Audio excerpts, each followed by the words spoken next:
The teacher instructed the students to lie down and indulge in their dreams during the examination. The more impressive the dreams, the higher the score attained. Furthermore, the process of dreaming will be broadcasted live across the entire internet. This is a world besieged by the invasion of otherworldly creatures. Individuals must conjure formidable spirits within their dreams to engage in battle. When I dreamt of creating the underworld of Huaxia, the eerie atmosphere sends shivers down the spines of the audience, instilling a profound sense of fear. However, the invigilating examiner mocked, claiming that the underworld had never been heard of, asserting it to be merely a fad. It appears that the richness of Chinese culture in this world has experienced a profound absence. The deities of heaven and the underworld in mythology are figures that remain largely unknown to the populace. As a time traveler, I have become the sole custodian of the profound heritage of Huaxia culture. However, at this moment, I encountered an unexpected event during the awakening ceremony of the Dreamweaver. My mental potential was rated as class, with a compatibility score of merely 1 point. The multitude witnessing the awakening, including the teachers, felt a jolt. Is it possible that he never dreams in his sleep? Even when my grandmother experiences poor sleep quality, her dream recall is still at a level of 5. The degree of alignment in dreams directly influences the ease of dream creation. The higher the alignment, the more effortless it becomes to elevate the level of dream weaving. Possessing S-level potential signifies that my future capabilities are boundless. However, the scant compatibility indicates that I must exert myself more than others to attain my desired heights. This individual appears to be Su Mu from the 3rd year 0 class. It is said that he possesses foundational knowledge as a dream weaver and frequently attains perfect scores in examinations, marking him as an academic prodigy. It is futile to merely focus on answering questions. Without elevating the level of one's dreams, one is destined to be vanquished by the celestial beasts of the cosmos. The hushed whispers surrounding me went unnoticed. As an ancient tome vividly surfaces in my mind, it awakens a singular talent, the timeless essence of Huaxia. When others are astounded by the myths or visions of Huaxia that you conjure within their dreams, you shall be bestowed with a measure of primordial power. This power can be harnessed to elevate one's own dreamweaver status or to craft superior dreamscapes. Upon opening the tome, I was astonished to discover that it chronicles the rich tapestry of Huaxia's culture. It encompasses the mythological figures of Pangu and Niwa, as well as the historical figures of the Yellow Emperor and Dayu, all included within. As long as one possesses this esteemed tome, the degree of compatibility is of little consequence. In due time, the narratives inscribed within the annals of ancient China shall be brought forth. The legends of Fengshen and the journey to the west, the celestial realms, Pangu, and Weni. One of these figures could effortlessly withstand the trifling cosmic beasts. However, before that, I must first contend with the impending entrance examination for dream weavers. Its nature is quite similar to the college entrance examination of my previous life. The distinction lies in the fact that students connect to dreams through the dream network, entering into a realm of dreams. It is a colossal dreamscape, crafted by An's Glass Dreamweaver, that encompasses the entire globe. Within it lies a multitude of cities crafted from dreams, serving as a distinctive venue for the collective examinations of the students. Under the stringent supervision of the examiners, the candidates embark on the assessment for the role of dream weaver. Candidate Su Mu. Mental potential, S. The compatibility with the Dreamweaver barely meets the baseline threshold for participation in the assessment. Do you confirm your participation in the assessment? Upon confirmation, you will enter the Dream Network for Vocational Awakening and the Joint Examination for Dreamweavers. My mind is gradually enveloped by a haze, as drowsiness lulls me into the realm of dreams. Others who did not participate in the selection cast their eyes upon me with a sense of regret as I departed. After all, those candidates whose compatibility was non-existent were, in their view, nearly synonymous with failure. After a brief silence, I was awakened from my dream by an ancient voice. It dawned upon me that I found myself in a realm of utter void. Is this the assessment area of the Dream Network? What kind of examination questions will be posed this year? Candidate Su Mu. ID number 3484. Qualification certification for the Huai examination has been successfully completed. Meng Wang has officially generated my examination number. At the same time, candidates from different regions connect to the Dream Network one by one, entering the Dream Network space to undergo assessment. The unified examination for Dreamweavers will be conducted through a live broadcast, allowing spectators to witness the performance of each participant in real time. All creations made by candidates within the dream network are visible to the external world. I find this to be a preferable approach. When the time comes, the creations born from the timeless essence of Huaxia will undoubtedly yield a considerable amount of astonishment. The Dreamweaver examination commenced punctually, unleashing a multitude of live streams simultaneously, each numbering in the tens of thousands. Everyone, take a look. That's my child Zihan in the 1 2 3 4 5 6 live broadcast room. This year, they are certain to achieve excellent results. Many parents who aspire for their children to succeed are enthusiastically sharing information about their own children in the public channel. However, the majority of individuals tend to seek out candidates possessing exceptional talents, as this is the aspect that first evokes excitement in the audience. The more exceptional the dreamer's talents, the greater their strength in battling the void monsters of the future, thus providing ordinary individuals with enhanced protection. Brothers, take a look at 1 2 4 4 5 6. This is undoubtedly a remarkable talent. In the frame, there is a stunningly beautiful girl clad in her school uniform, her eyes cast downwards, wholly immersed in the anticipation of the forthcoming examination questions. The audience outside can clearly see the attribute panel beside her. Name, Jiang Hongxiao. Current level, F. Mental potential, A infinitely close to S. Dreamweaver profession compatibility, 89. My heavens, I possess an A level of talent. In all my years, I have never witnessed such potential. The compatibility with my profession is an astonishing 89. The speed of my cultivation will be nothing short of extraordinary. I shall effortlessly create a chasm of difference between myself and my peers. Ah, this is my senior. She is a remarkable figure of great renown at our school. In the midst of a gathering, while many were engrossed in Jiang Hongxiao's livestream, a public comment captured the attention of the majority.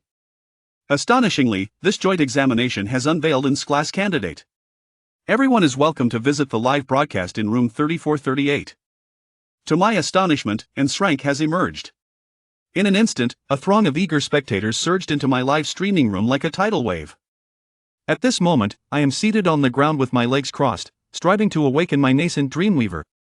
It is only now that I truly perceive the alignment a mere one is remarkably cumbersome.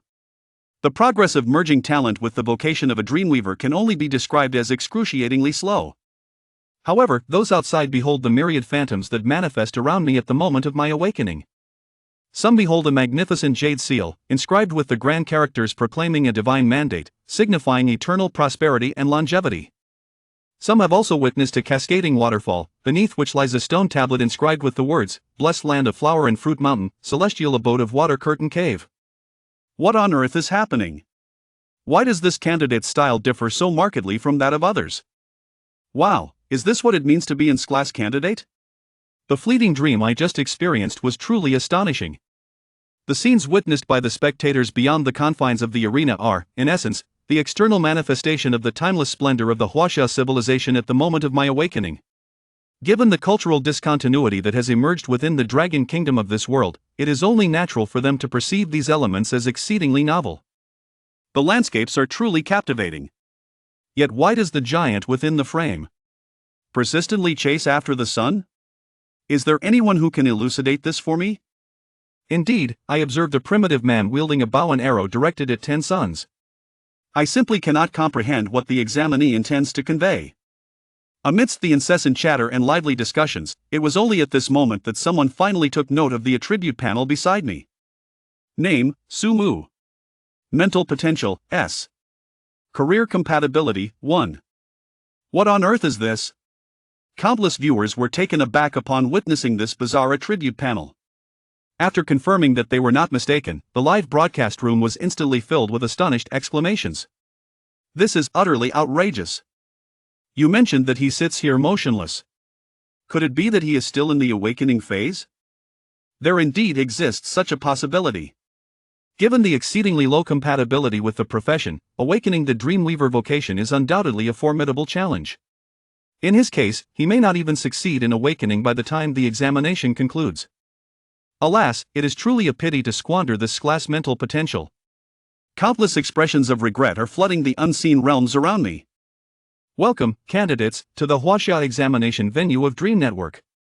After the sound of 3 chimes, a weathered voice suddenly echoed across the horizon.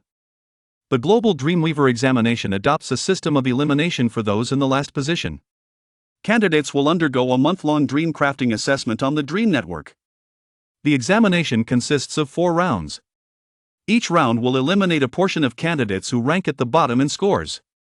The longer one survives in the Dream Network, the higher the scores in the joint examination will be.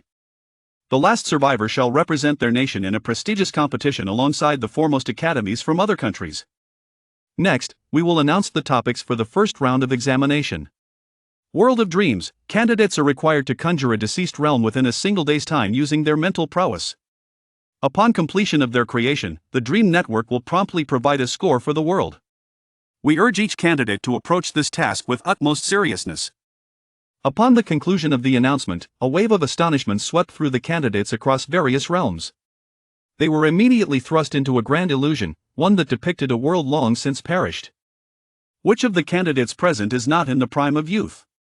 How could one possibly fathom the nature of a world that has long since perished? In an instant, many students from the examination regions furrowed their brows in contemplation. Certainly, there are some imaginative candidates who have developed their own perspectives. However, all of this appears to be of no relevance to me. At this moment, I find myself quietly awakening to the vocation of a dreamweaver, while simultaneously immersing in the magnificent grandeur of ancient China. I could sit like this for the better part of the day, as if utterly indifferent to the constraints of examination deadlines. In just half a day's time, numerous candidates have submitted their papers. The leaderboard on DreamNet has begun to refresh continuously with the names of the examinees, eliciting gasps of astonishment from the onlookers. Jiang Hongxiao.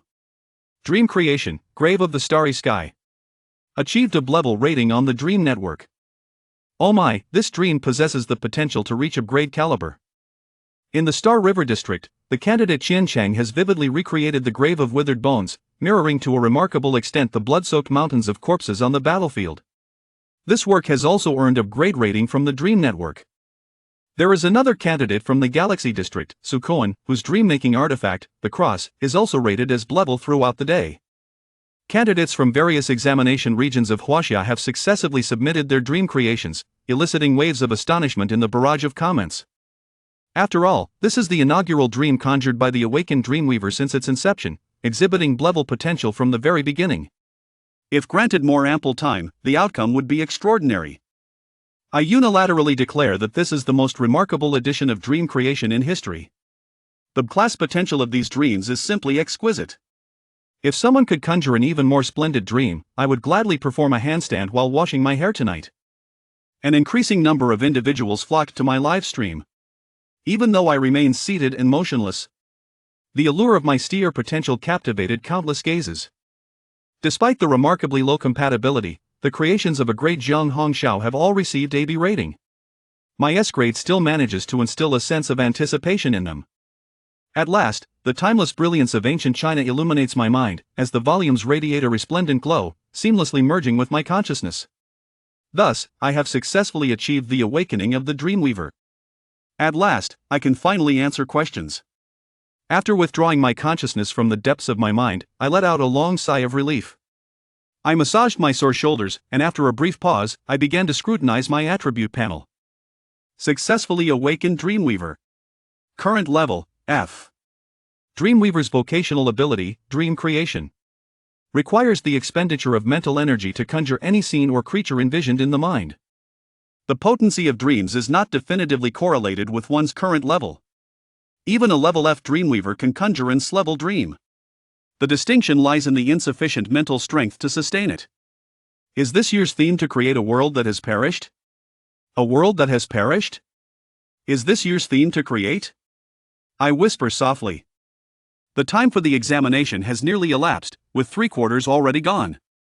This damned awakening has taken me an inordinate amount of time. However, I am relieved that I did not succumb to panic as a result. After merging with the timeless essence of Huaxia, I discovered that any documented aspect of Huaxia culture can be directly extracted from texts, eliminating the need to expend mental energy drafting and reconstructing. In other words, this will significantly conserve one's time and alleviate unnecessary mental exertion. The realm beyond death immediately brings to mind the most emblematic aspects of Huaxia mythology. The underworld. A complete realm of death. Encompasses the Ghost Gate, the Yellow Springs Road, and the Bridge of Helplessness. Within it lie the 10 Yama kings and the 18 layers of hell. This underworld of Huaxia rivals any other in its grandeur. At this moment, I began to vividly conjure the scenes of the underworld. Naturally, with my current mental prowess, it is entirely unrealistic to replicate them in their entirety. A mere 30 points of mental strength can only replicate a fragment of the scenes from the underworld. Yet, this is already sufficient. A stir has been felt. The individuals lurking in the live broadcast room were suddenly filled with immense delight. Some people shake their heads in helplessness, indicating that only a quarter of the time remains. Even with great potential, it may not necessarily yield a splendid scene. I am naturally unable to perceive these. At this moment, the pages of ancient China are being turned.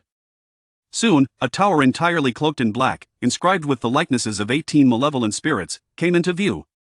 The imposing words "Gates of Hell" loomed large, instilling a profound sense of dread in all who beheld it. I resolved to commence my journey through these ominous gates to sculpt the deathly realm of dreams within my mind. It is time for the world to truly experience the profound essence of Huaxia. As the tides of my thoughts surge, the entire realm of dreams trembles instantly.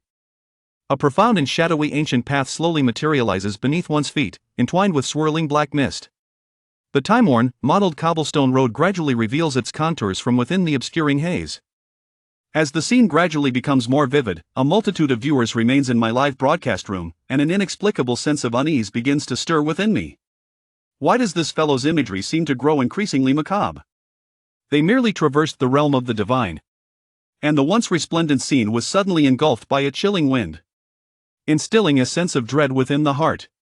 Along the bluestone path, peculiar red flowers bloomed, exuding an eerie beauty. A time-worn, enigmatic door rose from the ground amidst the mist. Its horizontal plaque, resembling blood rust, was inscribed with 3 unfamiliar characters, appearing to be ancient script, yet in a language they could not comprehend. Yet, for reasons unknown, a sudden, inexplicable enlightenment arose within the hearts of the audience, causing them to utter the name of this mountain gate: the Ghostly Gate. The audience, having spent a considerable amount of time, exhibited expressions of terror, as if a chilling breeze had stirred their very souls. Oh my goodness!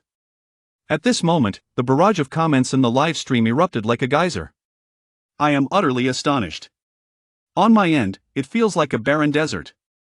This dream has led me to believe that all I am blowing is a gentle breeze. Brothers, this is truly astonishing. I just gazed upon those flowers and thought I was on the brink of death. I am somewhat eager to venture into that ghostly realm.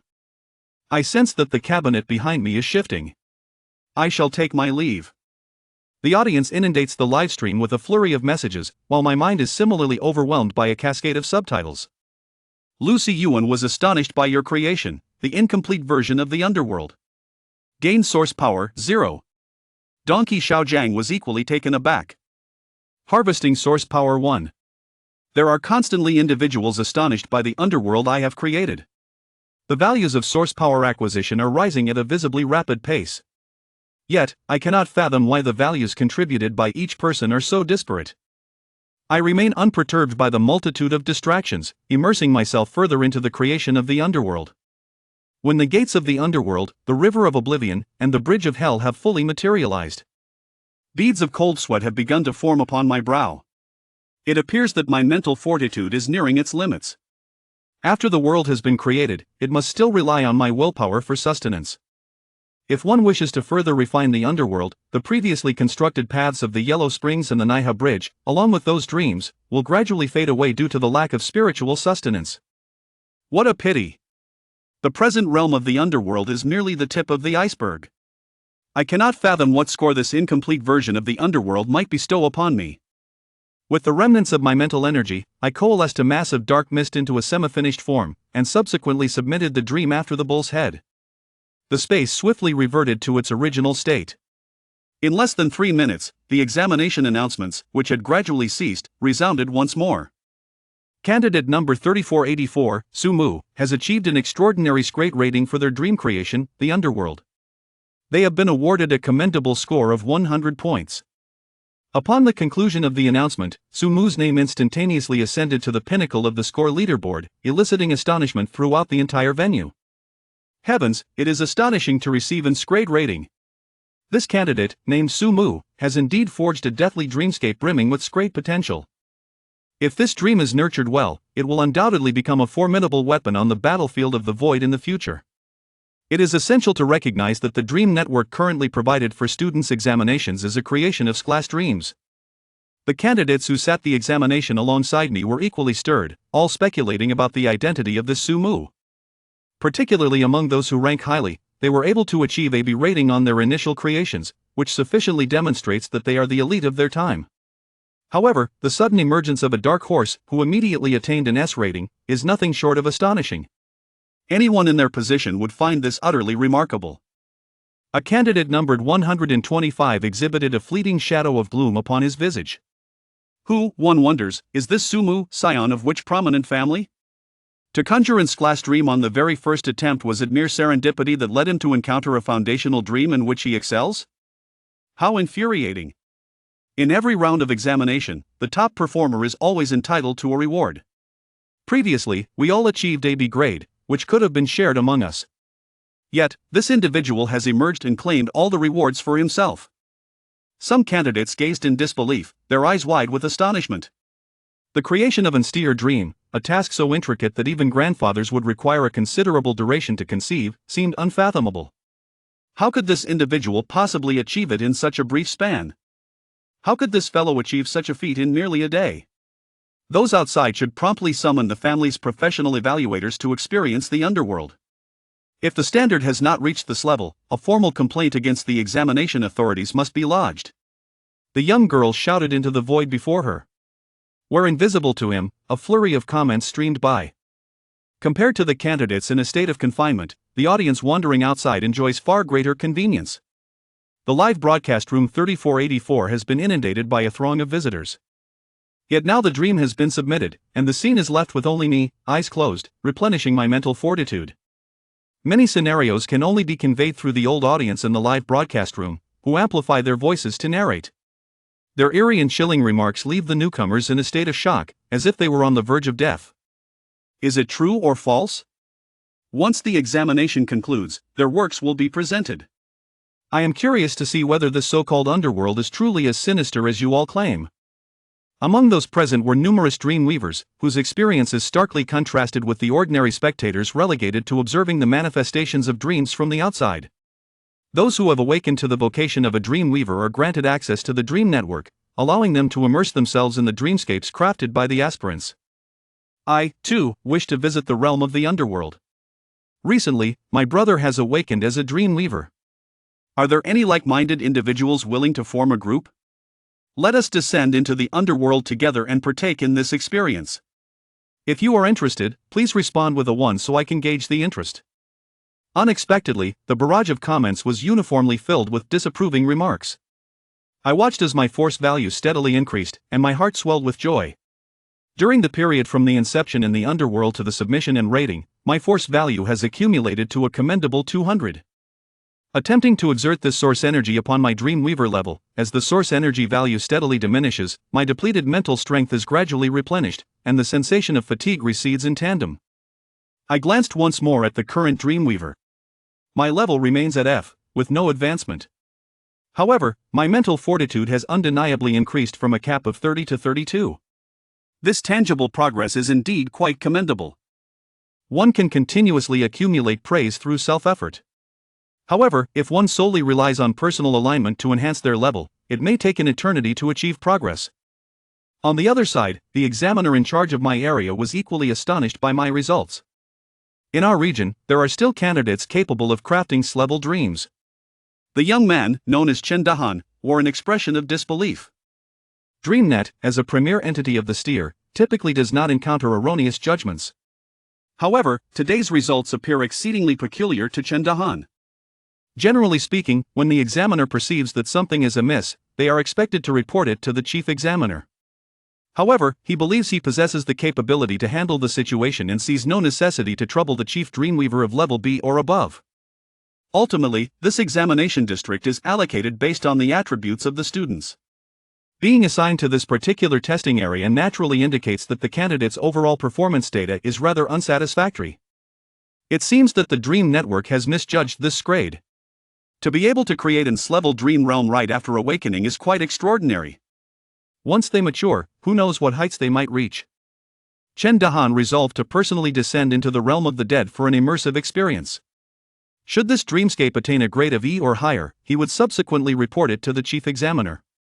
After all, as a great dream weaver, he possessed confidence in crafting a dream for a novice who had only just awakened.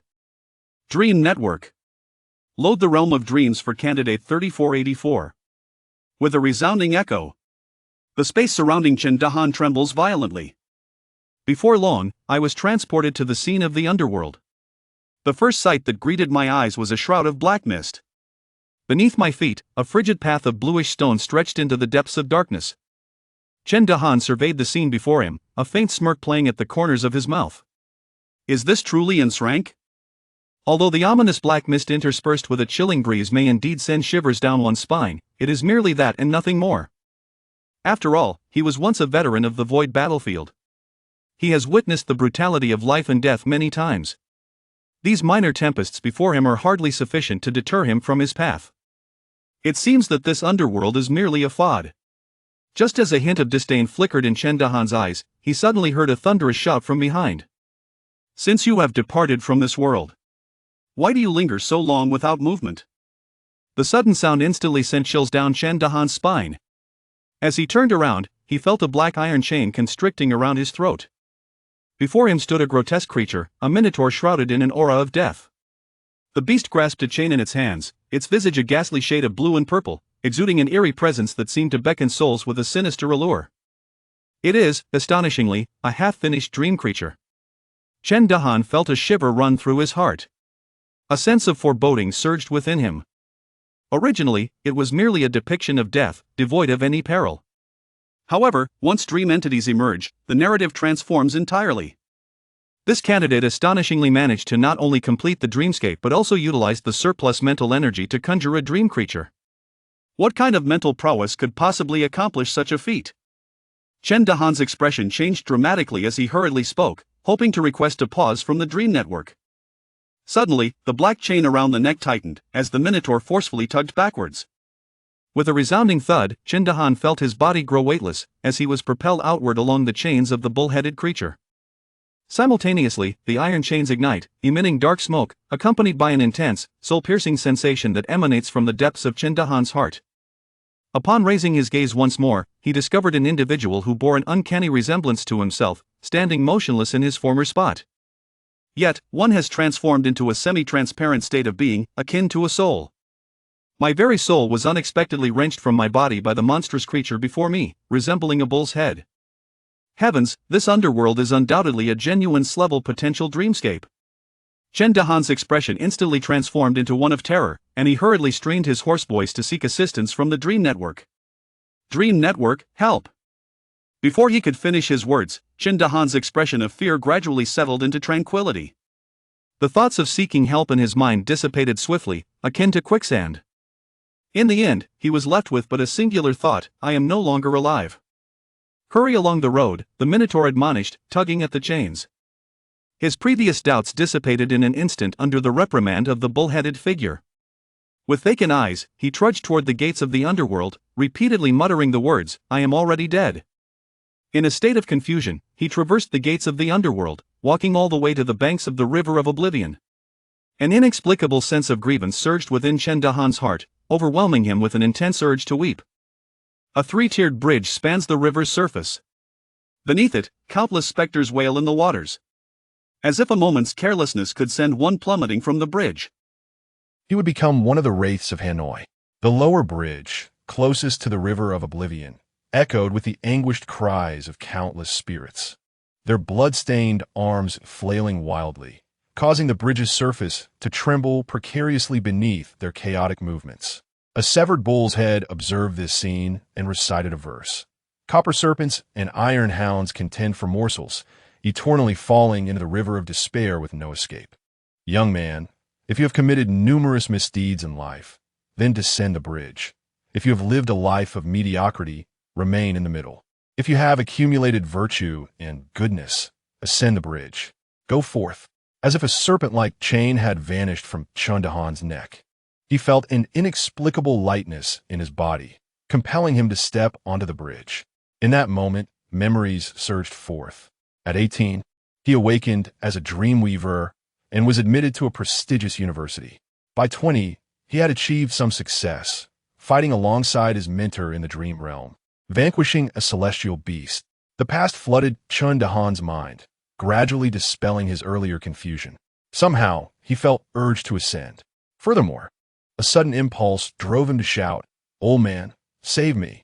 Accompanied by Chundahan's cry, something within him shattered, transforming into a radiant essence that swiftly merged with the dream network. Meanwhile, in the boardroom of the esteemed Dream Tower University, two individuals were enjoying drinks.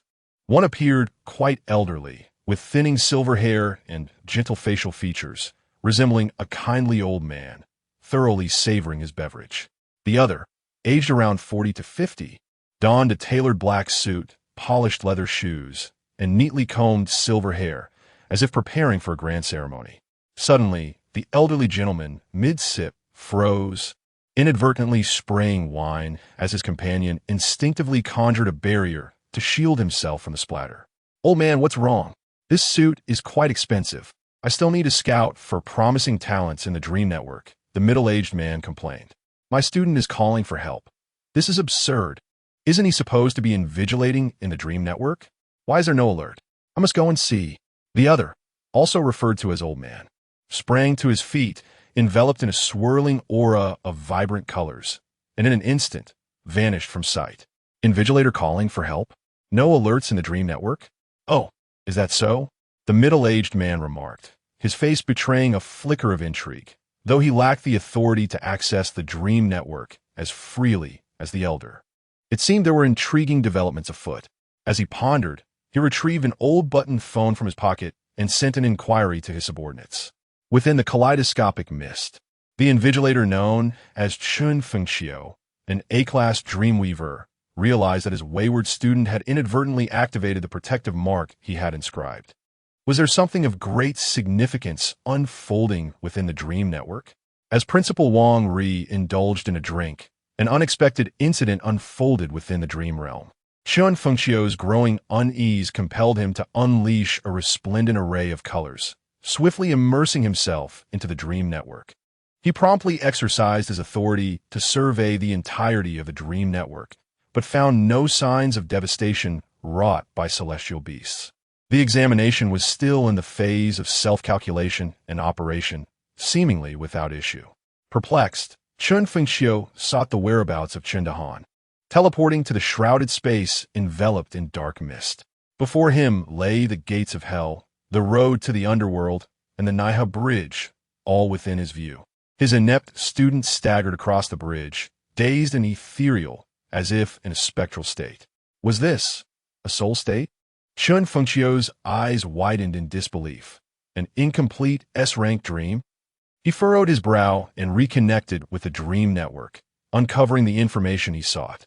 Su Mu, S-rank rating. A student who had just awakened, with less than 10 minutes since his awakening, had crafted a dream with S-rank developmental potential in such a brief span.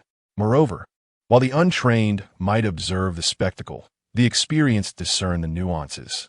Chun Fengxiu meticulously examined every detail of the underworld, growing increasingly astonished. Each stone slab along the road bore distinct patterns, as if shaped by countless treads, revealing their history. The iconic gates of hell were no different, though he did not recognize the script inscribed upon them. A mere glance bestowed upon him the knowledge of their original name. Such meticulous detail in the dreamscape could not be conjured through mere imagination. It would require extensive meditation and artistry. Creating a dream of such realism necessitated years of expertise. Unless, perhaps, there truly existed a realm of the deceased or a dreamscape that this child had genuinely traversed, leaving an indelible mark upon him. The underworld, Chun Fengxiu muttered, devoid of any recollection. After pondering for a moment, he resigned himself to the situation, watching as his student, filled with trepidation, traversed the bridge. With a disdainful huff, he summoned a radiant stream of colors, directing it forcefully towards Chundahan. In an instant, the surrounding darkness dissipated, and Chun Dahan felt an inexplicable lightness, as if he were gently floating upward. As his body ascended, his chaotic consciousness began to clarify. The Proctor S-rank dream. A flood of memories surged, causing Chun Dahan's expression to stiffen as he realized the gravity of his predicament. He, the examiner, was ensnared within the dream of a student. Like a fool, he had convinced himself he was deceased, donning a mournful visage as he prepared for reincarnation, reliving his life in a whirlwind of memories. Nearly overwhelmed, Chun Dahan's face flushed crimson, an intense wave of shame washing over him, accompanied by the sound of a cold, aged snort. Turning his head, he beheld the disapproving expression of his mentor. The impulse to utter profanities dissipated in an instant, replaced by a foreboding thought: disaster awaited him. Moreover, this year's candidates included some formidable contenders. Meanwhile, Su Mu, awaiting further instructions from the Dream Network, suddenly experienced a substantial surge in his source power. Your creation, incomplete underworld, has instilled extreme terror in Chun Dahan. Source power 25. Chun Fengxiu is astonished by your creation, incomplete underworld. Source power 500. Hiss. A significant player has arrived. Chapter 7. Ranking Rewards. Dream City? A one-time bonus of 500 source power. This individual, Chun Fengxiu, proves to be quite formidable. Based on previous attempts, 200 points of source power could be exchanged for 2 points of mental strength. And here, Chun Fengxiu has generously bestowed upon him 5 points of mental strength in one go. Su Mu, with his impeccable foundation in the fundamentals of dream weaving, is acutely aware that the enhancement of a dreamweaver's mental strength is no trivial feat historically. Even with innate talent and fortuitous encounters, a dreamweaver could, at most, stabilize a growth of 4 points of mental strength within a single day. Now, within the span of mere minutes, he could easily surpass this record by an additional 5 points if he so wished. However, after a moment of contemplation, Su Mu refrained from doing so. According to the information displayed on his panel, source power serves not only for leveling up, but also for crafting superior dreamscapes. He resolved to utilize this source power for an experiment. As his thoughts swirled, an ancient voice resonated from the celestial expanse. The first round of examinations has officially concluded. Time taken, 25 hours and 7 minutes. Scores have been comprehensively tallied. 15% of candidates will be eliminated in this round. All candidates with total scores below 30 will be disqualified. The top 100 candidates will receive certain rewards. The examination process was entirely fair and transparent, with no instances of cheating. The death dreams created by the top 100 students will be available for limited viewing within 3 days. Interested dreamweavers may pay a fee to visit, and objections can also be raised. The notion that the death dreams crafted by the top 100 would be accessible to dreamweavers for a limited time shocked Su Mu. Creating a death dream of the underworld would typically deplete his mental strength entirely. Yet now, supported by the Dream Network, he could reap astonishing rewards without any expenditure. He held no concerns about others entering and replicating the underworld dream for their own use. For dreamweavers, each process of dream creation is an intensely guarded secret, with the historical context and underlying connections profoundly influencing the fabrication of the dreamscape. Even if another dreamweaver were to meticulously replicate the underworld scene, it would merely be an imitation, never truly authentic. Consequently, dream creations are made accessible to others, with each dream embodiment possessing its own unique code. Known only to the dreamweaver, the Dream Network merely sustains the underworld creation he submitted, unable to facilitate the addition or reproduction of new elements. After 3 days, this creation, born from his mental strength, would be returned to him. Should Su Mu have any means of storage, he could continue to utilize it. As his thoughts raced, a new special announcement was released. By decision of the examination committee, candidate number 3484, Su Mu, has imposed restrictions on the underworld dream he submitted. This dream possesses certain detrimental effects on the mind and body. Only those of exceptional willpower may access it. For safety's sake, only dreamweavers with mental strength exceeding 300 points and a rank above C may view it. Upon the release of this announcement, the entire assembly erupted in astonishment. The examination process was entirely fair and transparent, signifying that the youth from Linhai City, who ranked first, engaged in no acts of deceit. This final special announcement also indicated that the dream had indeed reached S-level potential. In the future, it could truly evolve into an S-level dream. Moreover, there arose a restriction on viewing levels. Those who had not attained at least a C level as Dreamweavers were barred from accessing it. The audience present in Su-Mu's livestream erupted in excitement. "Senior, you're incredible. You've truly brought honor to our Longting High School. I'm in tears. Only C-level Dreamweavers can experience the underworld. Just how formidable is this S-level dream? Haha, who dares to claim that Linhai City is devoid of talent? We topped the unified examination, surpassing the second place by a staggering 20 points. Where are those detractors? Come out. Didn't you want to report us? Speak up. Speak up." While the viewers inundated Su-Mu's livestream with messages, a group of C-level Dreamweavers, driven by curiosity, began applying to link with the underworld dream. They all wished to discern the remarkable strengths of this dream. Among them was Lu Yu, Su-Mu's homeroom teacher, in her 20s, yet possessing only a C-level talent that could not be further improved. She chose to return to her hometown to teach, yearning to nurture a genius. Lu Yu had been observing from outside when Su-Mu tested his abilities. 3 days prior, she lamented her student's extraordinary scores, never anticipating that Su-Mu would emerge as such a dark horse in the examination. An S-level potential dream, something she had never dared to envision in her lifetime. Her student had made it a reality. "Hold on, Su-Mu. This is just the first round. If you maintain such performance in the subsequent 3 rounds, the world's prestigious universities will be at your beck and call, alongside even better conditions." Linhai City had suffered the most severe setbacks during the time the celestial beast descended upon Earth. Achieving S-level status with the resources available in the city was nearly impossible. Your cultivation speed would be exponentially slower than others, and without significant rewards now, future advancements would prove exceedingly arduous. While Lu Yu scheduled her access to the underworld dream, she silently cheered for Su-Mu. Of course, for Su-Mu, the tumultuous events transpiring outside bore no influence on him.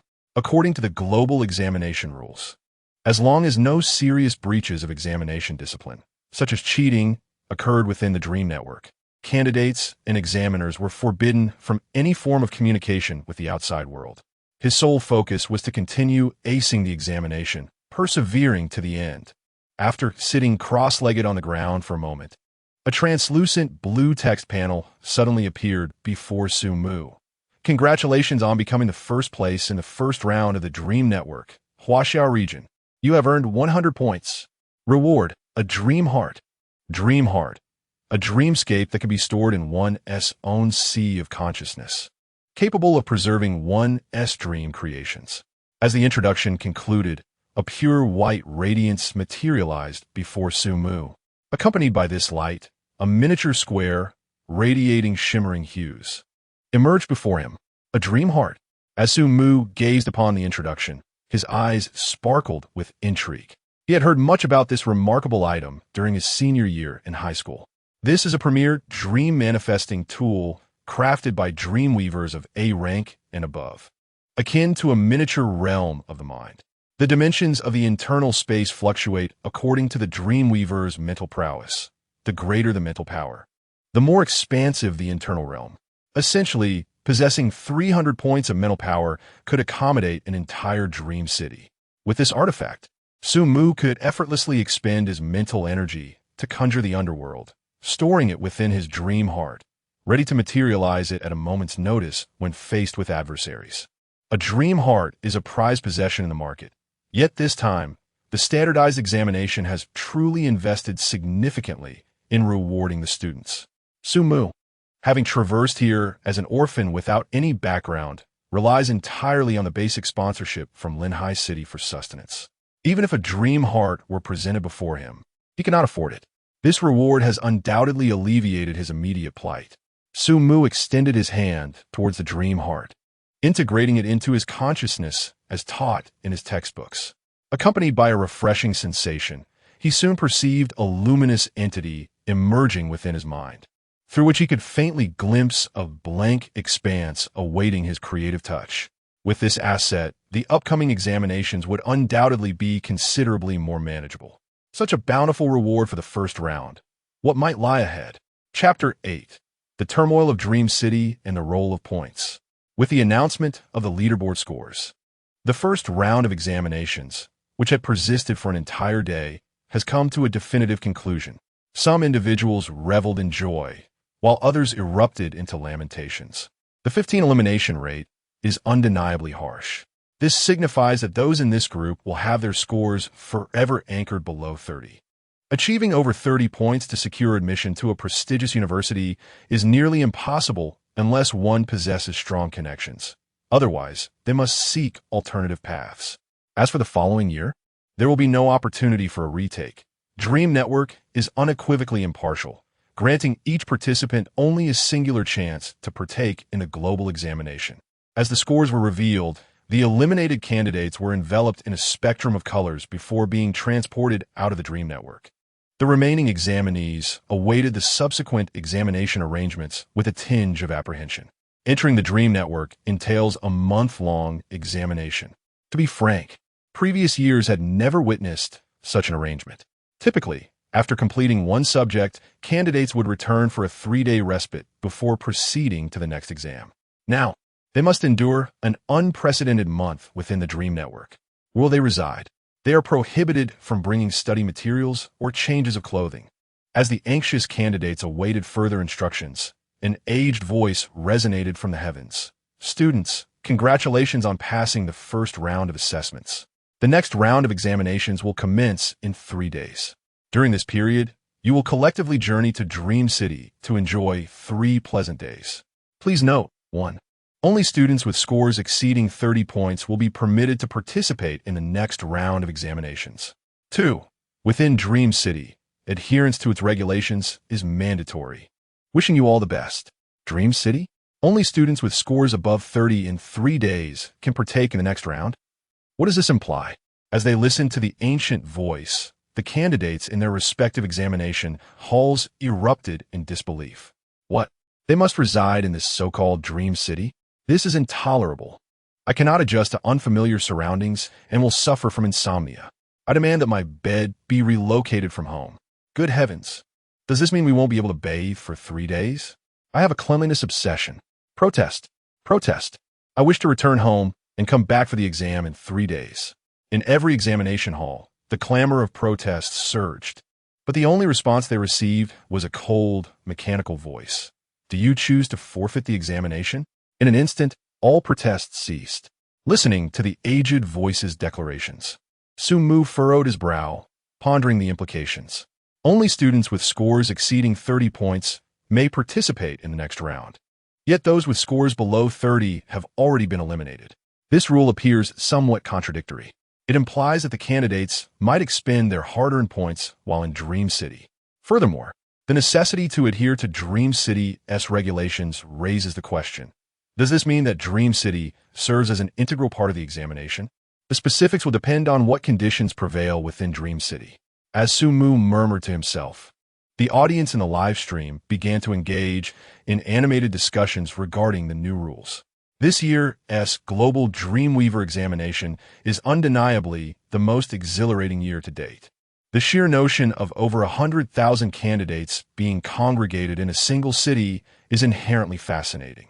I have prepared my snacks and beverages, eagerly awaiting the arrival of all examinees in Dream City. Wang Jitsong, you must give it your all. Your parents are eagerly anticipating your high score. Brothers, swiftly redirect to 3,484. I am curious to see if this genius can maintain his lead upon arriving in Dream City. As various discussions filled the air, all candidates seated in the examination hall were enveloped in a kaleidoscopic white light, vanishing from their respective examination venues. Sumu experienced the same phenomenon. The shimmering white light retained an almost hallucinogenic quality, gradually lulling him into a stupor. Just as he was on the verge of succumbing to slumber, an impatient voice erupted. Everyone has fallen asleep. Dream City has arrived. Quickly disembark. I have another trip to make. I truly wonder what has caused such a surge in numbers lately. At the sound of the voice, Sumu groggily opened his eyes and surveyed his surroundings. Before him lay the interior of a minibus, filled with youths exhibiting expressions of bewilderment. They appear to be around 17 or 18 years old, clad in various school uniforms. Clearly, like Sumu, they were candidates as well. While their freshly awakened faces exhibited a sense of vigilance towards their surroundings, a hint of fatigue was unmistakable. The day-long examination had evidently drained their mental and physical reserves. In stark contrast, Sumu appeared somewhat unique among them. Although he had expended considerable mental energy, he had replenished much of it through his innate powers, and he had spent most of the day's examination sleeping. What's the deal? Why the rush? Aren't we here to enjoy ourselves over these 3 days? Hey, what's with the driver's attitude? Watch your temper, or we'll file a complaint. My family is watching the live stream. Frustration brewed among the weary candidates as they voiced their grievances about the bumpy ride. Yet, just as the chatter began to flow, a furious shout erupted from the driver's seat. Who just said they would report me? Everyone turned in surprise to see a burly man, approximately 6 feet tall, clad in a black tank top, with a scarred visage and tanned skin, rising from the driver's seat. His piercing gaze swept across the bus, ultimately landing on a few candidates who had been vocally criticizing the vehicle and the driver. You, and you lot, the fare for this trip is 10 points. The rest will pay 5 points. You must pay to disembark. At the driver's announcement, a wave of shock coursed through all present. Paying with points for the fare? Starting at 5 points? What kind of nonsense is this? I barely managed to score 35 points to advance. And now I must pay 5 points just upon arriving in Dream City.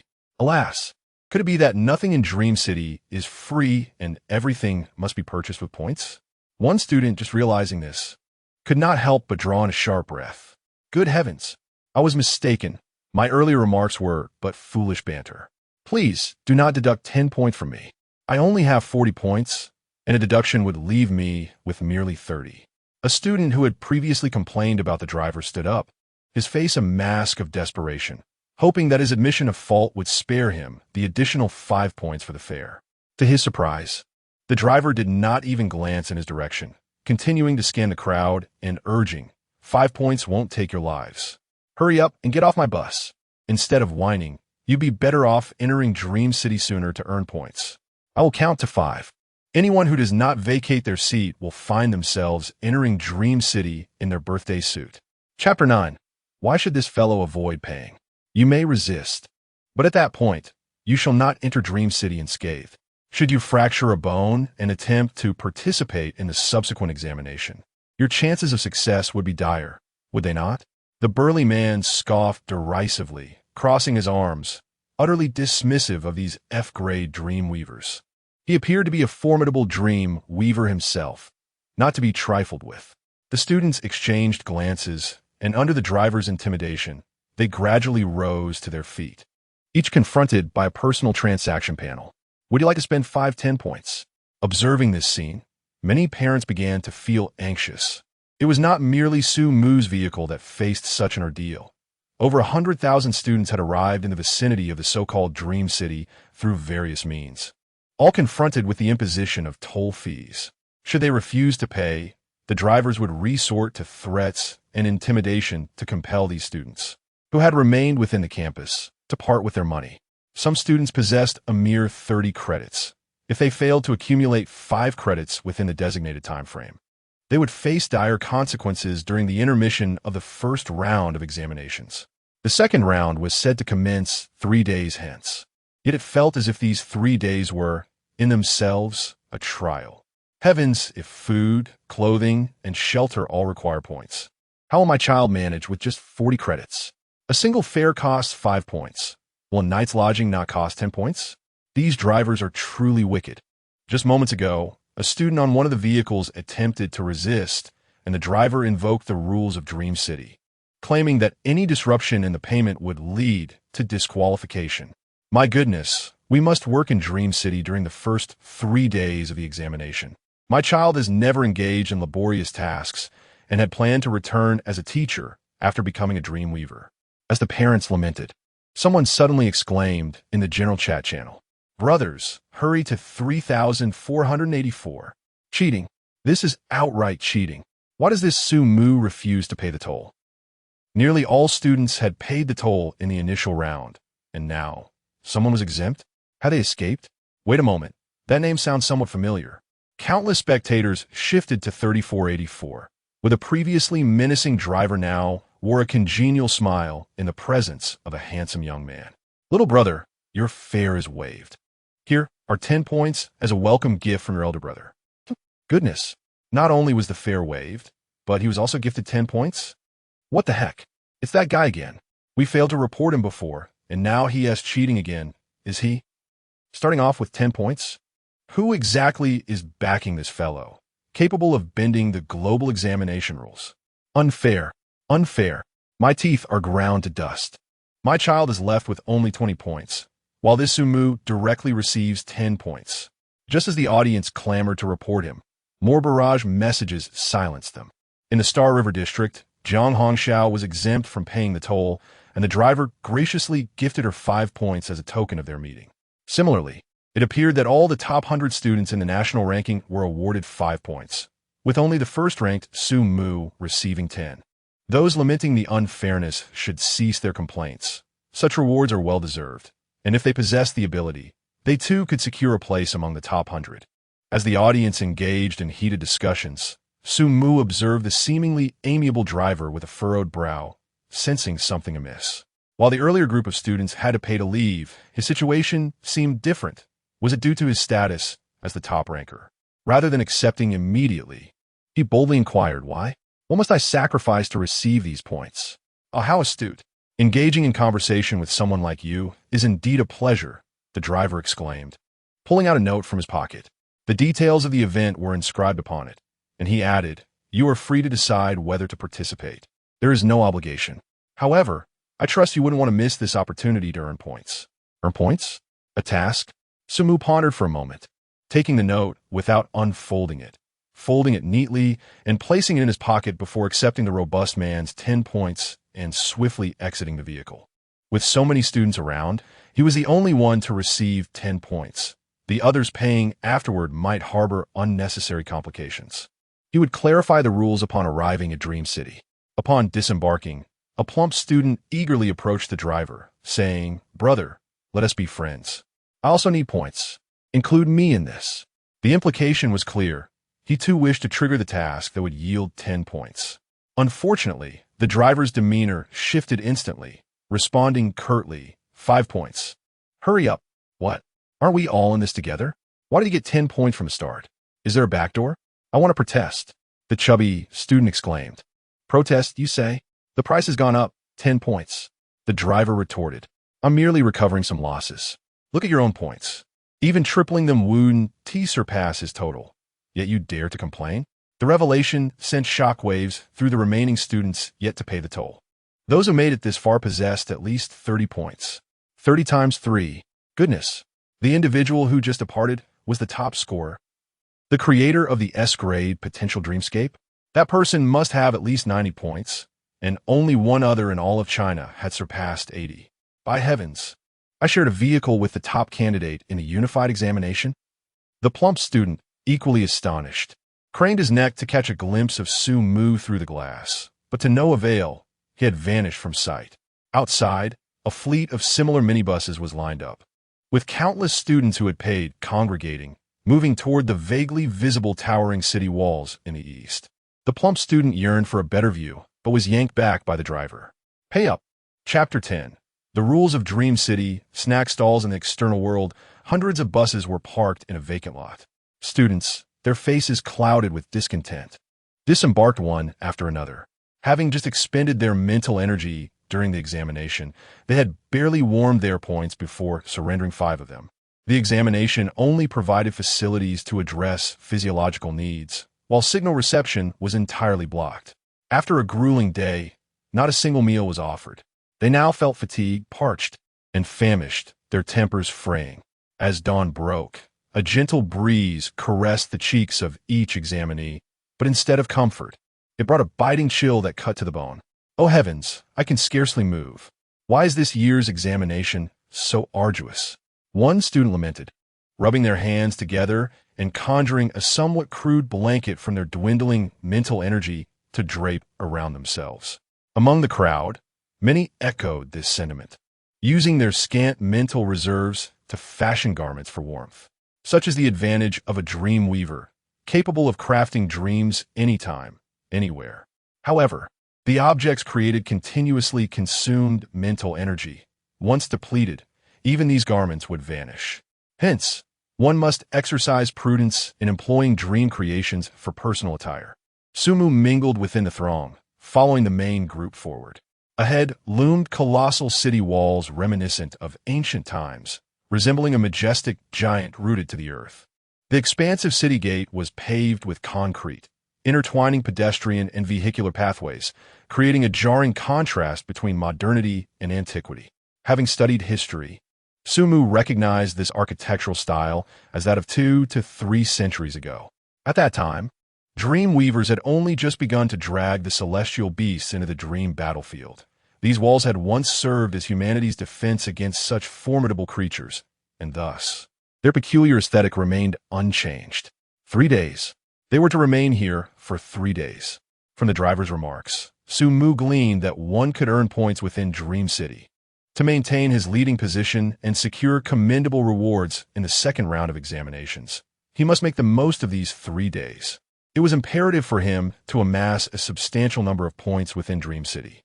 Furthermore, it would be advantageous to utilize Huaxia creations to gather source energy. Once he grasped the rules of Dream City, he understood that a certain degree of ostentation was necessary. Being discreet would not yield points or source energy. Contemplating this, Sumu opened his personal attribute panel. Source energy, 546, since the contributions from Chun Fengxiu and Qindahan. No one had provided him with more than 25 points of source energy, and the rate of increase had significantly slowed. Only during specific intervals did he receive a small but considerable influx of source energy, seemingly derived from the showcased underworld. Sumu glanced over the source energy contribution list, noting that there were hardly any repeated names. This might suggest that shock had its cool-down period. Perhaps one could only extract extensively from a single individual before needing to wait for a while to do so again. As he pondered this, he continued to stride forward, the proximity to Dream City growing ever closer, when suddenly someone in the student line shouted, "Look at the city walls. It's the rules of Dream City." Listening to the clamor, everyone collectively raised their heads towards the towering city wall. Upon the wall, several lines of archaic text were inscribed. Candidates, welcome to Dream City. Before entering Dream City, please adhere to the following rules. 1. Any behavior that contravenes safety and order within Dream City is strictly prohibited. Violations will incur severe penalties from the enforcement team. 2. Except for specific circumstances, candidates are not permitted to attack one another. 3. Any attempts to exploit loopholes for points will be deemed cheating. 4. The night is designated as curfew time. Wandering freely will result in punishment. 5. The aforementioned rules apply only during daylight hours. The stipulations against breaching safety, mutual attacks, exploiting points, and wandering at night seemed rather standard. But what was this final stipulation? These rules apply only during the day? What did that imply? Could one commit acts of violence and mayhem at night? This regulation was rather intriguing. Sumu suddenly had an ominous premonition. The nights in Dream City over the next 3 days would undoubtedly be tumultuous. If one could kill loot and seize points at night, those with dwindling scores would grow increasingly desperate. Students with fewer than 30 points would surely resort to reckless measures in a frenzy. With sustenance and shelter over the 3 days, a significant number of individuals would likely find their points dwindling beneath 30. The night would indeed be an opportune time. Once enveloped in Dream City, the realm would be reconstructed anew. This time, it would not be the flawed version of before. While others might emerge at night to wreak havoc, I could simply appear and harvest energy without issue, right? Not only did Sumu conceive this notion, but many students lingering nearby also shared similar thoughts. Expressions of dread surfaced among the crowd. Oh no, I'm down to just 30 points. If I can't earn enough while working in Dream City, will I have to resort to banditry? I certainly do not wish for that. How can my frail frame contend with those titans on the leaderboard? In the early stages, dream weavers compete primarily with mental strength, and mine is already inferior. Wouldn't I be an easy target at night? Damn it. Could the 3 days in Dream City be the second round of assessments? Amidst the murmurs of the crowd, one individual suddenly stood forth and shouted, "Is there anyone from Jiangzhou District? Are there teammates looking to form a team? Jiangzhou number 1 high school is the best. My mental potential is C, compatibility at 63, and I have 60 points. I seek 4 teammates of similar caliber. Let us join forces and face these 3 days together." Upon hearing this, many individuals perked up. Indeed, forming a team. The rules did not state that teaming up was prohibited. Surviving these 3 days alone would likely prove disastrous. But if novices banded together or found familiar faces to unite with, their chances of survival would significantly increase. Even if trouble arose at night, any potential assailants would have to weigh the numbers against them. Indeed, as long as there are enough individuals in a team, they can effortlessly shift from a passive defensive stance to an assertive offensive approach. They may scour the night for solitary wanderers, and even engage in skirmishes between teams to vanquish weaker groups and accrue points. Currently, it appears to be the most opportune moment to assemble teams. At this location alone, there are thousands of candidates. Once they enter the Dream City, they will be dispersed, thus diminishing the chances of finding reliable companions. With this thought in mind, many students perked up, casting their gazes around in search of familiar faces. The larger group gradually became animated, and their pace slowed considerably. Numerous individuals opted to remain behind in search of teammates, while only a handful ventured away from the main throng towards Dream City. Sumu had no intention of seeking allies, and just as he prepared to follow the larger group, a sudden commotion erupted at the entrance of Dream City. Upon closer inspection, numerous food carts began to approach them, peddling delectable treats such as beef skewers, sesame balls, and pumpkin cakes. The enticing aromas of these culinary delights wafted through the cool breeze, enveloping everyone in the vicinity. Chapter 11. The Hotel and 3 questions. Delicious lamb skewers for sale. 5 skewers for 1 point. We also have stir-fried noodles, the local specialty from Dream City. After a long day of exams, my fellow students must be famished. Come and indulge. Water is available as well. Drink as much as you desire for just 1 point. In mere minutes, these prepared vendors from Dream City set up their stalls in a row, creating a fragrant pathway leading into the city gates. As the aroma wafted through the air, students, initially focused on team discussions, found their stomachs betraying them with loud growls. What a diabolical exam committee. They must want to empty our pockets of points. Oh, the tantalizing scent of lamb skewers is irresistible. I must resist. One student, feeling overwhelmed, declared, "I can't hold on any longer. The stir-fried noodles are just 1 point per serving. It's too cheap. I must eat first." The atmosphere of camaraderie quickly dissipated as a slightly thin student succumbed to temptation and dashed toward the noodle stall. The vendor, spotting him, brightened at the opportunity and filled a plastic container generously with 2 layers of noodles. "Come, dear student, you must be hungry. This serving is only 1 point. Consider it a treat from the uncle." "All right, thank you, boss." The student exclaimed with gleaming eyes, paid his point, and began devouring the meal, igniting envy in those around him. Spending 1 point for a meal should be acceptable, right? They're going to be here for 3 days. Surely, they cannot survive on empty stomachs for that long. Besides, points can be earned again. With this reasoning, an increasing number of students resolved to squander their points at various stalls. This behavior quickly influenced others. As they gazed at the culinary delights, thoughts echoed in their minds. Eat first, worry later. Of course, a handful of students resisted the temptation, trudging wearily toward the entrance of Dream City. Sumu observed this scene, feeling as though it was a bait laid out by the exam committee. The nature of the trap remained unclear to him. Not particularly hungry at the moment, he decided to explore Dream City and locate his accommodations. With this thought in mind, Sumu joined a few who were resisting temptation and entered the city. The grand entrance loomed like the abode of giants. Its expansive gates flanked by walls that revealed hints of dark, harsh solids, exuding a faint scent of rust. Occasionally, Small carts scuttled along the central path, while the vast entrance stood unguarded, save for a dozen women with red armbands, busily erecting signs on the sidewalk. As Su-mu followed this small group of resistors through the gates, he turned to observe the signs, his expression abruptly freezing in surprise. The signs read, "Public restrooms to the right, 2 points per use. Littering incurs a deduction of 2 points." The second sign was portable, allowing it to be held aloft as one walked. Observing the scene, Su-mu and his companions quickly grasped the underlying scheme. Goodness, isn't this a bit excessive? If someone carelessly discards their food, wouldn't that lead to an immediate fine? This examination committee's tactics are rather cunning. Aren't they? No wonder I haven't spotted any trash bins outside. They are all waiting here. In a live broadcast, the audience following Su-mu's perspective erupted in laughter.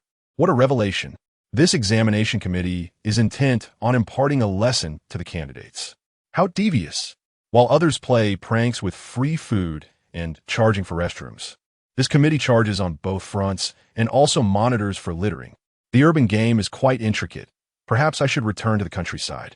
If the candidates fall for this entire set of tricks, they could lose 5 points. Su-mu is impressive. Despite currently holding 110 points, he remains vigilant. Unlike me, who would have already indulged at the food stall at that moment. As Su-mu was observing, a mischievous-looking little boy suddenly dashed out from the roadside and, without hesitation, maneuvered through the crowd to stand directly before Su-mu. "Is there something you need?" Su-mu snapped back to reality, furrowing his brow as he regarded the boy. "Don't worry, I'm not here to trick you. I come bearing good news, definitely good news. Let us speak privately," the boy urged, gesturing toward a corner by the roadside. Could this be another special event triggered by his accumulated points? How else could the boy have approached him so directly? After a moment's contemplation, Su-mu nodded and followed the boy to a secluded spot. Once they were certain no one could overhear their conversation, the boy introduced himself. "I'm called Little Snake, your local guide and consultant, specifically serving patrons with over 60 points. For just 5 points, you can ask me 3 everyday questions, secrets about accommodations, or where to find the best opportunities for earning points," he continued. "I will answer what I know. Any question I cannot address will simply be considered a waste. I assure you, I speak the truth, though one of the 3 answers will contain a falsehood that you must discern. Each student can only enjoy this privilege at the outset. Should you encounter me again later, such advantageous terms will no longer apply. So what do you say? Shall we commence this little venture?" The boy, known as Little Snake, rubbed his hands together expectantly. "The guide is at your service. 5 points for 3 everyday inquiries. This offer is exclusive to the beginning." Without much hesitation, Su-mu nodded and opened his panel to pay Little Snake the 5 points. If the boy's claims held truth, he would profit immensely. If all turned out false, he would merely consider it a small loss of 5 points. "Thank you. You may begin asking your questions. I will provide answers to what I know," Little Snake exclaimed, his excitement palpable after receiving the points. After a moment of contemplation, Su-mu inquired, "Tell me about the accommodation secrets you mentioned." "Ah, you certainly know how to ask the right questions," the boy replied eagerly. The little serpent, after collecting its thoughts, began to speak. "In our dream city, outsiders are a rarity, and there exists but a single true hotel, converted from the former prison that once held the colossal beasts of the cosmos. The secret of accommodation lies here. The prison's transformed environment is limited, allowing only 3,000 candidates to reside within. The remaining candidates must seek refuge in ghost houses, and believe me, this is certainly not a favorable situation when night falls. After the questions conclude, I can provide you with a map of Dream City, which will mark the location of the prison. There is but one genuine hotel, capable of accommodating only 3,000 candidates. The rest are compelled to lodge in others' homes. Relying on others for shelter is far from ideal. This dream city holds quite the intrigue." Su-mu nodded, continuing to inquire without hesitation. "Where can one safely acquire the maximum points?" "Safely? My friend, your response is remarkably swift.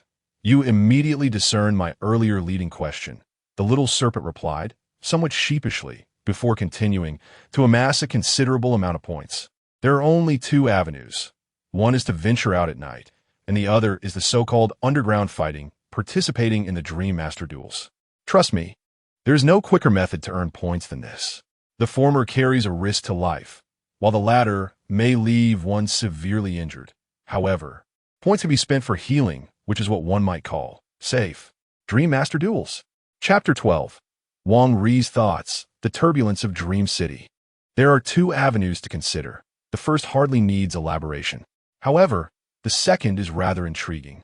This aligns with the second rule of Dream City. Except in specific circumstances, candidates must not attack one another. Clearly, the underground fighting arena qualifies as a specific circumstance. Earning points through such matches is undeniably the swiftest method. The more opponents one faces and the quicker the bouts, the greater the accumulation of points. Moreover, there are always spectators at these arenas, right? Perhaps he could amass a significant amount of points while simultaneously harvesting a wealth of source energy. Brother, what is the last question? The little serpent interrupted Su Mu's contemplation. After a brief moment of reflection, Su Mu inquired, what consequences await those who cause disturbances at night? What consequences await those who cause disturbances at night? What does this imply? The viewers in the live stream were utterly perplexed by Su Mu's words. What does this mean? What consequences could there possibly be for those who disrupt the night? Did they not read the rules? The aforementioned regulations only apply during the day. What is Su Mu asking? Is he merely wasting a question? Could it be that Su Mu's seemingly foolish question is to ascertain the veracity of the previous two inquiries? If the little serpent answers the third question incorrectly, it would indicate that the earlier two questions are indeed correct, and vice versa. As the audience pondered, in the principal's office of the Dream Tower, Principal Wang re-observed the unfolding scene with a smile, noting the quick response. After sending off the chief examiner, Chun Fengxiu, he promptly inquired with his subordinates about the happenings within the Dream Network. Su Mu's profile swiftly appeared on his phone. If any issues were to arise during the Dream Network supervision, it was likely the doing of this young man, a dream with S-class potential. Wang Ri momentarily distracted himself, glancing at his own display. He too had booked a dream experience, with a queue of over a dozen individuals ahead of him. What quick response? Father, what are you watching? A melodic female voice accompanied the opening of the office door. A girl, adorned in glasses and a blue-white skirt, entered, carrying a stack of materials. Her slender legs glistened under the light. Wang Huan, how many times must I remind you to address me as Principal or Teacher Wang when we are outside? Wang replied with exasperation, taking a sip from his cup while continuing to gaze at the screen. Come, take a look at this student. This year's unified examination has produced an extraordinary talent. Talent? Father, are there not enough in our academy? Wang Huan retorted helplessly, placing the materials before Wang Ri. Principal Wang, I have prepared your speech for later. Do not falter when promoting in the Dream Network. Wang Ri casually nodded, introducing Su Mu's situation to his daughter. Psychic potential, S-class, compatibility, 1 point. Completed an S-class potential dream within 10 minutes. Oh, which family does he belong to? Su? I have not heard of that surname before. Wang Huan adjusted his glasses and pondered for a moment, unable to recall any information regarding the Su family. This child, devoid of any notable background, hailed from a city that is currently not economically prosperous. Wang Ri slowly remarked, Wang Huan raised an eyebrow, his interest piqued by the youth depicted on the screen. A self-taught prodigy. Could such a phenomenon truly exist? Perhaps he had encountered some extraordinary fortune. The coastal city he resided in was the area most severely affected by the celestial beasts, and it served as the primary battlefield for humanity's struggle against these otherworldly creatures. This child might have inherited something remarkable from that tumultuous time, perhaps from an S-class dreamweaver. Many S-class dreamweavers perished on that battlefield during the era of conflict against the celestial beasts. Wang Ri continued, the legacy of an S-class dreamweaver. At this revelation, astonishment overtook Wang Huan's features. An S-class dreamweaver is a rarity in today's world. A mere handful could be counted, and those from the primal times were undoubtedly more formidable. They faced countless celestial beasts directly. Amidst his astonishment, Wang Ri smiled as he elucidated Su Mu's current circumstances and posed a question. Huan Jia, can you guess why he would inquire about the third question? Wang Huan contemplated for a moment, then ventured a guess. Father, Your inquiry indicates that the answer is not as straightforward as it seems. The audience in this live stream likely did not anticipate that the rules of Dream City contain textual traps. Indeed, textual traps. The following rules apply. 1. Actions that contravene safety and order are strictly prohibited within Dream City. Violations will incur severe penalties from the enforcement team. 4. Nighttime is designated as curfew hours, and individuals may not roam freely. Violations will result in punishment. 5. The aforementioned rules are applicable only during the day. These 3 rules evidently conflict with one another. If the regulations apply solely during the day, why then assert that nighttime is under curfew? Upon careful reflection, one might speculate. If a student were to brazenly commit infractions at night to accrue points, would they not face repercussions the following day? According to the daytime rules, they would clearly violate rules 1 and 4. The nighttime actions are unaccounted for, with reckoning commencing at dawn. This constitutes a trap within the rules, enticing students to commit offenses under the cover of night. Unlike in previous lives, here, character is also a significant criterion in the examination. Su-mu based his question on this premise. The clever young boy appeared momentarily taken aback by Su-mu's inquiry, contemplating deeply before offering his response. Brother, regarding the examinees, there are no rules at night. No rules for examinees at night? His answer was rather vague. Su-mu nodded thoughtfully, and the boy, upon noticing his acknowledgement, sighed in relief and produced a neatly folded map from his pocket, presenting it to Su-mu. Brother, the transaction is complete. I shall take my leave. With that, he swiftly darted into a nearby street, disappearing from Su-mu's view in a hurry, seemingly anxious to evade any pursuit. Su-mu paid little heed to the fleeing boy.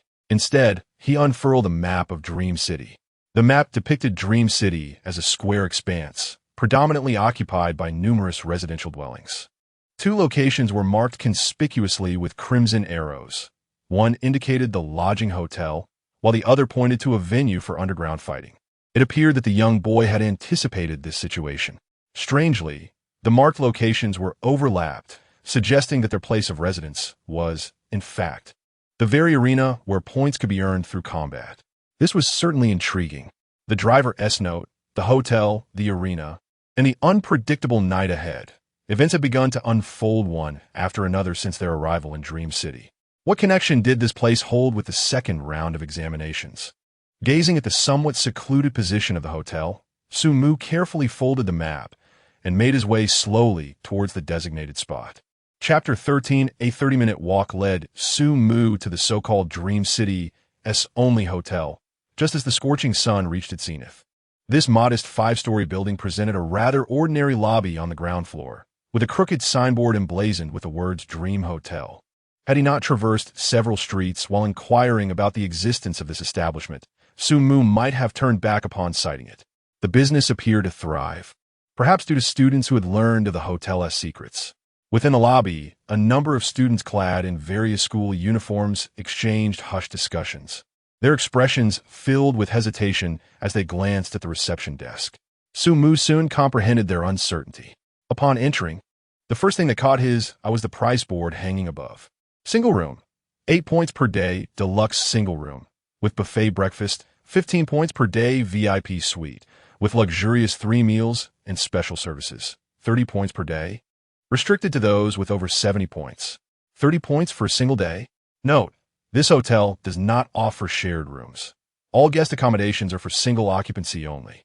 After 6 o'clock, consequences for multiple occupants are the responsibility of the guests. 3 days for 90 points. Su-mu raised an eyebrow at the price list, while the viewers in the live stream erupted in astonishment. Wow, 8 points for a single room per day. That's 24 points for 3 days. And some students only have a little over 20 points left. Paying for accommodation would leave them with nothing. A deluxe single room for 3 days at 45 points? Who would dare to stay there? If my child dares to book that after the exam, I won't hesitate to break his legs. What a ripoff. How can this place be so exorbitant? Is it truly the only hotel of its kind? And unfortunately, you have no choice but to select this one. Didn't that kid mention earlier? Staying here ensures nothing untoward happens at night. Ahem. Is that what you all are concerned about? Am I the only one worried about the legitimacy of that special service? The last viewer's question was soon addressed. After scanning the price board, Sumu approached the front desk. Behind it stood a sweet young girl clad in a black and gold uniform. Noticing Sumu's arrival, she promptly greeted him with a standardized smile. "Sir, how may I assist you? What special services does your VIP suite offer?" Sumu inquired nonchalantly, as if discussing an everyday matter. A student not far behind, sipping water, suddenly spat it out, looking at Sumu with admiration. How did he possess such courage to bring this matter to light? Wasn't it better to discreetly slip a note? Surprisingly, the receptionist maintained her composure, merely smiling as she gestured toward the map in Sumu's hand. "Sir, everything you seek is available here." It was indeed true. The requirement to participate in the underground fighting arena was a minimum of 30 points, with scores above 70 necessary. According to this standard, those who can afford to stay in a luxurious VIP suite and indulge in the opulent package on the first day must rank among the top 1,000. Only the most skilled individuals can accrue more points. After a moment of contemplation, Sumu nodded. "Let us rent a room for a day." "Very well." The attendant, upon hearing this, immediately brightened. Her demeanor considerably improved. After deducting the points, she promptly retrieved a dark golden black card from the front desk and handed it to Sumu. It bore the room number, 1703, 17th floor. As Sumu gazed at the numbers inscribed on the card, enlightenment dawned upon him. No wonder it was dubbed the Prison Reform Hotel. The underground portion of this establishment is far more expansive. "Sir, this is your room number. With this card, you may access the exclusive VIP elevator. Additionally, there is a brochure regarding special services in your room for your perusal upon your return," the female attendant explained, turning her attention towards a section of the elevator. "Xiao Chun, quickly, escort the VIP to his room." Her voice resonated throughout the entire lobby. The students, who were previously engaged in lively discussions, abruptly turned with expressions of astonishment. "A VIP? Goodness, someone has booked a VIP room. My word, an elite with over 70 points, a super scholar indeed. Which school does this student belong to? How extravagant. Staying for 3 days would amount to 90 points. Is it even possible to earn that many points? Could there be something intriguing about these special services? Surely it can't be something illicit, can it? This is a global live broadcast. Countless eyes were fixated on Sumu, who remained unfazed, simply following the service attendant, Xiao Chun, into the private elevator. Xiao Chun was a tall, gaunt figure with a cold demeanor, his facial expression somewhat rigid, resembling an incomplete dreamlike creation. "Sir, the restaurant is located on the -11th floor, an exclusive dining venue for VIPs. Only VIPs are permitted to enjoy it, and you may use your black card for complimentary access," the attendant, Xiao Zhang, informed Sumu while closing the elevator doors and pressing the button for the -17th floor.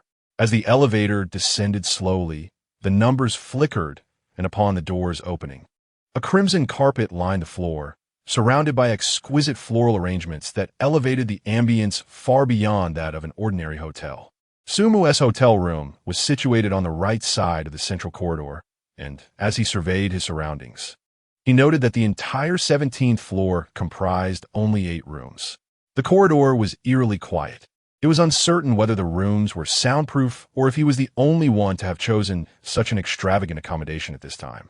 After using the black card to unlock the door, Xiao Zhang expressionlessly stated, "If you require assistance, you may use the landline to call the front desk." Before turning to depart, Sumu nodded in acknowledgement, watching him leave before closing the door. Inside the room, adhering to the single occupancy standard, there was a pristine white bed, a television, a reclining chair, and even a bathtub in the bathroom. Of course, these amenities were of little concern to Sumu. After a brief survey, his gaze fell upon a printed sheet of paper resting on the glass table. Upon entering and opening it, a pitch-black invitation fell out. Inscribed upon it were the bold words, "Dreamweaver Arena Battle. Commencement at 3 in the afternoon. Your presence is warmly welcomed." Just as he anticipated, only those students who could afford the VIP room would receive an invitation. Purchasing a VIP room was evidently a gamble. If they failed to earn the cost of the room, or even exceeded, it would result in a significant loss. Quite intriguing indeed. After enjoying lunch and a brief respite, he could commence weaving dreams, storing them in the heart of his dreams to prepare for the arena battle at 3 o'clock. Furthermore, Su Mu retrieved the note from his pocket, unfolding it to reveal the words escort mission. The starting point for the escort was located in the city center, with the delivery point beyond Dream City. Time midnight. Reward 40 credits. Chapter 14. Reshaping the Underworld. The essence of S-class dreams. At the stroke of midnight, a transport mission was set to commence, stretching from the city center to the outskirts. The reward was a substantial 40 points, an irresistible offer. However, the generous reward hinted at the formidable challenges that lay ahead. Nevertheless, he resolved to undertake the task. For most, midnight is an inconvenient hour, yet for Su Mu, it was an opportune moment. It meant that once night fell, he would have ample time to conjure dreams and absorb source energy. By the time the clock struck 12, he would be in optimal condition to elevate his strength for the mission. The day was meticulously planned, competing in the arena during the afternoon, continuing his endeavors into the evening, and then executing the transport task. Everything was perfectly arranged. For anyone else, maintaining peak mental acuity without any aids to accomplish such feats would have been impossible. This indicated that if he could complete all tasks today, he would undoubtedly retain his position at the top of the leaderboard. With these thoughts, Su Mu sat cross-legged on his bed, closed his eyes, and plunged his consciousness deep into his mind. Soon, a cube representing the essence of his dream manifested within his psyche, revealing a blank little world before him. Observing the emptiness, Su Mu summoned his source energy, gradually consuming it until he reached a total of 500 points, fully replenishing his mental strength. He then delved into the unique texts of his homeland, conjuring images of the underworld. An ancient, boundless black mist began to envelop the space of his dream, as greenish stone slabs and the imposing gates of the netherworld rose majestically before him. Perhaps due to his familiarity with this scene, the mental energy consumed this time was considerably less. As he surveyed the recreated landscape, Su Mu took a deep breath and began to manifest more images. The darkness enveloping the half-formed figure of a bull-headed creature gradually solidified, alongside his companion, the horse-headed being, who emerged with a soul-reaping rope. Next to the Bridge of Helplessness, a celestial light flickered into existence, transforming into a pavilion where a reddish-brown stone, known as the Three Lives Stone, lay quietly, offering a final glimpse of the earthly realm for wandering spirits. At the end of the Bridge of Helplessness, an eerie figure, a gaunt old woman, slowly emerged from the black mist, her eyes gleaming as if gazing into the distance. Beside her, a bowl of clear mungpa soup materialized silently.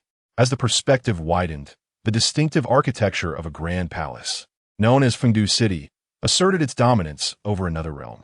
At this juncture, Su Mu sensed his mental energy waning and immediately ceased the construction. He turned his gaze towards the stored 500 points of source energy, inhaled deeply, and in a flash of thought, infused all of it into the underworld. With a resounding hum, the transformation began. Surrounding the underworld, a shroud of black mist enveloped the area, conjuring fierce gusts of wind. In Su Mu's mind, visions of the underworld surged forth into the realm of dreams, without depleting his mental energy. How dreadfully I perished! But I am not dead. I'm not dead. How have I found myself in the underworld? Oh, my dear parents, I've been a disobedient child. In my next life, I shall repay you. On the once desolate path to the Yellow Springs, numerous terrified spirits had gathered. Before the narrow gates of the underworld, the wails of the damned echoed continuously, as 18 fearsome demons with green faces and sharp fangs loomed menacingly, patrolling the vicinity. Within the halls of the Yama Palace in Fengdu City, a somber figure clad in a black robe, the judge of the underworld, materialized quietly, holding an ancient ledger known as the Book of Life and Death, one of the 3 celestial tomes. However, at present, the Book of Life and Death appeared somewhat ethereal, clearly not fully manifested. Outside the grand hall, spectral messengers wielded water and fire staves, awaiting the arrival of wandering souls. In this dreamscape, Each character exhibited lively expressions, entirely resembling ordinary individuals rather than mere constructs of dreams. Thus, was it the infusion of 500 source points that endowed this dream with the essence of true S-grade creation? Su-mu surveyed the underworld, which was swiftly evolving into a miniature world, and nodded in satisfaction. Even though the underworld had yet to achieve complete perfection, it already possessed formidable defenses and the capacity to instill fear in others. When faced with a crisis, Su-mu could directly summon the underworld from his dream realm to Earth, shielding himself from all external harm. As long as he could draw his enemies into the underworld, it would become his exclusive domain. As for the Book of Life and Death, curiosity sparked within him as he contemplated bringing it into reality. Yet, the moment this thought flickered, he felt an immense surge of mental energy cascading outward like a tidal wave. No. Realizing the peril, Su-mu abruptly halted the process, and the ensuing pain from the rapid depletion of his mental energy struck him. The Book of Life and Death could not be extracted from the dream of the underworld. Not for the time being. This, Su-mu pondered for a moment, quickly grasping the reason. According to the foundational knowledge of dream weavers, items that could be genuinely manifested were referred to as dream creations. The higher the level of a dream creation, the greater the expenditure of mental energy. Presently, the Book of Life and Death, classified as a human tome, undoubtedly held a high rank. He had conjured it within the underworld using source energy, and to truly manifest it in reality would likely require B-grade or even A-grade capabilities. However, if his mental energy were sufficient, it was not entirely impossible to manifest it at a lower grade. After all, with the utilization of source energy, this dream of the underworld possessed certain essential characteristics of S-grade creation. Based on his earlier attempts, even with his current F-grade abilities, he could attempt to extract some items from it. As long as he accumulated enough source energy, he should be able to manifest the Book of Life and Death ahead of time. He was simply uncertain of its functionalities. Of course, it was also feasible to recreate a facsimile of the Book of Life and Death, but that would lack the essence of an S-grade creation, continually draining his mental energy when drawn forth. There was no rush for that. Su-mu, deep in contemplation, surveyed the lively order within the realm of his dreams before closing his eyes to rejuvenate his spirit. Whenever the source energy appeared on the panel, he would exhaust it entirely to restore his mental fortitude. As the noon bell chimed within the room, Su-mu felt a slight elevation in his mental capacity. Mental, 32. 51. Gradually, he opened his eyes, stretched languidly, and, grasping the black card, rose to open the door. It was time for lunch. Having spent those 30 points, he intended to savor every morsel of the benefits bestowed upon him. With a creak, as the door swung open, it seemed like a serendipitous coincidence that the door of room 05 across from him also creaked open. Chapter 15. A gathering of top scholars. You are Su-mu. Emerging from the shadows was a young man clad in a linen shirt, standing approximately 1.7 meters tall, with a lit cigarette dangling from his lips. He had prematurely developed facial hair, giving him an air of premature maturity. Before Su-mu could make any move, the youth opposite him brightened at the sight of Su-mu and casually tossed away his cigarette. Instantly, a kaleidoscope of colors surrounded the smoke, which gracefully dissipated into the air. Clearly, this was an imagined cigarette. Dragon emblem school uniform? Quite rare indeed. The youth approached eagerly, introducing himself. I am Jiang Li, from the Dream Tower affiliated school in the Xinghe district. How shall I address you, my friend? You look quite unfamiliar. As the saying goes, one does not strike a smiling face. Aware of the rules of Dream City, Su-mu had already planned to make a bold impression in the upcoming Dreamer Duel, and there was no longer a need to conceal his identity. Su-mu, from Lonting High School in Linhai City. Su-mu replied with a gentle smile. Su-mu. That name. Jiang Li paused, deep in thought, before his eyes widened in realization. Wait, is it you? The one ranked first on the Celestial Leaderboard? The one who created an S-rank dream? The Celestial Leaderboard? Su-mu did not contest his identity, but instead inquired about the term. It's the points leaderboard, but we students in the Xinghe district prefer to call it the Celestial Leaderboard. Jiang explained, sizing Su Mu up with a mix of awe and curiosity. Linhai City isn't exactly an economic powerhouse, yet here you are, achieving such heights. Even if you were to lose consecutively from here on out, gaining admission to a top university would be more than within your reach. Care for a meal? Why not join me? We can exchange information about Dream City. I happen to possess some exclusive insights that might be of use to you. Exchange information? Observing the overly familiar Jiang Li, who could easily be classified as a social extrovert, Su Mu raised an eyebrow, uncertain of the other's intentions. However, he agreed with the idea of heading to the restaurant together to extract some information.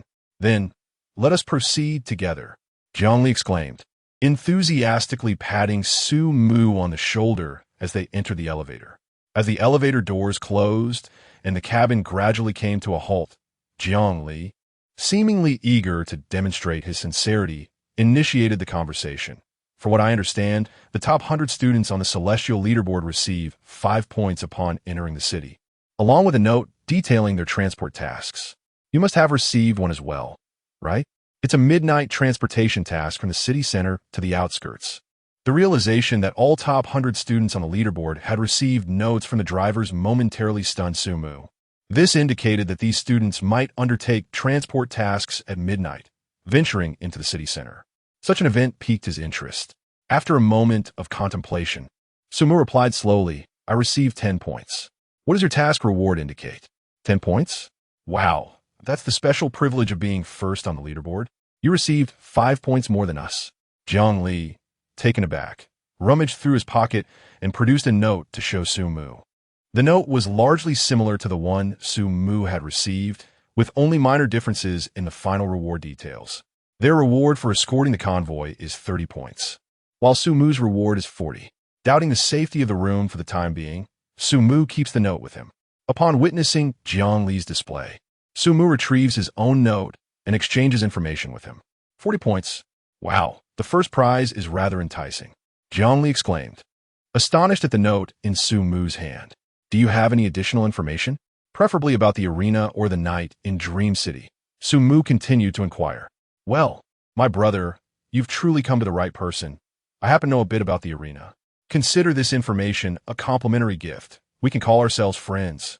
After all, you will discover it yourself after 3 o'clock this afternoon, Jiang Li replied cheerfully.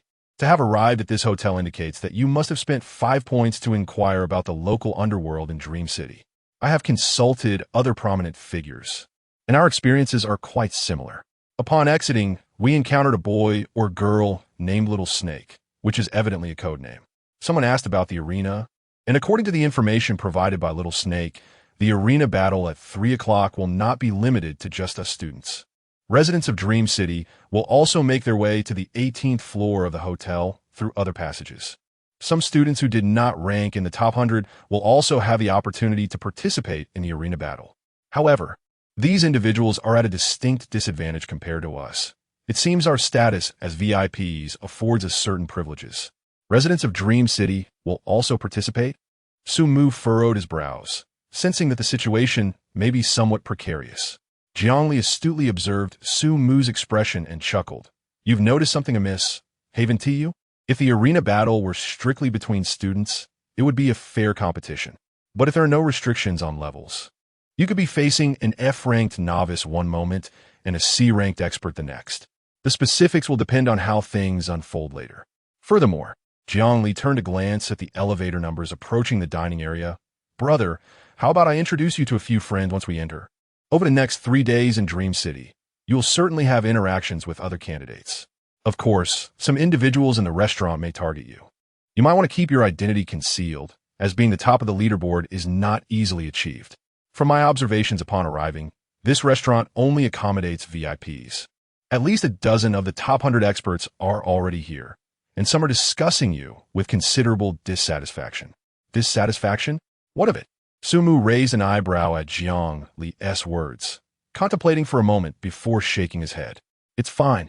Having one more friend is worth more than having one more enemy. Wow, I love your strong mentality, brother.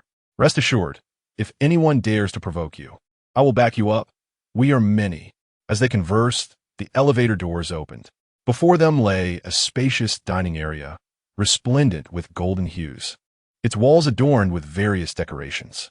The central air conditioning from the ceiling exuded a refreshing chill, enveloping the atmosphere in unparalleled comfort. Upon casting a glance around the hall, it becomes evident that, apart from a few solitary seats, the remainder consists of tables for 4. A total of 13 individuals are present, predominantly clad in blue and white uniforms, alongside those in fiery red attire, thus delineating 2 distinct factions. The others, akin to Sumu, either found their way here alone or were not accompanied by many from their academy, existing as solitary figures. As the elevator doors slowly slid open, it captured the attention of all present. Brother, the grand spectacle is about to commence. Noticing the gazes directed towards them, Zhongli gave Su Mu's shoulder a gentle pat, scanning the surroundings before gesturing towards a specific area of the hall. Sister, behold my new friend, Su Mu. At the utterance of these words, the entire assembly turned their attention to Su Mu, standing beside Zhongli. Su Mu. This name resonates profoundly with those striving for the apex of the heavenly rankings. He is indeed Su Mu, the very first in the rankings. Is he adorned in the Dragon Mark School uniform? Which prestigious institution does he represent? This is rather intriguing. A prodigy capable of conjuring S-level potential dreams has unexpectedly crossed paths with them. Chapter 16. Tang Ning and the Conspiracy of 30 Points. With Jiang Li's loud call, all eyes in the room instantly turned towards Su Mu. Jealousy, scrutiny, and hatred manifested on the faces of some individuals. While others might feel as though they were under a spotlight, discomfort coursing through their veins, Su Mu, resolute in his intention to stand out, felt not a trace of unease. The viewers in the live broadcast room erupted with excitement at this scene. Here it comes. Genius versus genius. Most of the people here are prodigies from the Xinghe district, distinctly different from Su Mu, who hails from the lower district. What an S-class mental strength. The majority here are seasoned warriors. I heard that someone once entered the starry dream realm up close to observe the celestial beasts without even awakening as a dream weaver. I hear Su Mu is supposed to participate in the arena competition this afternoon. Will he survive until then? In the restaurant, Jiang Li waved toward a certain direction and pulled Su Mu along with him. They approached a 4-person table nestled in the corner, where 2 girls sat against the wall, one clad in a blue and white uniform and the other in a fiery red, gold-patterned attire. The girl in blue and white possessed a pair of ice-blue eyes and exuded a calm demeanor. The one in red exhibited a somewhat carefree attitude. Her burgundy hair cascading over her shoulders, her long legs crossed, and her gaze towards Su Mu shimmering with an enigmatic light. Once seated, Jiang Li began introducing the 2 girls to Su Mu, starting with the one in blue and white. This is my sister, Zhang Hongxiao, and this is also my sister, Tang Ning. Hello. The girl with the ice-blue eyes nodded politely in acknowledgement. You are Su Mu? Inquired the girl named Tang Ning with a smile. Which esteemed family do you hail from? I don't believe I have ever heard of the Su surname. Or is your grandfather part of a prominent family? Esteemed family? As descendants of Yin and Huang, having 14 billion compatriots at home. Does that count? I am just an ordinary student without any background. Su Mu replied with a gentle smile. Ordinary student? At this, Tang Ning turned to glance at Jiang Li, who nodded, her expression gradually transforming into one of astonishment. You managed to create an S-class dream on your own without any Elder S support. Before she could finish her sentence, a male voice rang out from behind. Su Mu, it is an honor to meet you. Turning around, Su Mu saw a young man in a blue silk uniform approaching with a smile. I have heard that an unknown master emerged in the first round, and judging solely by appearance, the rumors do not seem unfounded. The young man extended his hand towards Su Mu. Such formalities? Su Mu felt a hint of wariness, rising to shake the young man's hand while introducing himself. I am Su Mu from Linhai City. What brings you to me? Linhai City?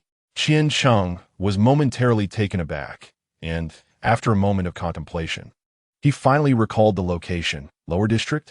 Without waiting for Su Mu to respond, he continued with a smile, You are participating in the arena battle this afternoon as well, right? Indeed, Su Mu nodded in affirmation. What do you say? Let us have a match this afternoon. I am keen to witness the prowess of the extraordinary individual capable of crafting S-grade dreamscapes upon their initial awakening, Qiansheng remarked with a hint of provocation. The audience in the live stream erupted with comments upon hearing this. Qiansheng, this is the genius who created the B-grade potential dream grave of the withered bones. I've witnessed his death dream, a hauntingly realistic depiction of mountains of corpses and seas of blood. This fellow must have seen battle. Here they come. I knew when these prodigies met, it would be like sparks colliding with the earth. Certainly, dream weavers are of this caliber. None yield to the other at the same level. Have a match? Sumu raised an eyebrow at Qiansheng's words. This was a soft target. It was an opportune moment to both utilize the dream-weaving techniques of Huaxia while simultaneously testing a peer of equal caliber. Such a topic would surely captivate many viewers, thereby amplifying his source energy. Just as Sumu was about to cheerfully agree, he heard Qiansheng pause and add, "How about I offer you 30 points? If you compete with me, regardless of the outcome, those 30 points will be yours.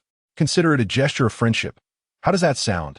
As he spoke, Qiansheng deftly swiped his finger, prompting a notification to appear on Sumu's personal panel. "Do you accept the transfer of 30 points from candidate Qiansheng?" A generous offering of 30 points at the outset. Observing the individual before him, Sumu's eyes narrowed slightly, sensing something amiss. Cough, cough. Beside him, Jiangli coughed to remind Sumu to proceed with caution. Sumu glanced at the panel and smiled, then altered the data. "How about this? I'll gift you 40 points, and we can have a match as a gesture of friendship. I have plenty to spare." As he spoke, Sumu indeed activated the transaction panel for 40 points. The audience was left bewildered. Are these two fools starting off a competition by desperately handing points to their opponent? Wait, something's off. Oh no, there's a trap. Remember a rule in Dream City? It forbids acquiring points through any illicit means. Alright, according to what was mentioned earlier, transferring large amounts of points between candidates for any reason is also considered a violation, right? No matter the justification. Wow, this kid is cunning. If anyone succumbs to accepting those 30 points, they will be directly violating the rules and facing elimination. As the audience pointed out, the individual named Qiansheng was testing Sumu using the rules of Dream City. However, unbeknownst to him, Sumu's understanding of these regulations was equally astute. Not revealing any disappointment, Qiansheng maintained a composed demeanor, as if this was merely a casual attempt to ensnare. "Just ensure you don't shy away from the arena battle this afternoon. Enjoy your meal," he said before turning and departing. This individual is rather insidious. Which school does he belong to? He is not even wearing a uniform. Jiangli leaned forward, scrutinizing him for a moment, yet could not recall any history. On the other hand, Tang Ning, with her assertive and fiery disposition, had a vague recollection.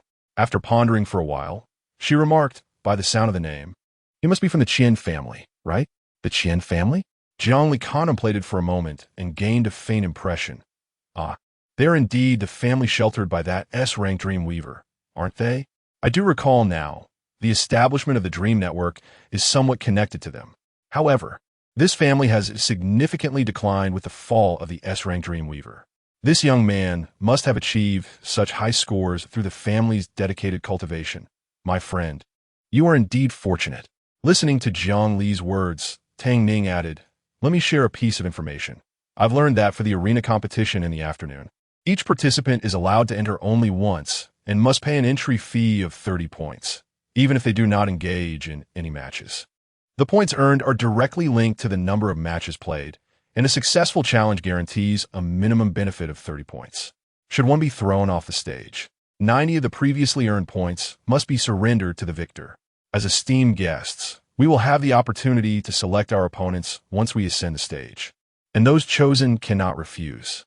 Moreover, all participants in the arena battles will don masks and cloaks that conceal their entire forms, rendering them unrecognizable. This young man likely fears he may not score against you, which is why he has resorted to such tactics.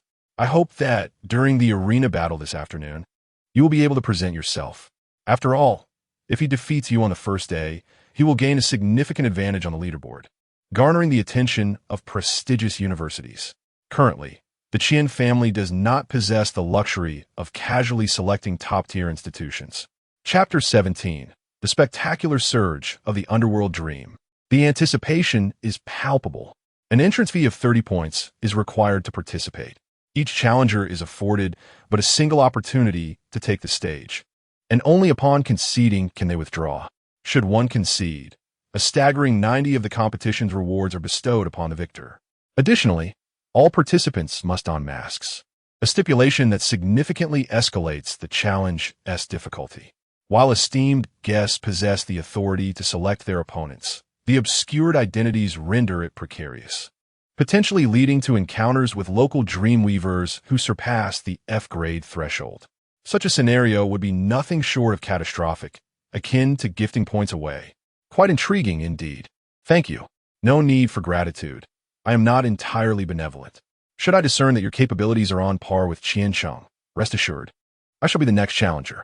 Tang Ning, smiling, remarked, since you are 20 points ahead, you must exhibit a level of skill that exceeds by 20. Otherwise, I shall ensure that you enter the second round on a stretcher. Frankly speaking, though the nature of the first prize remains a mystery, we are quite vexed by your audacity in claiming the top spot. Ah, so this individual has been awaiting him here. Sumu, Lishaning Totang Ningazerts, grasped the situation. This young lady, despite her fiery demeanor, was evidently not devoid of intellect. Following an unsuccessful attempt to report during the first round, she had grown wary. However, should Sumu fail to display a modicum of dominant prowess, this young lady would enter the arena with a grudge, treating him as an easy target. In essence, I could feign weakness, creating an illusion of a fierce contest with Qiansheng, and then, once it's your turn, seize the opportunity to accumulate another's points? Tang Ning rolled her eyes in response. You may certainly try. Thus began an unusual luncheon. Afterward, no one approached to instigate trouble. Su Mu ordered a beef rice bowl and a sweet iced tea from a server.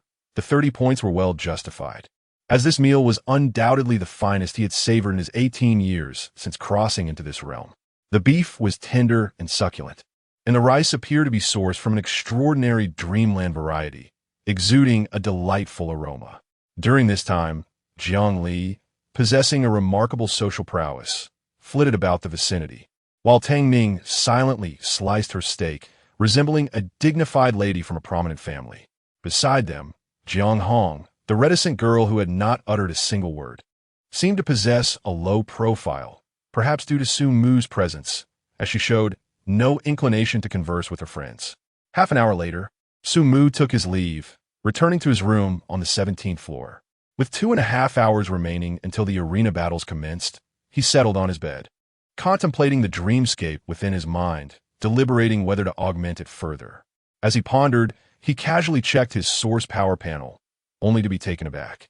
To his astonishment, the source power had surged once more.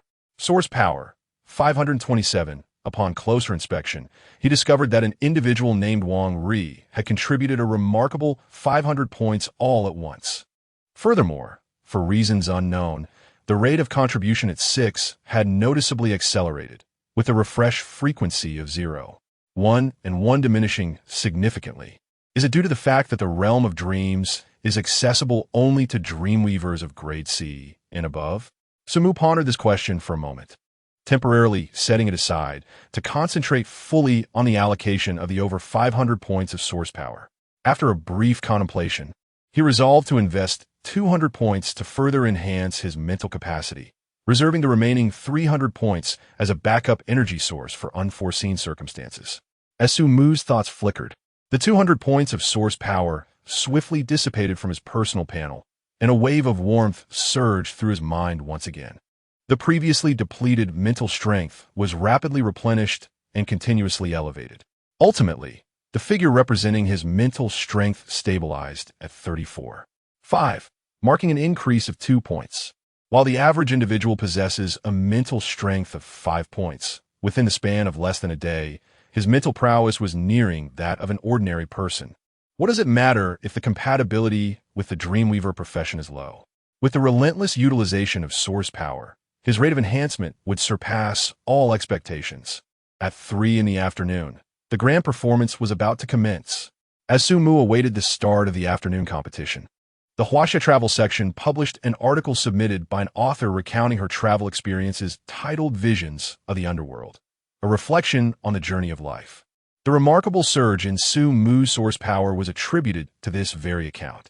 The author, Gu Jin, a grade C dreamweaver, had a profound passion for travel, particularly within the dreamscapes crafted by others. Upon the release of the global examination dream, she, having just qualified, promptly queued to experience Su Mu's creation of the underworld.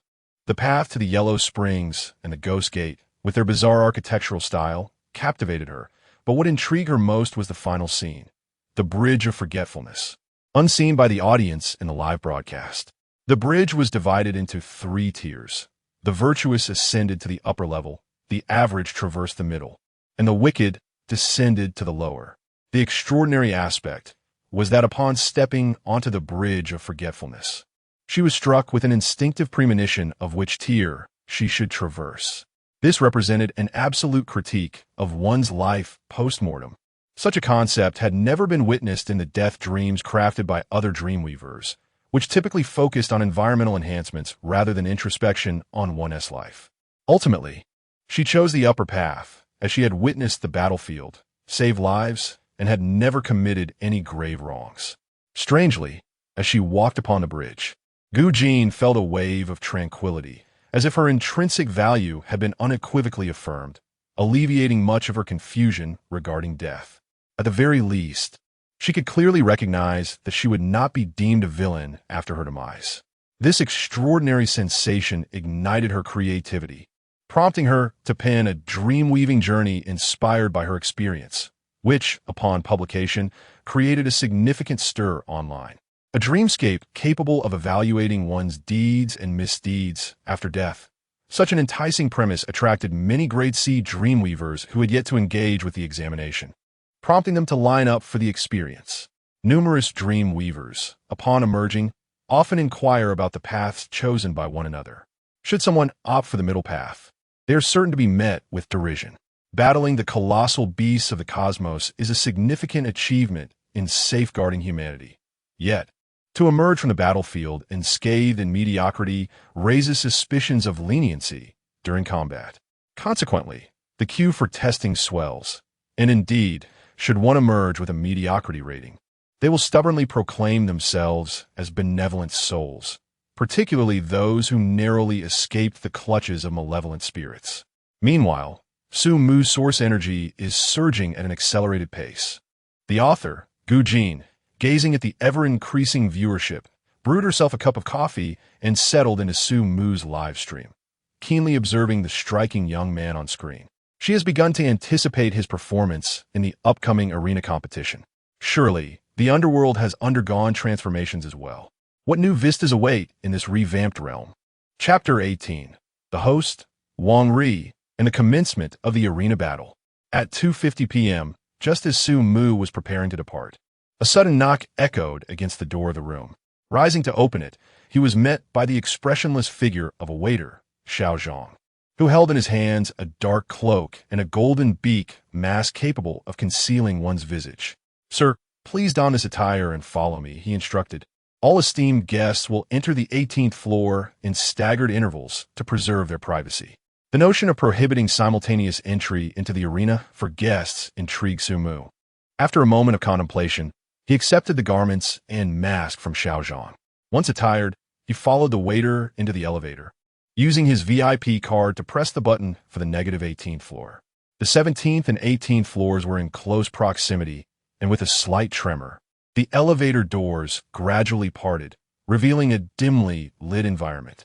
Surrounding him were several individuals clad in black suits and masks, their towering figures appearing as if sculpted from the same mold, indistinguishable in shape and stature. Xiao Zhang did not exit the elevator upon reaching the negative 18th floor. Awaiting Su Mu outside was a black-clad man. "Esteemed guest, your exclusive VIP suite has been prepared. Please follow me," he announced, his voice mechanical yet more animated than that of the waiter. As he spoke, his companions swiftly shifted positions, indicating a path for Su Mu to advance. Nodding in acknowledgement, Su followed the man at a measured pace through the pitch-black hall until they halted before a door marked with the number 18. Sir, this room number serves as your code name for the upcoming arena competition. It is equipped with comfortable air conditioning, a restroom, and various snacks and fruits. On the table, you will find the specific rules for this arena challenge. Please read them attentively. Notably, the arena battle will continue until 5:30 p.m., and prior to that time, you are not permitted to leave this room, the man declared as he opened the door and gestured for Su to enter. After a moment's reflection, Su stepped into room 18 without further hesitation. Inside, 3 walls were composed of transparent glass, with a row of sofas situated in the center. A glass table held an assortment of fruits and snacks, while a pure black card lay pressed upon one side of the table. Su approached and picked up the card for examination. Inscribed upon it were the rules of the arena competition. 1. Each participant is granted only one opportunity to take the stage. 2. Upon ascending the stage, a guest may designate another individual to join. The latter cannot refuse. 3. A fee of 30 points is required to take the stage, which can be refunded if the guest prevails, with 90 of the points earned by the defeated party being awarded to the victor. 4. A request for a halftime break may be made at the cost of 20 points, allowing the use of mental recovery items provided by the arena to restore a measure of mental fortitude. 5. The arena battle imposes no restrictions on levels. Proceed with caution. Su raised an eyebrow as he scanned the regulations displayed above. The rules were fundamentally consistent with what Tang Ning had previously introduced, even offering some additional privileges. For instance, VIP participants could have their points refunded upon entering the arena, but there was also a novel rule. During halftime, after completing a match, challengers could opt for a break, spending 20 points to restore their mental energy. This presented every contender with an opportunity for consecutive victories. The matches scheduled for this afternoon promised to be exhilarating. He was eager to step onto the stage and harvest the source power. In the midst of his thoughts, Su suddenly felt a slight tremor in his room. It was akin to the sensation of an elevator in motion, accompanied by a booming sound. The lights throughout the room illuminated, and the transparent glass before him reflected the outside scene. Ahead lay an expansive square competition arena, its vastness astonishing. At a glance, it was at least the size of a large middle school. Surrounding the arena were grandstands, where countless figures clad in black cloaks were seated. Unlike Su and his companions, these individuals wore masks adorned with a series of shimmering numbers, ranging from 100 to several thousand. Completely random. A cursory glance revealed at least 800 or 900 attendees, a mix of students and locals. The atmosphere in the stands was somewhat noisy, yet the soundproofing of the VIP area was evident. Su could only discern fragments of conversation from the nearby audience. Meanwhile, his room was being maneuvered by mechanical arms, positioning it among a series of identical, transparent rooms. On either side, there were similar glass enclosures, some of which housed masked individuals. Noticing Su's gaze, the cloaked figure in room number 17 to his right turned and nodded in acknowledgement. They were luxurious VIP panoramic rooms. As thoughts swirled in his mind, the central arena was suddenly bathed in brilliant light. A circular platform slowly ascended from below, revealing a middle-aged man in a black suit with silver hair, a gentle smile gracing his face. At that moment, all eyes in the arena were fixed upon him. Su felt no sense of peculiarity, only the astonished gasps emanating from the stands, including the VIP rooms. Is that the principal of Dream Tower University? No way. The host of this underground arena is Principal Wong of Dream Tower University. Incredible. An A-grade dream architect is officiating the arena match. This event surely holds great significance. Su raised an eyebrow at the murmurs, a thought crossing his mind. This individual must have invested significantly to even take on a role during the exam. Listening to the surrounding discussions, Principal Wong, with his warm smile, bowed to the audience and began to read from a script prepared by his daughter. Welcome, challengers, to our Dream Architect Arena Battle on the 18th floor below. I am Wong Ri, the principal of Dream Tower University, and I will serve as today as host. Tomorrow, another university's principal will take my place. The rules of this tournament have undoubtedly been communicated to everyone through the notes provided by the hotel prior to your arrival, so I shall refrain from reiterating them. We are all here with the sole purpose of accumulating points. The longer one survives in the arena, the greater the score attained. On behalf of Dream Tower University, I extend my best wishes to all participants for exceptional performances in today's tournament. Furthermore, I reiterate my promise that those who exhibit outstanding abilities during this contest will receive additional recognition from Dream Tower University. Chapter 19. The Loophole of Rules bewildered Qiansheng. As Wang Ri's words echoed through the hall, a cacophony of excitement erupted among the students. Many were visibly eager, their faces alight with exhilaration. If they could compete several rounds in the arena today, even mediocre scores afterward might still lead them to Mengtai University. The principal's message was unmistakable. As long as one performed exceptionally on the stage and caught his attention, attending Mengtai University would no longer be a mere dream. Goodness, how fortunate I am to have invested in this opportunity. The arena battles over these 3 days are bound to be fiercely contested. Wang Ri, who was guest hosting, surveyed the electrified atmosphere around him, nodding in satisfaction before steering the conversation back on track. According to the examination rules, he could only sprinkle in a bit of personal flair. Any extraneous remarks would be deemed a violation of the examination discipline. This day has proven worthwhile. At least I have promoted the school ahead of those old-timers, so we needn't worry about enrollment. Furthermore, Wang recast a glance toward the VIP section, discreetly observing the 18th seat. Sumu. This was also one of his reasons for being here. He had already experienced the deathly dreamscape crafted by this young man. To describe it as a subversion of understanding would be an understatement. The gates of hell, the road to the underworld, the bridge of lament. As a top-tier dream weaver, he could vaguely glimpse a vast realm of death within. I wonder how much surprise this young man will offer today, and what price I would be willing to pay to secure him. Wang Ri mused, quickly returning to the moment with a gentle smile. Let us adhere to tradition, as our esteemed guest from the VIP section will inaugurate the first match of the Arena Challenge. Who among our honored guests is prepared to take the stage first today? The stage lights shifted, accompanied by the narration, moving toward the VIP section, rotating in anticipation of the first challenger. Suddenly, a voice emerged from the lower right corner of Su Mu's view. I'll go first. This voice was somewhat familiar to Su Mu. It belonged to Qiansheng, who had previously challenged him at noon. Was this fellow not attuned to the situation? He was so reckless as to be the first on stage? Su Mu furrowed his brow slightly. However, Wang Ri had already heard Qiansheng's call. With a warm smile, he directed the lights toward Qiansheng's room. Excellent. The first challenger from the esteemed guests has appeared. He is the 12th guest. Let us welcome the 12th guest to the stage as today's inaugural contender. In an instant, all eyes in the arena were fixed upon Qiansheng. Inside room 12, the masked Qiansheng's heart raced violently.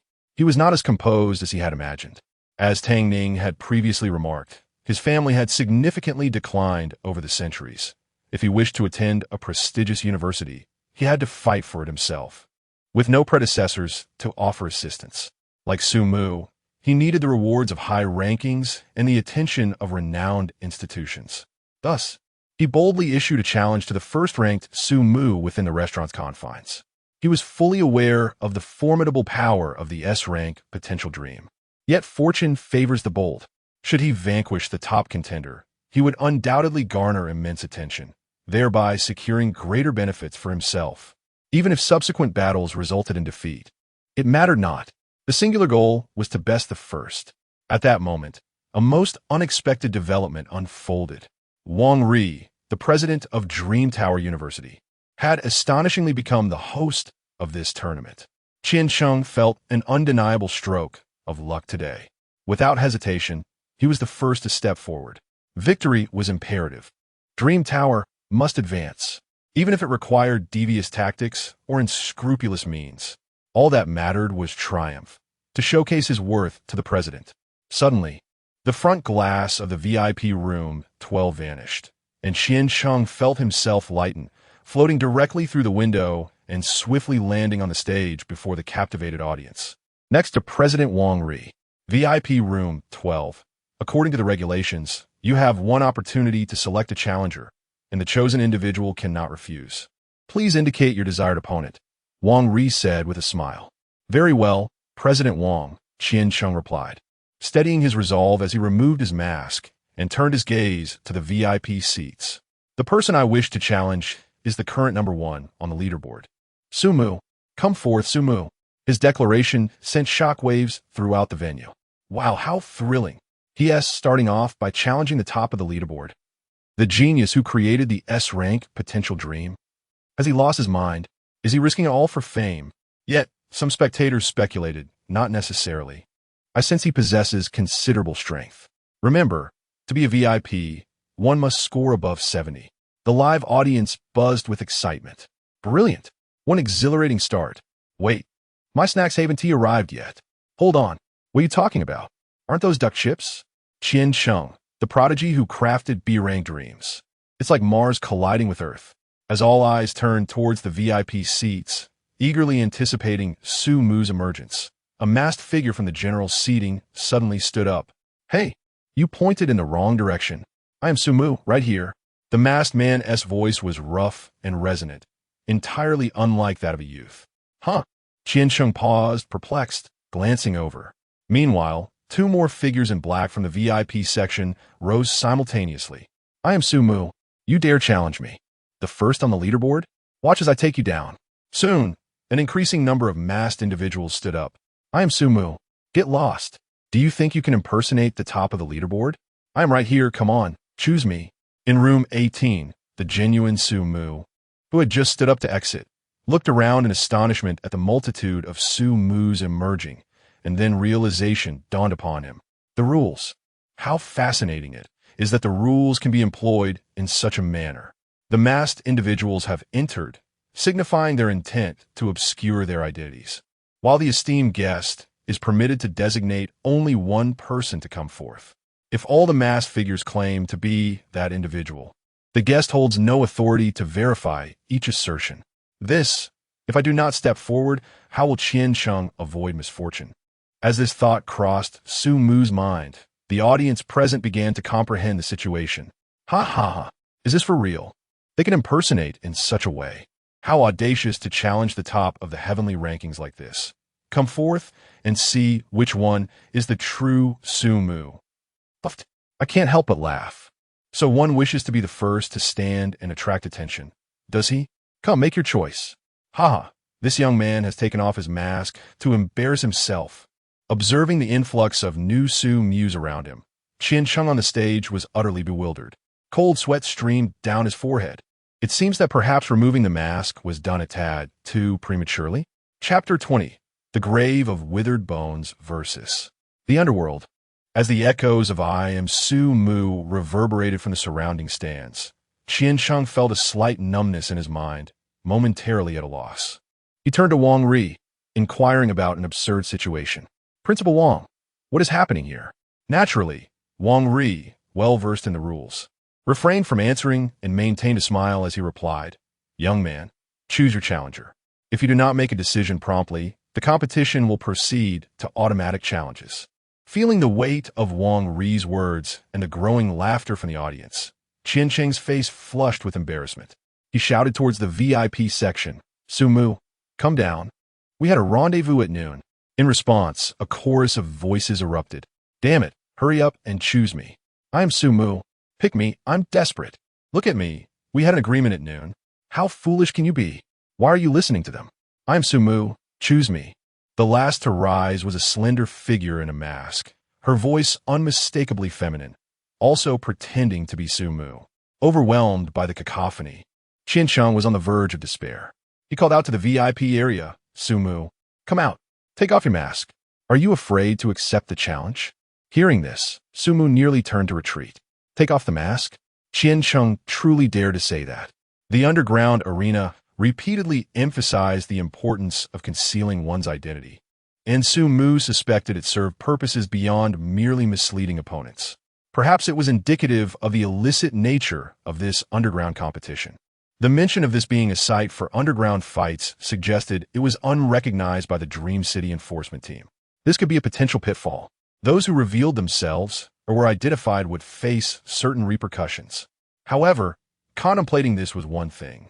It was crucial for Su Mu to remain steadfast and not retreat after being challenged. While toying with an individual could be amusing, enhancing his source power was paramount. He intended to stand victorious on the stage until the end. Looking around, he noticed that the individuals in black had all risen, using their voices to distract Qiansheng without extraneous movements. After a moment of contemplation, Su Mu raised his hand high, ensuring he would capture the attention of those around him. Whether Qiansheng could comprehend this was up to him. Regardless, Su Mu was prepared to step onto the stage after the first round. Upon his gaze fixating on the VIP section, Qiansheng immediately recognized the distinct presence of Su Mu. Although the mask remained intact, he felt certain this individual was indeed Su Mu. Without further thought, urged on by Wang Ri's insistence, Qiansheng pointed towards room 18, exclaiming, "That's him. He is the Su Mu I wish to challenge." A wave of laughter erupted from the audience. "Are you certain? He hasn't even removed his mask. Ha ha, this is hilarious. If he takes off his mask, he'll be embarrassed in front of everyone. He'll be a national laughingstock." Indeed, should this individual fail to exhibit even a modicum of skill in the forthcoming match, it would be nothing short of a catastrophe. I cannot help but feel that Dream Tower University is entirely out of reach for him. Listening to the cacophony from the stands, Qiansheng's complexion fluctuated between shades of green and white. His eyes widened as he scrutinized the masked figure in room 18. After confirming his choice, the masked man lowered his hand, exuding an enigmatic aura that made Qiansheng's heart race with trepidation. Perhaps this person was deliberately drawing his attention at the opportune moment. Or perhaps he was a high-level dream weaver. The thought caused Qiansheng to sweat profusely. He had already cursed Su Mu from head to toe in his mind. At this juncture, he could only grit his teeth and press on. Damn Su Mu. Beside him, Wang Ri, who had been observing the candidates, cast a glance at Su Mu, nodding with a smile. With a subtle gesture, he summoned Su Mu from room 18 to the square arena, placing him opposite Qiansheng. Qiansheng scrutinized the figure clad in black before him. He appeared to match Su Mu's height and build from their earlier encounter, yet there lingered a psychological need for verification. "Su Mu, is this your idea of amusement?" Qiansheng muttered through clenched teeth. Su Mu surveyed the surroundings, opting not to engage Qiansheng in conversation, standing there patiently awaiting the commencement of the match. "Now that both parties have taken their positions, please stand at the center marked by my light. Only upon my command will you be permitted to make a move," Wang Ri announced. The lights surrounding the stands dimmed, and two beams illuminated the eastern and western sides of the square arena.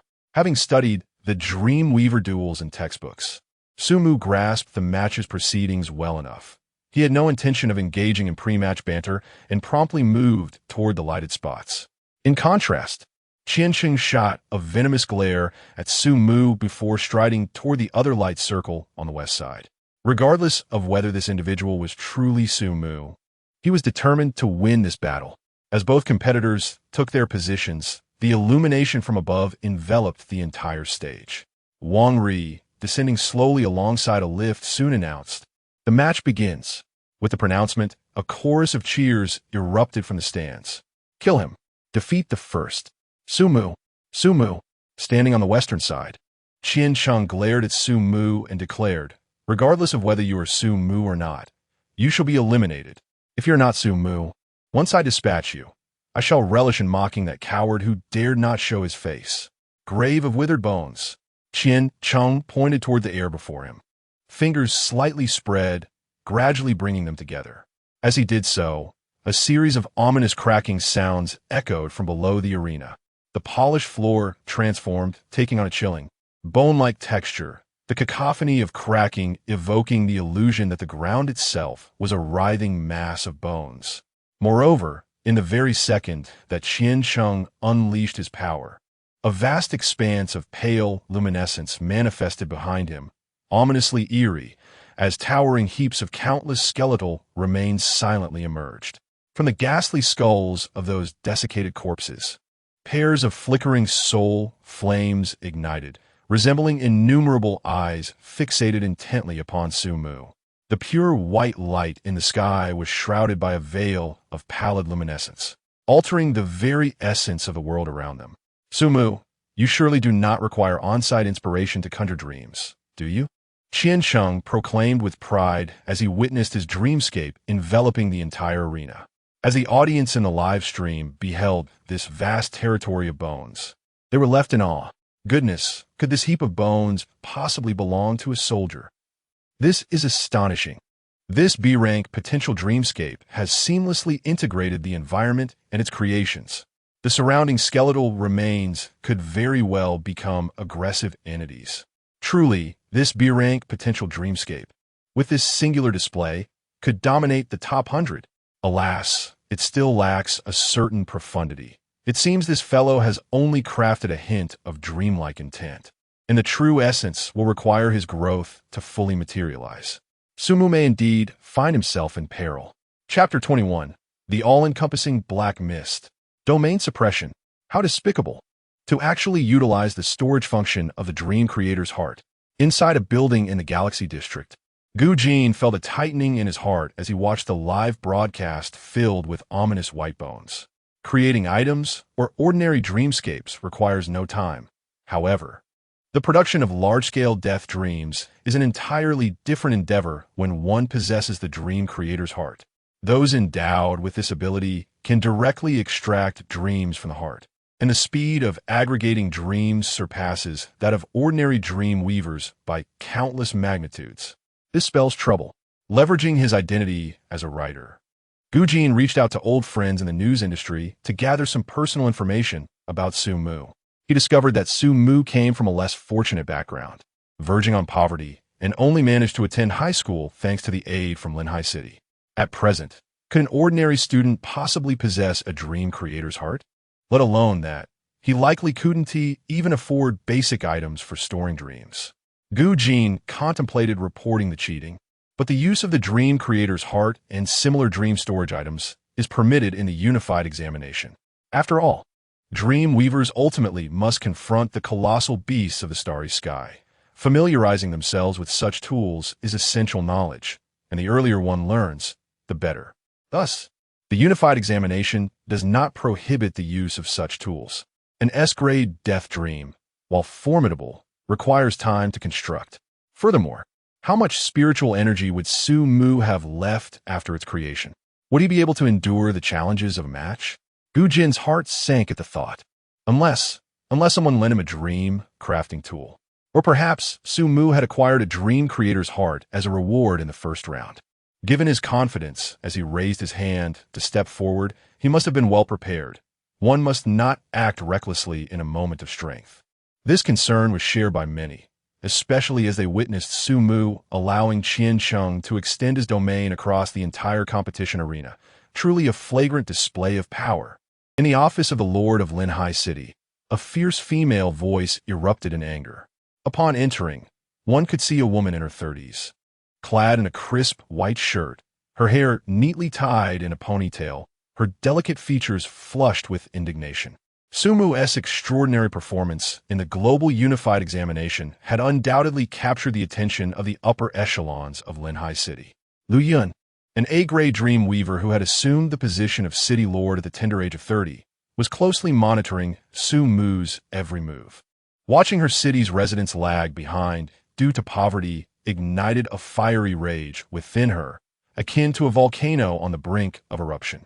Gazing at the screen, where Su-mu appeared motionless and seemingly weak and helpless, Lu Yun wished fervently to step into the scene and equip him with the finest gear. Wasn't the rule of this damned unified examination skewed in favor of candidates from economically prosperous regions? Without the contributions of Linhai City, where would these so-called economic zones derive their status? They are all mere ruins. This will not stand. I must lodge a complaint with that old man. This is utterly biased. Lu Yun dialed the number, saved under the name Old Man Shun, through the internet. After a few rings, the call was promptly answered. On the other end, a venerable voice seemed to grasp the purpose of Lu Yun's call and, without waiting for her to speak, began, "Child, do not be so anxious. Our examination committee will certainly do our utmost to coordinate any issues faced by the candidates. The first reward for Su Mu is a Dreamland Heart, crafted by an S-Class Dream Master, renowned for its exceptional quality. Does Su Mu possess an exquisite Dreamland Heart? An S-Class one, no less. The Lord of Linhai City, who was about to press for answers, found himself momentarily stifled by this revelation. If so, why does Su Mu not utilize it? Old man, did you truly provide it? As an A-Class Dream Master herself, she was momentarily at a loss to conceive Su Mu's reasoning and instinctively countered with a question. On the other end of the line was the chief examiner, Chun Fengxiu. He, too, was observing the match, but he could not fathom Su Mu's actions. Why employ the Dreamland Heart simultaneously? It was tantamount to permitting his opponent to seize the advantage of the arena. From Chun Fengxiu's perspective, he simply could not comprehend it. After a day of keen observation, he could clearly discern that this child, despite his humble origins, possessed a level of insight and judgment that rivaled his peers from the affluent regions. What was he waiting for? A chance to astonish? Or something else? As Chun Fengxiu pondered, he suddenly heard Lu Yun's excited voice on the line. He has begun. Upon hearing this, Chun Fengxiu swiftly directed his gaze to the screen. In the arena, amidst the pallid expanse and scattered bones, Su Mu, his face concealed by a golden mask, exhibited no signs of panic. Instead, a faint smile graced his lips. A death dream. Qianqing actually had a death dream to counter him, and it was teeming with skeletal figures reminiscent of Western macabre. This lad certainly knows how to choose. How could the underworld fear the dead? As thoughts raced through his mind, Qianqing, on the opposing side, noticed that Su Mu remained motionless, and a flicker of delight surged within him. Could it be that this fellow is paralyzed with fear by the deathly scene I conjured? Or perhaps he lacks a Dreamland Heart or similar artifacts. Indeed, this boy hails from Linhai City, a lower district. Students possessing such items are likely scarce, aren't they? Heaven is aiding me. Su Mu, regardless of the truth, the one bearing that name appears utterly lacking in capability. Qianqing chuckled, clasping his hands behind him, and lightly snapped his fingers. With a resounding crack, the myriad skeletons behind him, flickering with countless souls' flames, sprang into action, amidst the clattering of bones and the sharp sounds of collisions. One skeletal figure after another began to rise, their eerie movements advancing towards Su Mu. Moreover, from the vicinity of Su Mu's feet, the sounds of shifting bones echoed ominously. The blood-stained skeletal hands emerged relentlessly, resembling monstrous entities that twisted their own phalanges, seemingly intent on dragging Su Mu into an abyss of eternal damnation. This was the most formidable technique that Qianqing had gleaned from the ancestral dreams, the pinnacle of his current capabilities. Although this maneuver demanded considerable mental fortitude and required the creation of numerous dream constructs, it was undeniably worthwhile. He aimed to erase the recent humiliation he had endured, ensuring that all would remember his might. Furthermore, he aspired to demonstrate his prowess to the principal of the Dream Tower, thereby securing superior resources. Qianqing could not help but envision a promising future. At that very moment, he noticed that Su Mu, who had been sluggishly stirring, was also gripping his hands in a semblance of readiness. Unlike Qianqing, however, a swirling mass of black mist quietly emanated from Su Mu's hands. For reasons unknown, a chilling sensation began to rise within Qianqing's heart. Chapter 22. The Netherworld Reappears. A shocking revelation. The dream-making heart. Almost instinctively, the phrase surfaced in Qianqing's mind. This fellow possesses a dream-making heart as well. Why didn't he utilize it earlier? Qianqing sensed an unsettling dissonance. Yet at this moment, he was committed and could not retreat. The creations within his deathly dreamscape had all been summoned. If he did not press forward now, his mental fortitude might not sustain another attempt. Regardless, the entirety of the arena was enveloped by my deathly dream. Even if he wished to summon his own dream, it would not rival the perfection of mine. As he pondered, a cacophony of anguished wails erupted from the surroundings. We have met a tragic end. My lifespan is not yet fulfilled. I'm not dead, not dead. How absurd. I am the general who defends the nation, commanding countless elite soldiers. How could I be imprisoned beneath the 9 springs? The voices, born of countless souls, sent a shiver down Qian Cheng's spine. The words conveyed despair and tears. Yet at their core lay an overwhelming terror, fear of death itself. Even the so-called general, master of multitudes, bellowed with a palpable dread of mortality. However, was this not the limit? Just as Qian Cheng intended to mock, his expression suddenly froze.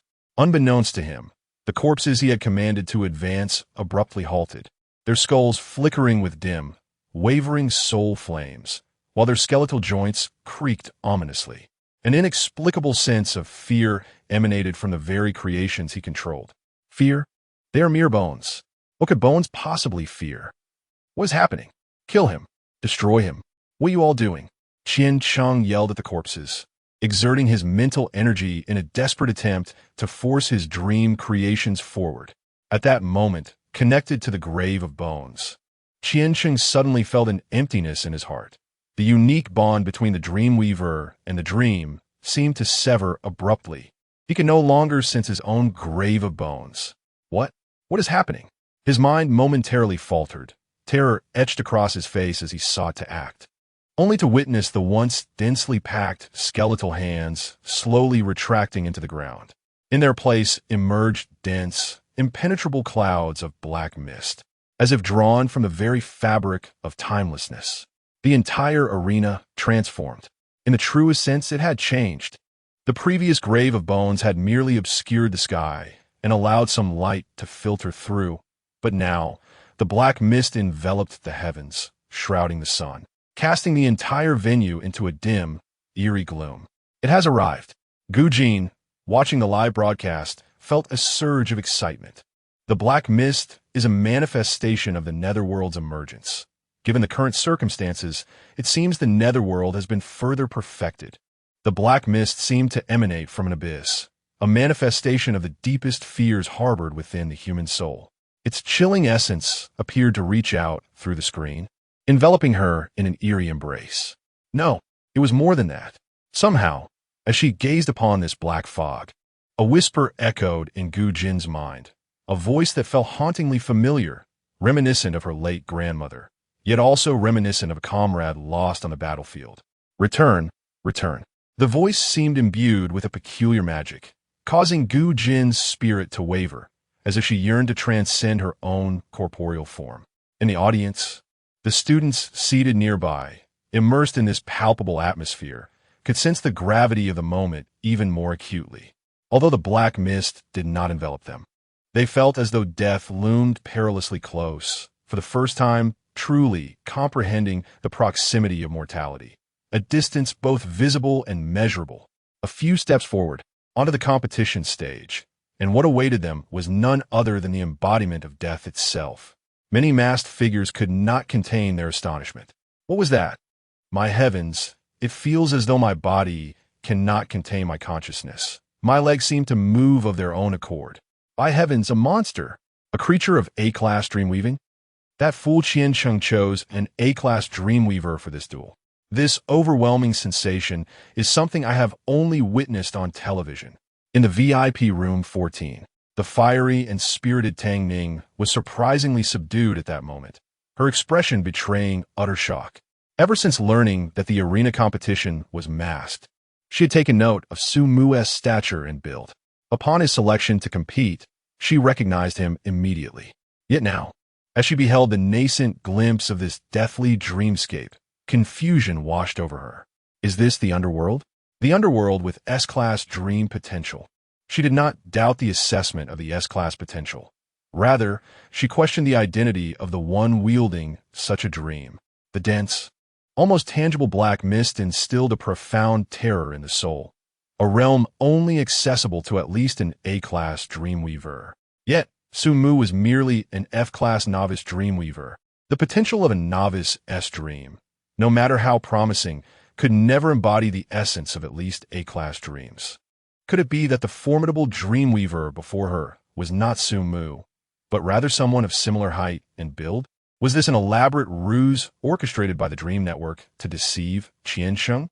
Tang Ning sought to convince herself of this, but her instincts, honed over time, insisted that the individual before her was indeed Su Mu, a true prodigy in every sense of a word. Lu Yun is astonished by your creation.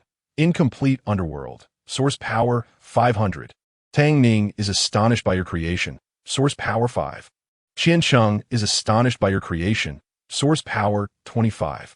A series of enhancements manifested upon Su Mu's panel. Following the conclusion of the first round, Su Mu's source energy growth rate experienced a remarkable acceleration. Gazing at the rapidly fluctuating numbers on the panel, a glimmer of joy illuminated Su Mu's expression hidden beneath the mask. With a flick of his wrist, he summoned the entirety of the underworld. Crack, crack, crack. The bones scattered across the ground vanished completely, replaced by a verdant stone pathway, imbued with the marks of time. Surrounding this path, countless crimson buds erupted forth, blossoming into resplendent hues, creating a dreamlike spectacle as if they were the sole source of light in this world. A river, steeped in blood and seemingly boundless, wound its way through the center of the scene. In its depths, numerous corpses reminiscent of summoned entities floated and sank. A brown Naiha bridge rose alongside the river, with a small pavilion perched on one side of its three-tiered structure, housing a solitary brownstone. Chapter 23. If he is Su Mu, I shall devour this floor. Gazing across the Naiha bridge, an elderly woman sat beside it, her weathered visage etched with lines that spoke of deep-seated hatred and grotesqueness, embodying humanity's innermost fears. Cradling a bowl of crystal-clear broth, she stared longingly at the opposite side of the bridge, seemingly awaiting the arrival of someone from the other side to join her. Behind her, within the dense black mist, a magnificent city faintly emerged. The signpost read Fengdu, with palatial structures soaring majestically, seemingly brimming with countless untold tales. The atmosphere around her exuded a profound sense of history and epic resonance, deeply stimulating every soul present. It was as if all of this had genuinely existed at some juncture in history, and after death, the hearts and spirits of the departed might find their final resting place here. As for the conclusion, it remained shrouded in darkness. Gu Jin's eyes sparkled with curiosity as she surveyed the scene, her mind erupting with myriad questions. Who was this old woman? Why was she by the Naiha bridge? And whom did she yearn for? What was the significance of the reddish-brown stones atop the bridge? What secrets lay hidden within the yet unrevealed palace? She sensed that everything here harbored an ancient and profound narrative, waiting for her to uncover. The underworld had not disappointed her expectations. Gu Jin could hardly contain her eagerness to delve into it all. Just as Gu Jin exhibited her bewilderment, the barrage of comments in the live stream exploded. The highlight of the afternoon was the underground arena competition, and the live broadcast of this event captivated the attention of nearly all viewers. Regardless of which stream they tuned into, the deathly creations before them were flawless, rendering the so-called B-grade potential dreamscape grave of withered bones a mere inferior product. Could a mere F-grade novice dreamweaver truly conjure such a thing? I am utterly in awe. O Great One, take me as your disciple. Even if I ascended to A-grade, I could never create a dreamscape of such caliber. The completeness, the epic grandeur. I am humbled. I feel an overwhelming pressure greater than when facing a celestial beast beneath the starry sky. Were it not for the knowledge that Su Mu was indeed the masked figure standing there as number 18, I would have suspected that the president of Dream Tower University, Wang Ri, was warming up. What purpose does that old woman serve? What is the nature of the broth she holds? And where is Qian Sheng? ISNT this a battle? Where are his creations? Upon hearing the last comment, the audience reacted collectively. The camera angle in a live stream promptly shifted to the opposing side of the battle, where Qian Sheng stood in a daze upon the flagstone path. His dream creations. The corpses trembled in fear, frozen and unable to move. He appeared utterly bewildered. Seeing this, Su Mu, who was on the verge of fully materializing Fengdu City, halted his actions. Since the opponent could not endure any longer, there was no need for him to unleash his final move to vanquish the adversary, thereby conserving some of his mental energy. After all, this was a battle of attrition, Minimizing mental expenditure equated to preserving one's innate strength. Observing the unfolding scene, Sumu felt a shift in his thoughts as footsteps gradually echoed upon the stone path. The formidable figure of Nyo Rinma stepped forth from the swirling black mist. Chains in hand, the familiar voice resounded from the platform. Having succumbed to death, why linger? Hearing this, Qian Cheng remained motionless, while the masked figure marked 666 in the stands trembled involuntarily, for he was all too familiar with this phrase. It had accompanied his own extraction from the realm of souls. It seemed that the underworld had grown even more formidable. The encroaching darkness now shrouded everything with an intensified potency. Previously, when he crossed the Naiha Bridge, there had been no old woman present. Chen Dahan swallowed hard, his legs trembling uncontrollably. Having faltered in the first round against Sumu, he was punished by being sent to Dream City to serve as a dream construct, tasked with descending to the platform to thwart candidates and prevent any from amassing excessive points. In the event of a lull on stage, he would also have to act as a punching bag, absorbing a few rounds of blows. Yet now, the stage resembled a monstrous entity. Should this creature achieve a high score, he would be compelled to find a way to confront it. Chen Dahan felt acutely aware of his inadequacies as a D-grade dreamweaver. The pressure he felt facing Sumu was far greater than that of encountering the celestial behemoth. He could distinctly perceive that Sumu was still holding back. That grand city, reminiscent of an epic myth, had yet to fully manifest upon the contest stage. This was not merely due to a lack of mental power. It was solely because the lad before him was unworthy. He felt an urgent need to contact the old man, hoping that while Sumu had yet to begin accumulating points, he could hastily arrange for someone else to take his place. He could not endure another minute as an examiner. The embarrassment mattered little. The true concern was that he might find himself in peril within this dreamscape. Enduring another demise would surely drive him to madness. Just as he prepared to discreetly exit to reach out to Chun Fengxiu, an incredulous voice emanated from the platform. This is impossible. What did he mean by impossible? Of course, his opponent could not possibly be Sumu. This dream could not have been conjured by a mere F-grade. If this dream was indeed crafted by an F-grade dreamweaver, I would kneel right here and devour this floor. Today, misfortune has befallen me, for I have encountered at least a being of B-grade or higher. I concede defeat, yet one day, I, Qian Cheng, shall surely triumph over you. Feeling the chilling atmosphere enveloping him, Qian Cheng's legs quaked, yet he stubbornly declared, I concede. Today, I consider myself unlucky. Damn it, I admit defeat. To a senior. I yield. Senior? Devour the floor? Listening to Qian Cheng's obstinate words, the audience in the live stream erupted into laughter. Is this little brat here to swindle a meal? Was he preparing to consume the entire floor in one go? Or would he shatter it piece by piece? And did he even dare to call upon his senior? I couldn't help but laugh. If Sumu were to remove his mask now, would this fellow not drop to his knees and call him father? Amidst the laughter, Qian Cheng's words held a certain credibility in the eyes of the Dream City students, who lacked an omniscient perspective. Indeed, this dream was extraordinarily powerful, surpassing the strength of an F-grade dreamweaver. There were whispers among the participants, questioning whether a certain chief examiner was warming up by bullying the young ones. In any case, it could not be Sumu, for the name of the underworld was never mentioned in this death dream, nor did the masked figure utter the name of his dream. As for these doubts, even if Sumu were to hear them, he would not seek to clarify. In 3 days, when the second round commenced and the leaderboard was revealed, everything would naturally come alight. Nonetheless, Qian Cheng still required a measure of punishment. Chapter 24 continue. Chen Dahan takes the stage. Sumu slightly curled his fingers, and the pair of spectral beings, the ox head and horse face, turned to gaze at Qian Cheng. Skirting the surrounding corpses, they deftly ensnared 2 chains around Qian Cheng's neck. Before Qian Cheng could fully comprehend the situation, a peculiar sound echoed, and he felt an overwhelming force pulling him forward. Staggering a few steps, he sensed an unexpected lightness in his body, as if he had been liberated. However, in that very instant, the chains coiled around his neck unleashed an excruciating pain akin to the venom of a spine. The sudden agony rendered Qian Cheng's expression uncontrollable. His legs buckled, and his eyes rolled back as he succumbed to unconsciousness.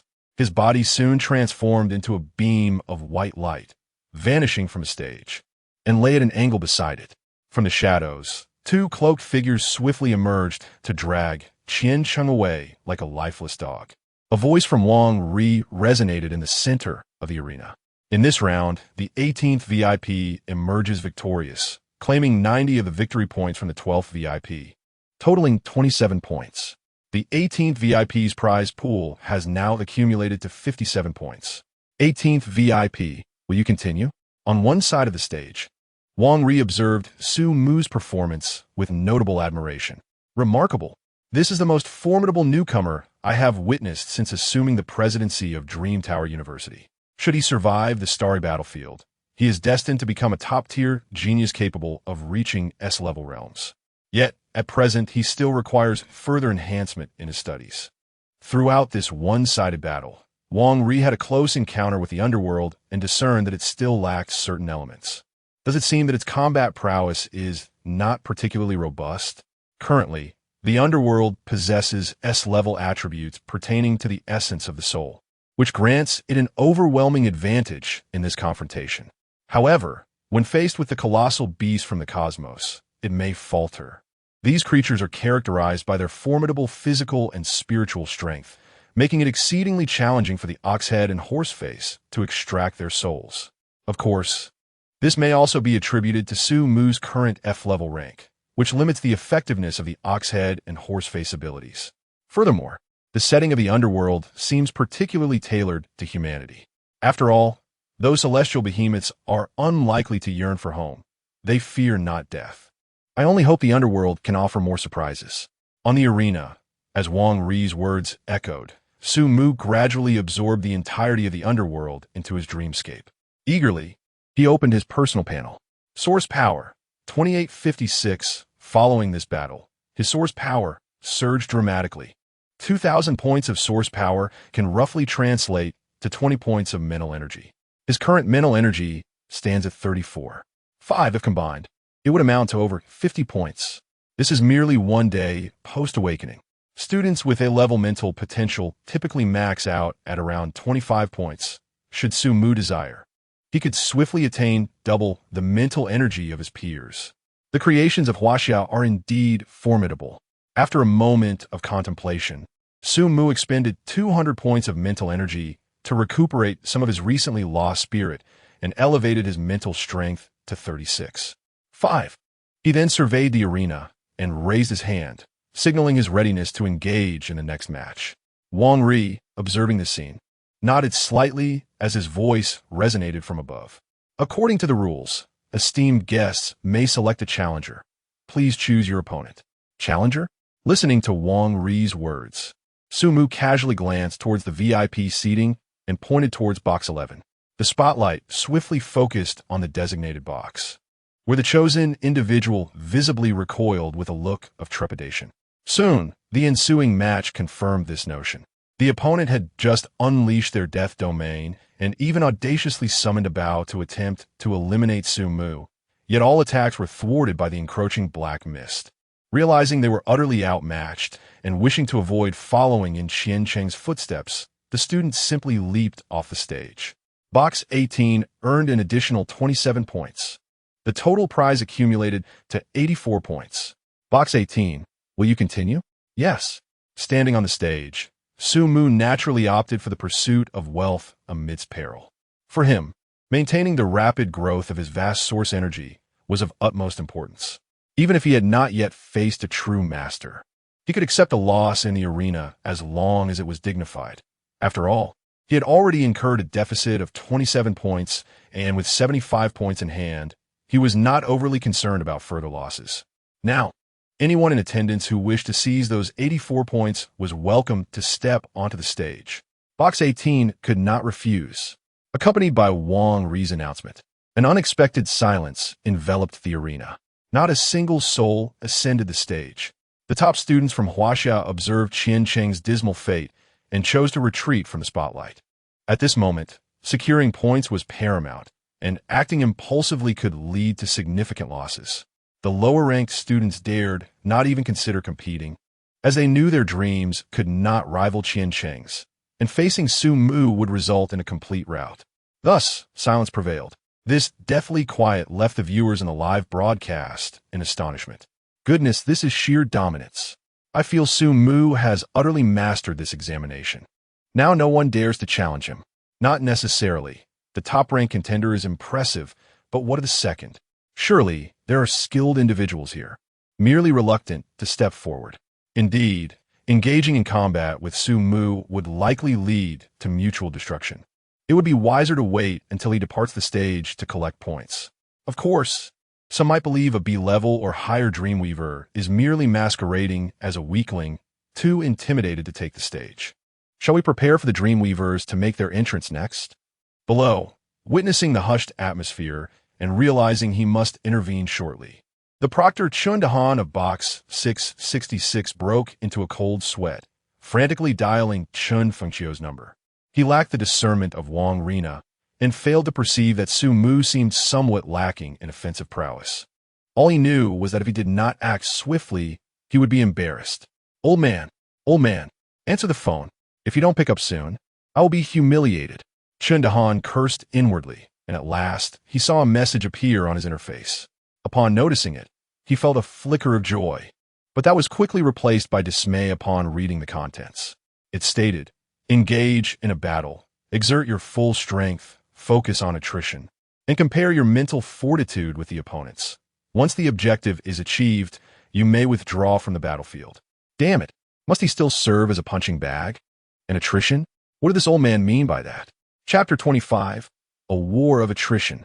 Is the underworld about to fall? Wait a moment. Attrition. As Chun Dahan gazed at the message sent from the old man on the panel, a sudden realization dawned upon him. Indeed, he is a D-level Dreamweaver. In terms of mental prowess, he undoubtedly surpasses Su Mu. These students, having only recently delved into the realm of Dreamweavers, possess limited understanding of the confrontations between them. For instance, Su Mu has been relying on his signature domain of death, which, while formidable, also demands significant resources. The old man's implication was clear. He should engage in guerrilla tactics, wearing down Su Mu's mental fortitude. But wait, if that is the case, why did he retreat? This young man clearly has a backup plan. What if he drags the confrontation, becomes overconfident, and chooses not to utilize the city, instead summoning those two monsters to engage him? That would spell disaster for him. Although the river Styx is powerful if I do not retreat, he will have little recourse against me, right? Perhaps victory is still within reach. With that thought, Chun Dahan could no longer remain seated. He looked up at the stage and shouted, "I'm coming." Yes, he had previously been mentally influenced by the underworld, succumbing to a state of fear before battle. He must reclaim this arena and impart a lesson to the newcomers. The spotlight swiftly illuminated Chun Dahan, and the announcer, Wang Ri, declared, "The audience member number 666 has chosen to challenge VIP number 18. Wang Ri scrutinized Chun Dahan closely, seemingly noticing something, and raised an eyebrow before allowing him to ascend. Taking a deep breath, Chun Dahan entered the arena and bellowed, "Young man, this ends now." His imposing presence suggested he was not to be underestimated. Su Mu, upon witnessing this display, felt a surge of wariness. After all, from the tone of voice, it was evident that this individual was a native of Dream City. However, once the battle commenced, he sensed something amiss. Compared to the previous opponents, this one was far better prepared. As the underworld materialized, he donned an ancient suit of armor and wielded a crescent-shaped blade. He adeptly dodged the iron chains of the Oxhead and Horseface, demonstrating familiarity with their attack patterns, skillfully holding his ground against both foes. As the Oxhead and Horseface, empowered by Su Mu, intensified their assault amidst a suffocating black mist, this challenger appeared to be struggling, muttering under his breath, "Damn it, this is too fierce, I can't hold on." Yet, at crucial moments when he teetered on the brink of capture, he executed an ungraceful evasive maneuver that allowed him to narrowly escape a fatal blow. 1 minute, 2 minutes, 5 minutes. This protracted battle endured for 5 minutes. Su Mu sensed a troubling turn of events. This war of attrition seemed unsustainable for him. The opponent had opted for a different strategy, employing his learned combat techniques in conjunction with the dream-forged armor to counter Su Mu's deathly dreams. Since the only guide to the next realm was the ox head and horse face, the subsequent challenges were rendered unnecessary, amounting to a futile exertion. Were it not for his 35 points of mental strength, he would have already collapsed. Could it be that this individual is intentionally feigning weakness? Is he deliberately presenting himself as on the verge of falling, yet somehow remaining upright, thereby enticing his opponent to expend greater mental energy and deplete his reserves? Not only Su Mu, but the audience in the live stream also grasped this notion. Wow, this seems to be a method to break the deadlock. Unable to reach the gates of the underworld or cross the bridge of oblivion, Su Mu's death dream appears to be unable to unleash its full potential. The primary issue lies in the fact that the soul of that individual has not been drawn out. It seems that this underworld possesses a tremendous effect on human souls. This challenger must be a dream construct within the dream network, right? His level is clearly beyond F rank, and his mental strength is merely slightly superior to Su Mu's. If this continues, it is evident that Su Mu will not be able to endure. Numerous students in the VIP section brightened at this revelation.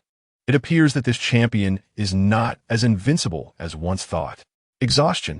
In a confrontation relying on the death dream, we undoubtedly cannot compete. However, what if we refrain from utilizing the death dream?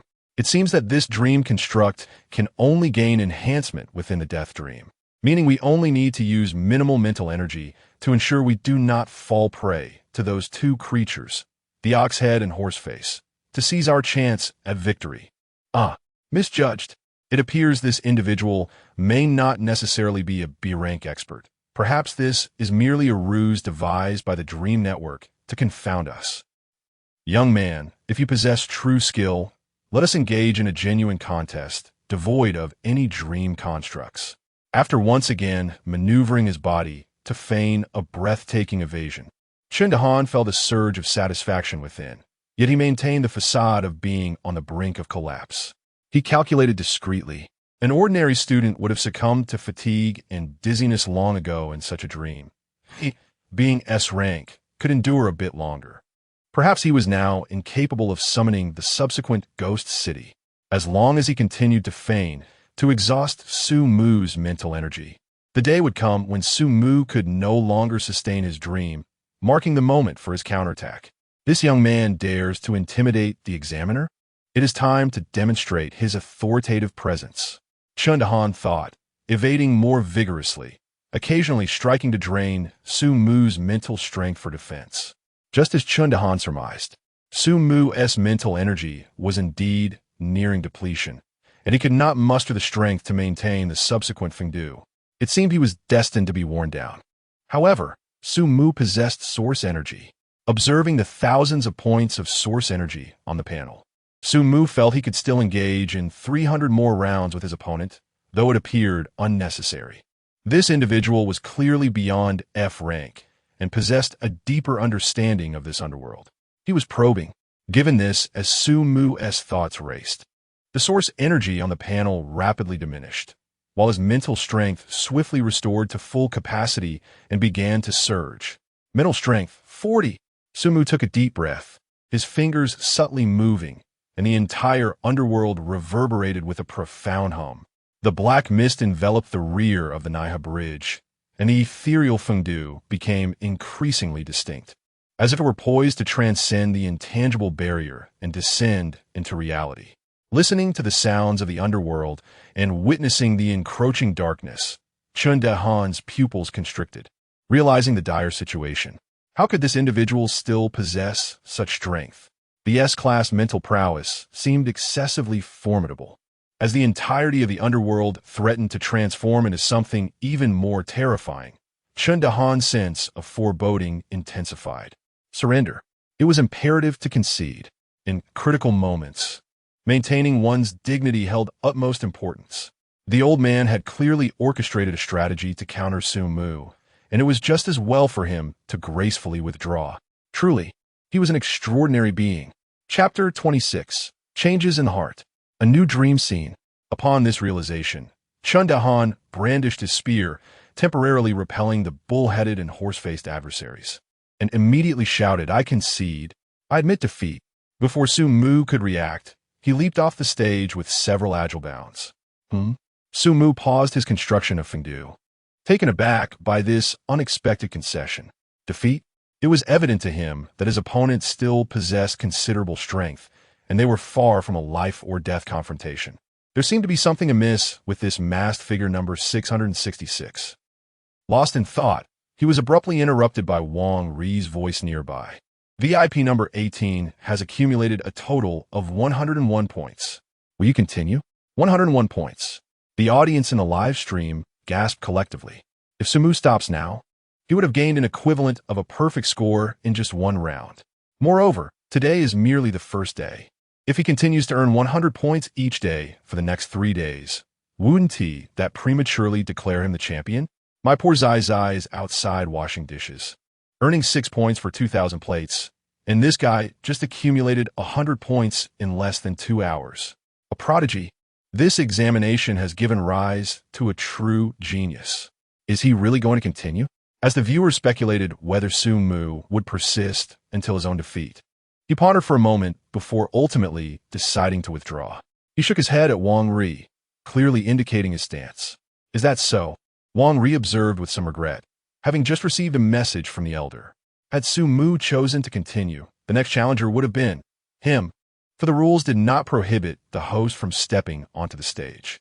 Wang Ri would have taken the opportunity to unceremoniously eliminate Su Mu, claiming 90 of his victory points, a tactic known as point control.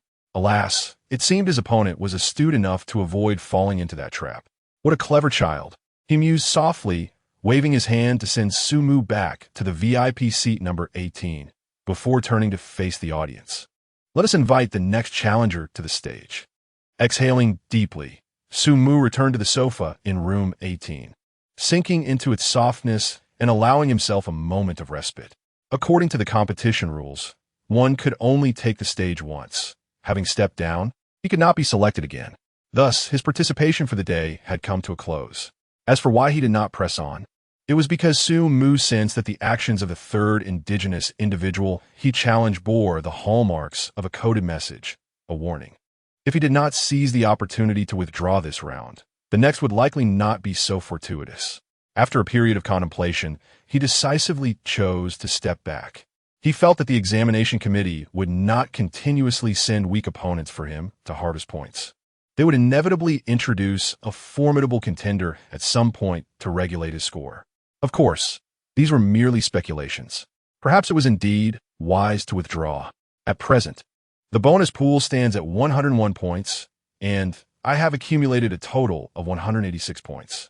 Should I successfully complete the midnight delivery task, my score will rise to 226, undoubtedly securing my position at the top of the overall leaderboard. Furthermore, the source power.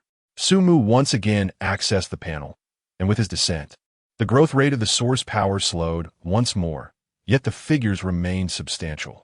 Source power, 2756. Currently, his overall data reflects a significant transformation compared to before.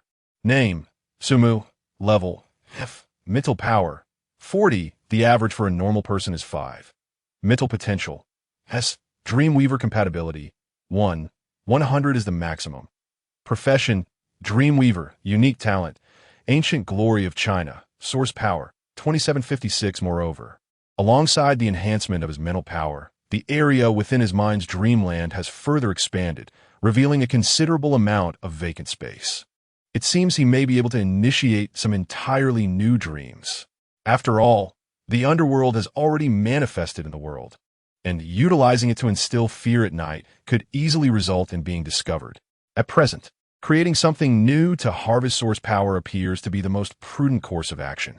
However, the dreamland is still too small, somewhat limiting his capabilities. Su Mu contemplated his dreamland within his mind for a moment, and suddenly a thought struck him. The dreamland itself is a fixed dream creation, and now that it accommodates his underworld, could it not also be considered a manifestation of a Chinese dream or creation? If so, might it be possible to enhance this dream with his source power? For instance, could he increase its area? Currently, he cannot leave until the arena competition concludes, which conveniently provides him with an opportunity to experiment. With this thought, Su Mu concentrated, and the source power displayed on the panel instantly diminished by 300 points, which he then infused entirely into the dreamland. The dreamland, radiating a soft glow, emitted a resonant hum within Su Mu's mind, and the brilliance surrounding it intensified. Under Su Mu's gaze, it expanded at a visible rate, transforming from a square into a spherical shape. Furthermore, the internal space tripled in size, with the underworld occupying merely a quarter of it. Not only that, but above the location of the underworld, a piece of land gradually materialized, and the ancient, unchanging black mist quickly enveloped it below, shrouding the area completely. As Su Mu observed, the entire dreamland was divided into two layers. The upper layer consisted of the ground, illuminated by countless beams of white light, while below lay the underworld, enshrouded by dense black mist, as if existing in complete isolation from surface. Even without full understanding, Su Mu comprehended the transformation of the dreamland. It appeared to be forming a true miniature world. If he continuously elevates his level and injects more source power, this world will eventually take shape, possessing its own unique order, becoming a formidable weapon for him. With the underworld below, could there also be a heavenly realm above? Above the azure and white clouds, does one not require a golden crow that rises at dawn and sets at dusk? As Su Mu gazed upon the incomplete little world, he increasingly felt that his 2,000-odd points of source power were still insufficient. He must redouble his efforts. With this thought, he directed his attention to the barren ground of his dreamscape. What he sought to construct was an entity suitable for the night, one that could evoke absolute awe in others. It could manifest as a scene or a character. In his mind, the pages dedicated to the ancient splendor of China fluttered gently, revealing a series of scenes that awaited his selection. At a certain moment, Su Mu's gaze halted abruptly on one particular page, and a flicker of inspiration ignited within him. The image depicted a somber temple shrouded in an aura of gloom.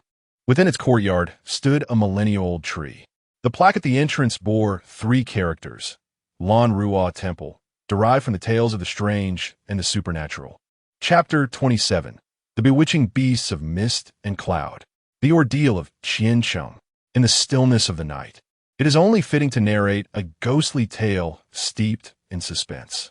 As dusk descends, he must orchestrate a series of bizarre occurrences throughout the dream city, recounting authentic ghost stories. Yet perhaps it is not solely about ghostly narratives. Should there be those audacious enough not to be frightened, it would render the experience less than perfect. If a performance is to be staged, it ought to encompass a complete theatrical experience. When the students discover that the dreamlike monsters possess formidable powers beyond their capabilities, a figure from Huaxiao will rise, vanquishing these phantoms with sheer, overwhelming might. Naturally, they will be awestruck by this individual. As for the selection, the pages of Su Mu's mind fluttered, soon revealing a monk clad in a crimson robe. No, it is not just him. There are myriad figures from Huaxia awaiting his discerning choice. Furthermore, the juxtaposition of a modern metropolis with tales of the supernatural is rather incongruous. He must minimize the modern urban atmosphere. Essentially, his creations should silently captivate the audience, becoming the focal point of the narrative, even drawing the students unwittingly into his dreamscape. What kind of props could achieve such enchantment? Perhaps conjuring a celestial being to cast an illusion? Yet, that would require an excessive expenditure of energy. Su Mu fell into contemplation. Suddenly, his gaze fixated upon the dense black mist enveloping the underworld, so thick that not even light could penetrate its depths. If he were to cast a fog over the entire city, anyone entering it would effectively step into his realm of dreams. At that juncture, they could be led directly to the Lan Ruo Temple, experiencing a true encounter reminiscent of a Chinese ghost story. There are indeed numerous beasts capable of conjuring mist and cloud. Summoning one with basic abilities should still be feasible.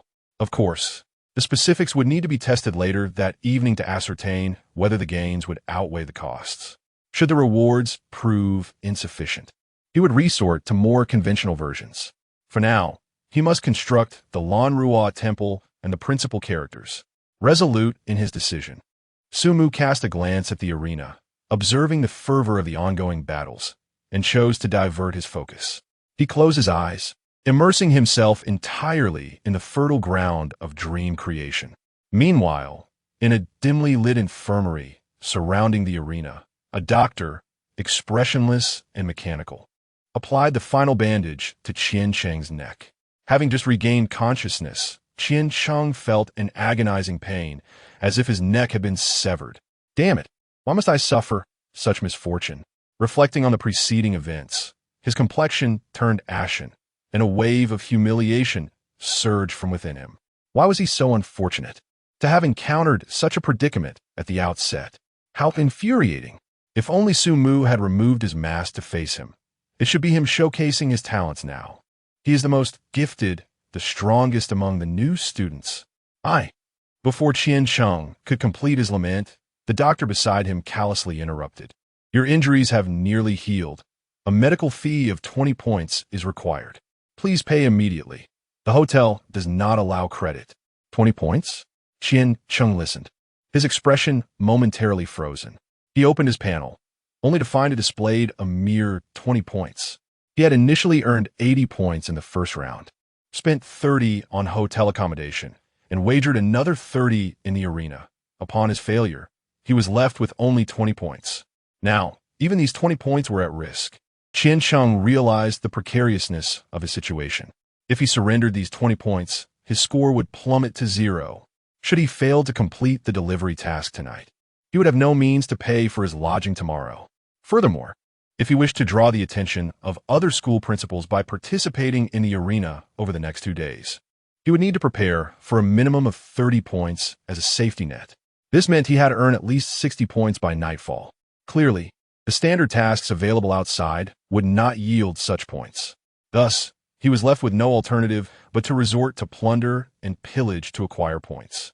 Such actions, if not executed carefully, could easily tarnish his reputation. At this moment, he felt he had no choice. Moreover, I need not solely target the points of ordinary students. I could see Su Mu's points. This individual had caused him significant distress. Failing to retaliate would make him appear cowardly, Qian Cheng thought, gritting his teeth as he paid his last points. The doctor, upon receiving the points, revealed a satisfied expression and informed Qian Cheng, "You may return now." Return? To the VIP room? Qian Cheng's immediate reaction was to refuse. As today had already brought him enough humiliation, going back now would surely invite mockery from others. However, to his surprise, the doctor stated expressionlessly, "You may return to your hotel room." Hotel room? Qian Cheng was taken aback by the doctor's words and quickly retorted, "Isn't it against the rules to leave before the arena competition concludes? That applies to the victors and the audience. The defeated are entitled to exit," the doctor replied, still maintaining his impassive demeanor. "Of course, in light of your payment of 20 points, I will remind you that wandering nearby the hotel while injured at this hour may yield surprises." Wandering nearby the hotel while injured could yield surprises? Qian Cheng's eyes immediately sparkled with hope. Could this be a hidden task exclusive to the defeated? Perhaps his fortune was not as bleak as it appeared. Was this a blessing in disguise? With a surge of joy, Qian Cheng expressed his gratitude and swiftly exited the infirmary. Under the guidance of the waiting figure clad in black, he made his way to the elevator, descending directly to the lobby without any reconnaissance, and walked out through the hotel doors. Following the doctor's instructions, Qian Cheng held his head high, exposing his bandaged neck, eager for others to notice his injuries. Thus, with excitement evident on his face, Qian Cheng began his search for the so-called hidden task under the gaze of many onlookers. As he passed a dimly lit alley beside the hotel, a deep male voice emanated from behind him. "Classmate, how did you sustain that injury?" Upon hearing this, Qian Cheng's face immediately lit up with delight as he turned to respond. "I got this from losing in a fighting competition."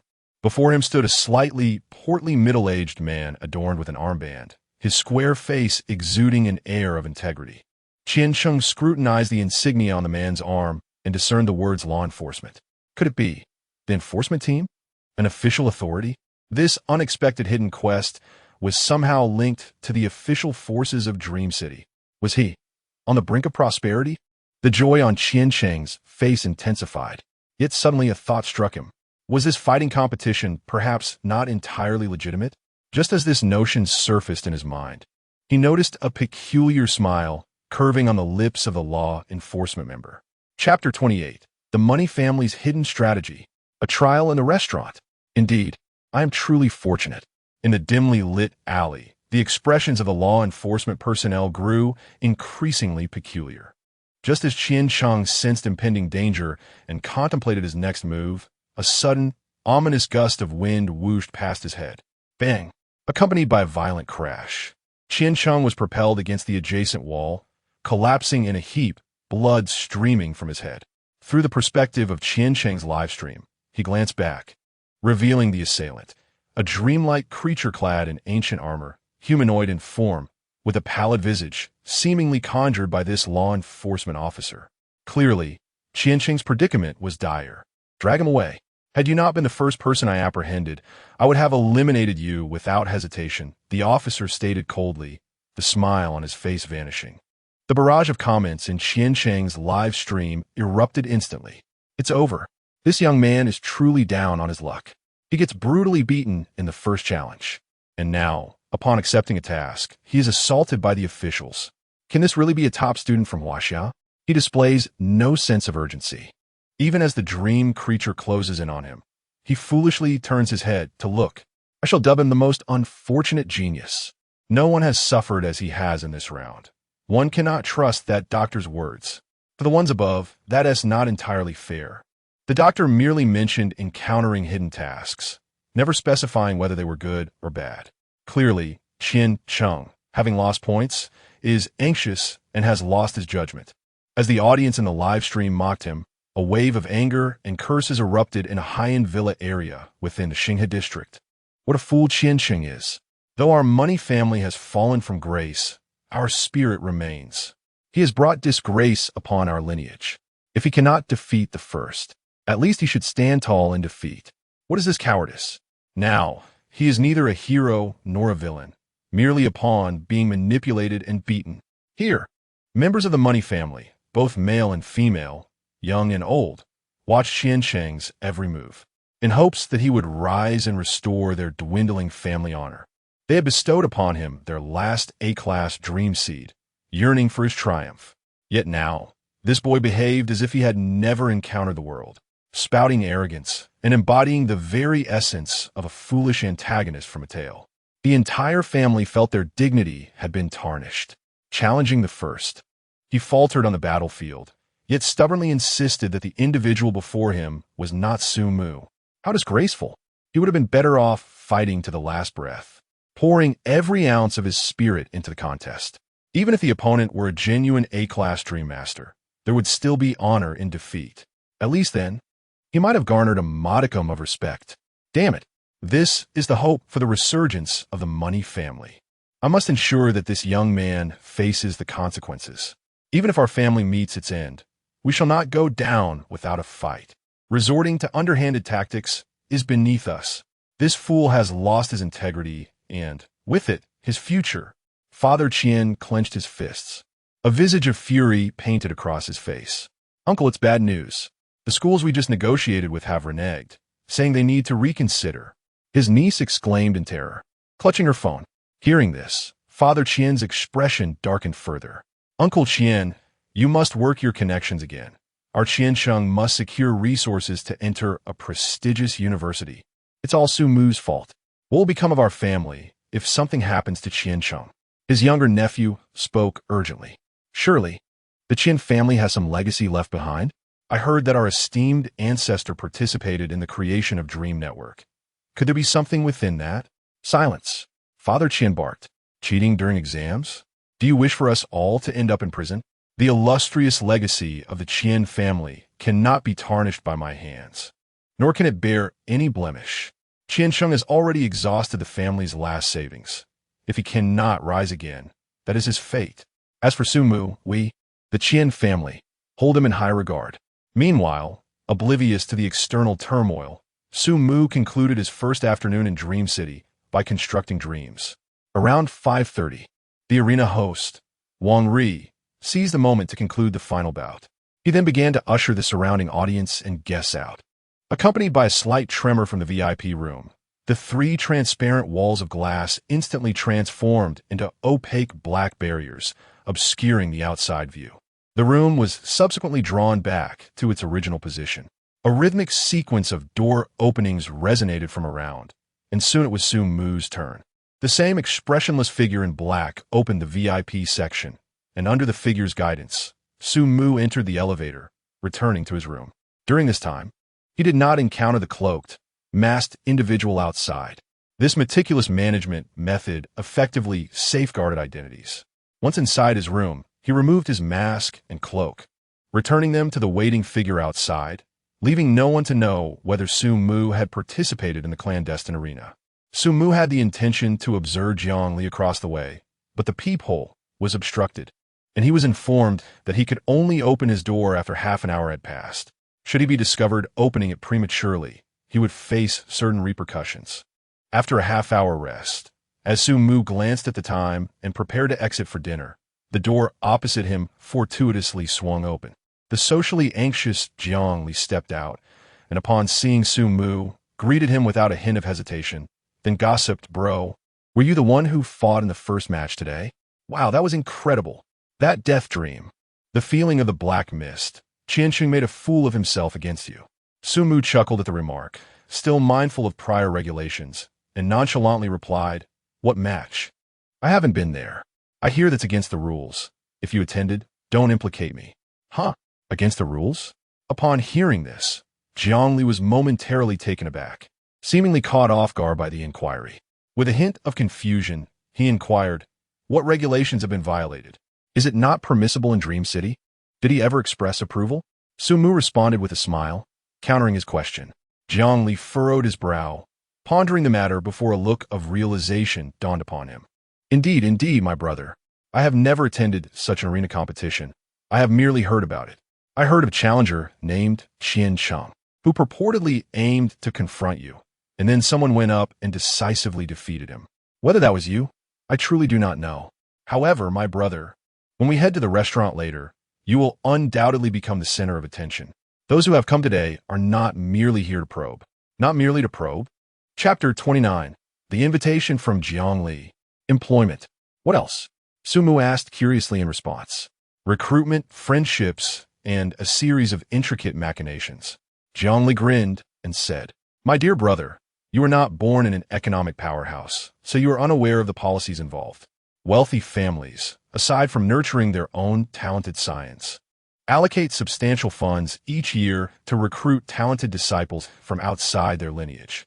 Families support impoverished offspring with various dream-related treasures, monetary resources, social connections, and even insights from elite dream weavers. After all, it is impossible for a family to perpetually harbor geniuses. However, there are certainly talents to be found beyond their walls. This is one of the strategies that many families employ to ensure their longevity. Your efforts against the Qian family are rather futile. Otherwise, you and Qianqing would not be at odds." As Su-mu listened to Jiang Li's words, he nodded thoughtfully, gazing at Jiang Li. "So, you also?" "Indeed, proximity to power yields advantages, Su-mu. Would you consider joining our Jiang family?" "I have the authority to make this decision," Jiang Li asked eagerly. "You need not worry about gaining admission to a prestigious university. However, you might be lacking in certain resources. For instance, dream weavers require supplementary materials or an appropriate environment to accelerate their mental fortitude. I can assure you that you will never be without these essentials, day or night. For example, dream crafting tools, extraordinary items imbued with magical capabilities by the foremost dream weavers. With a mere nod, you may choose an A-grade dream crafting tool from within the family. Furthermore, regardless of which university you attend, the family can arrange for a companion student to accompany you. She will be responsible for your daily needs and various receptions, ensuring that your cultivation proceeds without concern. In addition, a generous monthly stipend awaits you, with the amount increasing in proportion to your rank, sufficient to secure your future. Should you wish to pursue a career within the Zheng family after graduation, we have connections available. And if you desire to join the military on the dream battlefield, elder family members stand ready to look after you. As a family possessing A-grade dream weavers, these promises will be fulfilled the moment you agree. Su-mu, trust me, this is the most favorable offer from the Jiang family. Jiang Li's expression grew increasingly earnest as he eagerly awaited Su-mu's response. A substantial stipend, an abundance of cultivation materials, and the arrangement of a companion student. Even opportunities for employment could be facilitated through connections. Su-mu's initial thought was whether these matters could be discussed publicly, given the global nature of the live broadcast. We have an agreement with DreamNet. When it comes to sensitive topics, the live stream will temporarily divert its focus. These matters certainly fall under the category of privacy. Jiang Li replied, clearly prepared. Good heavens, they have even managed to influence DreamNet, Su-mu mused internally. After a moment of contemplation, he inquired, what is the cost? What must I sacrifice to join the family? First and foremost, you will bear the lifelong mark of being a Jiang family member, which I mean in terms of social interactions and various occasions. Upon graduation, unconditionally acquiesce to 3 family demands when the family requires your assistance, provided that these do not pertain to matters of life and death. This stipulation will be certified by a prominent figure and is irrevocable. Furthermore, after achieving a promotion to level B, you are to dedicate 20 years to serving the family. Jiang Li stated this with utmost gravity, a stark contrast to his previous lighthearted demeanor. Perhaps this is the essence of being a scion of the family. Reflecting on this, one might ponder if Jiang Li's invitation to dine together on the first day was a public declaration of his affiliation with the Jiang clan. No wonder it was only Qian Cheng who approached him that day for a trial. Su-mu contemplated this, resolutely preparing to decline. For him, the conditions were excessively stringent. To enjoy the benefits bestowed by the Jiang family for a lifetime, yet be bound to serve them for 2 decades. It sounded appealing, yet for Su-mu, it was an immense constraint, not to mention the prospect of changing his name and fulfilling 3 demands. He possessed a singular talent, unparalleled in the illustrious history of Huaxia. Even in the absence of any cultivation resources, he could achieve rapid ascension. I apologize, but I cannot comply with any of these demands. I am accustomed to a more carefree existence. Joining a family is far too forward for me. Su-mu sighed as he declined. Is that so? Are you certain you do not wish to reconsider? We do have alternative support options, though the benefits would not be as generous. Jiang Li attempted to persuade him further. But upon observing Su-mu's unwavering resolve, he ceased his entreaties. Ultimately, he gave a resigned pat on Su-mu's shoulder, exclaiming, "My brother, you possess great aspirations." With that, he refrained from further persuasion, lest he jeopardize their friendship. Should you wish to avoid the troubles of being courted by the family, I have a strategy. However, you must refrain from dining at our table for a while. Oh, as they conversed, Su-mu and Jiang Li entered the elevator, ascending to the 11th floor restaurant. As the elevator doors gradually opened, a multitude of gazes fell upon them. Jiang Li suddenly sighed, patting Su-mu's shoulder once more, saying, "Brother, do give it another thought. Our conditions are significantly more favorable than those of other families." With a dispirited expression, he began to walk away in a particular direction. This seemed to serve as a subtle cue, causing many students who had been poised to approach Su-mu to halt in their tracks. Whispers began to circulate within the restaurant. Had the Jiang family's offer been declined? Did this individual not comprehend what he was turning down? Damn, I was planning to take a chance with the family's requirements, but it appears I shall reconsider. In terms of financial strength, the Jiang family undoubtedly ranks among the elite. They are a formidable entity. Jiang Li's words acted like a spell, halting nearly all who had intended to pursue Su-mu. This demonstrated their lack of confidence in competing with the Jiang family's terms. They were, after all, a colossal clan. Regrettably, the stipulations were excessively numerous. Had the offerings been unconditional, Su-mu might have acquiesced. Su-mu contemplated, devoid of any feelings of regret, and casually selected a spot in the restaurant to settle down, just as he believed he could relish his dinner in a tranquil ambience. A familiar figure clad in a striking red uniform with lustrous auburn hair, cheerfully took a seat opposite him. Jiangli treats you rather well, doesn't he? Even helped you clear out a few people, Tang Ning remarked, resting her elbows on the table with her wrist propping up her chin. Is there something you need? Is this an invitation? Su Mu inquired. No, it's a hiring, but only for tonight, she replied. Hiring? Chapter 30. The Divine Beast Listens. The Secret Realm? What? Are you thinking of hiring me to snatch points? Su Mu inquired with curiosity. No, it's about the transport task scheduled for tonight, Tang Ning replied, shaking her head. The transport task? Upon hearing this, Su Mu's expression turned grave as he probed. What news have you received? Is there something amiss? Herein lies the issue. I have quite a few underlings who have been out gathering information this afternoon, but they returned empty-handed. Yet, I can't shake the feeling that something is off. It is implausible for a task yielding 30 points to be so easily attainable.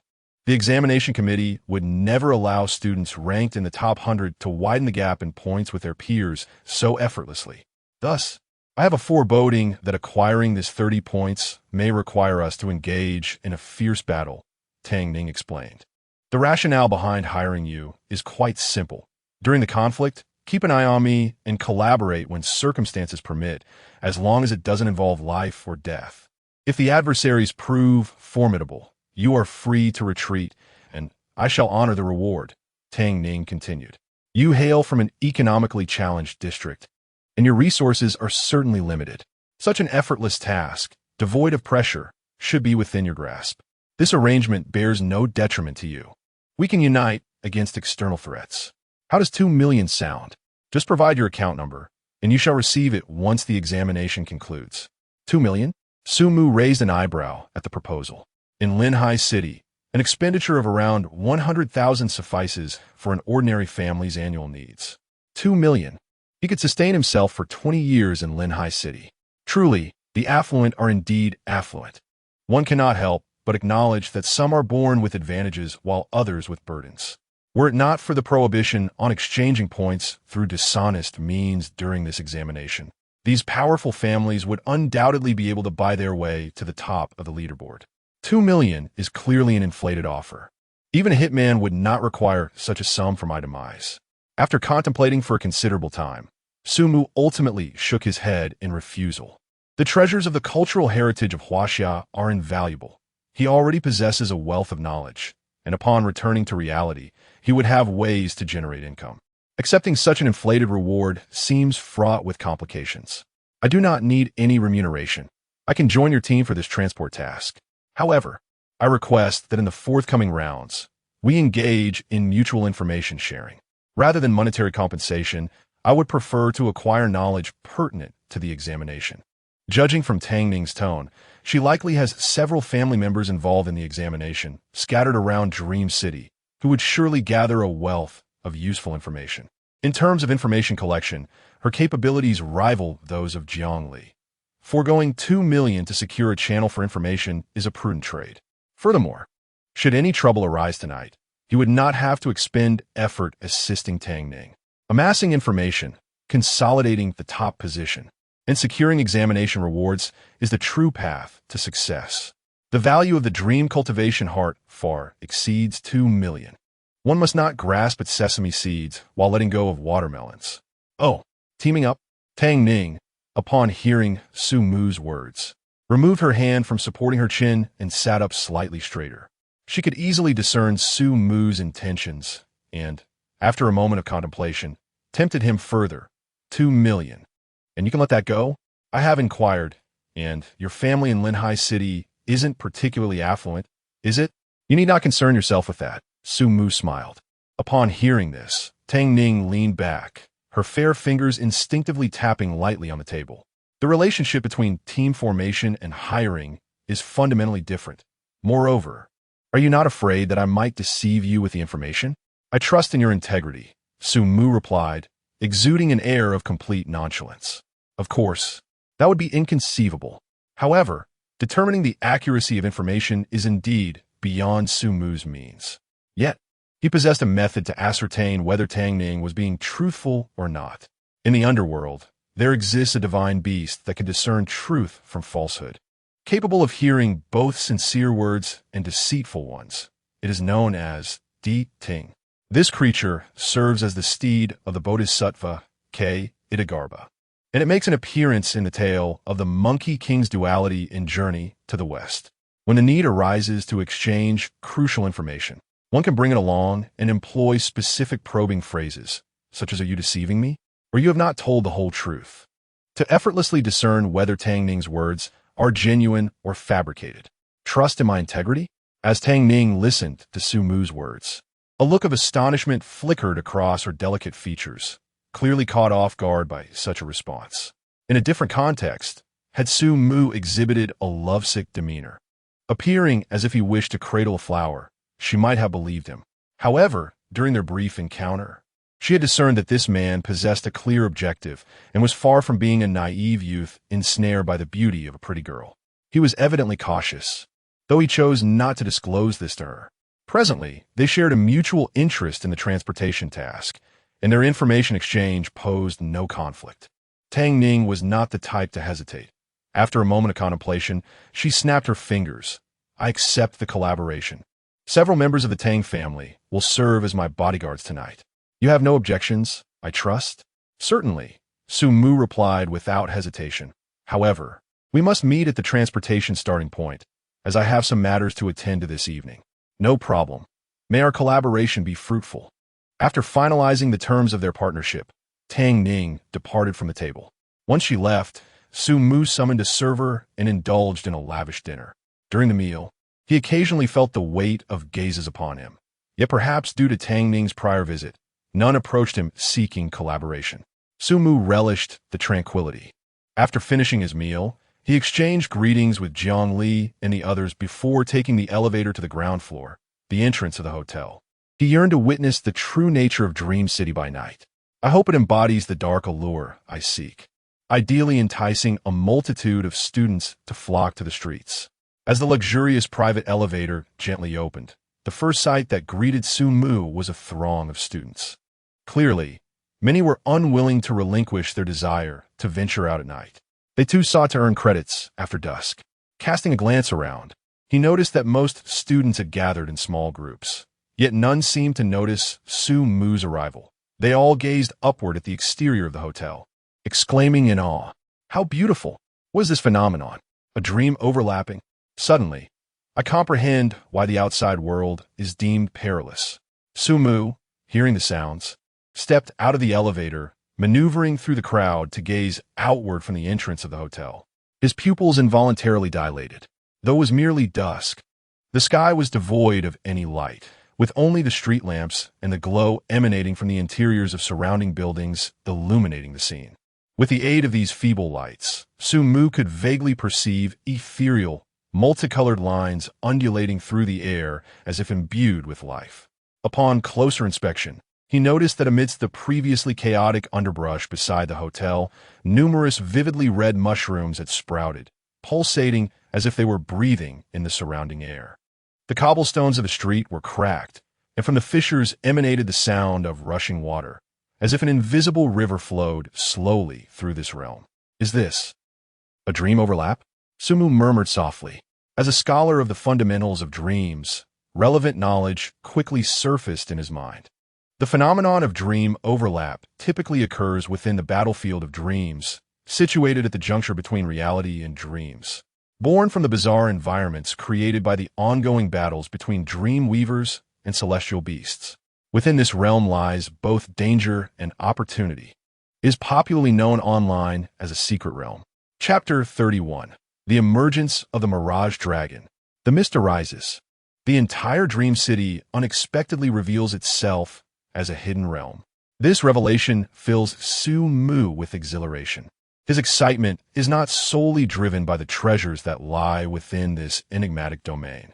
Any student with a modicum of knowledge understands that such realms often harbor relics left behind by previous dream makers, inevitably stirring the desire to explore. This implies that many students will emerge, thus multiplying the source power I can acquire. Coincidentally, the appearance of Lan Rua Temple and the specters in such an environment will undoubtedly be perceived as part of the hidden realm, sparing them from suspicion. As Su Mu contemplates, he strides further ahead, surveying the area outside the hotel, and immediately discerns its unusual characteristics. Any radiant hues approaching the hotel are swiftly suppressed and dissipated. This indicates that the hotel lies outside the realm's confines, thereby shielding it from the sudden assaults of various monsters. In stark contrast, the surrounding residences are enveloped within the hidden realm's boundaries, leaving their inhabitants vulnerable to unexpected calamities. One might awaken to find their body inexplicably covered in fungi, or worse, be consumed by the remnant souls of formidable astral beasts. Such scenarios are tantamount to elimination. Amidst his musings, a student's startled exclamation pierces the air behind Sumu. Goodness! Look to the left. Is that the dream heart? The crowd, momentarily taken aback, turns in unison toward the left. Unbeknownst to them, a faint mist has begun to rise, revealing a luminescent cube floating amidst the haze, drifting aimlessly like an unclaimed artifact. In an instant, the students within the hotel lobby are ignited with fervor. I've seen the dream heart before. Imagine if I could obtain one. My grades would surely soar. This is a treasure of immeasurable worth. Selling, it would guarantee at least a decade of financial security. The presence of a dream heart signifies the fall of a dream maker. We might even stumble upon a stroke of luck. As the students grow increasingly animated, a trio stationed near the hotel entrance can no longer contain themselves. The leader of the group shouts, and the three hastily break away from the hotel, racing towards the ethereal dream heart. We can't let them get there first. If we acquire the dream heart, the spoils shall be equally divided. Charge! With the first group dashing forth, many others, initially only intending to observe, spring into action, surging through the hotel entrance as the shimmering essence of the dream makers resonates from the doorway. The night is devoid of rules, and the pursuit of treasure is no exception. As the leading team nears the delicate mist, a student from behind manifests radiant energy in his hands, conjuring a moving rope that swiftly darts forward, ensnaring the three ahead and sending them sprawling to the ground. A fierce skirmish erupts at the threshold of the hotel. Damn it! Get away! I am a B-class mental potential. Do you dare challenge my strength? So what if I'm B-class? We are 3 strong. Be wary, or we shall send you packing from the examination. Esteemed guests, I implore you to grant the Chun family a favor. Allow us to claim this dreamland. As a fellow Chun, I stand by you, my brother, to assist in seizing this dreamland. Sumu observed the scene with raised eyebrows, choosing to step outside. He did not approach the battlefield, but rather sought a discreet corner to quietly weave his dream. Such an opportunity was one he could not afford to miss. Within the dreamland, the Lan Rua temple had already achieved its goals, leaving only the task of summoning a more formidable beast from the mist. As the dream began to unfold, the pages of a unique narrative intrinsic to Huaxia slowly turned in Sumu's mind, eventually settling upon an illustration of a remarkable dragon-like creature from Journey to the West. It resembled a jiao, possessing a pair of antler-like horns upon its head, its scales a muted earth tone, and adorned with clusters of crimson mane along its back.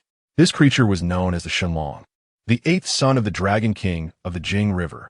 Its exhaled breath bore an enchanting effect, capable of mesmerizing minds and conjuring illusions akin to mirages.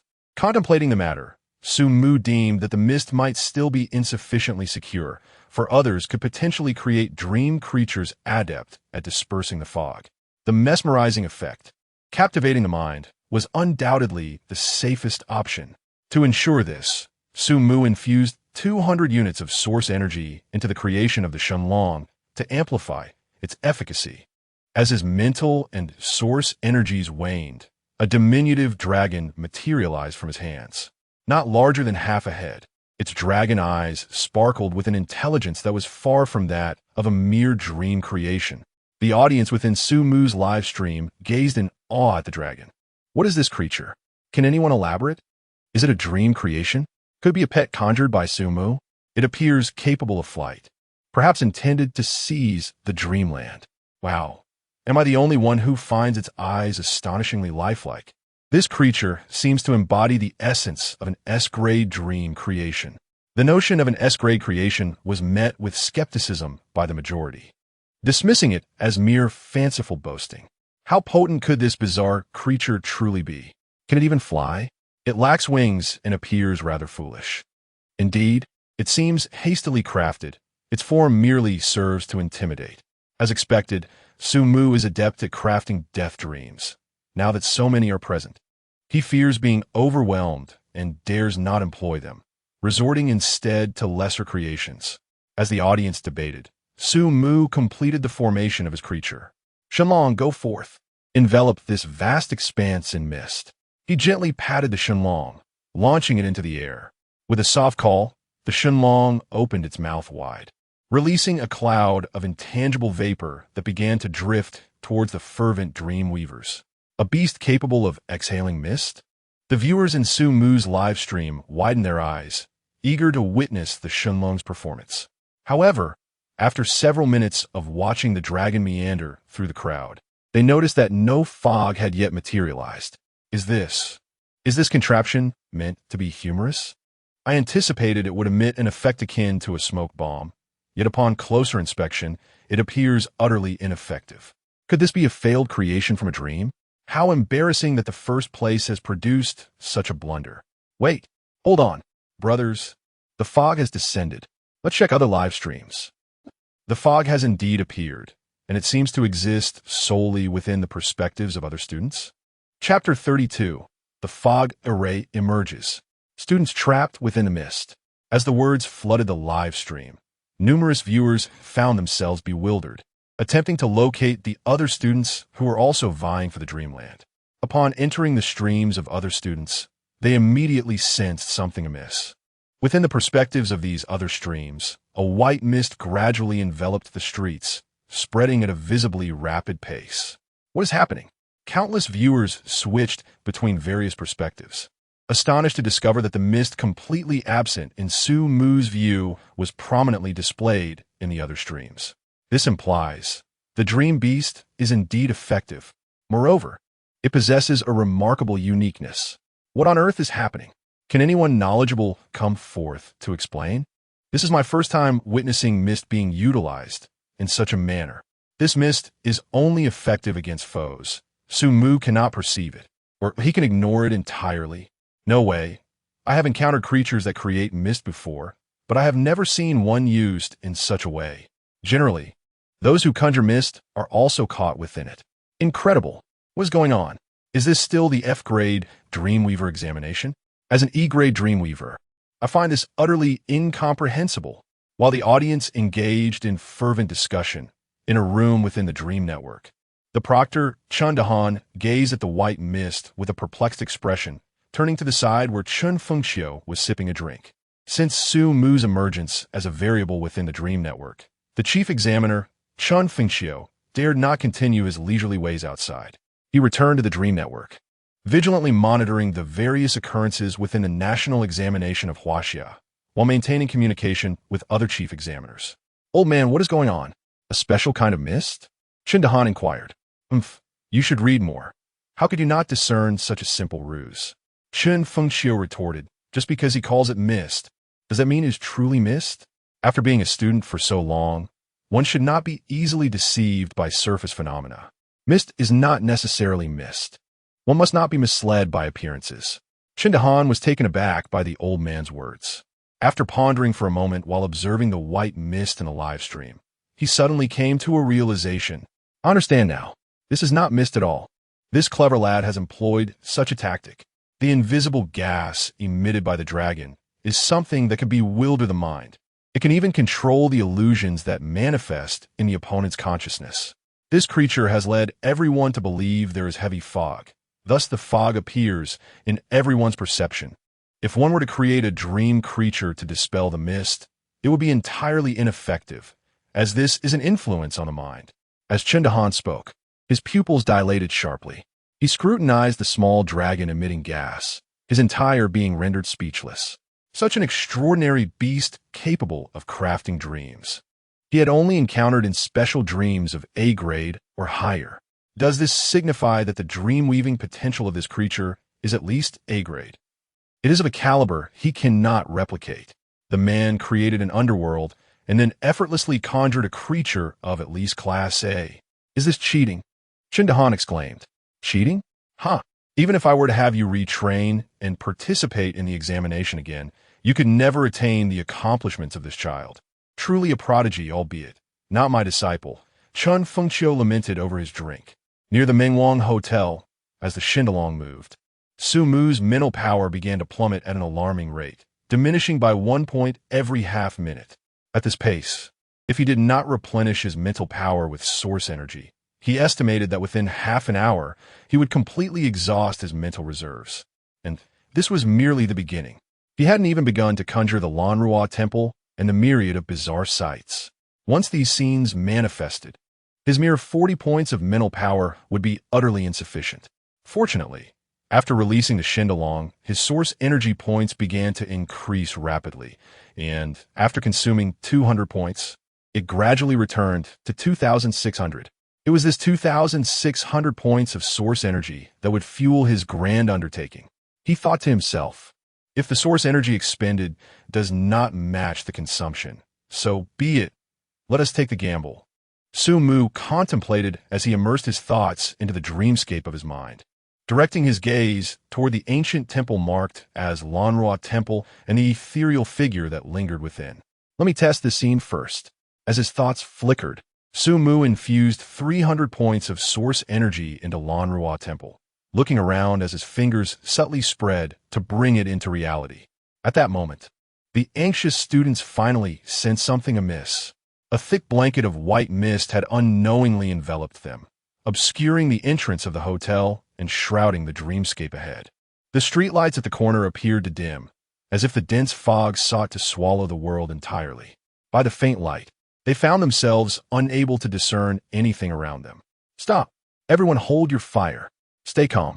Something seems off, shouted the students who had yet to engage in battle, urging a halt to the skirmish as the fighting gradually ceased. The students surveyed their surroundings, a growing sense of unease creeping into their hearts. What is happening? Why is there suddenly such thick fog? Damn it! Who unleashed this misty realm? Is the intention to create chaos? A student clad in a blue uniform exclaimed, crafting a peculiar creature resembling a blower, which he aimed at the encroaching fog. Whirring, the strange creature emitted a powerful gust, seemingly intent on dispersing the mist before them. Yet, while the wind direction shifted, the encroaching fog remained utterly unaffected, as if it were non-existent. What is going on?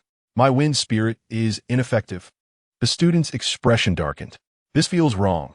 Xiao Zhang, Xiao Lu, we must retreat to the hotel.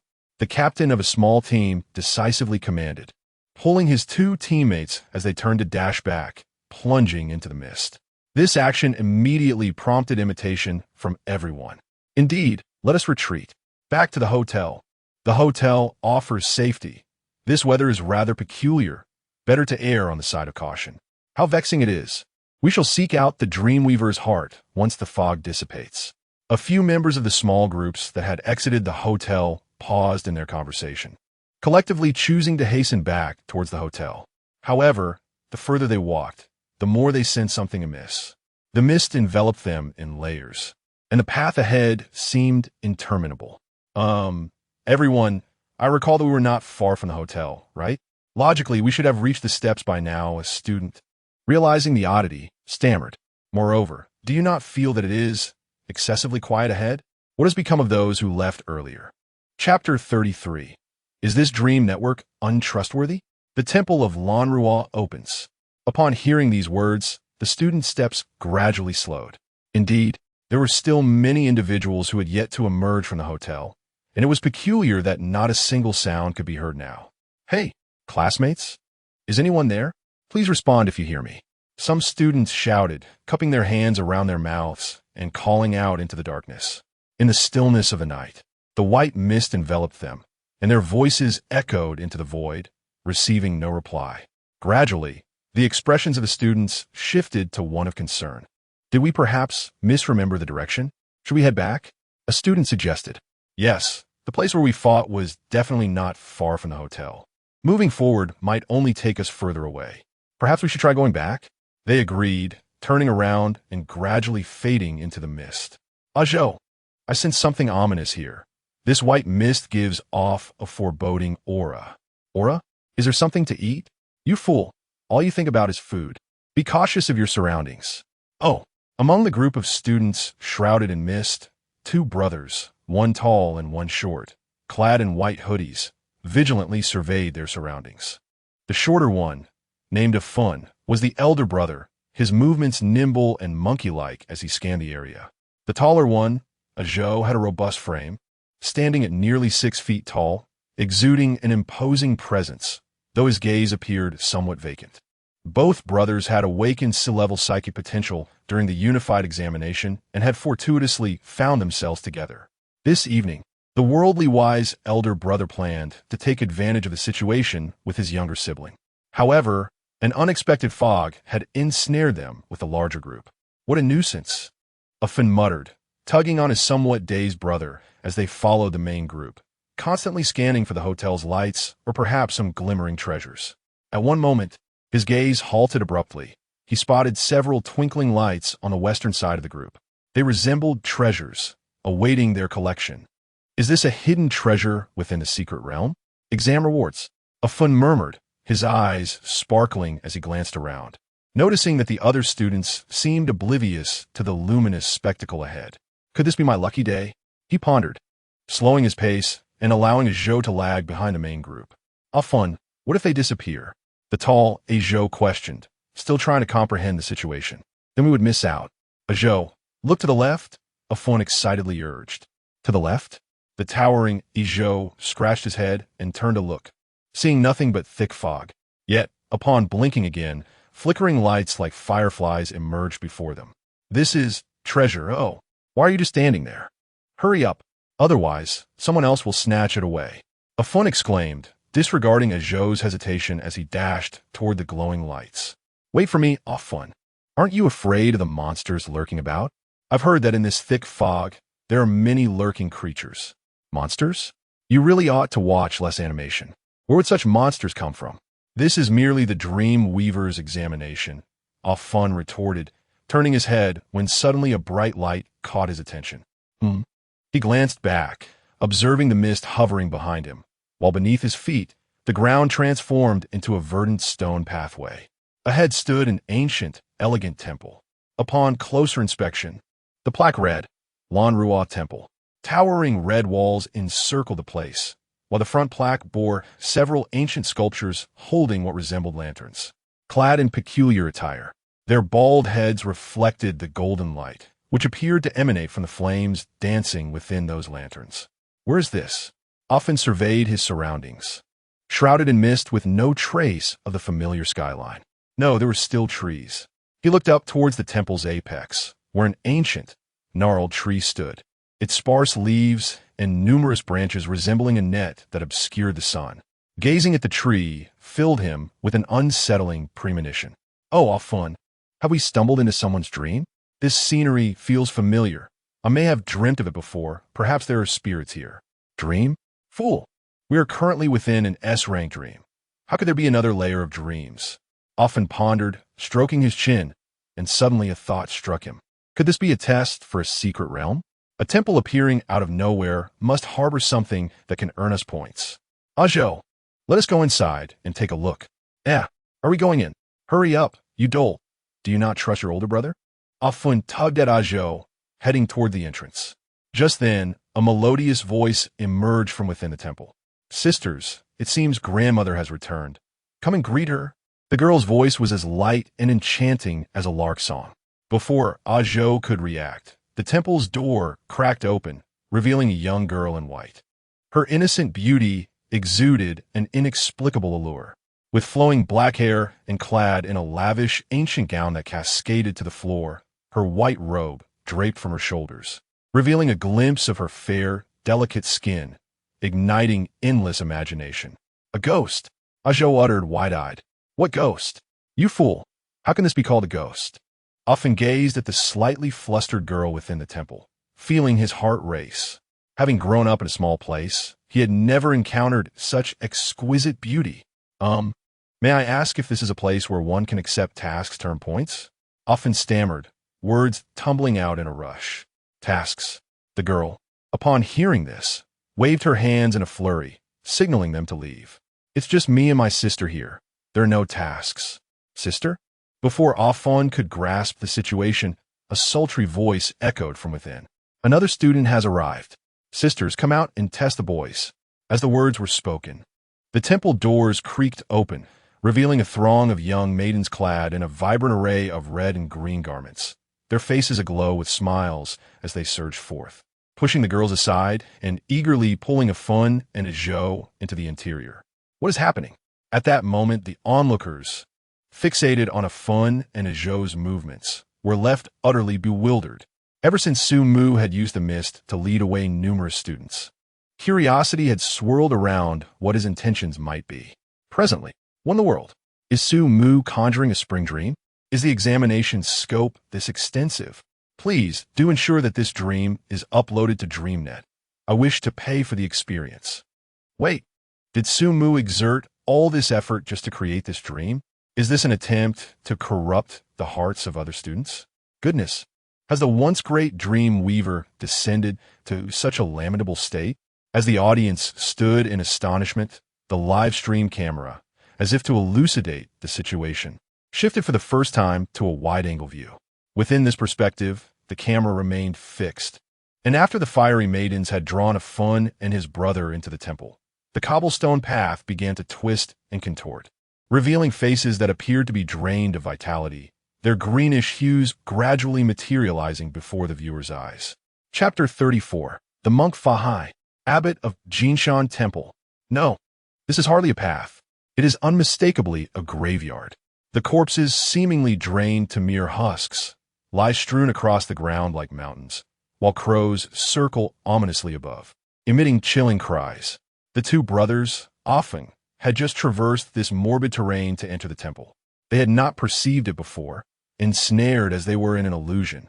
A spring dream? No, this is undoubtedly a harrowing spectacle. Gazing at the eerily vacant corpses below, the audience collectively felt a shiver run down their spines. What on earth is Su Mu up to, orchestrating such a scene?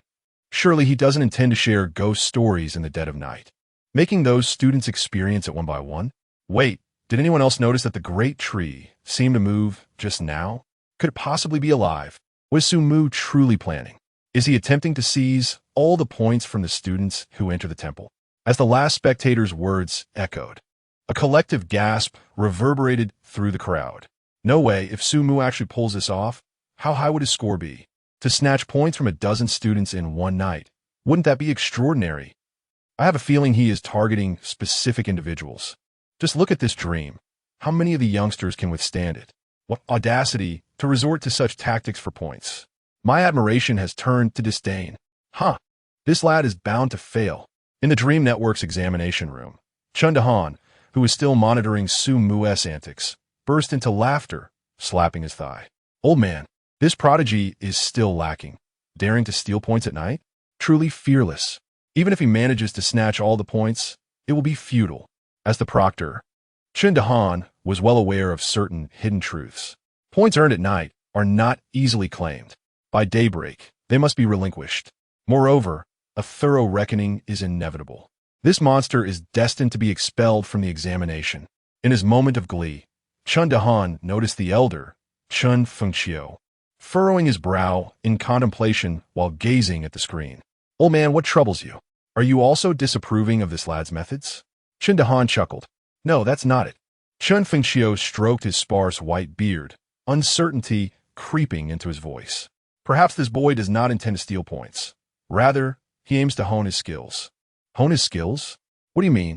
Chundahan was momentarily taken aback, struggling to grasp Chun Fengxiu's meaning. Dahan, you have seen Su Mu's records, haven't you? A student from a poor background, he has never ventured beyond the city limits. His sole exposure has been through textbooks on dream weaving. He lacks the resources that other students possess to construct dreams without having awakened. Chundahan paused, realization dawning. Are you suggesting that? Indeed, this boy has just awakened as a dream weaver with no prior practical experience. Thus, he has chosen to venture out at night to practice on these students. Chun Fengxiu stroked his beard and mused, if one truly desires to seize points, Wouldn't he, utilizing his underworld dreamscape, be swifter and more effective? He is, in fact, honing his own skills. Honing his skills. Chindahan was taken aback by the old man's words. Indeed, this individual had no intention of usurping any student's points. Instead, he was using the students as a whetstone to experiment with his dreamscape and refine his abilities.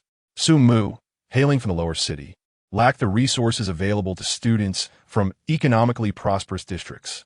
To excel in the Dreamweaver's unified examination, mere innate talent in dream weaving was insufficient.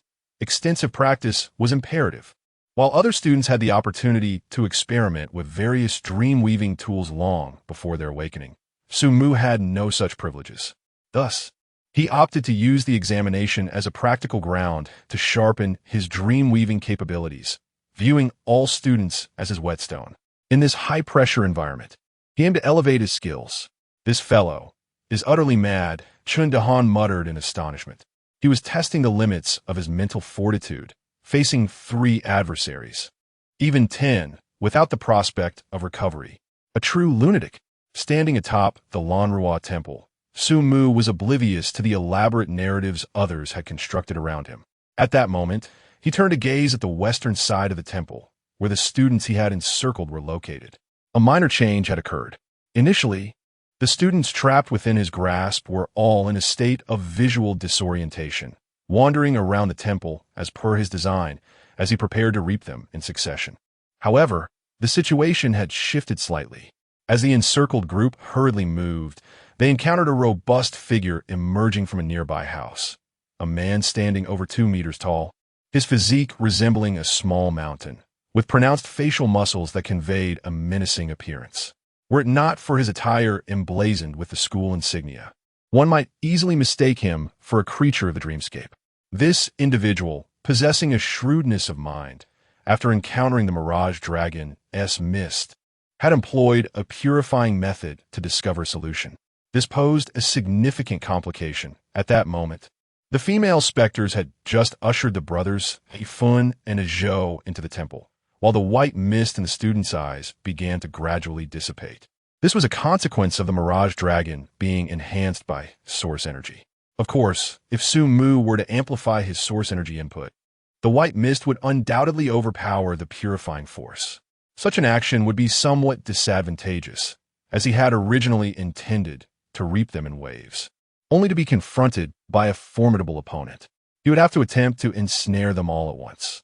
Contemplating this, Su Mu urged the flames at the entrance of the Lanrua temple to burn brighter, allowing the light to pierce through the layers of white mist, illuminating the faces of the students.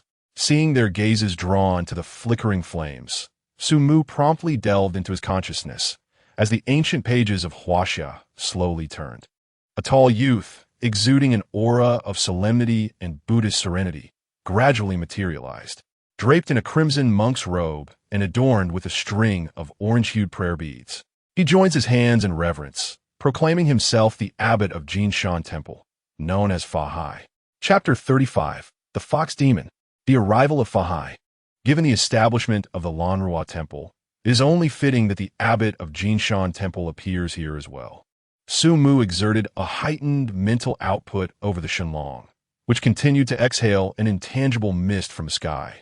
He slightly slowed the dissipation of the fog, and, with a gentle tap of his finger, summoned Fa Hai, who materialized like a soul in the form of a red shadow, descending into reality. The grand performance was about to commence. As Fa Hai manifested, a scene of merriment unfolded within Lanrua Temple.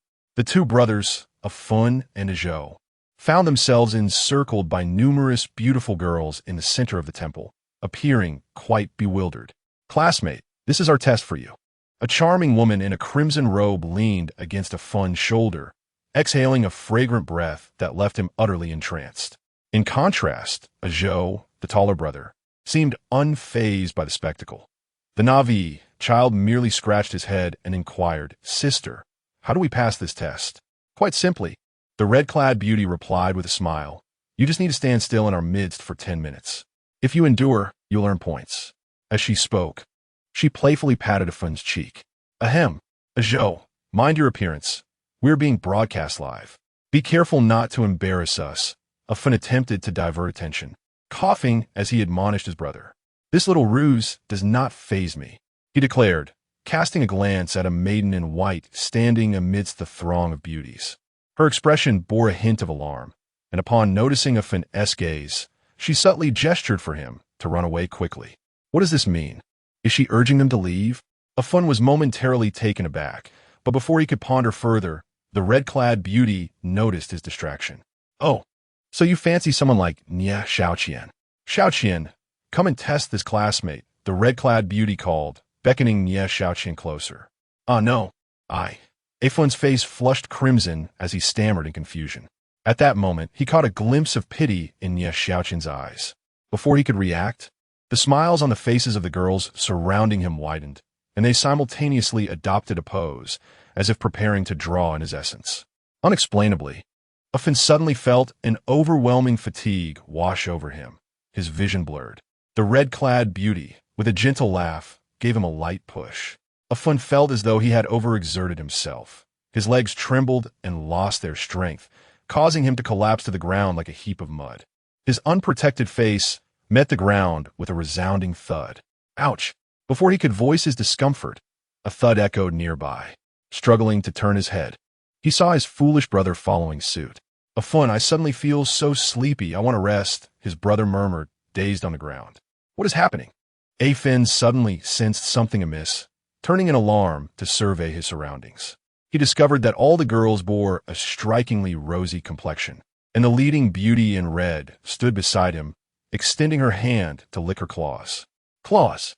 Fun's pupils dilated in horror as he noticed that fine red fur had sprouted on her palm, the animalistic hair creeping across her skin and enveloping her entire body. Her alluring visage became even more beguiling, with features reminiscent of a fox, including a distinctly non-human nose and whiskers. As Fun's gaze fell upon her, the fox-faced beauty revealed a sly smile. "Lie down obediently and await your grandmother's return. I shall turn you into dried corpses to pave the road." "Help!" A loud cry for help resonated from within the temple, capturing the attention of the students who had stepped onto the bluestone path. What was happening? Was there some sort of ambush inside? "Shige, what should we do next?" The students halted in their tracks, turning to the towering figure on the side of the group. Zhu Shi, the student who had previously deciphered the Shindong mist's effects. Hailing from a prestigious high school in the Three Gorges area, he ranked among the top 100 in the national examination standings. Due to his distinctive physique, fellow students from the Three Gorges quickly recognized him.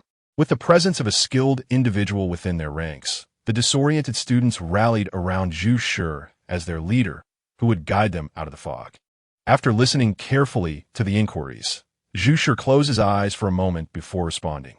"It appears 2 candidates are trapped inside. This could very well be a trap." "A trap?" Panic ensued among the candidates as they warily scanned their surroundings. Why has the mist suddenly slowed its retreat? Didn't we use purification? Is it possible that this mist is deliberately luring us here, intending for us to enter? Yet, this was a secret realm. According to their teachers, opportunities and risks coexisted. If they could resolve the issues here, they might reap unimaginable rewards. The last student's words left the group uncertain, gazing at the ancient and imposing temple, which seemed unlikely to conceal any treacherous depths.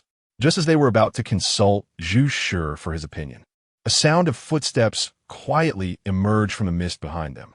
Who? Zhu Shi, with his acute hearing, was the first to react, turning to peer past the crowd. From the depths of the mist, a young man wrapped in red cloth approached leisurely, appearing to be around 25 or 26 years old. He donned an unknown red robe, wore simple hemp shoes, and adorned his wrist with a string of yellow-orange beads. As the hostile gazes of the group fell upon him, the youth halted, bowing slightly with one hand and proclaiming, "Umitba, I am Fa High at your service." Esteemed patrons, the malevolent aura in this place is overwhelming. It is advisable for you to leave swiftly, as prolonged presence is ill-fated. Esteemed patrons? Malevolent aura? Is this mist truly imbued with such a sinister essence? The appearance of this figure named Fahai is rather peculiar.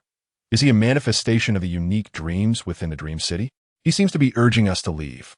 It appears he is attempting to prevent our entry. Could he possibly be one of those sent to assist us? Brother Sure, what should we do now? Zhu Sure scrutinized the monk before him, and, after a moment as contemplation, inquired, is there a presence of demonic energy? Is it exceedingly perilous within? It seems we have companions trapped inside. Oh, someone has already ventured in? Upon hearing this, Fahai furrowed his brow. That is troubling. Within the temple resides a formidable demon, born from millennium-old tree. Those who enter are likely to meet a fate akin to being drained like this very path. The path? Zhu Sure was taken aback. Glancing down at his feet, the bluestone tiles remained unchanged, appearing entirely ordinary. Esteemed patrons, please depart, Fahai intoned, stepping forward in front of the group, hands clasped in prayer, uttering words that seemed imbued with mystique. Amipa, as his voice echoed, a sudden shimmering enveloped their vision. The magnificent temple, constructed of red bricks, and the ancient bluestone road beneath their feet transformed dramatically. In an instant, a cacophony of crows erupted from the heavens, and the path underfoot took on a texture reminiscent of bones. Looking down, they beheld layers of withered human skin, as if long desiccated, piled upon one another, while nameless skeletal remains amassed on either side of the road. By the heavens! What on earth? Many students, standing upon this dreadful terrain, felt their legs grow numb, a chilling sensation surging from their feet to their minds. They yearned to flee this place of peril within mere moments. Meanwhile, Fahai's incantation seemed to awaken the very graveyard.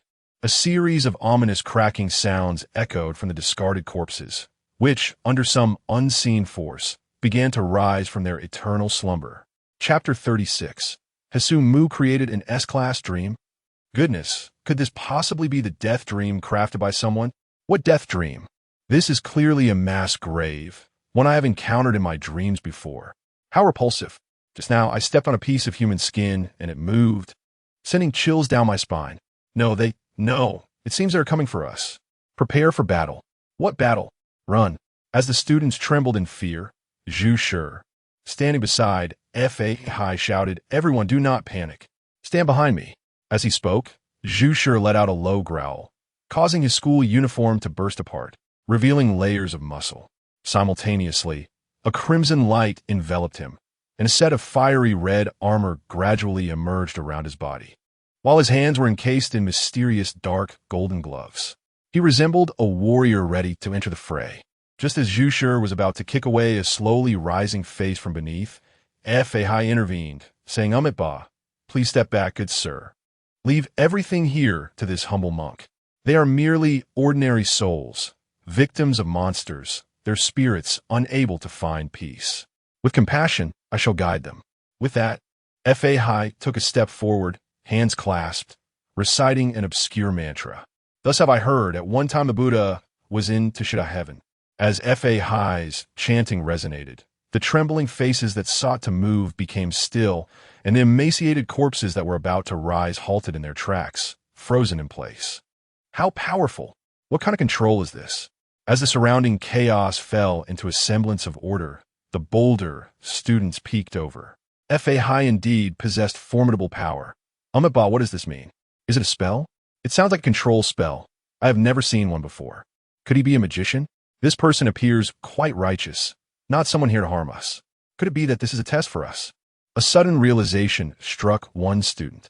Are we meant to follow Fahai into the temple, rescue the two hostages, and thereby earn some points?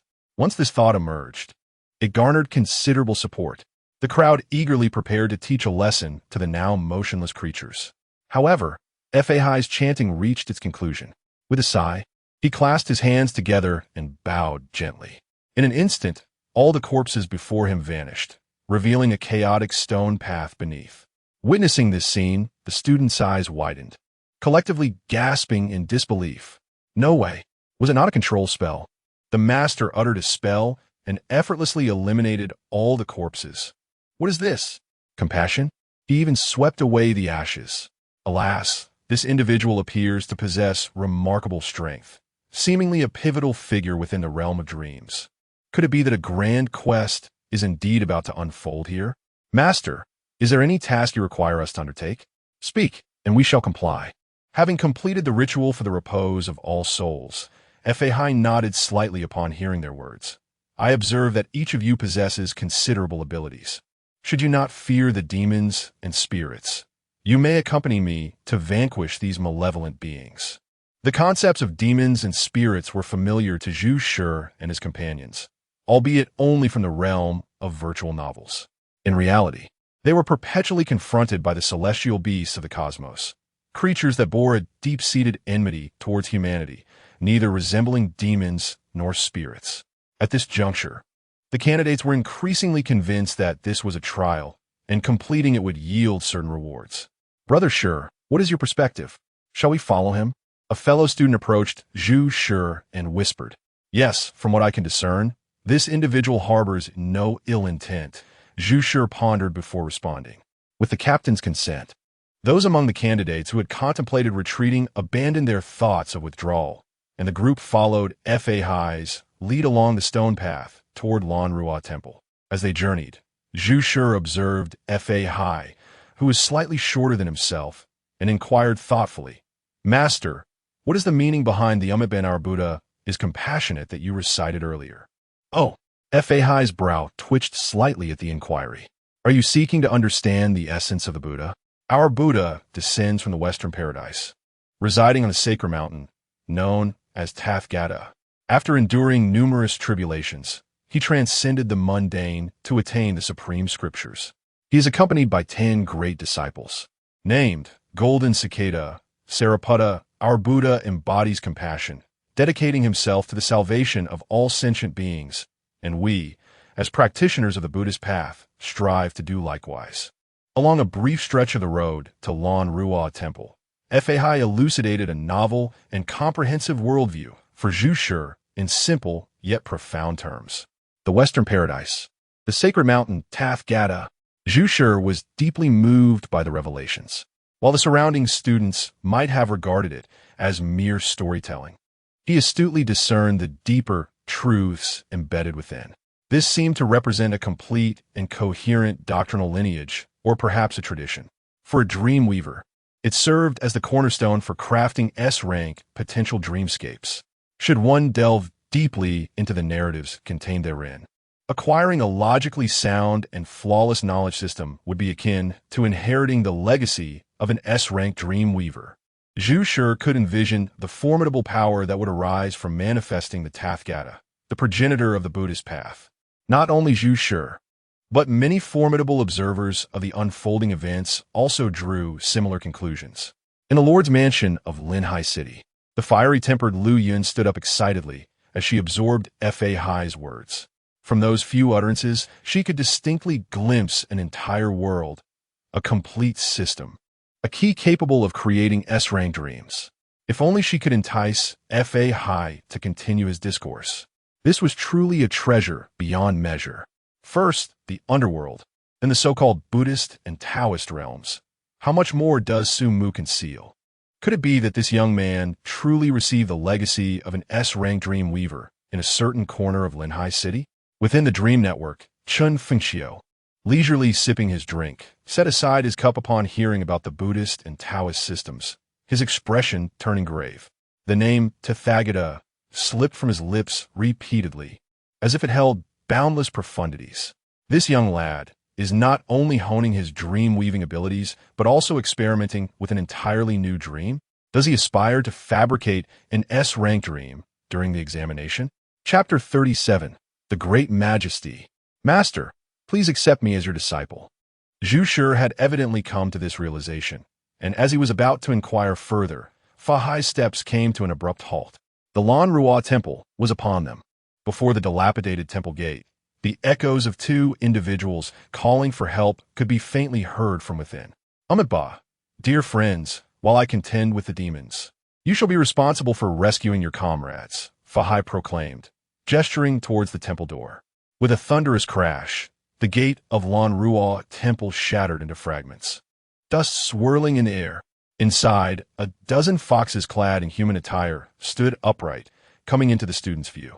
At the center of the foxes were the 2 brothers, a Fun and a Zhou, appearing utterly dispirited, almost unable to produce a sound of distress. By the heavens, There truly are students trapped inside, exclaimed one of the students. What on earth is this? How absurd. Demons. Are we to intervene? The students, witnessing this scene, were eager to spring into action. They believed that they were currently engaged in a scenario orchestrated by the Dream Network, and the reward from completing the quest would be distributed based on their contributions. This was indeed the perfect opportunity for them to shine. Master Fahai, please wait a moment. Allow us to handle this. Zhu Shi shouted, his facial muscles tensed, his body lunging towards the group of foxes like a fierce tiger, his palms slicing through the air and creating sonic booms, as if he intended to crush the foxes with a single strike. However, to his astonishment, the foxes showed no inclination to evade his assault. Instead, they collectively emitted a cheerful sucking sound. In an instant, as he soared through the air, Zhu Shi felt the world spin around him, and the once abundant mental energy in his mind dissipated as if he had succumbed to a profound slumber. What? Zhu Shi's fierce expression shifted dramatically, and by the time he realized the peril he was in, he lacked the strength to withdraw. Confronted by the grinning foxes, he found himself disarmed, collapsing at their feet like a feeble cat, joining a fawn and a zhou on the ground. Brother, have you come to deliver food? Just in time. They seem to be still hungry, a zhou dumbfoundedly remarked, glancing at Zhu Shi. Be careful. These creatures appear to absorb our mental energy. A fawn weakly interjected. Absorb mental energy? Upon hearing this, the faces of the dream weavers turned pale, their earlier eagerness instantly quelled, parting to give way to Fahai. Master, perhaps you should take charge after all. I believe the previous suggestion was indeed sound. We will rescue the others, and you can handle these demons. Sometimes, knowing one's limitations is an art in itself. Wouldn't you agree, brothers? For novice dream weavers, their means of attack were entirely reliant on their mental energy. And at this moment, it was evident that this group of foxes had them thoroughly outmatched. Had they not seen the top contenders from Huaxia fall flat upon attempting to engage? If they ventured forth, a single fox could easily sap their strength. Hee. Look, there's a bald monk as well. It seems your mental energy surpasses theirs. What a feast you would be. The foxes took notice of Fahai, leaving a trail of drool in their wake. Sisters, let us unite. Lead them all here. Once we have drained their spiritual energy, we shall present them to our grandmother as fertilizer for the Kuei tree. The foxes, grinning wickedly, tore away the garments that hindered them and swiftly surrounded the onlookers, employing their previous tactics once more. In an instant, everyone felt a jolt of lethargy wash over them. Just as they were about to collapse to the ground, Fahai sighed, bringing his palms together, Amit Ba. His voice resonated with a power that dispelled the impending sense of doom. How dare such trivial tricks challenge the master? Great mighty heavenly dragon. Supreme Dharma spell. Fahai, with his hands in a single gesture, assumed a serious demeanor, and his robe fluttered without wind, rising to reveal an intricately carved 8-clawed golden dragon upon his body. As he performed the hand sign, the golden dragon on Fahai's back came to life. Its golden eyes sparkled as it soared forth, emitting a roar that swept towards the fox demons. The energy contained within stirred the air, creating ripples that seemed to emerge from nowhere. The speed was beyond anyone's imagination. Before the fox demons could react, the golden light struck them fiercely. Thud! At that moment, immense power sent the fox demons flying, rendering them utterly defenseless as they collapsed to the ground, their forms gradually shrinking until they collectively transformed into over a dozen unconscious foxes. Hiss! My goodness, those foxes, capable of overpowering a single one of us, were defeated in an instant by the master. Gasps of astonishment echoed among the crowd, who suddenly grasped the profound depth of the figure who proclaimed himself a practitioner of Buddhism and Taoism. It seemed that the master belonged to a different realm altogether. Was he truly a creator of dreams? He appeared formidable, possessing at least B-level strength, perhaps. It was hard to say. The master's methods of attack were entirely unlike theirs, exhibiting a certain elegance. Zhu Shi, who had transformed from a fierce tiger into a feeble cat, watched this spectacle with even brighter eyes. Such an offensive technique was precisely the approach he aspired to. Before becoming a dream weaver, he had already determined the direction of his development. to forge weapons and armor, engaging in hand-to-hand combat against the cosmic beasts. This style was known as the ancient martial school. It was said that ancient dream weavers faced cosmic beasts in this manner. Now, Zhu glimpsed a new path through Fa Hai's techniques. Perhaps he could blend physical prowess with magical arts, while showcasing his muscles to vanquish foes.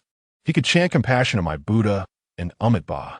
Moreover, despite lying on the ground and unable to observe closely, Zhu discerned that the golden dragon was, in fact, a tattoo on Fa Hai.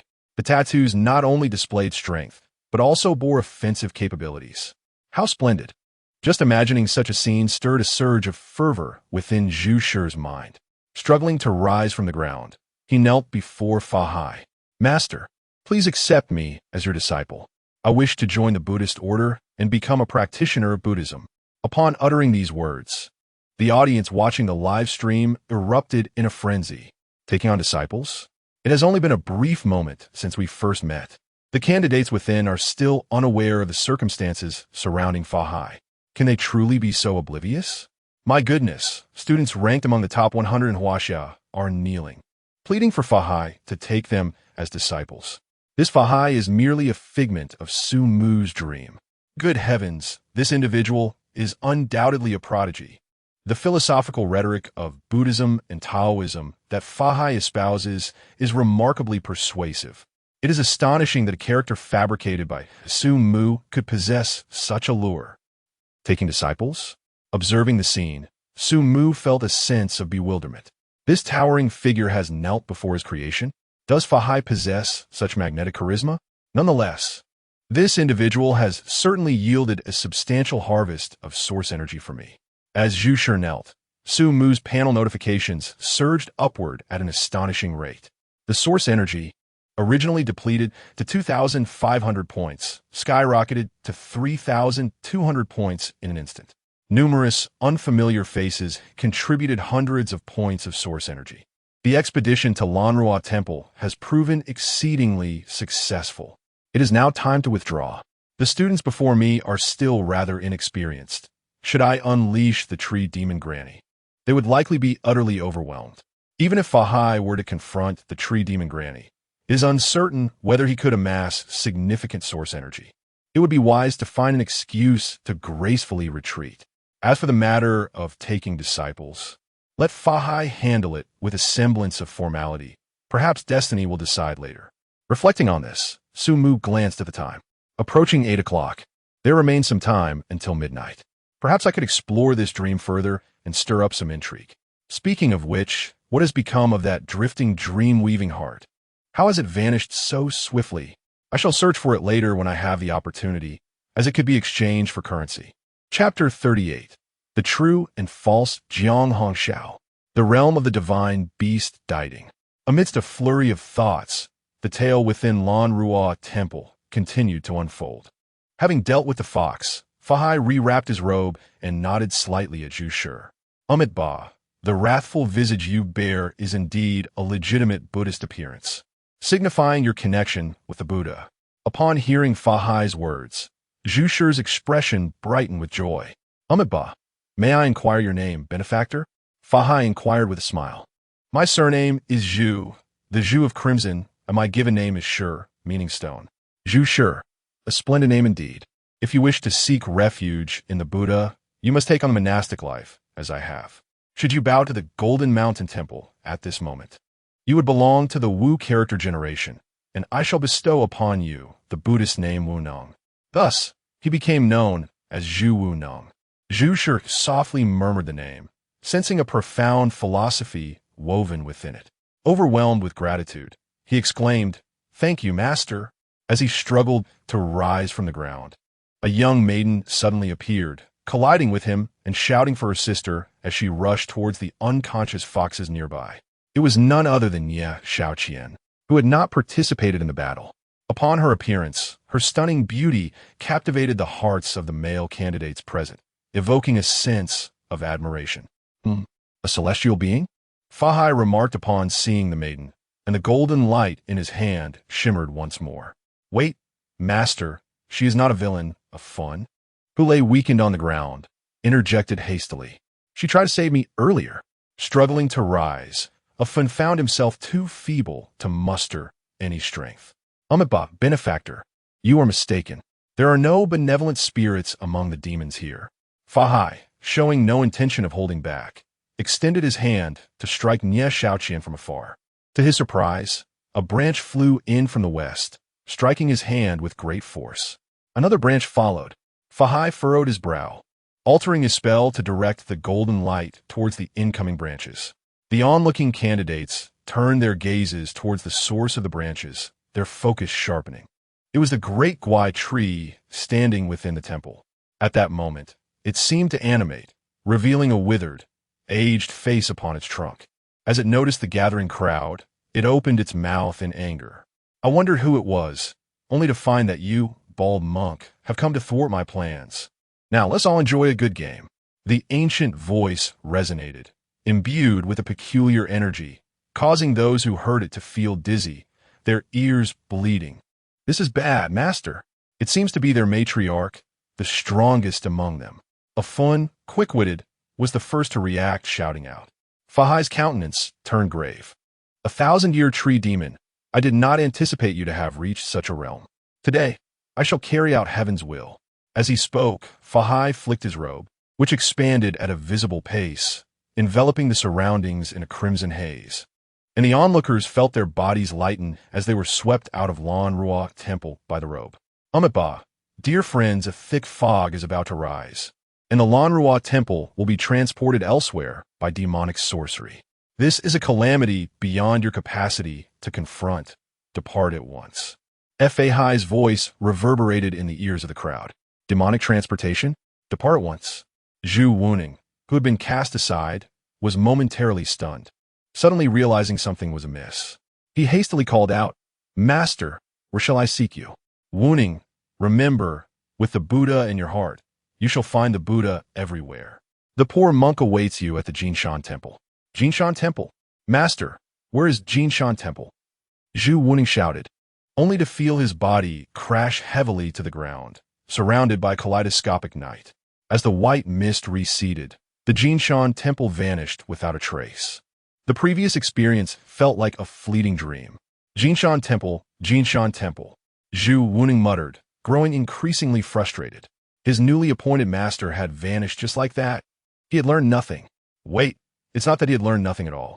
For instance, he had been shaven, and he wore the robe symbolizing Buddhism. Zhu Wuning touched his head, lost in contemplation. Meanwhile, in a narrow alley, observing the Lan Ruok Temple, which had once again been drawn back into his dreamscape, Su Mu let out a long sigh of relief. He turned and walked towards a nearby street. The task at Lan Ruok Temple was momentarily complete. It was time to instigate further machinations. His gaze shifted to the underground structures exclusive to the netherworld within the dreamscape. The previously exhibited lack of offensive capability from the netherworld must be rectified. The spectral soldiers in the ghost city were somewhat insufficient on their own. To transform the vicinity into a ghost city and narrate tales of the supernatural, the spectral soldiers must be plentiful. The Yin and Yang messengers could orchestrate the collection of souls, and since he had not revealed any spectral soldiers in the arena, as long as he did not summon the Oxhead and Horseface, no one would know the spectral soldiers were his summons. As Su Mu contemplated this, preparing to find a secure location to refine the next phase of the netherworld and perhaps extract some ghost stories from the strange tales from a Chinese studio, he was suddenly interrupted by the sound of clashing weapons. Accompanying the commotion was a familiar male voice. Sisters, stop fighting. The monster is about to awaken. Was that Jiang Li's voice? Su Mu's expression shifted as he stealthily advanced, following the sound until he arrived at a clearing cluttered with numerous odds and ends. The sounds of battle emanated from a room adjacent to the pile of debris. The house was modest, roughly the size of 3 bedrooms, with a dilapidated sliding door at the entrance, through which flickering light could be seen. Su Mu cautiously approached, discovering a notice board at the door. Inside lies a slumbering beast, very fierce. It will eat people. There will definitely be an additional morsel inside. Feeding the beast will yield rewards. Warning, the beast dislikes loud noises in the room. If awakened in a state of hunger, it will consume 2 people. This must be the secret realm, akin to a dungeon. As long as the task is accomplished, a reward awaits. The Jiang siblings have indeed discovered a remarkable place. Sumu mused, peering through the crevice of the door. His gaze involuntarily halted. There, flanking Jiangli on either side, stood two young maidens. Their appearances, expressions, and the weapons they wielded were strikingly identical. Chapter 39. The Eavesdropper and the Red Spoon. Is this beast jesting? So this is the situation. The prompt suggests that there will surely be an additional portion of food inside, implying that there will inevitably be a similar person as well. The candidates entering must discern the genuine from the counterfeit. Moreover, they must not create too much commotion. Asumu bandered. He observed Jiang Li attempting to quell the chaotic skirmish between the two red spoons while simultaneously contemplating a question. Surely, the replicas will exhibit some discrepancies, right? Sisters, on which date is my birthday? October 4th. The two red spoons replied in unison. What was my favorite game as a child? Jiang Li inquired. Neither could provide an answer. It seems this replica has inherited the memories and abilities of the original. How to distinguish them? Jiang Li was taken aback. Knock her out. I am the real one. Both red spoons declared coldly, their movements and expressions still perfectly synchronized, as if two red spoons had always existed in this world. A thought struck Jiang Li, and his eyes brightened. You too, stand still. Whoever moves is the red spoon. All right, the two red spoons responded in unison. I may be inexperienced, but I recently learned a new technique called purification idol. Reveal your true forms, Jiang Li proclaimed, closing his eyes to concentrate. A bird radiating a greenish-blue glow emerged around him, sending forth two beams of light that struck the red spoons on either side. With a sizzling sound, beams of light swirled around the two red spoons. However, their appearances remained unchanged. Clearly, purification could not unveil the replicas. The audience, following Sumu, observed this scene with growing interest. This challenge dungeon is intriguing. How to identify the replica without causing a great uproar? It seems difficult to resolve without conflict. Perhaps the original could overpower the replica in a fight. If replication is ineffective, it appears the only option is to probe with questions. Questioning is also challenging. This situation is rather fascinating. No approach seems quite right. Wait, what's Sumu doing? Does he intend to enter?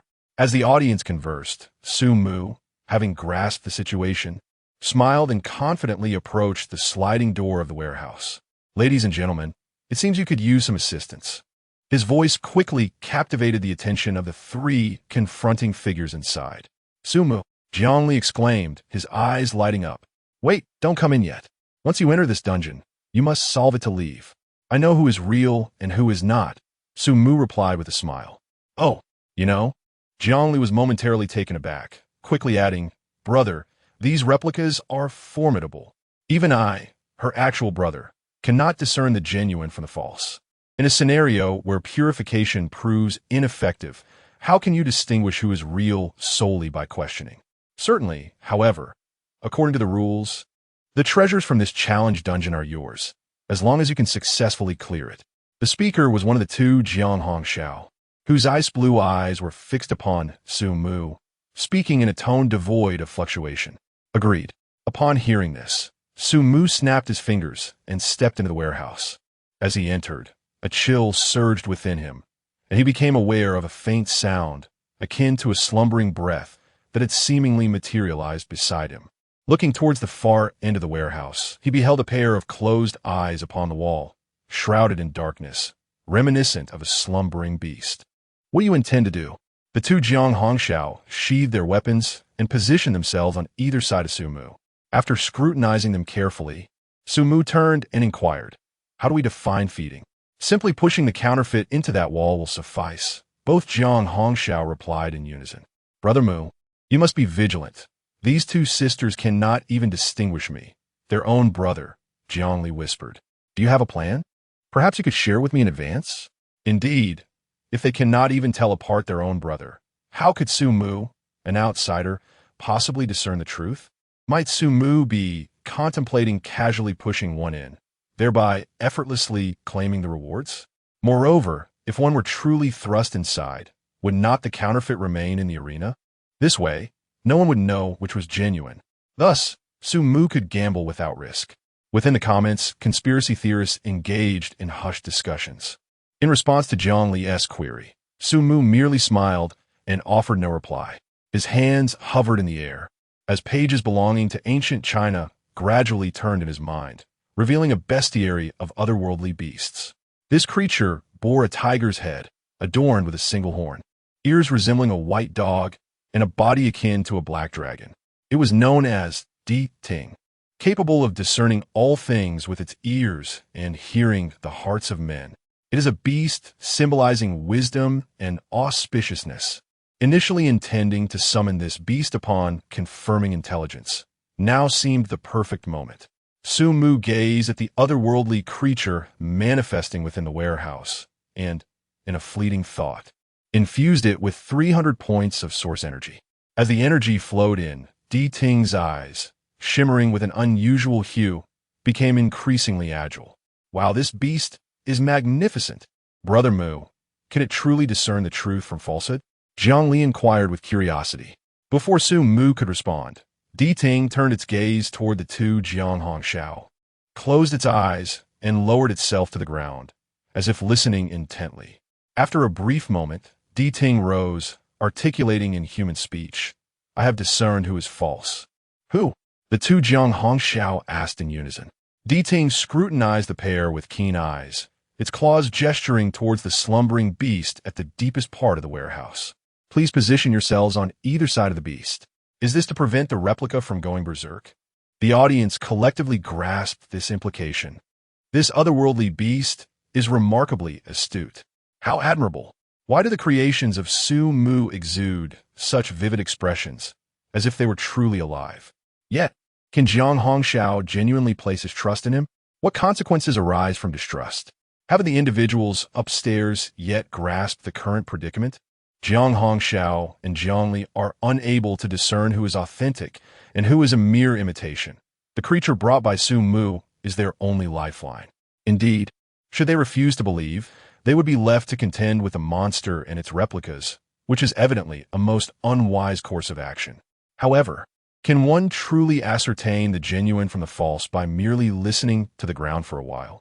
I can't shake the feeling that this method is rather unreliable. Chapter 40. The monkey disturbing the heavenly palace. Has Su Mu taken a stride too large? As doubts arose among the audience regarding the creature known as Di Ting, the narrative within the warehouse continued to unfold. "Now, you two should place your trust in me," Su Mu remarked with a smile. "Reclaim all your creations, close your eyes, and stand still in anticipation of Di Ting's decree. Reclaim all your creations." Upon hearing this, both Jiang Hongxiao furrowed their brows, subsequently exhaling a resigned sigh. Their icy blue eyes shimmered as the weapons and equipment surrounding them vanished entirely. "I sincerely hope your judgment is not in error," they remarked in unison. Afterward, the two cooperatively positioned themselves at the deepest recess of the warehouse, flanking the wall devoid of light. This was the maw of the monster. Should anyone push one of them inward, the scenario would conclude instantaneously. The replication would adhere to the will of the primary entity until it was unmasked. However, should Di Ting truly expose it, it might self-destruct, emitting a tremendous noise that could awaken the beast. Thus, Su Mu's plan emerged as the most prudent course of action, contingent on his genuine knowledge of who Jiang Hongxiao truly was. Beside them, Jiang Li could only fret helplessly, placing his hopes in this genius capable of conjuring an S-class dream. "I hope I have not misjudged," he thought, feeling an undercurrent of concern as he mused that this otherworldly being might not be as reliable as his purification idol. At that moment, the entity known as Di Ting turned its head, its tiger-like eyes glaring at Jiang Li as it spoke languidly. "Kid, do not question my abilities. In times past, that monkey who caused chaos in the heavenly palace, alongside the six-eared macaque, infiltrated the underworld, leaving even the most discerning deities perplexed. They transcended the three realms and eluded the five elements. Only I, along with the Tathagata Buddha from the West, truly comprehend who is genuine and who is false. You ought to apologize for your ignorance." the monkey that stirred the heavenly palace and the six-eared macaque, the Tathagata Buddha from the west. Jiangli was momentarily taken aback, struggling to grasp the implications of these words. Yet, the audience began to conjecture. The Tathagata Buddha, is he not the progenitor of Buddhism and Taoism as previously stated by Master Fahai? Can Di Ting truly be linked to the Tathagata Buddha? Wait, did you not hear Di Ting claim to originate from the underworld? The underworld is an S-class realm of death. How could it possibly be associated with Buddhism and Taoism? Moreover, the crucial point is the heavenly palace. The name heavenly palace seems to correspond with the underworld. Could it possibly be another S-class dream? As the last observer uttered these words, a collective gasp echoed throughout the crowd. Indeed, could one assert that there was no connection between the heavenly palace and the underworld? This intertwining of dream creations and dream beasts seemed to weave a vast and vibrant tapestry of a world previously unseen. In the Star River District, travel writer Gu Jin quickly transcribed everything he knew on a paper while absorbing the discussions within the live stream. The heavenly palace, the underworld, Buddhism and Taoism, and the Lan Rua Temple. There appear to be subtle connections among these dream creations. Could it be that S-level dreams can interconnect with other dreams? Beneath the intricate tapestry of these dreams lies the potential to forge a unique realm, one that diverges from our contemporary world, vibrant and resplendent. In this realm, there exist both demons and spirits, a netherworld below and a celestial court above, along with cultivation techniques that starkly contrast with those of today. The attire of its denizens resembles that of ancient times, a style wholly distinct from the present. Gu Jinyue spoke with increasing fervor, feeling an irresistible urge to seize her suitcase and embark on a journey to this grand world. Unfortunately, the underworld's Lanjiao Temple remains unfinished. Perhaps the celestial court is merely a notion spoken of by the current listener. As for the monkey that wreaked havoc in the heavenly realm, Gu Jinyue found it difficult to fathom the immense power of a being capable of causing such turmoil in an S-level dream. What legendary tales might be woven around it? She fervently hoped that Su Mu would swiftly elevate his level and fully realize this world, for she vowed to seize the opportunity to travel there. Meanwhile, as Gu Jinyue and others were captivated, several A-level dream weavers furrowed their brows. Connecting S-level dreams? Did this individual truly comprehend the gravity of his actions? A moment's lapse in caution could render all these dreams mere illusions. After all, he is only an F-level. Such recklessness. Within the dream network, Chun Fengxiu, having watched the live stream, remarked with concern. They had previously conducted experiments on dream connectivity, yielding disheartening results. Even 5 S-level dream weavers, working in unison, failed to merge several S-level dreams into a cohesive whole. The complexities involved are manifold, and the energy and mental fortitude required are astronomical. Years ago, 5 S-level dream weavers, pouring all their efforts into the endeavor, could not create a so-called super S-level dream world. The product of merging multiple S-level dreams merely resulted in an enlarged S-level dream. Had it not been for subsequent improvements, this dream would have nearly been obliterated, and even so, it suffered immense damage, rendering it unsuitable for combating cosmic behemoths, only fit for internal examinations. Indeed, this failed world is the Dream Network, a colossal dream that spans across realms. What was unattainable for S-level dream weavers? How could Su Mu possibly achieve it? Chun Fengxiu believed Su Mu to be a prodigy, yet he remained an unseasoned talent. Between F and S levels lies a chasm that cannot be bridged merely by enhancing mental strength. It requires years of accumulation and the dedicated efforts of countless generations within a family. You must not stray from the path. Regrettably, under the rules of the unified examination, I cannot intervene in any tangible manner. Chun Fengxiu's gaze towards Su Mu was laden with worry. Given a month's time, this child should not veer off course so swiftly. The worst-case scenario is the destruction of several S-level dreams, as long as no one is harmed.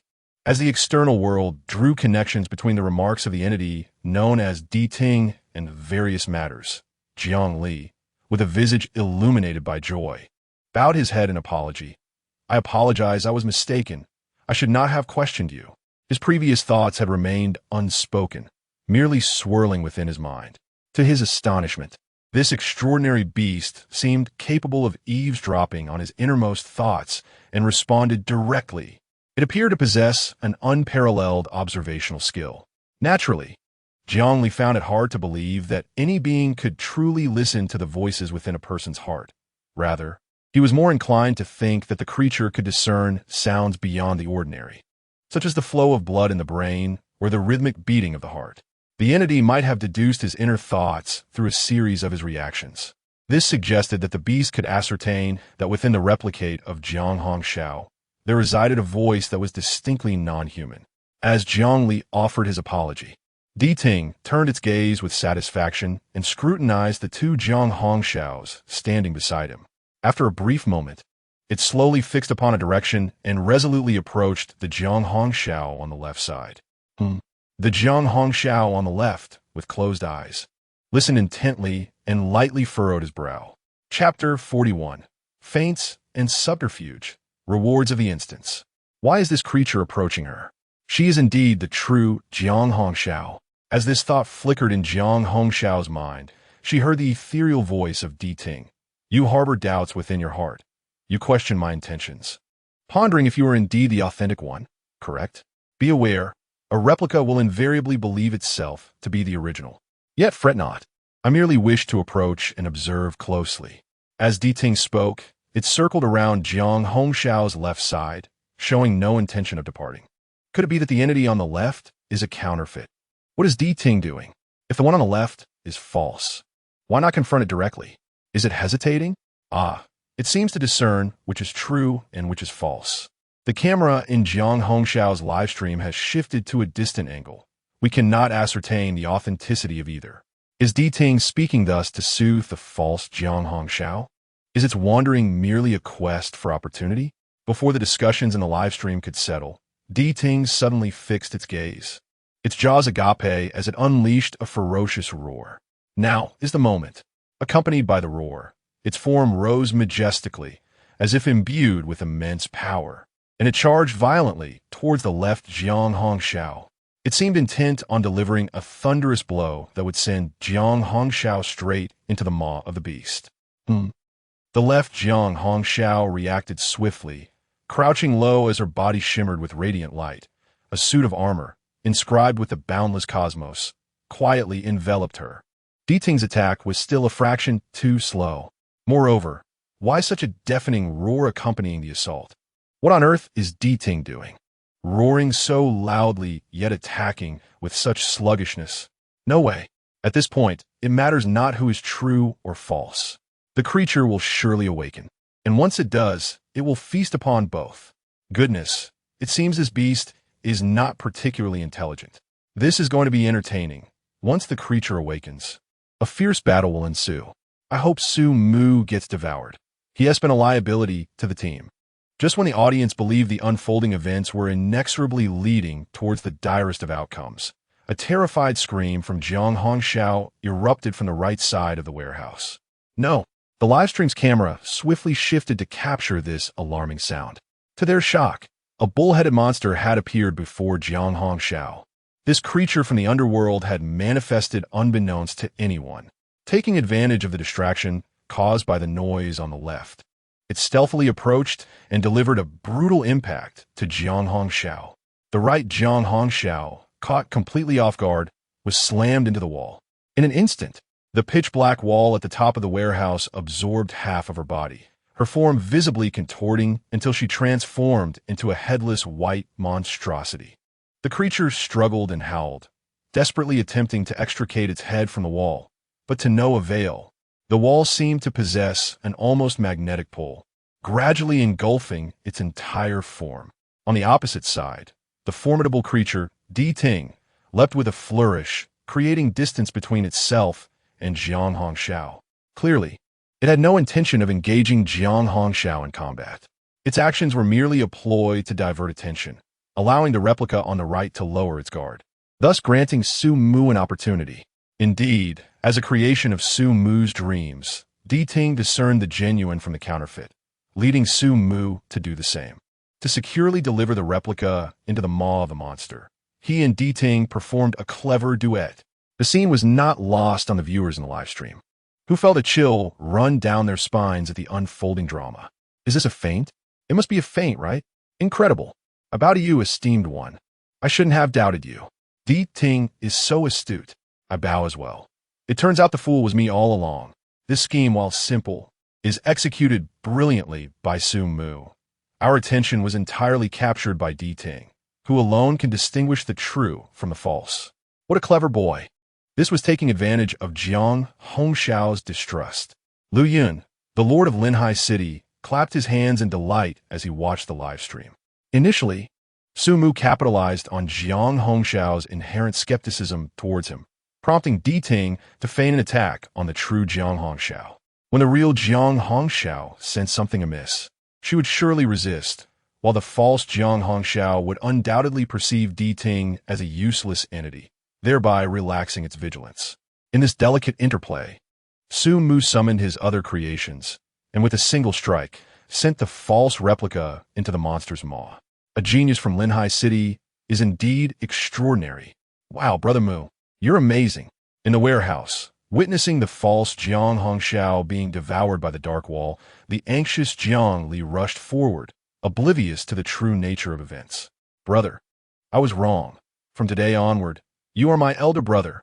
Incredible.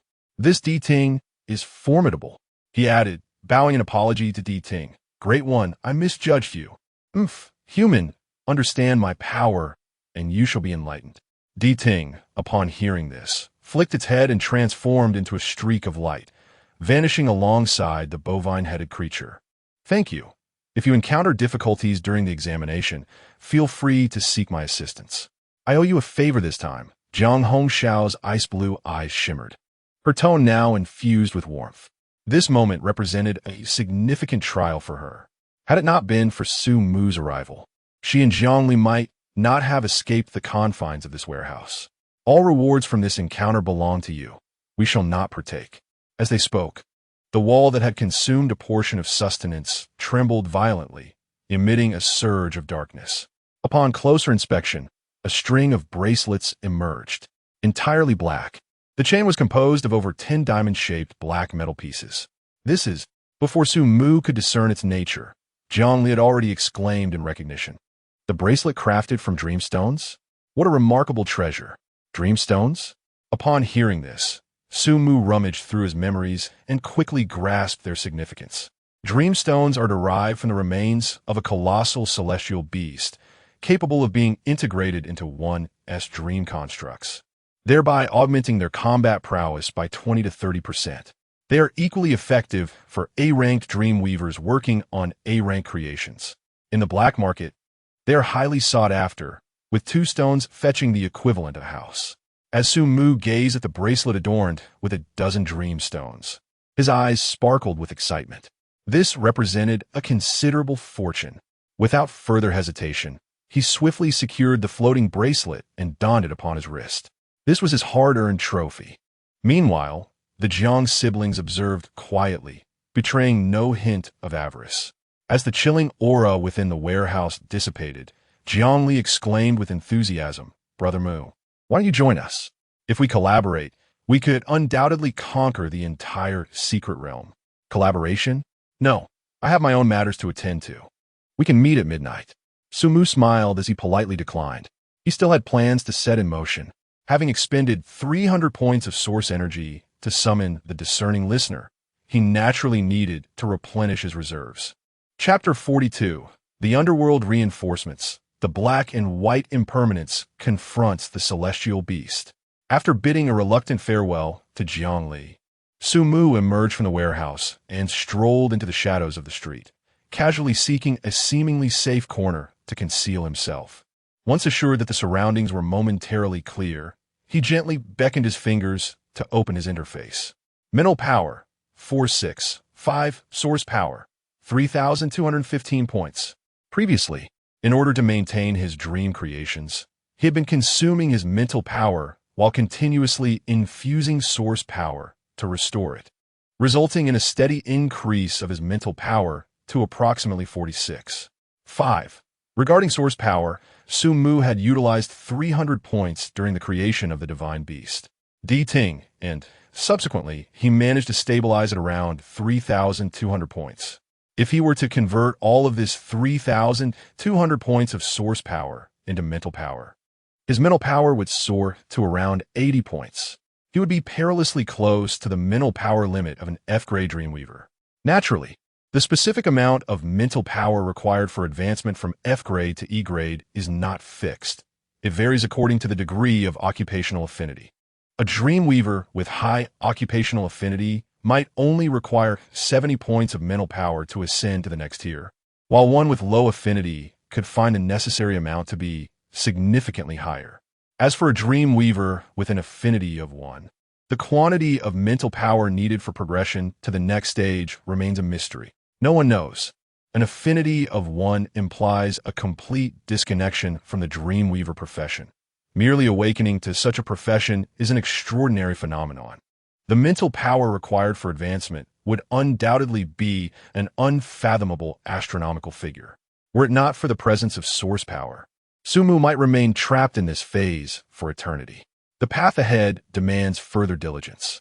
For now, his mental power suffices, allowing him to invest more source power into crafting dreams while reserving a portion as a supplement to his mental power. Contemplating this, Su Mu seated himself on the ground, eyes closed, and began to observe his dreamscape. Within this small realm, the Lanrua Temple continued to exist, and the dozen or so defeated foxes were gradually regaining their strength. In the underworld, the divine beast Di Ting lay asleep within the ghost city, while the sounds of wandering spirits echoed continuously. As it stands, his dreamscape had only the Lanrua Temple approximately completed, while the underworld remained a severely incomplete construct. Iconic structures such as the 6 paths of reincarnation, the 18 layers of hell, and the city of the wronged souls had yet to be created, and the inhabitants of the underworld were exceedingly few. For the time being, the grand concepts like the 6 paths of reincarnation could be set aside. It was imperative to bolster the underworld's ranks. Solely relying on the Oxhead and Horseface for company felt rather meager. Amidst his thoughts, the pages belonging to ancient China began to turn slowly in Su Mu's mind, as he sought the elements he desired within the directory that signified the underworld. Soon, amidst the boundless black mist of the underworld, 2 figures, one black and one white, began to materialize. The ghost in white, named Xie Bian, upon entering the underworld, became known as the White Impermanence. With a smile upon his face, a tall and slender frame, a pallid complexion with his tongue lolling out, he donned a 4-character official hat that read wealth at first sight and held the iconic soul-retrieving rope in his hand. The dark-clad specter is known as Fan Wuxia, and upon entering the underworld, he is referred to as He Wuchang. His countenance is fearsome, his physique robust, and atop his head rests an official hat inscribed with the 4 characters Tianxia Taiping, meaning peace under heaven. Accompanying the appearance of the black and white Wuchang, a multitude of grim specters clad in gray robes materializes behind them, their expressions solemn, enveloped in an ominous black mist that is quite intimidating. Upon reaching this juncture, Su Mu let out a slight sigh of relief, replenishing his mental energy with source power before temporarily assigning the black and white Wuchang, along with the specters, to Fengdu City.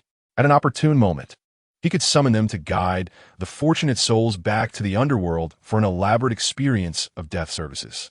After completing these arrangements, he shifted his gaze once more to the expanse above the underworld, particularly the area surrounding Lanrua Temple. This endeavor of absorbing source power was merely one facet of his plans. He aimed to orchestrate a grand spectacle of 100 ghosts roaming in the Dream City, in the realm of strange tales. Throughout history, countless spirits can be manifested. He sought to bring forth a touch of the supernatural from Huaxia for the candidates. Of course, adhering to the principle of not merely recounting ghost stories, Su Mu intended to erect another temple beside Lanrua Temple, aptly named the Chenghuang Temple. This would shelter the candidates while also receiving the spirits captured by the emissaries, providing them with valuable lessons. Historically, The first gateway to the underworld has always been the Changwang Temple. As one nears death, the black and white Wuchang must escort the soul to the Changwang Temple for reporting before proceeding down the Yellow Springs Road. Thus, the Changwang can maintain a connection with the underworld. Layer upon layer, this dream-weaving heart shall ultimately evolve into a small world of its own. After a brief contemplation of the small world's layout, Su Mu promptly expended 300 points of source power, channeling his mental energy into the pages inscribed with the name Changwang. As the source power flowed in, the entire dream-weaving heart trembled slightly. A majestic hall of red walls and golden tiles rose from the ground, with a plaque displaying the name Changhuang prominently hung at the center of the grand entrance. On either side, a couplet read, "In the realm of the living, your deeds of good and evil are judged by you. In the underworld, no one has ever been spared throughout history. Thus, only the Changwang deity remained to be summoned." Su Mu murmured the unfinished thought when suddenly an icy chill enveloped him. Without a moment to ponder, his instincts, honed by an acute mental alertness, alerted him to a potential threat lurking behind. With a swift motion, he rolled away from his previous position. Before he could catch his breath, a blue tendril, reminiscent of a catfish's whisker, lashed out violently at the spot where he had been seated. Su Mu furrowed his brow and focused. He realized that, unbeknownst to him, a pair of cold, emotionless crimson eyes had emerged from the dark corner. Illuminated by dim light, they exuded an eerie aura that instilled profound dread. The blue tendril was indeed connected to those menacing crimson eyes. Have I unwittingly seated myself at a monster spawn point? As Su Mu cursed silently and prepared to rise and depart, a chilling sensation suddenly surged from all directions. Turning his head, he beheld a multitude of emotionless, luminous eyes scattered throughout the dim corners surrounding him. With each gaze from Su Mu, those eyes blinked, their scarlet glimmers fixated upon him. Countless dark recesses erupted with blue, catfish-like tendrils, threatening to weave an intricate net that would envelop him entirely. The audience in the live stream gasped at the sudden turn of events. "Oh my, this creature seems familiar. It's a type of celestial beast. Hiss, I encountered this celestial beast on the starlit battlefield. We commonly refer to it as the red-eyed catfish. This is one of the most formidable celestial beasts in the starlit arena. Su Mu is in grave peril. Red-eyed catfish. Goodness, Su Mu is so unfortunate. Stumbling into its lair.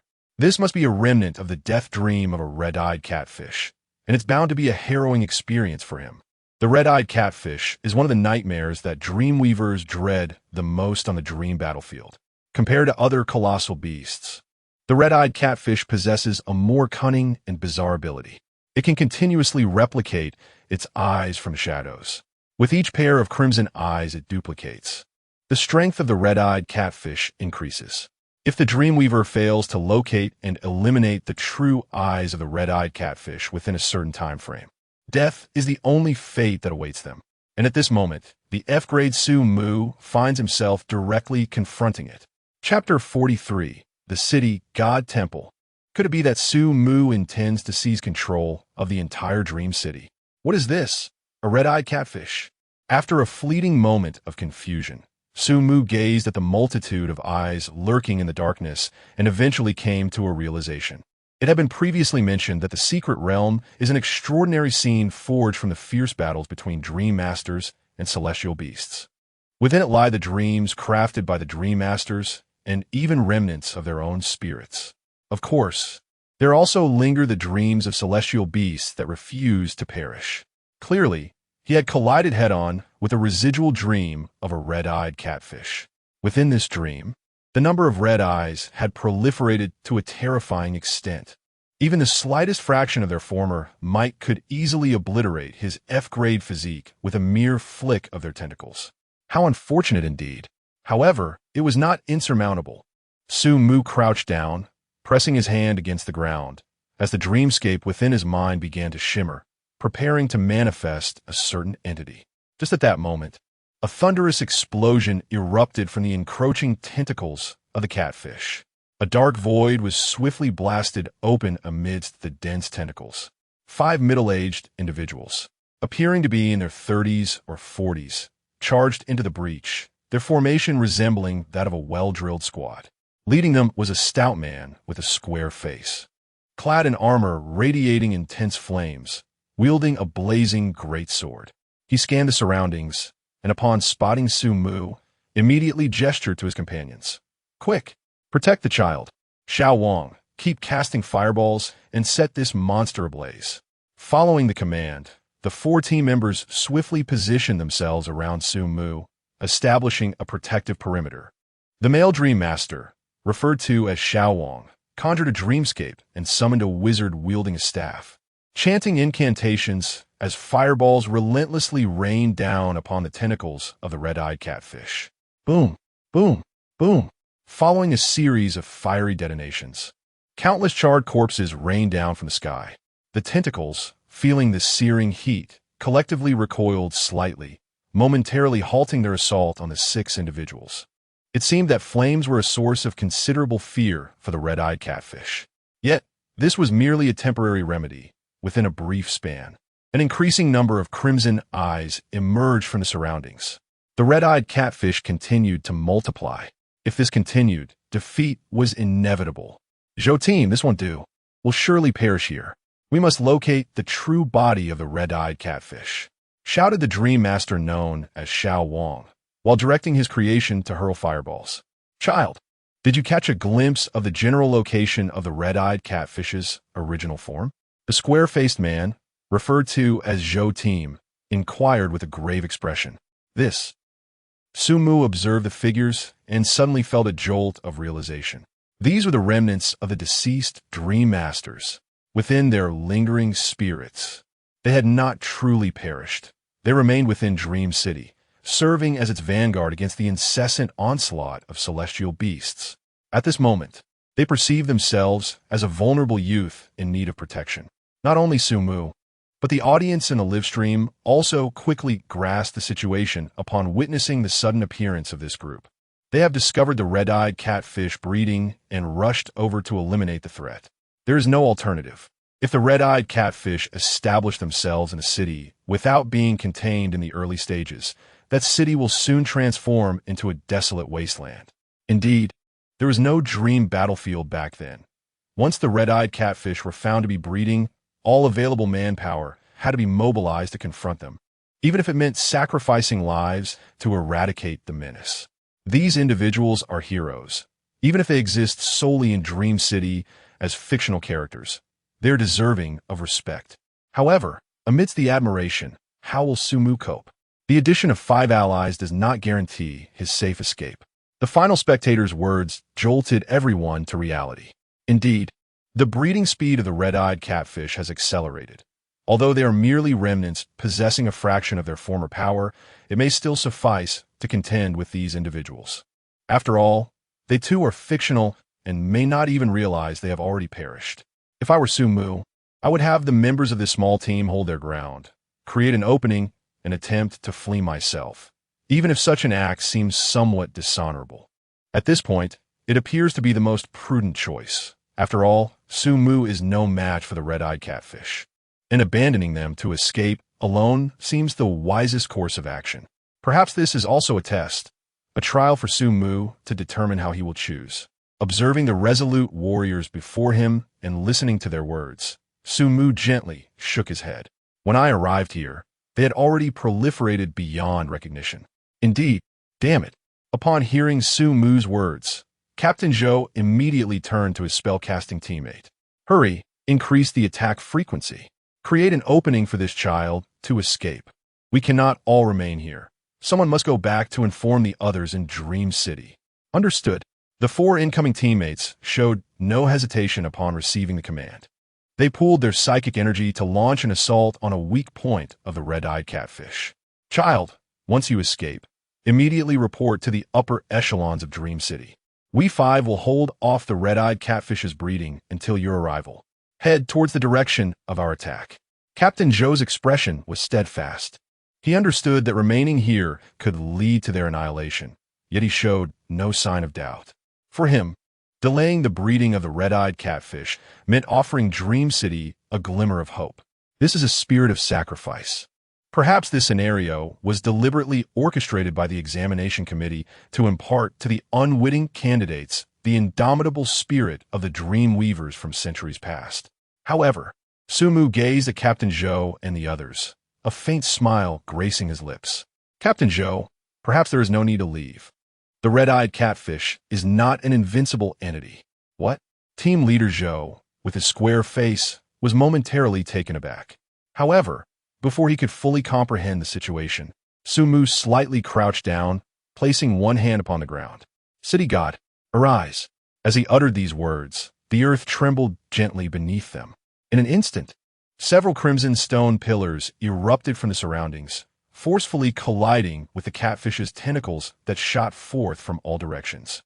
Almost instantaneously, a blinding white light emanated from the point of contact between the tentacles and the pillars. In a heartbeat, a radiance akin to daylight erupted from the heavens. Roar! At that moment, the surrounding red eyes seemed to suffer a devastating blow, swiftly vanishing. Thousands upon thousands of eyes dissipated like bubbles. From the depths of darkness, a chorus of anguished howls echoed. Upon closer inspection, it appeared to be the wails of the red-eyed catfish itself. Meanwhile, in the examination room of the Dream Network, as he watched the live broadcast of Sumu effortlessly obliterating the majority of the red-eyed catfish, Chun Fengxiu, sipping his drink, widened his eyes in astonishment, nearly losing grip of his cup when a series of urgent announcements rang out from above. Alert! A dream entity is connecting to the energy of the entire Dream City. Certain permissions of Dream City are currently being transferred. This dream entity originates from candidate number 3484, Sumu. What? Chapter 44. The Movements of Qiancheng. Has Sumu almost become an administrator? In the examination room, Chun Fengxiu was momentarily stunned. Listening to the alerts from the Dream Network, Sumu was taking control of the entire Dream City. A candidate had acquired a portion of the city's authority. Had he lived so long that he was now hearing things? Chun Fengxiu, disregarding the wine spilling from his glass, sprang to his feet. His gaze fixed in shock on Sumu in the live broadcast. The dream manifestation, which had merely produced 4 pillars, had somehow managed to pry open the permissions of Dream City. This city was under the dominion of several current S-level dream weavers. It was akin to an F-level dream weaver snatching a weapon from the hands of an S-level powerhouse. What on earth had this young man done? Chun Fengxiu's scalp tingled. At that moment, he found himself utterly baffled by how the feat had been accomplished. Throughout his life, the astonishment he had experienced from the younger generation had been surpassed on this very day. Just as Chun Fengxiu was in disbelief, the viewers in the live stream erupted with excitement. No way, is this for real? This is what they call a red-eyed catfish. This is embarrassing for their kind. I have never seen such a feeble cosmic beast. Has the examination group gone mad? This red-eyed catfish was shattered by 4 pillars. This is absurd. I could do it too. If I were there, I could summon many pillars. Let the red-eyed catfish come at me. Is it me who has a problem? Or is it the world? This feels utterly off. Even if the red-eyed catfish were reduced to a mere remnant of its dream form, it would still be an incredibly troublesome cosmic beast, not something that a novice could easily vanquish. Indeed, if this were true, the red-eyed catfish Wu Ti had been a nightmare on the battlefield. Meanwhile, Wang Ri, having returned home to rest and watch the live stream, furrowed his brow deeply. For the first time, his perspective aligned with that of the viewers in the live chat. Having entered the Dream Network, he recognized the immense potential of this young man. When Sumu encountered the red-eyed catfish, he believed Sumu could manage the situation. However, he never anticipated that Sumu would handle it so effortlessly. The underworld had not intervened, Fa Hai had not appeared, and the beast known as Di Ting, capable of discerning truth from illusion, was absent. Wang Ri had always thought Sumu would use Di Ting to try to assess the authenticity of the red-eyed catfish. Yet now, Sumu had merely summoned 4 pillars to collide with the red-eyed catfish as tentacles, and it was defeated. In that moment, even Wang Ri couldn't help but question whether something was amiss with the Dream Network. Could this be some sort of special setting within Dream City? What exactly was it? As thoughts raced through his mind, his daughter, Wang Huanjia, approached with a perplexed expression. "Dad, did you watch the live stream? How did Su Mu manage that?" Ever since Wang Ri had recommended Su Mu's broadcast, Wang Huanjia had been keenly following Su Mu's developments. Witnessing the young man executing maneuvers she couldn't comprehend, she naturally wished to inquire of her A-level Dreamweaver father at the earliest opportunity. However, as Wang Huan approached, she noticed a look of confusion on Wang Ri's face. This young man, a few years her junior, was indeed extraordinary. Meanwhile, when the outside world expressed bewilderment over Su Mu's ability to effortlessly repel the red-eyed catfish, Su Mu himself was equally perplexed. Initially, he had merely intended to summon the city god temple as a shield, for it had long been a bastion of protection and defense. Su Mu thought to summon the temple first, intending to later bring forth the black and white impermanents and the ghostly soldiers from the underworld to clean up the aftermath. After all, he currently possessed abundant source power and could afford the expenditure. The red-eyed catfish would eventually succumb to his relentless consumption. However, the situation had escalated dramatically. He had barely manifested 4 pillars when this seemingly formidable red-eyed catfish lay down. Wait, the city god temple. A sudden realization dawned upon Su Mu. The city god temple was a sanctuary dedicated to the deities of the city, intended to provide protection for both the city and its inhabitants. It typically governed the local realm of the underworld. The radiant white light that had just emerged must have been a protective aura.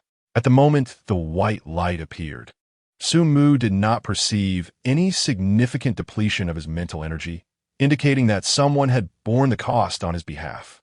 The examination group would certainly not be so benevolent. Evidently, the entire Dream City had footed the bill for him. A city nurtures its own city god. Under the influence of his source power, this city god temple had undoubtedly attained an S-rank essence, and upon its manifestation, it naturally became the sole city god temple of Dream City. This meant that he had indirectly taken control of the underworld forces of Dream City, capable of managing the souls of the departed, effectively granting him a portion of Dream City's authority. At this moment, he was akin to a half-master of Dream City, able to wield its unique powers.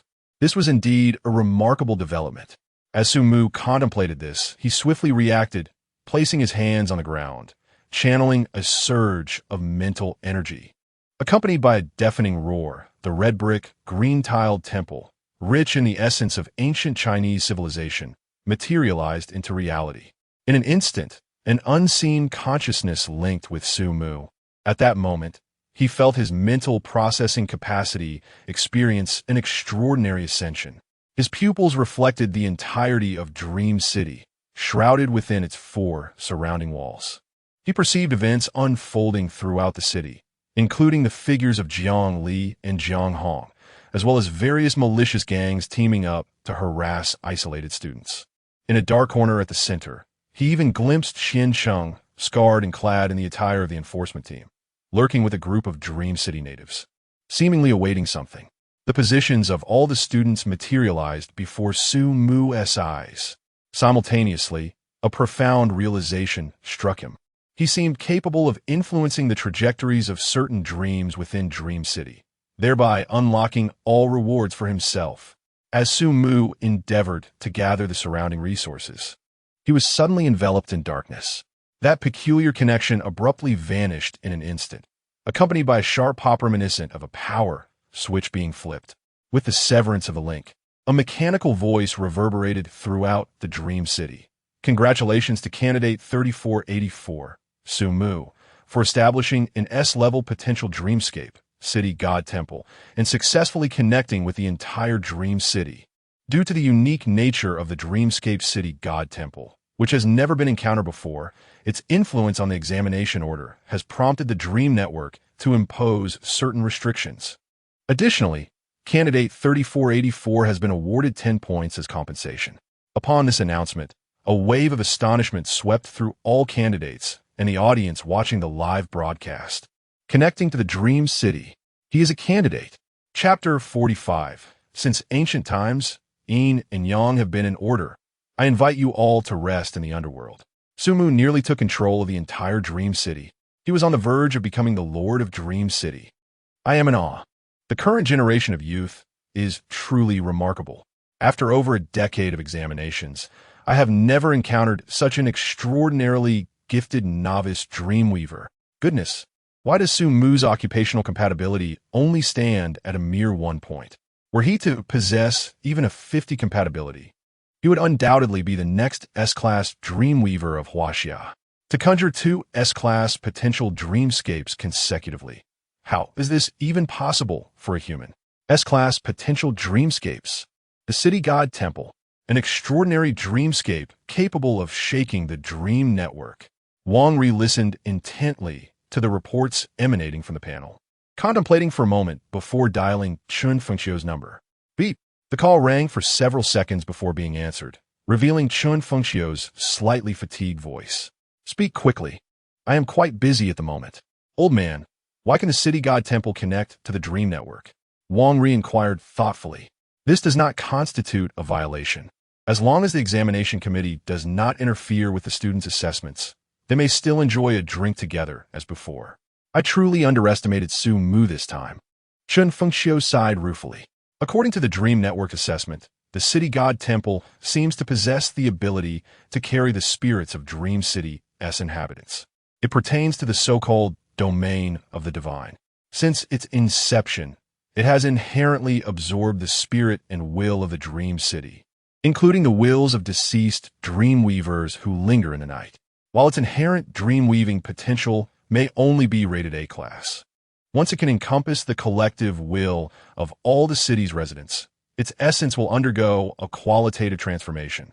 This is why the Dream Network has classified the City God Temple as an S-class potential dreamscape. As Chun Fengxiu spoke, his expression grew solemn. Wang Ri, do you understand what this signifies? To carry the will and spirit of all residents. Listening to Chun Fengxiu's words, Wang Ri felt a stirring in his heart, instinctively adopting a more attentive posture as he furrowed his brow. This implies that the City God Temple can leverage this unique spiritual power for both defense and offense. In this context, ordinary individuals can play a significant role.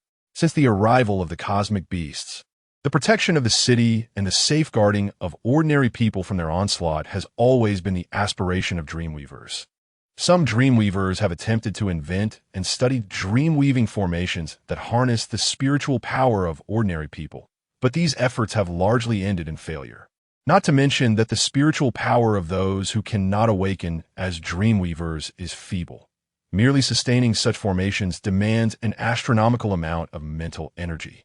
In contrast, the collaborative efforts of dreamweavers wielding their own dream-weaving abilities against the cosmic beasts yield far superior results. Thus, since the arrival of the cosmic beasts, ordinary individuals have been relegated to trembling in fear from the sidelines, hoping for the calamity to pass. However, this temple is entirely different.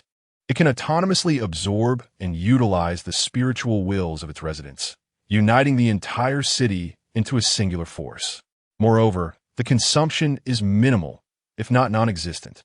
This is the City God Temple crafted by Su Mu, a practitioner of grade F, whose spiritual energy is undoubtedly below 100. This indicates that maintaining the temple requires little spiritual energy, and during its defensive stance, there is no need to expend one's own spiritual power. The temple inherently embodies the essence of faith and reliance, and thus far, only Su Mu's City God Temple has harnessed this concept. However, the temple is still in its nascent form. Potential remains merely potential. Chun Fengxiu sighed deeply as he spoke. If only Su Mu's dream-weaving mastery were more attuned, we might glimpse the ultimate manifestation of the City God Temple. It is indeed a challenge. Enough said. The commotion this time has attracted the attention of some old-timers abroad, and I must first attend to them. With that, Chun Fengxiu ended the call. Wang Ri, listening to Chun Fengxiu's words, instinctively tapped his fingers on the table. He comprehended the elder's implication. With merely a 1-point attunement, Su Mu's advancement becomes a formidable hurdle. How much resource will it take to elevate this young man to the A-grade realm? How long until they witness this youth's complete growth? Until they behold the full realization of the City God Temple dream? Such high expenditure could nurture numerous outstanding students. May this child tread further on his journey. As everyone marveled at the city god temple, within its red brick and blue-tiled confines, Captain Joe, with a square face, was the first to regain his composure. His eyes sharpened as he swiftly surveyed the surroundings, exclaiming, "Quick! Do not squander this opportunity. The true form of the red-eyed catfish has emerged." To the west, Captain Joe's words snapped Su Mu, who had lost connection, back to reality. This red-eyed catfish could not be allowed to continue its rampage. Such fortuitous moments of inflicting severe damage on the adversary are rare. In contemplation, he slightly spread his fingers, and two billowing clouds of black mist materialized in the clearing outside the temple, from which the emissaries of death, the black and white impermanents, emerged. The red-eyed catfish in the dreamscape was merely a remnant of spiritual energy, thus falling within the realm of souls and susceptible to the reapers. The pale visage of the white impermanence, flickering with a long tongue, swiftly approached the vicinity of the red-eyed catfish's true form. Sensing the threat, the catfish let out a roar and shot forth a blue tendril, its surface swirling with azure energy, reminiscent of a thunderous force. The white impermanence, undeterred, coldly snorted and hurled the soul-locking chain towards the shadow's eyes. The chain collided midair with the catfish's tendril, and under the assault of its natural enemy, the tendril, composed of souls, began to dissolve, swiftly vanishing into nothingness. The soul-locking chain, undiminished in momentum, surged into the shadow, plunging into the depths of the crimson eyes. Accompanied by a painful howl, the white impermanence yanked forcefully, revealing a bizarre entity with a pair of scarlet eyes, reminiscent of a fish-like creature before the onlookers. Its form measured over 2 meters in length, radiating an ethereal glow. Wounded gravely, it exhibited no capacity for resistance. Under the influence of the soul-locking chain, its crimson eyes gradually dimmed, and the once ferocious and vibrant red-eyed catfish seemed to have lost its former savagery and vitality. Although merely a remnant, its strength paled in comparison to that of its true form, amounting to less than a fraction of 1%. Nevertheless, this marked a significant accomplishment for Su Mu, as he had successfully hunted a colossal beast of the cosmos. Hurry! Witnessing this scene, smiles blossomed on the faces of Captain Zhou and his 4 companions stationed at the city god temple. This was indeed the red-eyed catfish. In their understanding, it was a monstrous entity that could only be vanquished at the cost of countless lives. Yet here they stood, having subdued this formidable creature without a single casualty among their ranks. Well done, young man. Come, accompany us back to headquarters. I shall ensure that those fellows reward you appropriately. Who would have thought? Headquarters? Su Mu momentarily paused at Captain Zhou's words, then quickly regained his composure, letting out a deep sigh. In the blink of an eye, the enigmatic duo of black and white returned to the city god temple, having reclaimed the soul of the red-eyed catfish. They bowed respectfully to the jubilant 5, facing the astonished gazes of the team. The corpulent figure of the Black Wuchang solemnly addressed them. Since time immemorial, the realms of Yin and Yang have been in order. I implore you all to enter the underworld and find your eternal rest. Chapter 46. The underworld shall indeed descend into reality. The aftermath of war. The viewers in the live stream were momentarily taken aback by the words of the Black Wuchang. What does this mean? Is Su Mu planning to bring Captain Zhou and the others into the underworld? Surely not. What purpose would that serve? Could these souls possibly become sustenance for the underworld's dreams? That seems rather far-fetched, does it not? Resting in the underworld? Captain Zhou and his companions were momentarily stunned, only to hear the White Wuchang say, "Gentlemen, you have perished. You died many years ago." These words from the White Wuchang seemed to possess an enchantment that left Captain Zhou and his team frozen in place, as a torrent of forgotten memories surged forth in their minds. It harkened back to a battle where they defended Dream City, during which they encountered the true red-eyed catfish. The 5-man squad, resolute in their fate, fought valiantly to the last, vanquishing the red-eyed catfish at the cost of their own lives. They were indeed dead. Captain Zhou's expression grew complex, for he was the last to fall. He had perished in a mutual destruction with the red-eyed catfish. Thus, in our current state, Captain Zhou lowered his gaze, feeling the tangible essence of his body now appear ephemeral. It was the spirit of a guardian, unwilling to depart from the mortal realm. The Black Wuchang continued with a solemn tone. Since time immemorial, the order of yin and yang has been established. The realm of the living is where the living reside, while the realm of the dead is the abode of souls like ours. Reincarnation awaits. In the next life, you may return to the mortal realm. Do not fret, valiant heroes. Your selfless guardianship of the townsfolk has amassed immeasurable merit. Upon reaching the underworld, you shall meet the Lord of the underworld, and, at the very least, you will be reborn into a prosperous family, into a fortunate new life.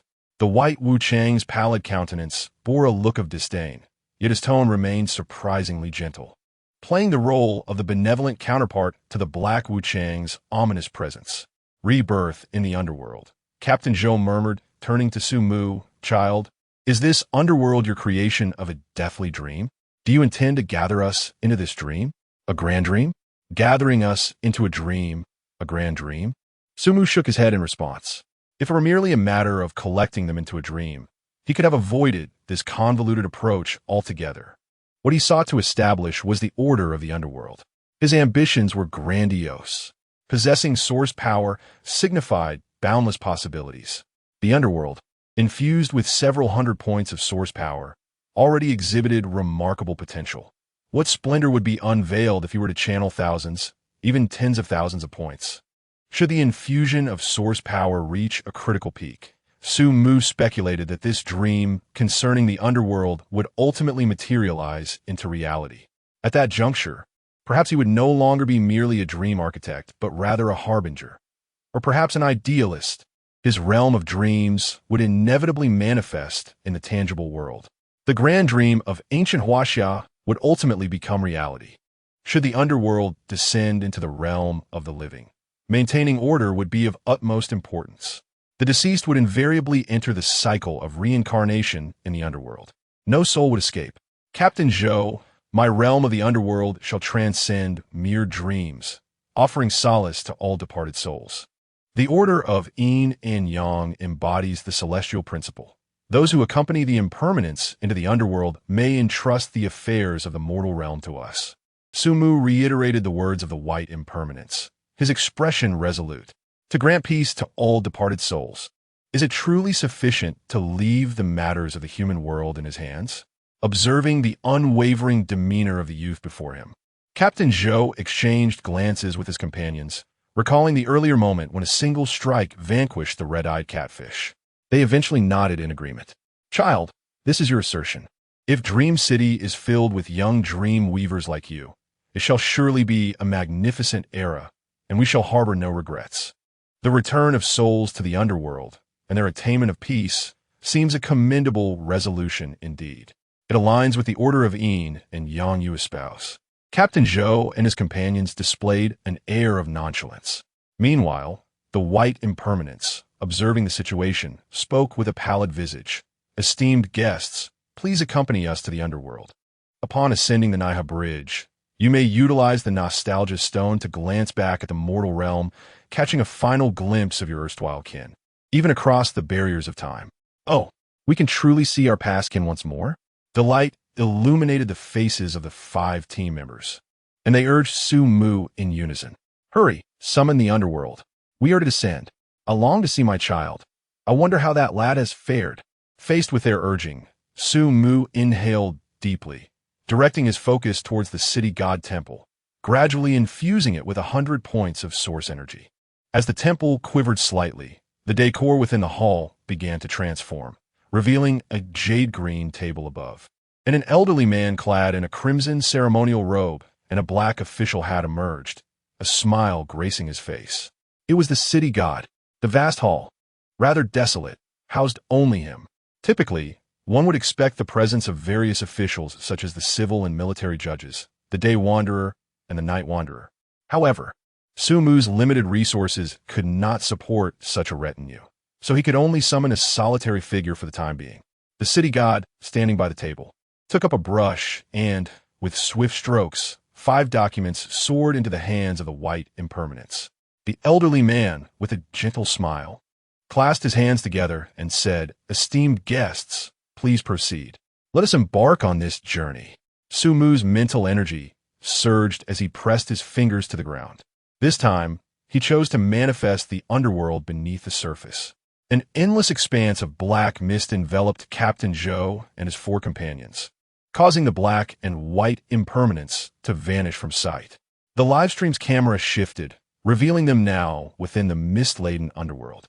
Following the footsteps of the black and white impermanence, accompanied by a multitude of spirits, they arrived at the Ghost Gate, submitted their documents, traversed the Yellow Springs Road, and beheld the blooming of the other shore flowers. Steadily advancing upon the Naiha Bridge, they reached the Nostalgia Pavilion. Witnessing the spirits place their hands upon a russet stone, the 5 exchanged glances and mimicked their actions. In an instant, vivid scenes materialized before their eyes. Captain Zhou beheld his infant child, witnessing the remarkable journey of growth.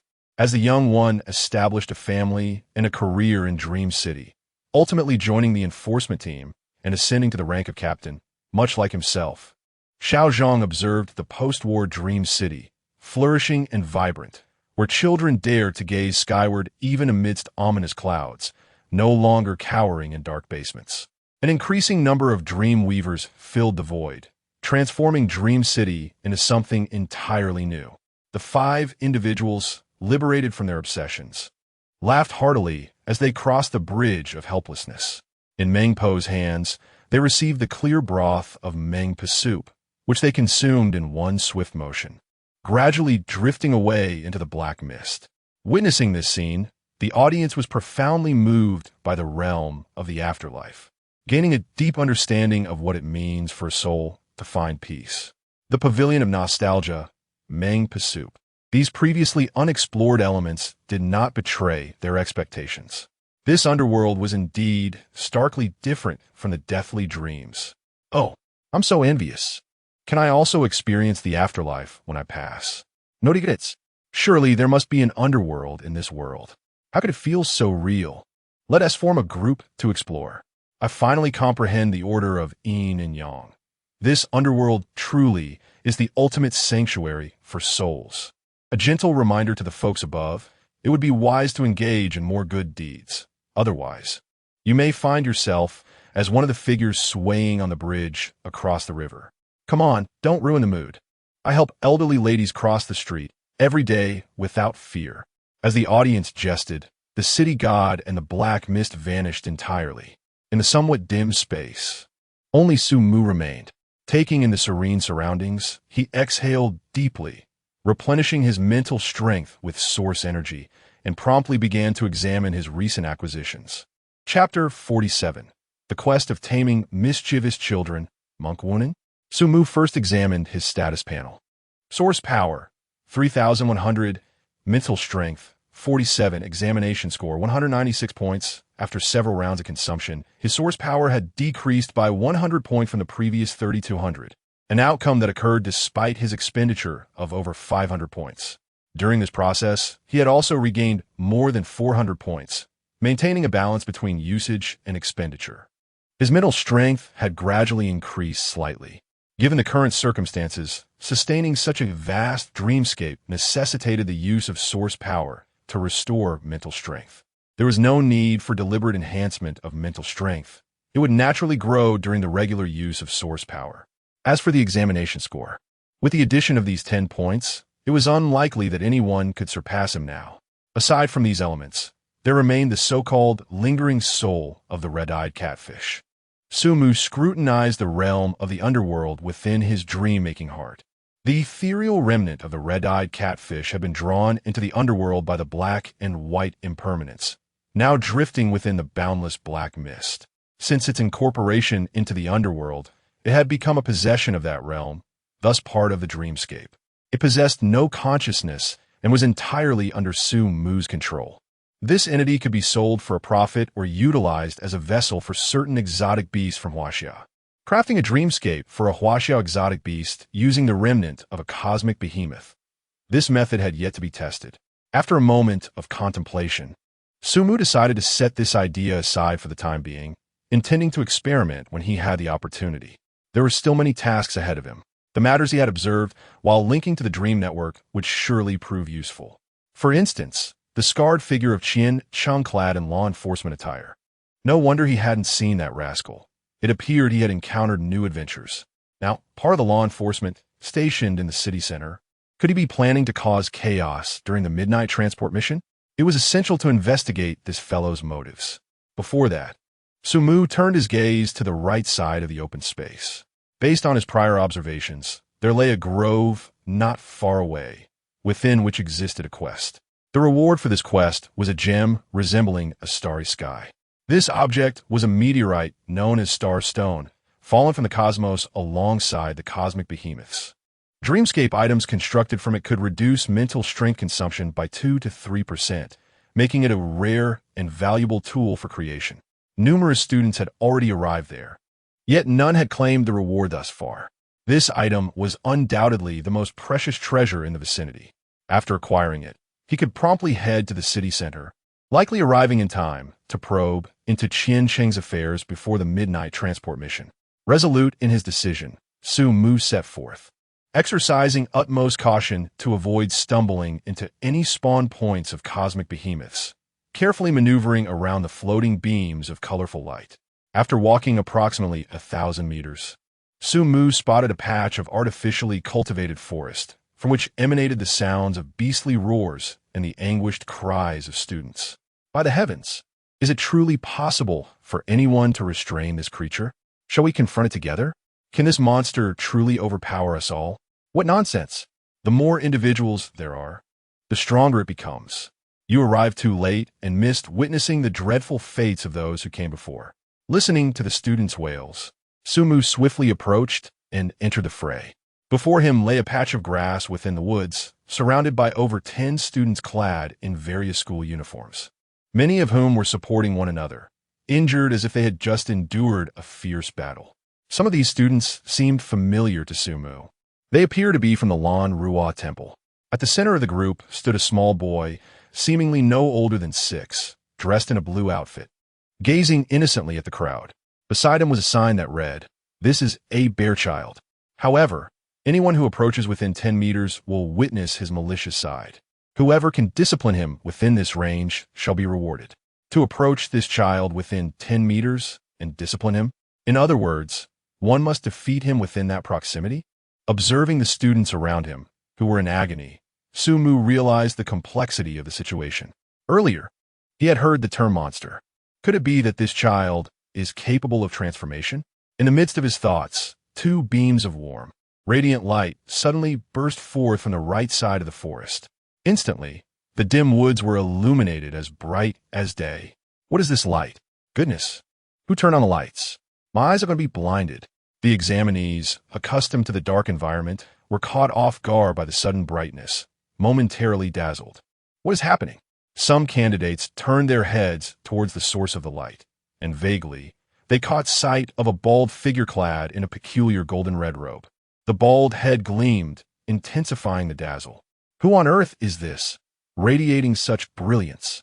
Could this be a prominent figure from the Dream City? Surely this cannot be the boy's father?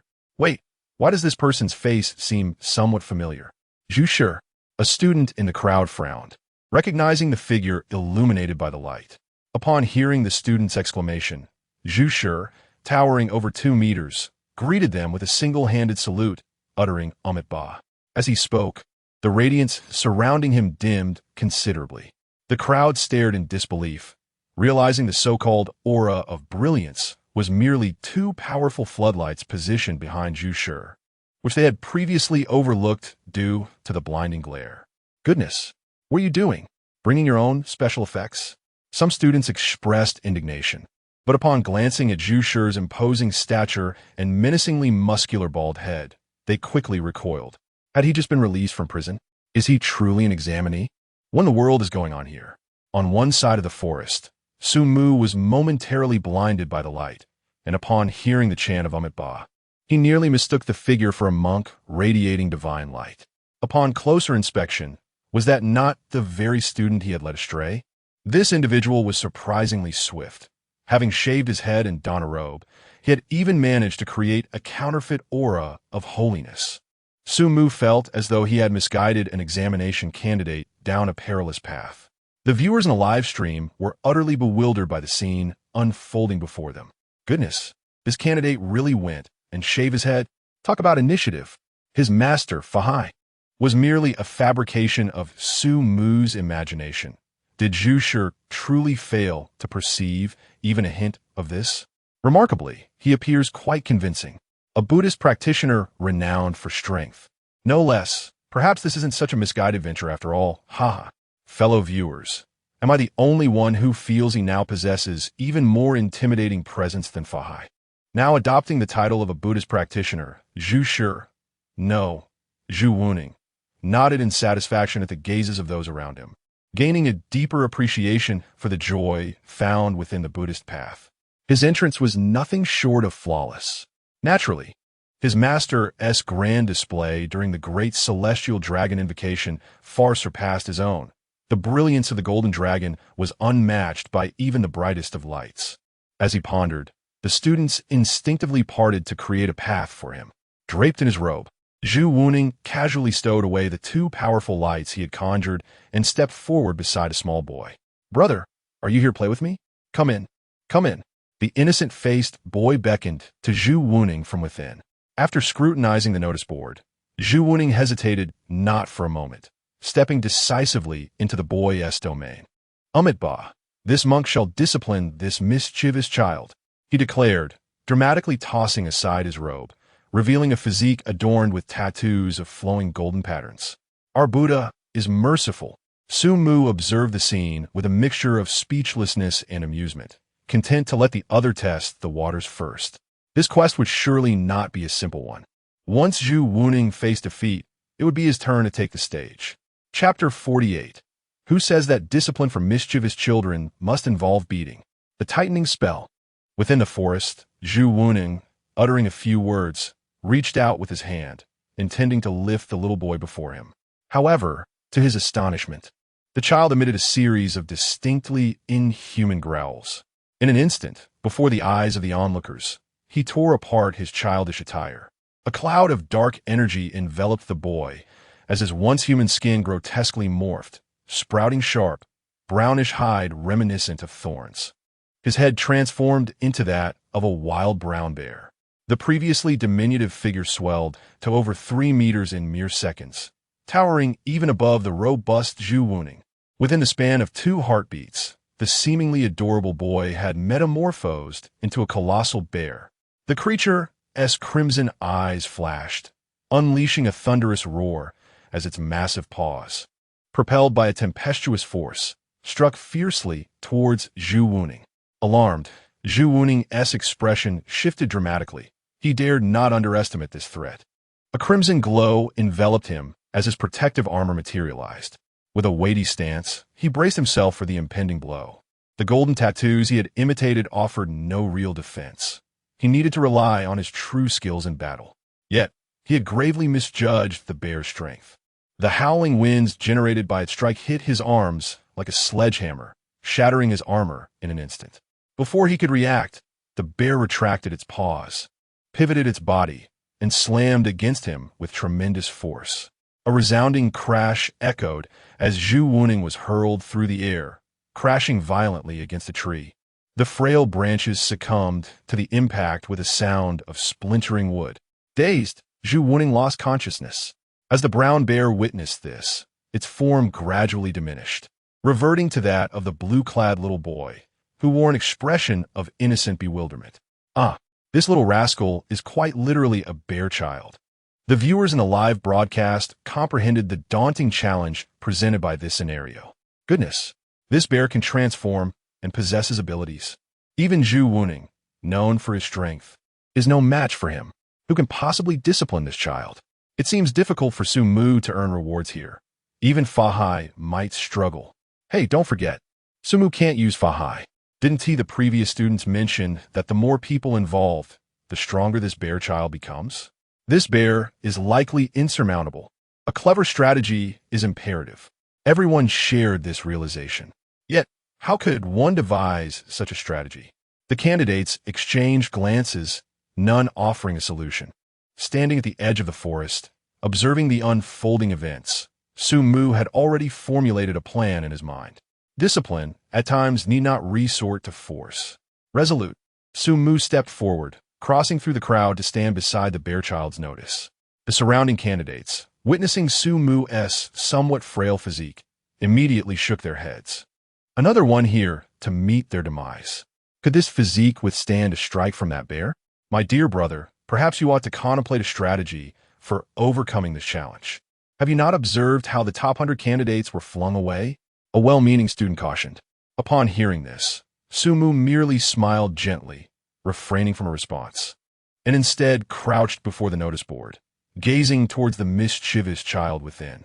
Brother, will you come in and play with me? Hurry in. The mischievous child beckoned to Su Mu. I can indeed join you for play, but you must wear this. Sumori Blythe. As pages from the ancient annals of Huaxia unfurled in his mind, ultimately arriving at a particular item. It resembled a headband, adorned with a circle of golden thread, featuring 2 crescent-shaped loops at the front. It was the famed tightening spell. What better time to employ it than now? What is this? The mischievous child inquired, eyeing the item in Su Mu's hand with curiosity. The surrounding students craned their necks to catch a glimpse. Upon seeing the seemingly fragile object in Su Mu's grasp, they shook their heads and turned away. This brother appears somewhat foolish, believing that a mere toy could appease the mischievous child. We have attempted this strategy before, employing various tools to restrain it, yet to no avail. The moment one enters, it transforms and shatters everything. Enough of this. He is stubborn and will not heed our warnings. Once he is sent flying, we shall have a good laugh, the students remarked. Meanwhile, the audience in the live stream looked on in confusion at the item in Su Mu's hand. Isn't that a headband for amusing children? That item would surely crumble under the bear's grip. What is Su Mu thinking? Could it possibly possess some remarkable origin? As the crowd speculated, Su Mu smiled and began to recount a tale. Once, there existed a monkey, even more mischievous than you, whose strength was unparalleled. My master struggled to manage it until a celestial being named Guanyin bestowed upon us this tightening spell. Since then, no matter how unruly the monkey became, my master was able to discipline it effectively. The names of the monkey and Guanyin left the candidates puzzled, but the audience quickly began to theorize. A monkey? Could it be that notorious monkey from the heavenly ruckus? Did not the description suggest that the monkey possessed immense powers? Could it also be restrained by a master? For some reason, I suddenly feel that this item might indeed be capable of disciplining the mischievous child. Could it be that once the bear dons this, Su Mu will summon that monkey? Oh, what happens once it is worn? The mischievous child inquired, intrigued. First, you must wear it. Once you don this tightening spell, I shall enter and regale you with the rest of the story. Su Mu replied with a smile, tossing the tightening spell inside. Really? You mustn't be deceiving me.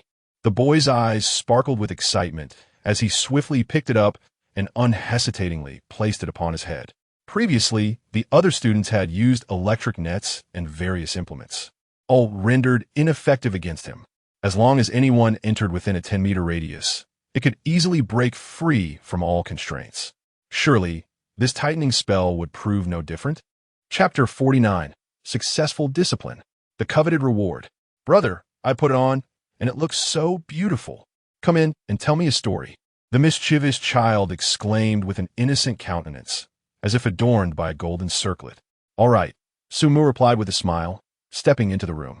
Observing this scene, many candidates turned away, unable to bear the sight. I bet this guy will be kicked out with broken bones within 10 seconds. If he dares to resist, I wager it will be 5 seconds before he is thrown out. Once he enters, if he does not strike first, the child will certainly erupt into a frenzy, akin to the chaos of Zhushi. Listening to the murmurs around him, Su Mu maintained his composure. As he approached within 10 meters of the boy, he crouched down, grinning. Can you guess what happened to the monkey afterward? Perhaps you too shall experience it. Yes, brother, I want to feel it too. Upon realizing that Su Mu had truly encroached upon his territory, the boy's innocence faded, his expression transforming into a menacing grin as he tore apart his childish attire and unleashed a thunderous roar. His form expanded, and in an instant, the towering beast stood before Su Mu like a mountain. Su Mu, however, did not possess the imposing stature of a monk. The contrast sparked images in the minds of the onlookers akin to a bus crushing an aluminum can. At that moment, a candidate suddenly exclaimed, pointing at the bear's head. "That headband-like object seems intact." The candidate's remark drew the attention of the crowd, who gazed curiously at the bear's head. The toy-like headband had not ruptured as the boy's size increased. Instead, it expanded and remained firmly atop the bear's head. With a height exceeding 3 meters and eyes glowing a menacing crimson, the bear seemed to have heard the spectators' comments. It pressed its paw against the headband, exerting tremendous force in an attempt to break the small loop in two. Yet, the object proved more resilient than it had anticipated.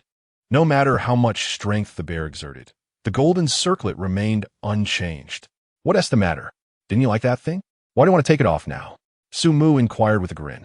Roaring in response, the bear's reaction to Su Mu's words was immediate. Its crimson eyes flared with anger as it furiously swung its paw, crashing down towards Su Mu with ferocity. It was becoming increasingly irate. If struck directly, Su Mu feared the outcome would be even more dire than that of Zhu Wuning. Yet, Su Mu was prepared. He nimbly evaded the bear's paw and settled into a cross-legged position on the grass. In his mind, the pages of ancient Chinese texts began to turn, revealing a series of incantations that materialized before his eyes. With palms pressed together, Su Mu murmured an incomprehensible chant. "Thus have I heard." The golden light from the tightening circlet atop the monstrous brown bear's head shimmered ominously as it prepared to swat Su Mu away. The bear was suddenly gripped by an excruciating pain radiating from its head, a torment that pierced its very essence, as if it sought to obliterate the remnants of its consciousness. Roar! The bear's bellow was unmistakably laced with anguish this time. Its body swayed, neglecting its intention to attack Su Mu, as it pressed its paws against the constricting circlet, summoning all its strength in a futile attempt to remove it.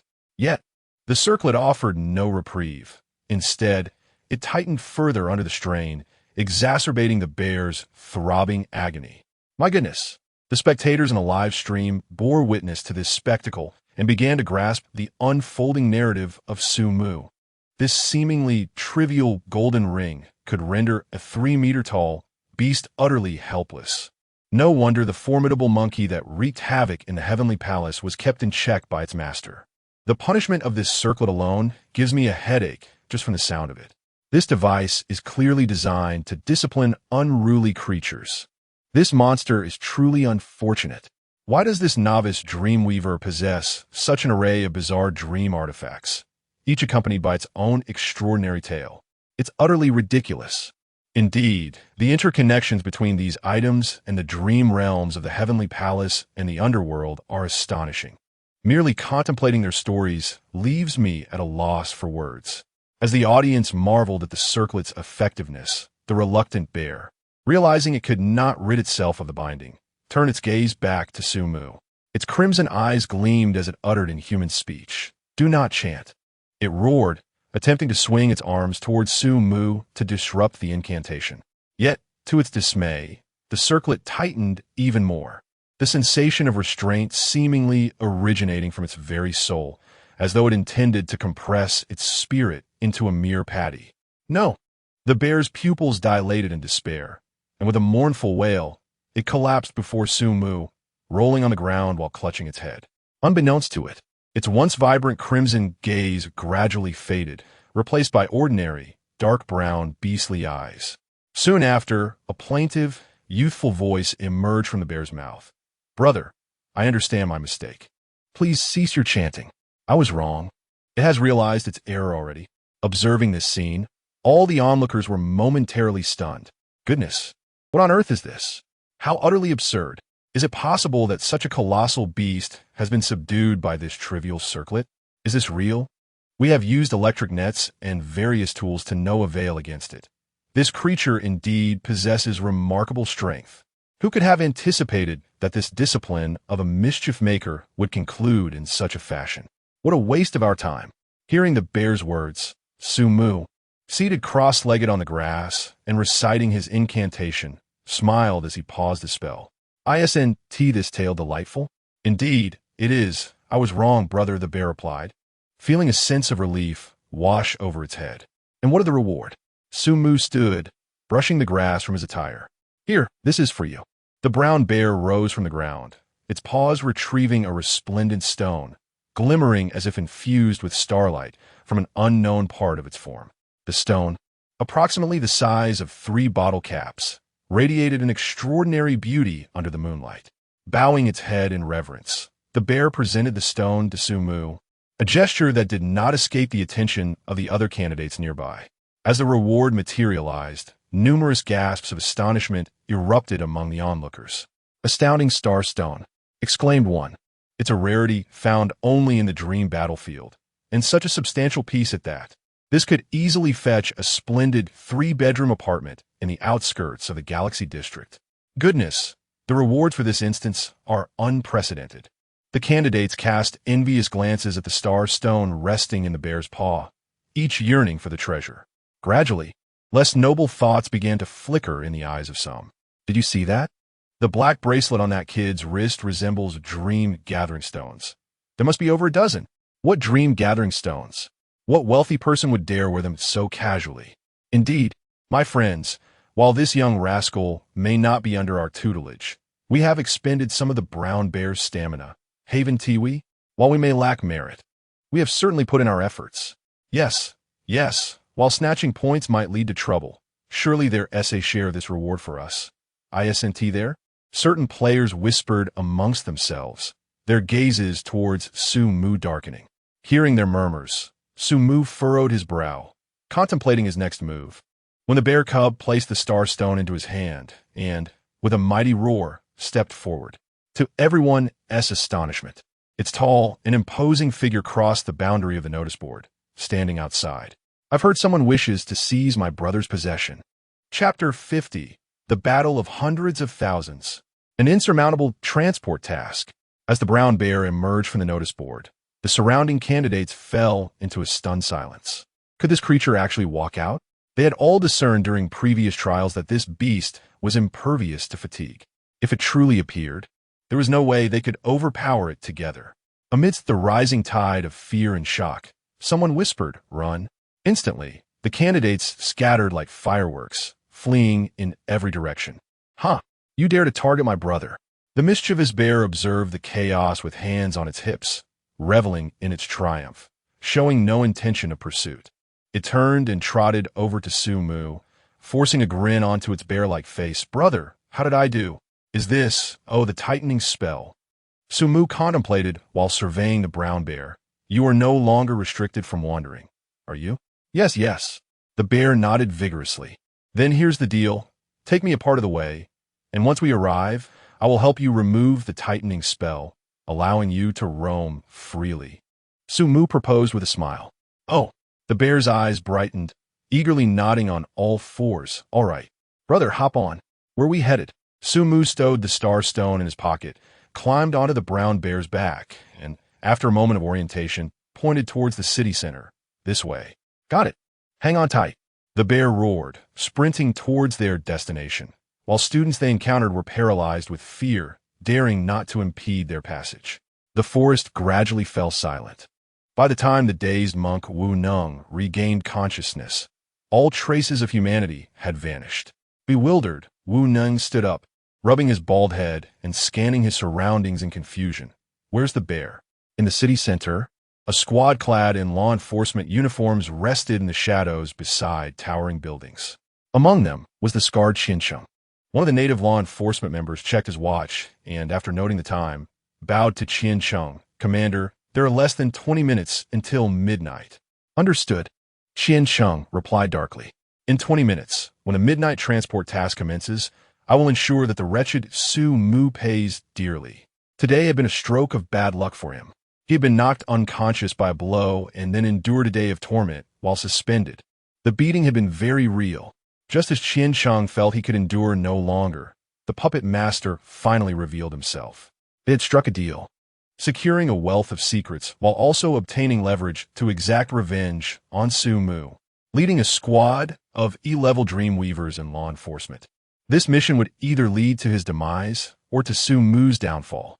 According to his allies' promise, upon eliminating Su Mu, he could claim half of his points without facing any repercussions during the day. Now that he had the support of the enforcement team, Su Mu would have nowhere to hide. Not every occasion presents an A-grade Dreamweaver to shield him from calamity.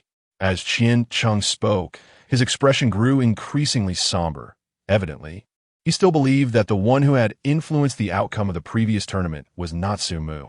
As his thoughts flickered, a sudden roar from a beast echoed from afar. What was that commotion? Qian Chung furrowed his brow and looked towards the source. The officer appeared to be a creature from a dream, a nocturnal entity that roamed freely at night. A nearby member of the enforcement team glanced over and nonchalantly remarked, "Ah, I see. Prepare yourselves. The grand spectacle is about to commence." Qian Chung murmured. Indeed, the members of the enforcement team responded in unison. Meanwhile, on the other side, hey, keep your voice down. Oh, my apologies. Since you're fine, I shall take my leave. The earlier beastly roar had indeed been the raucous antics of the mischievous child whom Su Mu had escorted to the city center. After Su Mu fulfilled his promise and released the child, the latter let out a jubilant yell and scampered away. Su Mu concealed himself for a moment, waiting until Qian Chung and the others had returned their attention elsewhere before he exhaled in relief and began to contemplate how to gather intelligence. The opposing party was merely a few hundred meters from the location designated for the transport mission. It was difficult for Su Mu to believe that Qian Chung and his group were unrelated to this undertaking. How then could he glean some information? The simplest method would be to send a ghost to lie in wait in the shadows and eavesdrop on their conversations. Alternatively, he could capture a solitary member, disguise himself, or crouch down to blend in and extract information. Yet, these methods seemed rather precarious. What if there were formidable dreamweavers among them? As Su Mu pondered, he was startled by a childlike voice emerging from a nearby alley. "Brother, are you wondering what they are up to?" The sudden voice from the darkness jolted Su Mu, who had been completely unaware. Just as he was about to summon his companion, He Wu Chang, he caught sight of the figure approaching, a small boy, about 1 meter and 40 centimeters tall, with a mischievous countenance. With the faint moonlight, Su Mu barely discerned the boy's face, which sparked a sense of familiarity. "Little snake?" he murmured, furrowing his brow. The unexpected appearance of the boy, who had guided him earlier in the day, caught him off guard. According to Jiang Li's intelligence, this child belonged to a local organization within Dream City, and Little Snake was merely a code name. Now, as midnight approached, it was astonishing that he encountered this individual here. How long had they been tailing him? "Do you seek me for something?" Su Mu inquired calmly, pondering his thoughts. "Our leader wishes to meet you. She possesses certain items you may desire," Little Snake whispered. "We know much regarding the transport mission and this group of personnel." Oh, this unexpected turn of events left Su Mu momentarily taken aback. He had assumed they were there to sell information, not to introduce him to someone. Could this be a trap? After a period of contemplation, Su Mu ultimately decided to proceed and test the waters. Based on the current circumstances, the law enforcement team, transport drivers, and even a local gang within Dream City are all embroiled in this extraordinary transportation task. The transport drivers remain inaccessible, and the members of the enforcement team are intertwined with Qian Chung, leaving only this local gang as the remaining force capable of acquiring intelligence with minimal risk. "Lead the way," Su Mu spoke in a low voice. Brother, according to the rules, you must pay me 5 points. This is an indispensable reward, and our actions must adhere to the regulations of Dream City." The little snake awkwardly scratched his head. "That's fine." Su Mu raised an eyebrow and immediately acquiesced to the payment request. "All right, brother, follow me." Upon receiving the points, the little snake's face lit up with joy as he gestured for Su Mu to follow him into a dark alley. The environment of the alley in the city center was far more intricate than Su Mu had anticipated. Perhaps in response to the current need to evade the starry sky beasts, the area was a labyrinth of hidden paths. Just as Su Mu was on the verge of losing track of where he had come from, the little snake halted in a dead-end alley and whispered toward Shadow. "Chief, I brought him." Upon hearing this voice, a figure gradually emerged from shadows. Young, in their 20s, the face remained obscured, but the individual was clad in the uniform of the law enforcement team. This is allied with Qiansheng, just as Su Mu furrowed his brow. The woman standing in the shadows spoke, her voice soft and melodious. Su Mu, I understand your desire for information, and I can share certain details with you. For instance, after your transportation task commences, nearly 100,000 examinees throughout the city will also receive a task. That is, to stop you. Chapter 51. The Faction Struggle. The most daunting task. Over 100,000 candidates throughout the city will face the same challenge. Their objective is to thwart them. The audience following Su Mu's perspective erupted in astonishment upon hearing this revelation. Goodness, it's only the first day in Dream City, and already such a colossal undertaking? Only the top 100 students can receive the transportation task, meaning merely 100 will partake in it, while they must contend with over 100,000 students.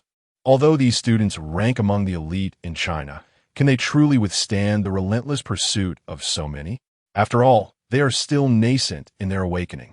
Indeed, earning points from this transportation task is no simple feat, while not all candidates may choose to accept this task.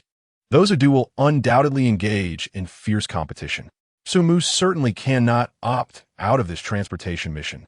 In Linhai City, Su Mu's homeroom teacher, Lu Yu, felt a wave of concern wash over her as she listened to the woman's words. This task appeared to be a guaranteed death sentence. Although Su Mu currently possesses formidable strength in Dream City, the path ahead is fraught with obstacles posed by thousands, even tens of thousands of candidates. Even the mightiest of F-level dream weavers could be worn down by the extensive expenditure of mental energy, could they not? Presently, Su Mu stands at 191 points, a position that clearly secures his spot at the top, even if he refrains from participating in this competition. Achieving first place in the comprehensive examination is well within his grasp. There is no need for him to gamble for points. Maintaining his ranking is paramount. The longer he holds it, the better the university he can attend, and the more resources he will acquire. Caution is of utmost importance. For Lu Yu, her student has reached heights she never imagined possible, as she naturally hopes for him to pursue victory with prudence. Such a perilous task is likely only for those whose families possess great wealth. In the dimly lit alley, Su Mu paused, taken aback by the words of the local gang leader.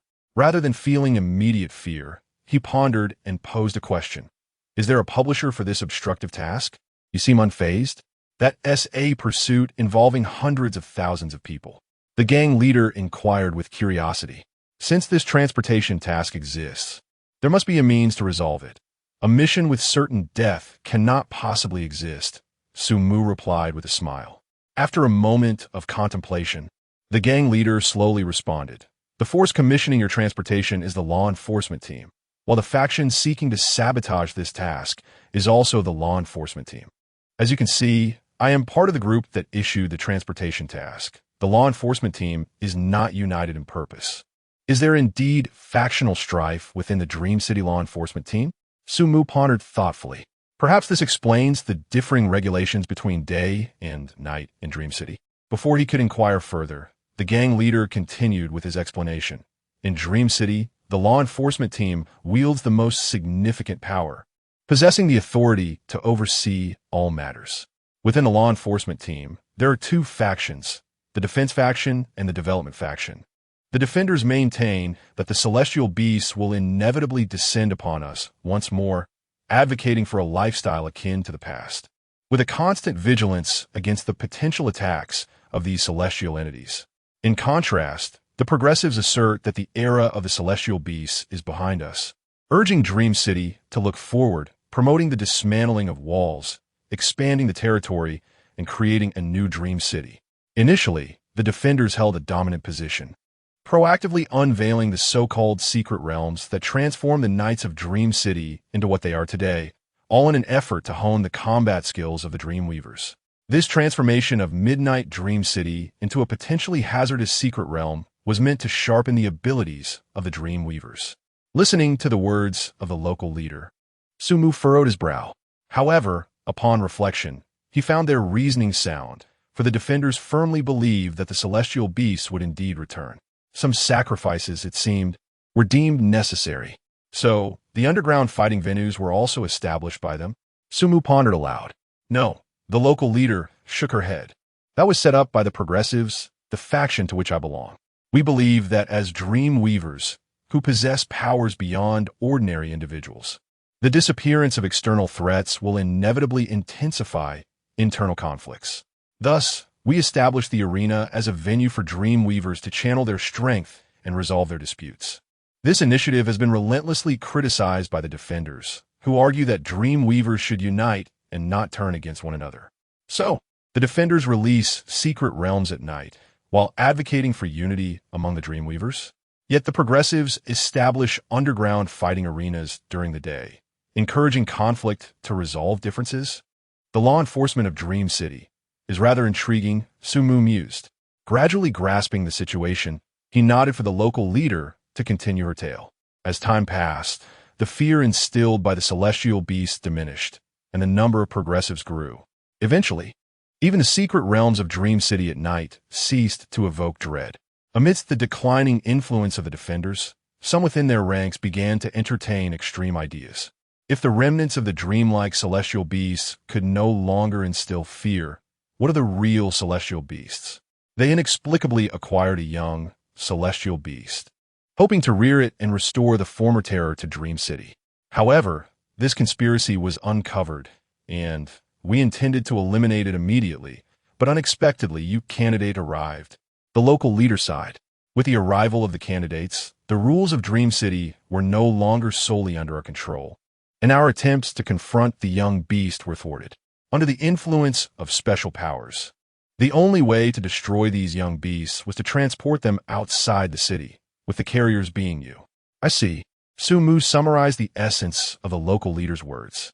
In simple terms, it was a transportation task commissioned by the progressives, hoping we would take the young celestial beasts outside the city for extermination.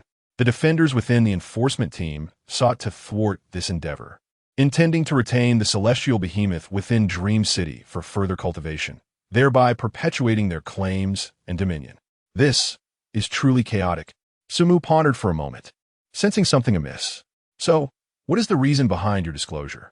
Do you wish for me to withdraw in despair? This transportation task was indeed assigned by you. The local tyrant leader replied slowly. Naturally, I wish for you to continue with this task. My intention in finding you was to entrust you with an even more formidable assignment. Among the celestial behemoths nurtured by the defenders, there exists a desire dragon, which is the royalty among the celestial behemoths, the most formidable adversary of humankind. We hope that you can personally transport this dragon out of the city. A desire dragon? Before Sumu could fully comprehend, the leading dream weaver in the live stream felt a deafening roar in his mind. This is the pinnacle of the celestial behemoths, a race that embodies humanity's nightmares, even the nightmares of all dream weavers on the battlefield of dreams. How could its offspring be involved in this examination? Chapter 52. The method to counter. An upgrade for the underworld is imperative. Insanity. Utter madness. The dragon of desire. Have the examiners lost their minds to the cosmic beasts? In the office of the Lord of Linhai City, Lu Yun sprang to her feet upon hearing the words of the local gang leader. The dragon of desire. This creature is the nemesis of not only their dream weavers, but of all humanity. If the Crimson Catfish is rated as a B-level threat, then the Dragon of Desire is an SSS-level peril, an entity to be avoided at all costs, a lethal species not to be engaged. Since the arrival of the cosmic beasts, countless dream weavers have met their demise beneath this race. The Dragon of Desire, as its name implies, has the power to evoke various human desires: greed, brutality, ecstasy. Its ability magnifies these desires 1,000-fold. It then transforms the innermost longings into a dreamscape through the hands of the dream weaver, causing their consciousness to drown in their own dreams. Meanwhile, the physical form of the dream weaver becomes a pawn of the Dragon of Desire, possessed by another malevolent spirit. The higher one's mental capacity, the more vulnerable they become to this assault. To date, no effective means to thwart the Dragon of Desire has been discovered. There have been instances where S-level dream weavers have fallen victim to its influence. On that fateful day, the controlled S-level dream weaver turned the area he was sworn to protect into a chaotic hell. His dear friends and students met their end by his own hand. Not a single soul spared. That region subsequently descended into a chasm, only regaining some semblance of order with the opening of the dream battlefield. Lu Yun is acutely aware of this tale. The very area in question is Linhai City, under her jurisdiction. If even the S-level Dream Weaver who once safeguarded Linhai City could not withstand the Dragon of Desire's onslaught, how could the newly emerged F-level Dream Weaver, Su Mu, possibly endure? Even against a juvenile Dragon of Desire. Madness. They have truly lost their sanity. Our prodigious talent in Linhai City must not perish here. Anyone who has encountered the Dragon of Desire risks becoming a potential lunatic. Lu Yun's fingers danced across the screen as she urgently dialed the head examiner, Chun Fengxiu, her heart racing with anxiety. Beep. After several rings, the call was finally answered. Before the voice on the other end could respond, Lu Yun erupted in frustration. Old man, have you truly lost your mind? How could you arrange such an exam? Lu Yun, please calm down, came an unexpectedly feminine voice from the other end of the line. The speaker, speaking in halting Huaxia, did not sound like a native. Lu Yun found the voice somewhat familiar, and when the call transformed into a video feed, she recognized a panel of examiners of diverse complexions seated in the Dream Network's examination room. Among them, both men and women of various ages. The speaker was a woman with golden hair and blue eyes, merely in her 30s, clad in a pristine white clerical robe, exuding an air of purity and grace. Lu Yun was taken aback, instantly recognizing the individual. The examiner from the western side of Huaxia, whom she had encountered on the battlefield before, was none other than Anna. Anna, what brings you here? Are there other examiners from different regions as well? Lu Yun asked in surprise. Indeed, Lu Yun. The recent decision to involve the Desire Dragon's offspring stems from a consensus reached among the high-ranking officials globally. And Huaxia's side had also cast a favorable vote prior to this. Anna replied melodiously. What? Lu Yun was taken aback, clearly unaware of this development. The screen before her then shifted, revealing the aged visage of Chun Fengxiu, who sighed and began to elucidate. This trial involving the Desire Dragon is aimed at the top students from various countries. It is a test personally overseen by an S-class Dreamweaver. To avert any significant controversy, we refrain from announcing this matter before the examination. The authority of the trial has been entrusted to the top candidates from each country. Should they choose not to accept this task, the offspring of the Desire Dragon will not feature in the upcoming examination. Conversely, if they accept and successfully complete the mission, they will acquire an additional key during the subsequent exchanges among the elite contestants from various nations. I cannot disclose the specifics of this key at present, but it is something that even S-class Dreamweavers find alluring. Initially, I anticipated that the task would fall to the girl from the Jiang family, yet unexpectedly, it has been assigned to Su Mu. This trial pertains to the competition among the foremost young Dreamweavers of each nation. Excluding Su Mu, all top scorers globally have received this invitation to the task. Whoever succeeds in this endeavor will obtain the coveted key. No wonder. Lu Yun realized something and quickly directed her gaze towards the live stream, focusing on Su Mu. This trial was originally meant for Jiang Hongxiao, who would have likely been the most suitable candidate. Now, what choice would Su Mu make? In a dimly lit alley, Su Mu pondered the words of the local gang leader. He recollected the name of the Desire Dragon. If Dreamweavers had a nemesis, this race would undoubtedly qualify as one. Their terrifying nature disregards the invasion of mental energy. To combat them, one must employ various items that cleanse the heart and quell desires, complemented by diverse techniques used by creators. Ultimately, it is essential to rely on one's own willpower to withstand them. They are exceedingly troublesome beings. However, for him, dealing with them might not be as challenging. Is the Desire Dragon truly formidable? Can't we just take action ourselves and eliminate it right now? Su Mu pondered for a moment before inquiring. Eliminate it on the spot? The gang leader was momentarily taken aback by Su Mu's question and quickly shook his head, saying no. Even the offspring of the Desire Dragon possesses tremendous aggression and formidable defensive capabilities. This is not something you candidates can handle, even in its juvenile form. We can only confine it within a box to barely limit some of its abilities. Should it be released, it would undoubtedly wreak havoc, an eventuality that must be strictly prevented. The moment you entertain the thought of opening the box, we shall promptly arrive to thwart your intentions. Is that so? We cannot allow it to be unleashed. You just mentioned that the Dragon of Desire is confined within a box. Sumu inquired. Indeed, during the transportation mission, you are to carry the box beyond the city limits. Throughout this journey, you will encounter traps, and the Dragon of Desire within the box will incessantly taint you, amplifying your emotions and striving to transform you into its minion. This mission is fraught with peril. To be confined within the box and to carry it outside? Sumu pondered for a moment, already harboring nascent thoughts. An ordinary candidate would naturally succumb to the corrupting influence of the Dragon of Desire. However, he was no ordinary candidate. The dragon is already imprisoned within the box. How could it hope to corrupt me? If the box is unsafe, I shall render it secure. Within Huaxia, there are numerous sealed artifacts. At worst, I could summon a meditative deity to accompany me in reciting mantras, primarily focused on enlightenment.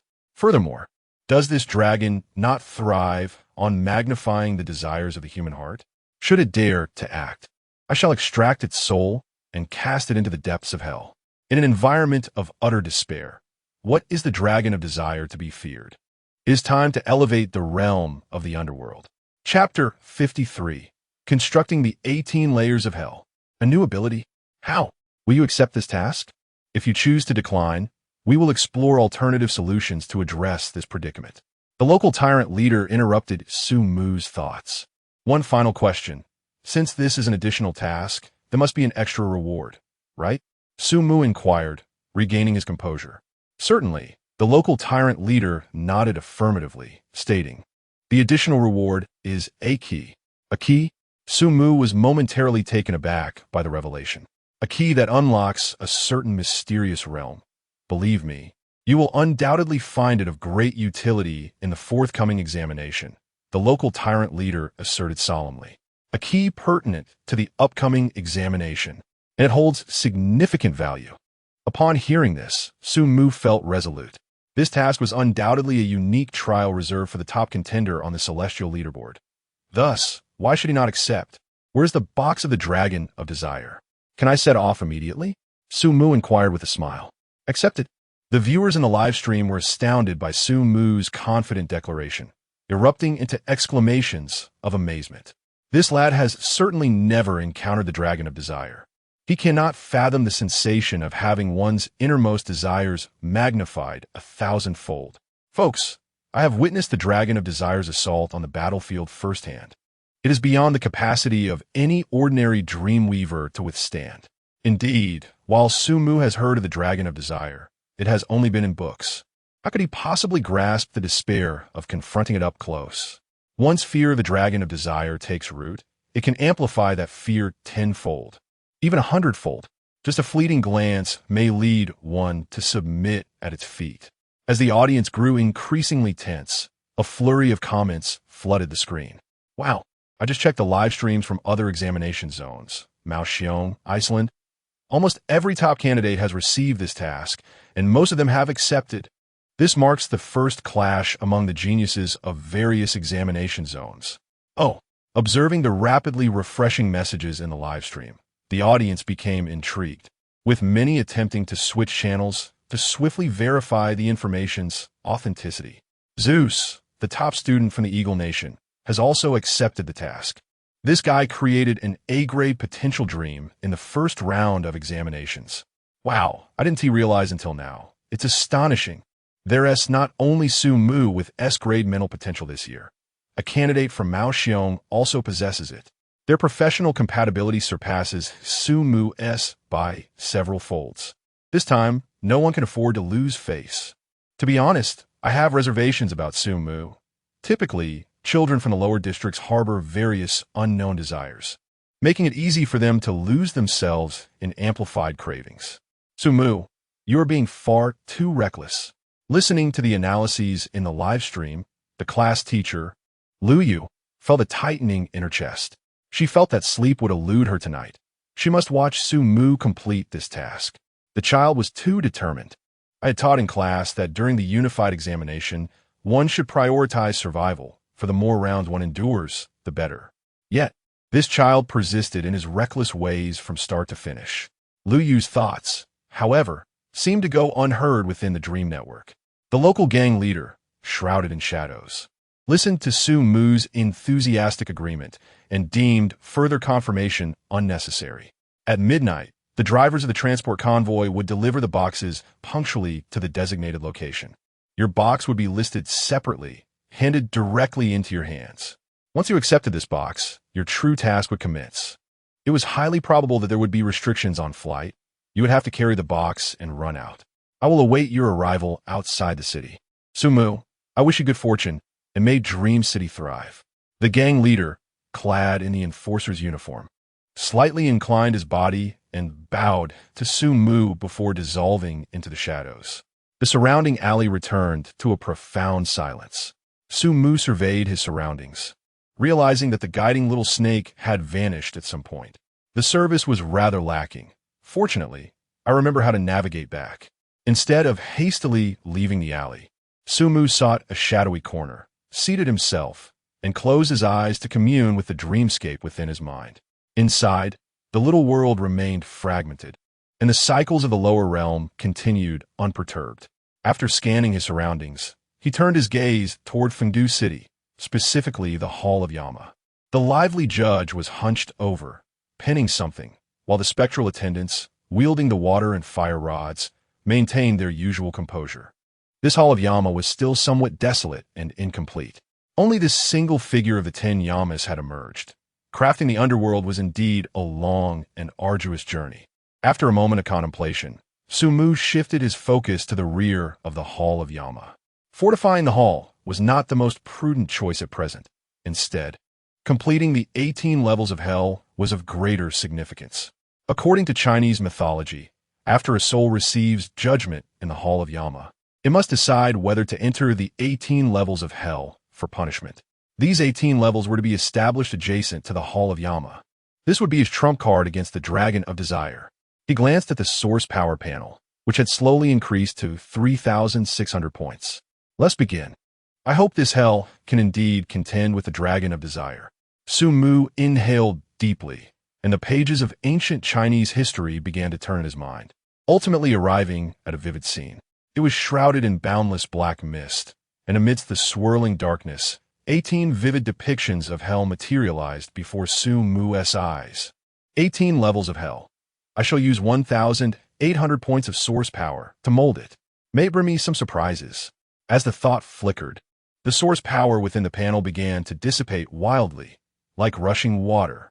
At this moment, within the timeless and boundless realm of the underworld, where the passage of time is unknown, all the souls traversing the path of the Yellow Springs felt an inexplicable shiver of dread. It was as if a profound terror, emanating from the depths of their being, was approaching from the foreboding citadel ahead. The spirits, guided by their innate intuition, raised their gazes and beheld a swirling black mist enveloping the ancient palace, accompanied by haunting wails resonating from the abyss, instilling fear in their very essence. What is that? One spirit inquired. It does not seem like a benevolent presence. Let us hasten our journey, for this place grows increasingly infernal. The sooner we reincarnate, the sooner we can escape. The pace of the spirits quickened as they traversed the path of the Yellow Springs. Beside the king of Hell's palace, from the heart of the dense, ominous black mist, a male spirit's terrified cries echoed, akin to the lamentations of one on the brink of death. No, I merely deceived others. Why must I descend into hell? Stay back. The screams of anguish and fear abruptly ceased at the pinnacle of their intensity. For the spirit's tongue had been severed, the remnants disintegrating into the ether.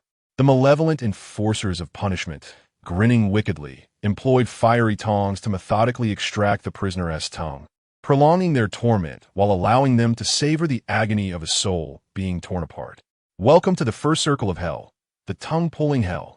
Here, liars and slanderers, along with a multitude of others guilty of similar transgressions, are cast down to this realm, where the spirits of the underworld use tongs to slowly extract their tongues, subjecting them to unbearable suffering. As the gruesome cries of souls having their tongues torn from their mouths echoed throughout the underworld, Su Mu furrowed his brow slightly. In his perception, beneath this layer lay the ice mountain hell, the copper and iron hell. Tier upon tier of hells descending below, as the black mist swirled.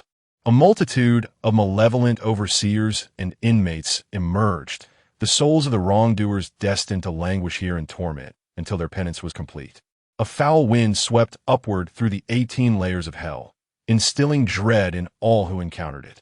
Even the dragon of desire, ensnared within these depths, would be afforded the opportunity to experience the essence of ultimate despair, a VIP treatment, allowing it to sample each of the 18 layers of hell.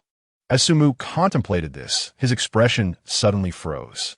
It seemed as if something new had emerged in his mind upon the completion of the construction of the 18 layers of hell. Chapter 54. The Scapegoat. Henceforth, the Dragon of Desire has met its match. In the ancient realm of Huaxia, amidst the turning of pages, a new leaf materialized at the end of the Underworld's manuscript. It inscribed, "As the 18 layers of hell reach completion, your mental fortitude intertwines with the Underworld, bestowing upon you its blessings." New ability, Scapegoat. As the sovereign of the 18 layers of hell, when confronted with attacks that threaten the soul or spirit, a scapegoat will automatically emerge from the depths to absorb the assault, requiring the expenditure of 100 source power. The scapegoat's mental prowess aligns with yours. The stronger you become, the more formidable the scapegoat grows, capable of withstanding an increasing number of attacks. At the current level, one may summon a single scapegoat per day. Note, compared to the interminable torments within the 18 layers of hell, spirits are far more inclined to emerge and shield against an attack, relishing a moment of tranquility. Oh, gazing intently at the newfound information in his mind, Su Mu's eyes sparkled with excitement. He had not anticipated such an advantage from the enhancement of the 18 layers of hell. The scapegoat, as its name implies, would automatically consume source power to summon a scapegoat from the depths whenever Su Mu encountered an assault capable of inflicting damage upon his spirit or soul, thereby allowing it to absorb such harm.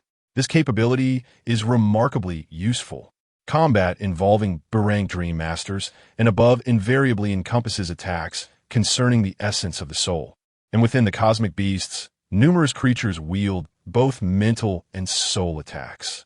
Now, as long as the scapegoat remained unharmed, he would be immune to all forms of spiritual and soul-related assaults. This assurance likely extends to the attacks of the Dragon of Desire. Amplifying the desires within a person's heart is fundamentally an assault on their spirit and will. In the face of such an attack, Su Mu could effortlessly summon a scapegoat to bear the brunt of the damage. This revelation implies that as long as the Dragon of Desire does not vanquish his scapegoat, it cannot inflict any spiritual repercussions upon him. The Dragon of Desire would be rendered significantly less effective against him, akin to a crippled dragon. Su Mu murmured to himself, clenching his fist in determination. Truly, the Underworld is formidable. Yet, the cost of summoning a scapegoat is rather steep, 100 points of source power each. The summoned spirit's mental strength aligns with his own, which means to enhance the resilience of the scapegoat, he must expend source power to augment his mental prowess. Casting a glance at his source power panel, he felt a pang of poverty. After depleting 1,800 points of source power, he was left with precisely 1,800 points.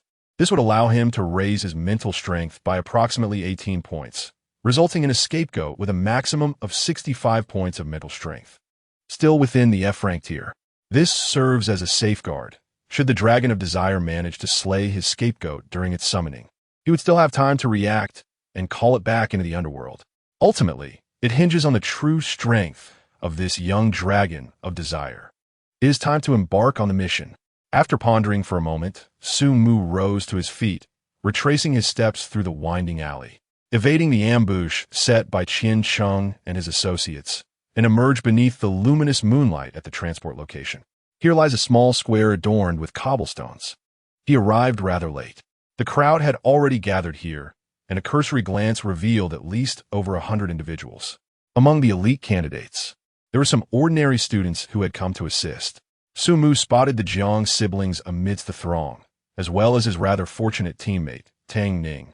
who was surrounded by numerous students. Her fiery red hair stood out remarkably in the crowd. Seemingly aware of the gaze directed at her, Tang Ning turned her head, and upon catching sight of Su Mu, immediately whispered to those around her before approaching him alone. Our Lord of Dream City has finally graced us with his presence. She teased. Lord of Dream City? Su Mu was momentarily taken aback, but soon realized she was referring to his connection with the Dream City through the city god temple. He refrained from elaborating further and casually inquired, "So, what's the scoop? Any intelligence gathered tonight?" Tang Ning, undeterred by Su Mu's change of topic, organized her thoughts and responded, "Indeed, we have received quite a bit of information. In a dim corner nearby, a squad from the enforcement team is lying in wait. They seem prepared to intervene. They undoubtedly aim to thwart our transport mission. It appears the enforcement team is intent on preventing our goods from leaving the city. Moreover, my underlings have reported seeing numerous masked individuals fleeing towards the outskirts of Dream City at night, and I can confirm they're not students." Numerous masked individuals fleeing towards the outskirts at night? Su Mu absorbed this information, mentally noting it down. Following the principle of reciprocity, he divulged some details regarding their transport mission to Tang Ning. "What? All candidates will come to obstruct this transport mission. We have to flee with the young of the stellar beast?" Tang Ning's expression darkened considerably upon hearing Su Mu's words. "Is this information reliable? When the transport convoy arrives, we shall see," Su Mu shrugged. "Don't you have anything prepared given such news? I stand out too much in this attire." Tang Ning glanced at her striking red uniform and her conspicuous hair, her demeanor faltering. "Did you bring any stealth gear? Lend it to me. I'm too noticeable. You wouldn't want me to draw attention to our team, would you? Apologies, but teaming up for this isn't feasible. I must go solo this time," Su Mu sighed. "Why? Please provide an explanation." "I want to be a hindrance," Tang Ning frowned. "Not a hindrance? That's rather presumptuous. What I'm transporting is the dragon of desire. My immunity does not extend to those around me. Anyone who approaches will face misfortune and potentially impede my efforts." Just as Su Mu was about to elaborate, the sound of a truck starting up resonated from the other side of the street. Turning to look, he saw 8 trucks advancing in a neat formation, slowly making their way towards the square. The transport drivers have arrived with the goods. Just as their gazes settled on the lead truck, it suddenly swayed like a drunken reveler, accompanied by the screeching sound of abrupt brakes as it came to a halt beside the square. The doors of the front passenger and driver's seat swung open swiftly, and 2 robust men, their faces etched with terror, leapt from the vehicle. "Damn it! Who is Su Mu? Quickly, take this thing away." Chapter 55. The Fear and Contamination of the Dragon of Desire. "It seems I understand why you chose to act alone." Tang Ning, glancing at the terrified delivery driver beside her, quickly grasped the situation. The creature he was tasked to transport was extraordinarily formidable. Likely a special mission reserved for the top performer. Joining forces with her might not lead to a powerful alliance, but rather the burden of a liability. This would be detrimental for both parties, which is why Su Mu took the initiative to operate solo. "Indeed, collaboration is impossible this time," Su Mu lamented. "Rather than dwell on that, perhaps you should focus on your own concerns." "What lies within?" Curious, Tang Ning inquired, just as Su Mu was about to casually respond. The surrounding students exchanged glances before their attention ultimately settled on him. Is he Su Mu? The one who nearly seized control of Dream City? How incredibly formidable. Make way, everyone. It's clear that this transportation task is the most challenging, and this truck is solely dedicated to his cargo. As the crowd of students dispersed, a different voice emerged from within. "Wait, hold on. The greater the challenge, the greater the reward. Why should he be the only one to receive such a difficult task? Surely, I am capable too. We have numbers on our side." In a gathering of prodigious youths, it was inevitable to encounter those with inflated egos. A young man clad in grayish-white finery, flanked by a dozen candidates, stepped forward. It was evident that he had notable connections, and this transportation task came with a substantial entourage. Among the elite students, many hailed from affluent families, and soon, someone recognized the young man. Zhao Zhan. Isn't that the foolish scion of the Zhao family from the capital? He intends to seize the first-place reward. Indeed, Having numbers offers an advantage. But Su Mu would hardly acquiesce, would he? The coveted first place is not so easily attained. Perhaps not, as everyone tends to show respect to the Zhao family, especially now that he has a larger contingent. Hearing the murmurs around him, Zhao Zhan puffed up with pride, straightened his posture, and after casting a glance at Su Mu, waved to his entourage, "Let us take on this task. Transporting goods need not be a solitary endeavor. With our numbers, we can form a team to carry this cargo, enhancing our capability." His eager followers, emboldened by his command, rushed towards the first truck. The two drivers, witnessing this, turned pale and hastily intervened. Hey, clear the way. Get back. You have no idea what you're dealing with. The cargo inside is a young desire dragon. Do you want to meet your demise? A young desire dragon? The very name struck the eager students like a petrifying spell, freezing them in their tracks. After a brief moment of bewilderment, the students erupted into a commotion. None were fools. The driver's words made the situation abundantly clear. They were to transport the offspring of a celestial beast, and Su Mu's task was to deliver the young of the desire dragon. The desire dragon. Even the most esteemed dream weavers in their family tremble before such a formidable entity. My goodness, the difficulty of his first task is truly astronomical. Now I understand why those drivers leaped from their vehicles. It was for this reason. Oh, esteemed one, we shall not compete. Zhao Zhan, we have great faith in you. Hurry and see Su Mu's task. Ha ha ha. Everyone, step back. Keep your distance from that truck. Who knows if this is within the radiance of the Dragon of Desire? Zhao Zhan, quickly press on. In an instant, the students who were initially gathered around dispersed like a receding tide, while the other examinees watched Zhao Zhan with keen interest. Standing tall, Zhao Zhan, upon hearing the surrounding chatter, instinctively recoiled and turned to Su Mu with a look of sheer astonishment. You dare to take on this task? Why not? Should I relinquish it to you? Su Mu replied with a smile. No. Zhao Zhan shook his head vigorously like a bobblehead, his body shrinking slightly as he gestured in a manner of invitation. I was mistaken, esteemed one, please you take it. Compared to the first, I humbly acknowledge my inferiority in strength. As he spoke, he turned to his subordinates. What are you doing just standing there? Make way for the esteemed one.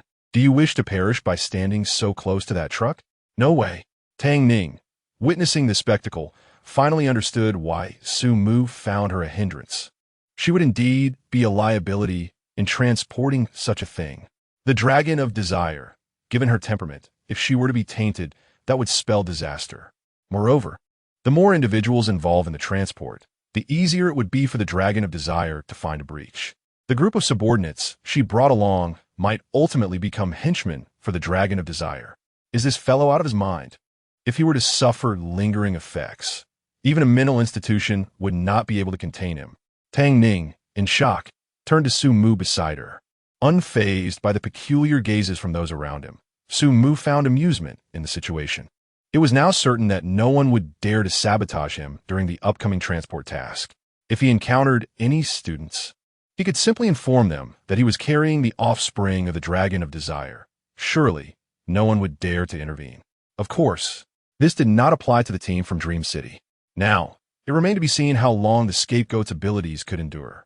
After signaling to Tang Ning, Su Mu took a deep breath and stepped forward, navigating through the parted crowd of students, heading directly toward the truck that none dared to approach.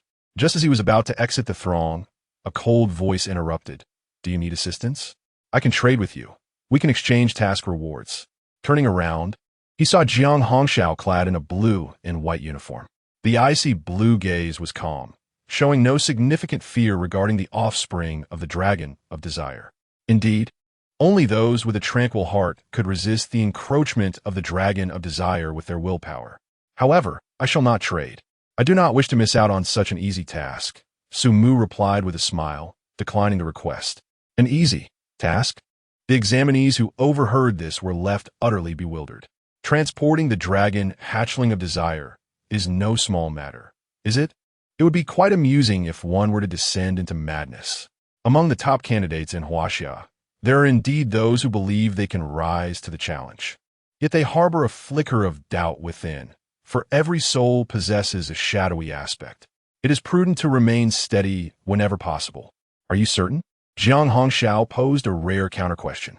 Certain. Very well. I wish you luck. With that, she decisively retreated back into the crowd. As the several trucks approached the gathered students, Sumu also drew closer to his designated objective. The moment he neared the truck's rear compartment, even before the doors were opened, an unsettling sensation gripped his heart. It seemed as if some repressed emotion was on the verge of eruption. Sumu's movements gradually stiffened. The viewers in the live stream, upon witnessing this scene, were all too aware of the radiative influence of the Dragon of Desire. Here it comes. If he can't withstand this blow, then proximity to the Dragon of Desire is out of the question. It appears that Sumu may not be able to endure this. While I have faith in Sumu's abilities, the psychological assault, to be frank, he is in serious trouble this time. Chapter 56, The Desire Dragon of Doubt, a hunt across the city. Just as Sumu felt a sense of discomfort, the pages belonging to the ancient and illustrious civilization of Huaxia began to turn slowly in his mind. 100 points of source power were deducted. And within the dreamland heart, in the depths of the 18 layers of hell, a ghost kicked aside its companions and crawled out as if liberated, entering Sumu's body. The moment it entered, a force surged through the ghost. Was it merely some trivial negative emotions? How delightful! The ghost sighed in surprise. Compared to hell, this place was nothing short of paradise. Negative emotions? Such minor feelings could be termed negative emotions? Let me perish here. The substitute ghost cried out joyfully. With the emergence of the substitute ghost, all the negative emotions that Sumu had been experiencing vanished without a trace, and in the blink of an eye, he returned to normal after being tainted. It seemed not very difficult. As this thought crossed Sumu's mind, within a truck the Desire Dragon, sealed and imprisoned within a box, sensed the presence of the human dream weaver. Unlike the dragon forms recognized by Huaxia, the Desire Dragon resembled a Western-style demon dragon, adorned with horns atop its head and wings sprouting from its back.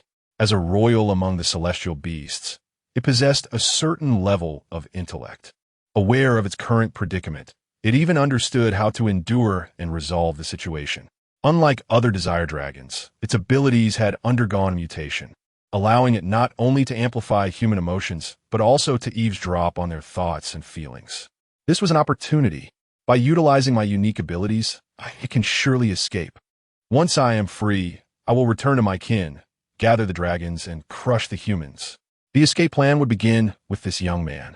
The Desire Dragon hatchling clenched its teeth, striving to extend its wings, releasing more of its domain abilities, penetrating the barrier of the box, and directing its focus straight at Sumu. In its perception, this dream weaver was completely unguarded and easily fell into its trap. Upon encountering me, naturally, you would feel fear. Then, let us amplify your dread and despair until you submit beneath my dragon claw. Amplify, amplify! The Desire Dragon could distinctly sense that the fear and despair emanating from its target were increasing exponentially. The effect seemed quite promising.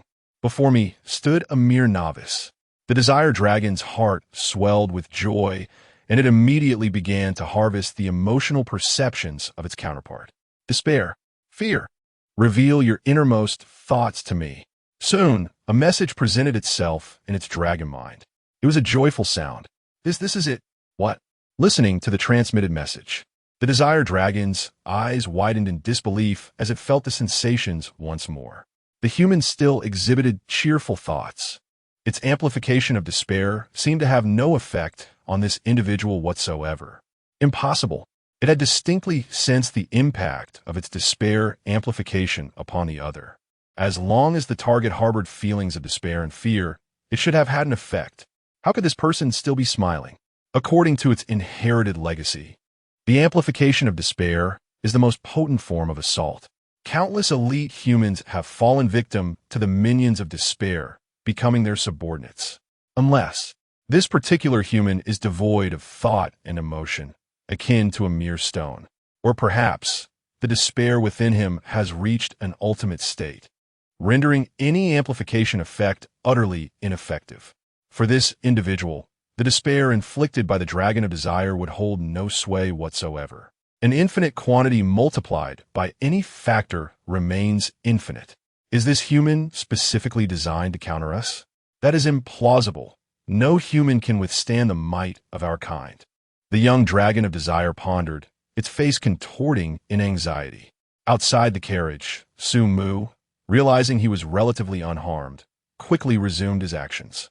He stepped forward, intent on opening the carriage's grand door. Observing Su-mu's renewed vigor, the audience in the livestream erupted in astonishment. He has shaken off his psychological issues so swiftly. Goodness, he seems to have something up his sleeve. That's obvious. Since Su-mu dares to engage, he must possess confidence. If he can't withstand the radiation zone, what will happen next? Quiet now. The most perilous moment is yet to come. As the spectators voiced their thoughts in the Lord's office, Lu Yin clenched her fists at the unfolding scene. With her insight, she could discern that Su-mu was merely grappling with the subconscious negative effects brought on by the radiation of the dragon of desire. Soon, he would confront the dragon directly.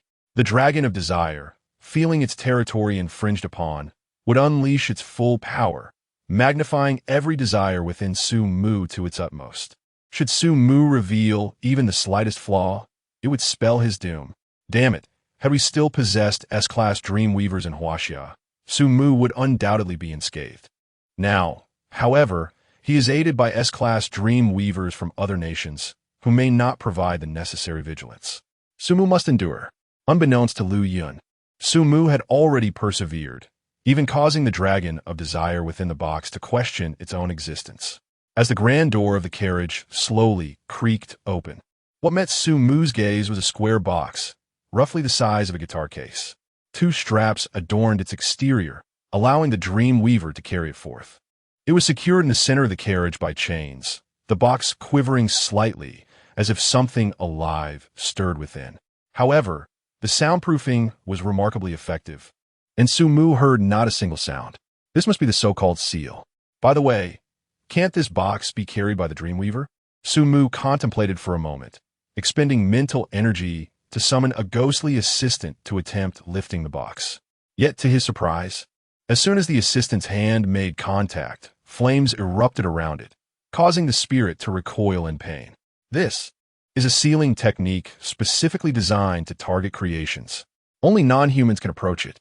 However, if Su-mu forcibly expends mental capacity, he could still breach this layer of defense. For now, it seems he must carry it himself. No wonder it is said, one must carry their own burden. This examination committee certainly does not allow for any idleness. Su-mu murmured to himself as he surveyed the surroundings, and upon glancing at the right wall of the carriage, he discovered a key to the chains. After retrieving the key, he proceeded to unlock the binding chains. This action seemed to provoke the dragon of desire within, causing the chest to tremble with increased vigor. How infuriating these humans! Having been confined within the chest for an extended period, the dragon had grown exceedingly sensitive to its surroundings. Sensing impending doom, the dragon of desire flapped its wings vigorously within the cramped confines of the chest, striving to break free from its prison by forcefully striking against the walls. Desperate to escape. Stay calm, my friend. If you truly manage to escape, I will have no choice but to escort you to the underworld, Su-mu remarked, patting the chest. Noticing that the contents within seemed unable to shatter the seal, he decided to disregard it and attempted to hoist the chest onto his back. Surprisingly, perhaps due to the prolonged hunger of the dragon within, the chest was unexpectedly light. As Su-mu secured the chest behind him and prepared to exit, he suddenly heard an alarm-like sound emanating from the outside world. The rules of the Dream City Night have intensified. In this place, flying and teleportation are prohibited.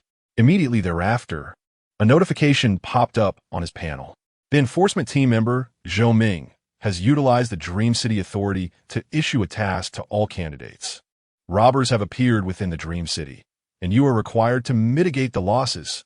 Task objective: the silver chest must remain within the Dream City.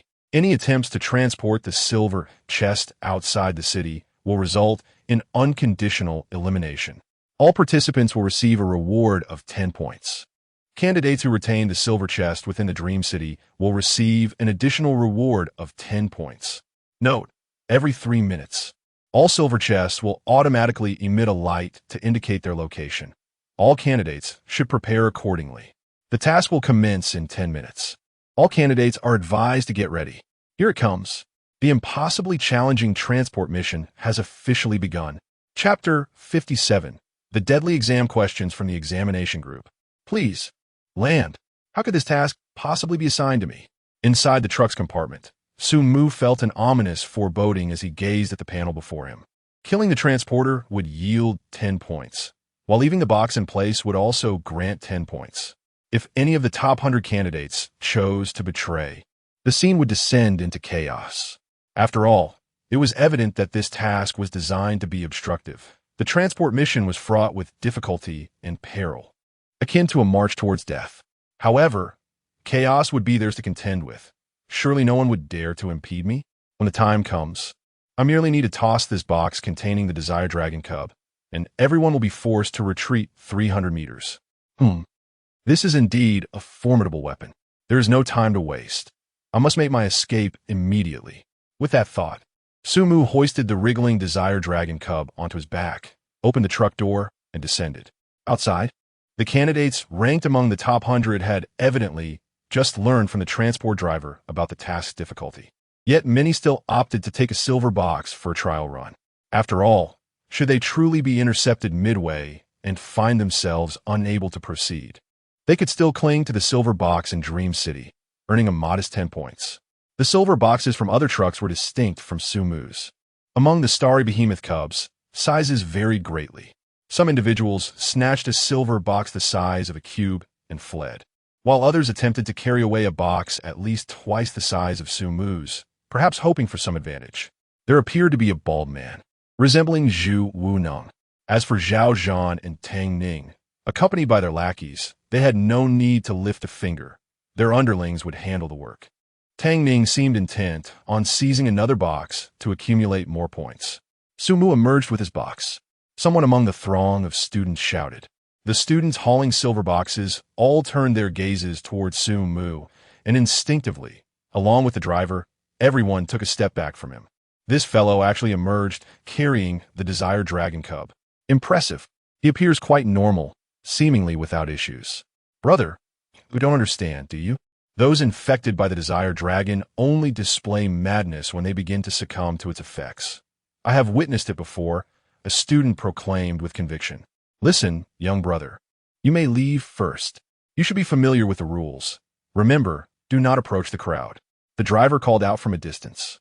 We shall meet outside the city. Under no circumstances should we encounter one another within. Understood.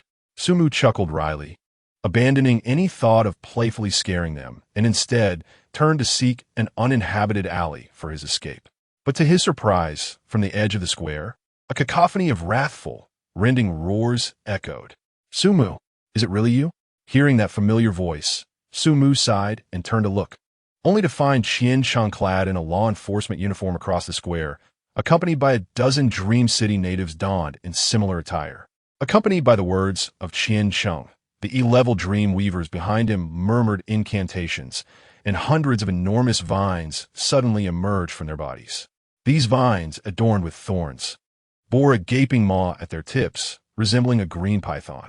When the vines fully manifested, they seemed to possess a consciousness of their own, tearing through the bricks ahead, splitting into 4 directions, thereby sealing off all escape routes for Sumu while surging violently towards him. Hey, I am carrying the young of the Dragon of Desire. Are you certain? Sumu gestured towards his box. The Dragon of Desire? Qian Cheng paused momentarily, then scoffed. What does that have to do with me? I can simply keep my distance. Quickly, get him out of here. Understood. The members of the enforcement team responded in unison. The force of the vines grew increasingly ferocious. What the heck? What's going on? Aren't we still 10 minutes away from the start? Isn't that Qian Cheng? When did he lead a team of indigenous dream weavers? How are we supposed to fight? The students looked on, overwhelmed by the onslaught of surging vines. Many candidates even contemplated switching sides to escape with a mere 10 points. Seeing the unfolding situation, the drivers, seemingly aware of the circumstances, attempted to reassure everyone. There is no need to fear. This is an attack aimed solely at Sumu. According to the rules, only candidates can contend with candidates. Su Mu's situation is exceptional. An attack solely aimed at Su Mu? The students were momentarily taken aback, then quickly grasped the implication. Just how formidable was the task he had undertaken? Xiao Zhan, the naive boy, felt a chill run down his spine as he observed the protruding thorny vines. Had he truly accepted the task of the Dragon of Desire, he would not have been able to exit this square. Such a large-scale assault was clearly beyond the capacity of a novice to withstand, especially as Su Mu had to simultaneously fend off the encroaching desires of the dragon. This is dire. Even a prodigy cannot possibly transcend a level to combat so many adversaries. The viewers in the live stream felt their hearts race at the sight. This squad arrived far too quickly, didn't they? How are we supposed to resolve this situation? It feels like the examination committee is setting us up for failure. Do the first-place candidates in other regions face such treatment, or are we in Huaxia being singled out? Wait, I've opened 2 streams. The first-place candidates in other regions are facing similar issues. This indicates that this incident is a unique trial for the top candidates. An explanation is bound to follow. A special trial for the first-place candidates? Surely there must be an optimal solution. Viewers familiar with the committee's nature immediately began brainstorming resolutions. Soon, a user claiming to be a battle-hardened dream weaver chimed in. Right now, Su Mu must immediately discard the young Dragon of Desire he carries, even tossing it towards Qian Sheng. If I'm correct, only those burdened with the Dragon of Desire will be targeted. Once Su Mu relinquishes the young dragon, only Qian Sheng will be able to attack him. Furthermore, Su Mu can leverage the dragon's amplification of desire to disrupt this squad of dream weavers to some extent. Thus, one may navigate the murky waters and seize a glimmer of hope. While this may not be the optimal solution, it is certainly commendable. By casting the Dragon of Desire into this Dreamweaver squad, one can take advantage of the chaos. The audience, observing the analytical commentary, pondered for a moment and felt that this approach could indeed be viable. Indeed, however, this may consume a considerable amount of time and could potentially lead to further complications.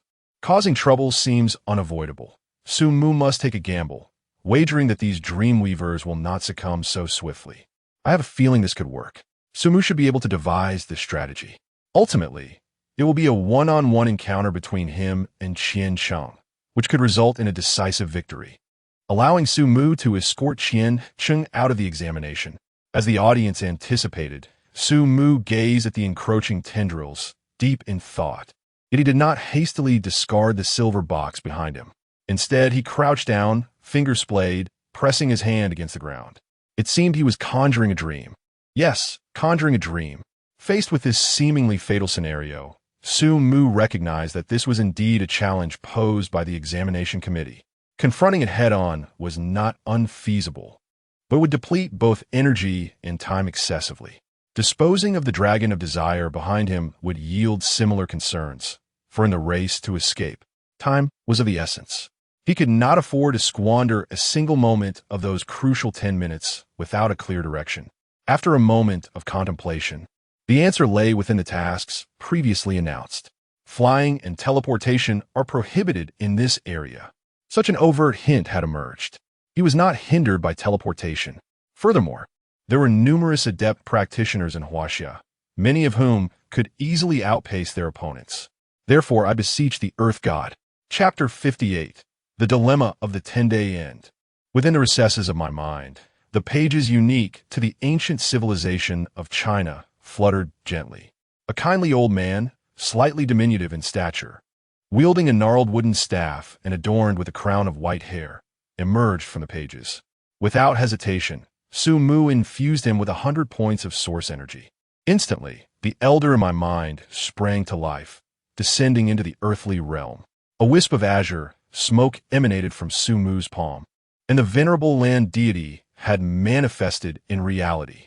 Observing the encroaching tendrils around him, the white-haired land deity chuckled pleasantly. Rather than hastily whisking Su Mu away, he delicately tapped the ground with his staff.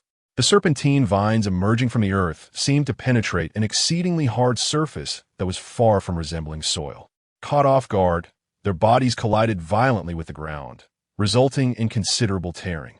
Several of the foremost vine serpents emitted anguished howls, their forms grievously rent, causing a significant reduction in the speed of their assault.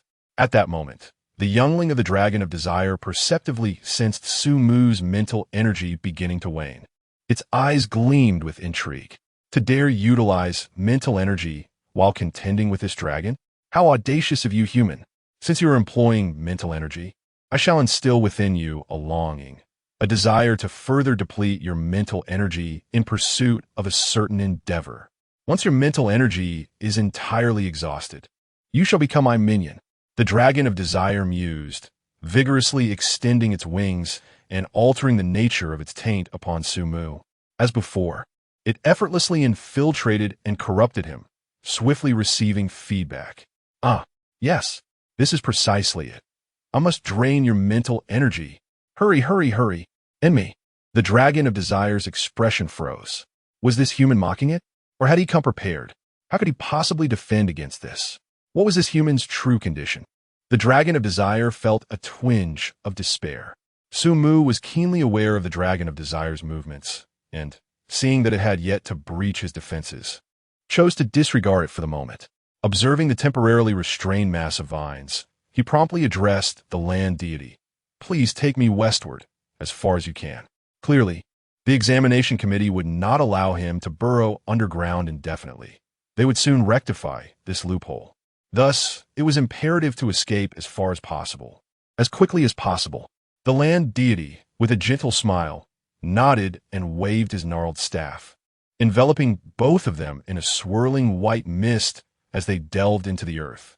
The viewers in the live stream, witnessing this spectacle, suddenly grasped the situation.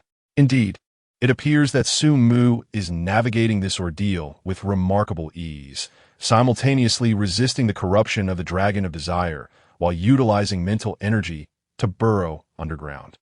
I had considered this as well, but thought it exceedingly challenging to conjure a powerful earth-burrowing technique in such a short span. Hence I refrained from mentioning it, as spontaneous conjurations are often unreliable. Report. I have observed other candidates in different regions employing similar tactics. None have discarded their boxes. Previously, that fellow truly embarrassed himself. It appears that the newcomers this year are quite astute. In the examination hall of Huaxia, dozens of live broadcasts featuring the top candidates from various nations are currently being displayed. The examiners from other countries have yet to depart. Witnessing that students from their respective regions have chosen the optimal solutions, many of the examiners displaying expressions of satisfaction. Chun Fengqiu shared this sentiment, even feeling a sense of relief. It must be acknowledged that the method of spatial evasion indeed presented by their examination group was the best solution, albeit with a limited distance. After evading up to 1/3 of the distance, they would intervene to prohibit further use of spatial evasion, a measure taken with the safety of the candidates in mind. After all, excessive use of mental energy could lead to a decline in willpower, allowing the desires of the dragon hatchlings to exploit vulnerabilities. Ah, my friend, it seems our nation's students excel remarkably. Seated beside Chun Fengqiu, an Asian examiner donned in a white cap spoke in halting Chinese. However, our candidates from the White Elephant Nation are even more exceptional. That burrowing creature is an A-level dream creation. Surely our nation arrived first. He continued, should this examination involve connectivity, the first candidate to reach the maximum distance would mean that all nations cannot employ spatial evasion, resulting in your unfortunate predicament. We would undoubtedly be far ahead. Chun Fengqiu, listening to the examiner's words, restrained the impulse to utilize his authority to expel him. How audacious! The A-level dream creation of the White Elephant Nation's candidate was evidently not crafted on site. It was clear he possessed prior knowledge. Is he truly so brazen as to compare with premeditated preparations? What use is speed? Just as Chun Fengqiu opened his mouth to extol Su Mu, a sudden alarm blared through the examination room. Candidate 3484, Su Mu, has utilized spatial evasion to reach the maximum area. The Dream City has automatically imposed restrictions. Upon hearing the alarm, the invigilators widened their eyes in astonishment. What? In just a few seconds, he has already reached the maximum area? The examiner from the White Elephant Nation stood in disbelief. Our nation's S-level contender has only just evaded from the plaza. What is the situation with this Huaxia candidate? The speed of spatial evasion generally depends on the amount of mental energy and the strength of the dream creations. Could this candidate have, in such a brief time, created an S-level potential being? He didn't even utilize the dream gathering stone in his possession. Numerous examiners gazed over with incredulous expressions. They had arrived due to Su Mu's creation that could potentially shake the foundations of Dream City, and upon witnessing his astounding mental fortitude and creativity, they discerned he was anything but an inexperienced dream weaver. Yet, upon confirming he was indeed a novice, the examiners became restless, insisting on remaining to observe this individual's performance. Now, under their scrutiny, this candidate has once again conjured a miracle. Chun, could it be that this candidate possesses some auxiliary abilities unknown to us? As he listened to the examiner's probing words, Chun Fengxiu, emerging from his astonishment, feigned calmness while stroking his beard and replied with a smile, "You do not understand. This is a mysterious power from Huaxia." A mysterious power from Huaxia? The examiners exchanged puzzled glances, but soon one examiner burst into laughter. "Chun, it seems the difficult question has now reached your country." Difficult question? Chun Fengxiu paused, suddenly recalling. Due to the disparities in strength among dream weavers from various nations, to accommodate the less powerful countries, the first 3 nations to complete a third of the journey with an overwhelming advantage would face a more challenging question. It was named the 10 Days of Cataclysm. Above the Dream City, 10 suns would rise. Chapter 59, Midnight The sun rises. In Dream City Square, gazing at the vanishing ground, Qian Cheng's eyes bulged as he comprehended the unfolding events. Teleportation? Damn it, is there truly a loophole? He turned towards the group of dream weavers behind him and shouted, "Quick, teleport, take me with you. Continue the pursuit. Westward." Yes, the indigenous dream weavers, clearly led by Qian Cheng, immediately responded to his command. The surging vines slithered back to their surroundings, hissing as they enveloped Qian Cheng and his companions, burrowing underground towards the west. However, mere seconds later, a voice echoed from the sky. In this place, teleportation and high-speed movement are prohibited, accompanied by the resounding proclamation. Qian Cheng and the others, who had scarcely descended into the earth, felt an overwhelming force strike them. Before they could react, their vision spun wildly, and when they regained their senses, they found themselves unceremoniously ejected from the ground, landing in a dimly lit alley. What the hell? Qian Cheng recognized the voice from the sky. It belonged to the very individual with whom he had struck a deal, the leader of the extremist faction within the Dreamweaver's Defense Division, Zhou Ming. But why was he aiding Su Mu now? Is this guy out his mind? We can certainly outpace Su Mu underground. Why prohibit teleportation? Qian Cheng cursed vehemently. That is your naive assumption, fool. At some point, a nearby ordinary indigenous Dreamweaver's face darkened. With a slight flick of his finger, a beam of light struck Qian Cheng with great force. Hiss! In an instant, memories of the torturous ordeal he had previously endured flooded Qian Cheng's mind, causing him to convulse and nearly faint.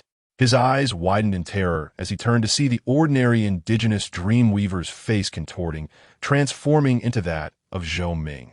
Realizing his blunder, Qian Cheng trembled and stammered an apology. "Captain Zhou, I was wrong."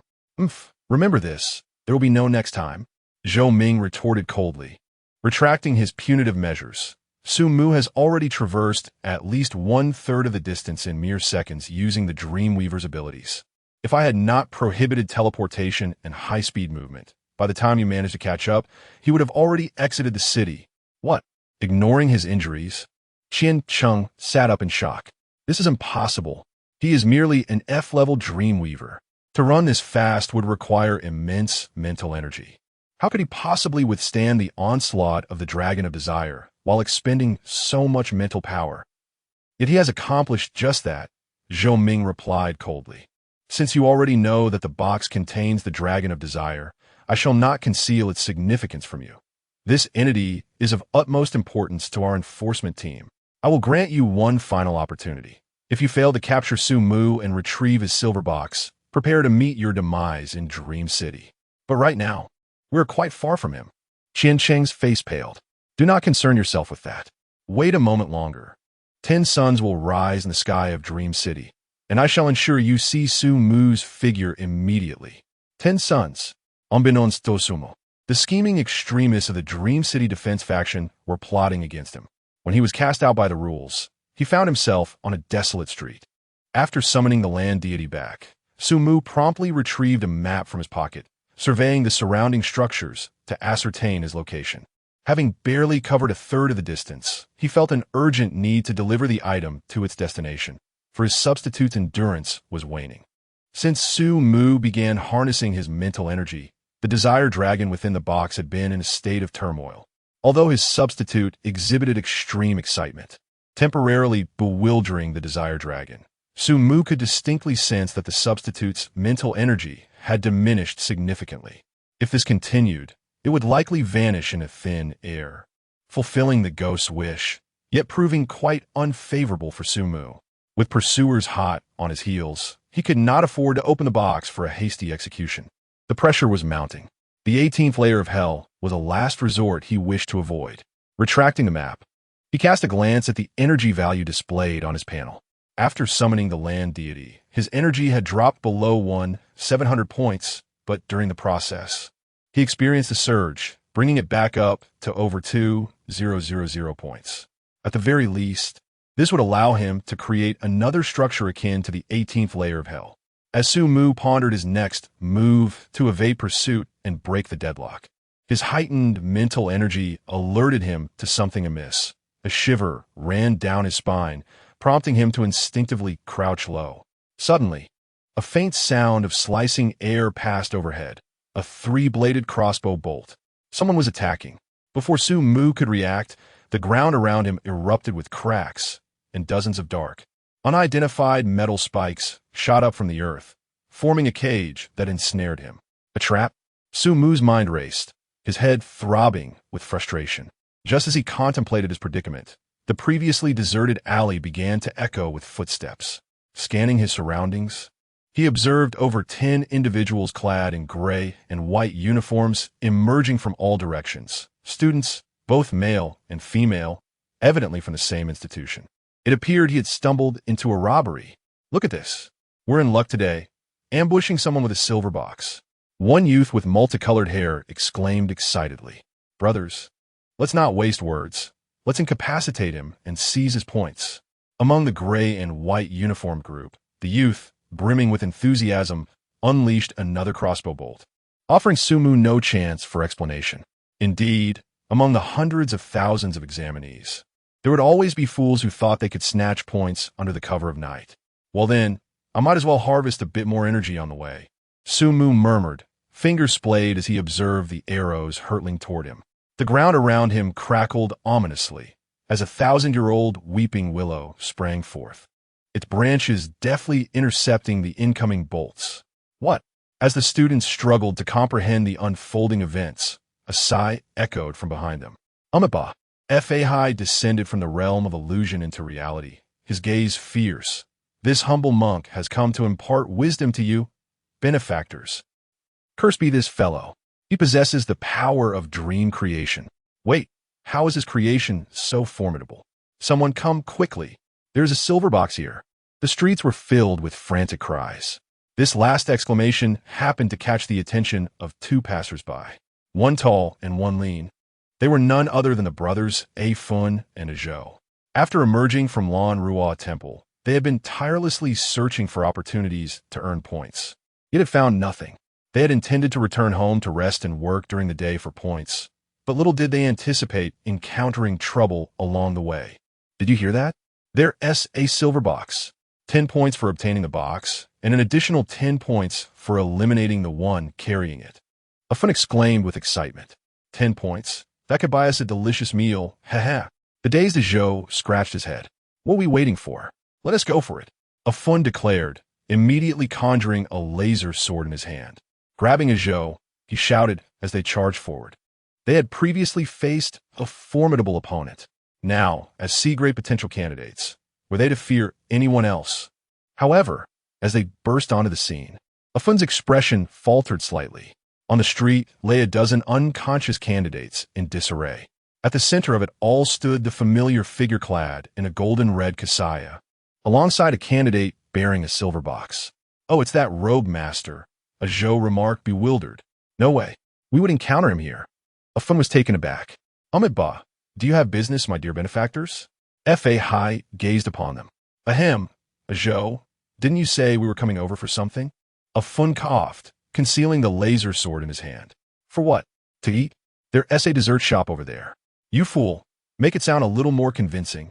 "It's midnight now," Afun chastised. "No, it's daytime. The sun is rising. Look behind the master." Chapter 60. The heavens bear 10 suns. All aimed at Sumu. The sun? Initially, Sumu dismissed it as the foolish excuse of a naive boy. However, when he beheld the glimmer of excitement in Afun and Ajo's eyes, he sensed that something was amiss. Turning around, he noticed a dazzling beam of light piercing through the night from the eastern horizon, illuminating the street alongside him, casting a golden hue at his feet. What on earth is happening? It is the dead of night. It hasn't even reached the third watch yet. A sun has emerged. Sumu began to feel a sense of foreboding. In Sumu's live stream, the audience, who had been drowsy moments before, were now wide awake. Goodness, the sun suddenly appeared. This must be a ploy by the examination committee. The sun rising at night feels like a sinister tactic from the defense faction, perhaps to make the surroundings less suitable for hiding. Their intentions are certainly nefarious. Where are the development faction members? Can anyone step up? The defense faction has done so much already. Honestly, this feels off. The speed at which the sun is rising is rather extraordinary. I assenti it. In the square, the candidates who had just prepared to make a hasty retreat with their boxes were taken aback by the sight. Many turned to the truck drivers and exclaimed, "Hey, what is going on? Why is it suddenly bright outside? You didn't mention this. Damn it, I just changed in my night gear. Wearing this in broad daylight will surely expose me. This is already a citywide manhunt, and now they turn night into day. If this continues, I might as well abandon my box and forfeit those 10 points." The truck drivers glanced at the rising sun in the distance, exchanging worried looks. The defense faction had actually deployed such a device. This is a weapon designed to combat the colossal beasts lurking in the city. Yet, perhaps this is for the best. One of the transport drivers muttered, his eyes lighting up as he quickly turned to reassure the crowd. "No need to worry. In a little while, day will revert to night. Moreover, your transportation difficulties will significantly decrease." "Why? From what you're saying, this doesn't seem like it's meant to aid us." One candidate questioned. "Of course, it's not meant to assist us. This device is intended to complicate transportation. However, this difficulty will only befall one individual." Only one individual? The remaining candidates, still in the square, immediately grasped the implication. If one were to stand out, it could only be Sumu. So, this sun rising in the sky is solely aimed at Sumu. In their astonishment, the crowd felt the blazing sunlight intensify, and the sky seemed to shimmer with dual reflections. Looking up, they saw one sun already ascended, while another emerged on the eastern horizon. 2 suns in the sky. No, it was not merely 2. After the second sun rose, a third appeared, then the fourth and the fifth. The golden orbs ascended from the horizon in a seemingly unending cascade, as if they had breached the very fabric of the world. As the warmth enveloped the onlookers, the skyline of Dream City bore witness to 10 suns suspended high above, even coalescing into a circle, commencing a cyclical flight around one another. Gazing at the majestic spectacle of the soaring golden spheres, the Dreamweavers found themselves momentarily rendered speechless by the grandeur before them. In the realms of their humble dreams, the presence of a sun had never graced their imaginations.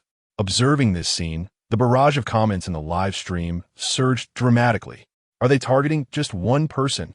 What the heck? Are they solely attacking Sumu? Breaking news. I overheard in Qian Cheng's live stream. It's the defenders doing. 10 suns aimed at Sumu. No way, my brother. This is a sun we're talking about. Though I have no idea how it could target only Sumu, just witnessing this leaves me speechless. My brother, are we really letting an F-rank Dreamweaver face off against 10 suns? Are we mad? Or has the world gone mad? Sumu, why don't we just drop our backpacks? We don't need those 40 points or whatever that key is. This exam group is bullying us. Sister, what on earth is happening? Jiang Li, who had already departed the square with a silver box in hand, looked up at the unusual sky, her astonishment evident. Will we be scorched? Jiang Hongxiao frowned slightly at the sight, murmuring, this doesn't feel right. If 10 suns truly appeared, we would have evaporated by now. Besides, those suns are alarmingly close. Huh? Jiang Li, puzzled, was about to inquire when Jiang Hongxiao conjured a high-precision telescope shimmering with multicolored light, which materialized before her. After affixing a layer of barred film to the lens, she aimed the telescope at the suns, peering upward. Through the telescope, the golden exterior of the fireballs gradually peeled away, revealing the true nature of these so-called suns before Jiang Hongxiao's eyes. They're not suns, Jiang Hongxiao stated slowly. What are they? Allow me to see. Jiang Li, struggling to comprehend, attempted to replicate Jiang Hongxiao's actions for a closer inspection. But just then, the golden-red illumination that bathed the earth began to dim. The rays of sunlight surrounding them, as if corporeal, were attracted. The 10 suns in the sky gradually faded, resembling celestial bodies drained of their energy, and night fell despite the presence of 10 suns above. Simultaneously, on the street to the west, Su Mu felt the 10 suns magnifying before his very eyes. Chapter 61. A Tale of Chinese Mythology. Often am I too fatigued? Why do I perceive the multitude of suns in the sky, growing ever larger? On West Street, the naive younger brother, Ah Zhou, tugged at his elder brother, Ah Fun's arm. Fool! The sun is truly hurtling towards us. Ah Fun's eyes widened in astonishment, his legs feeling increasingly unresponsive. Just as he prepared to flee with his brother Ah Zhou, a melodious bird call resonated through the heavens, accompanied by the avian song.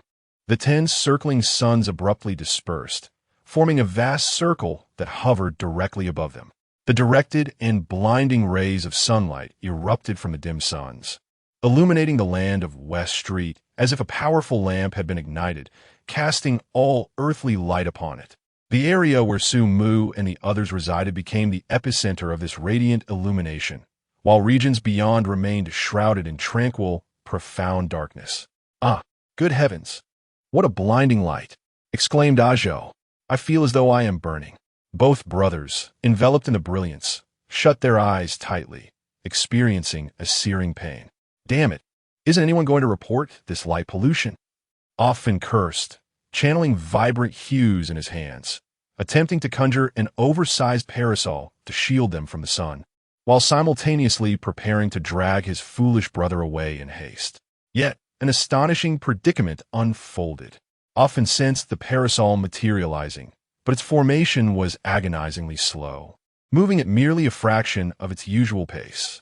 Moreover, he felt his body becoming unnaturally rigid under the bizarre illumination, as if burdened by dozens of heavy sandbags, rendering movement nearly impossible.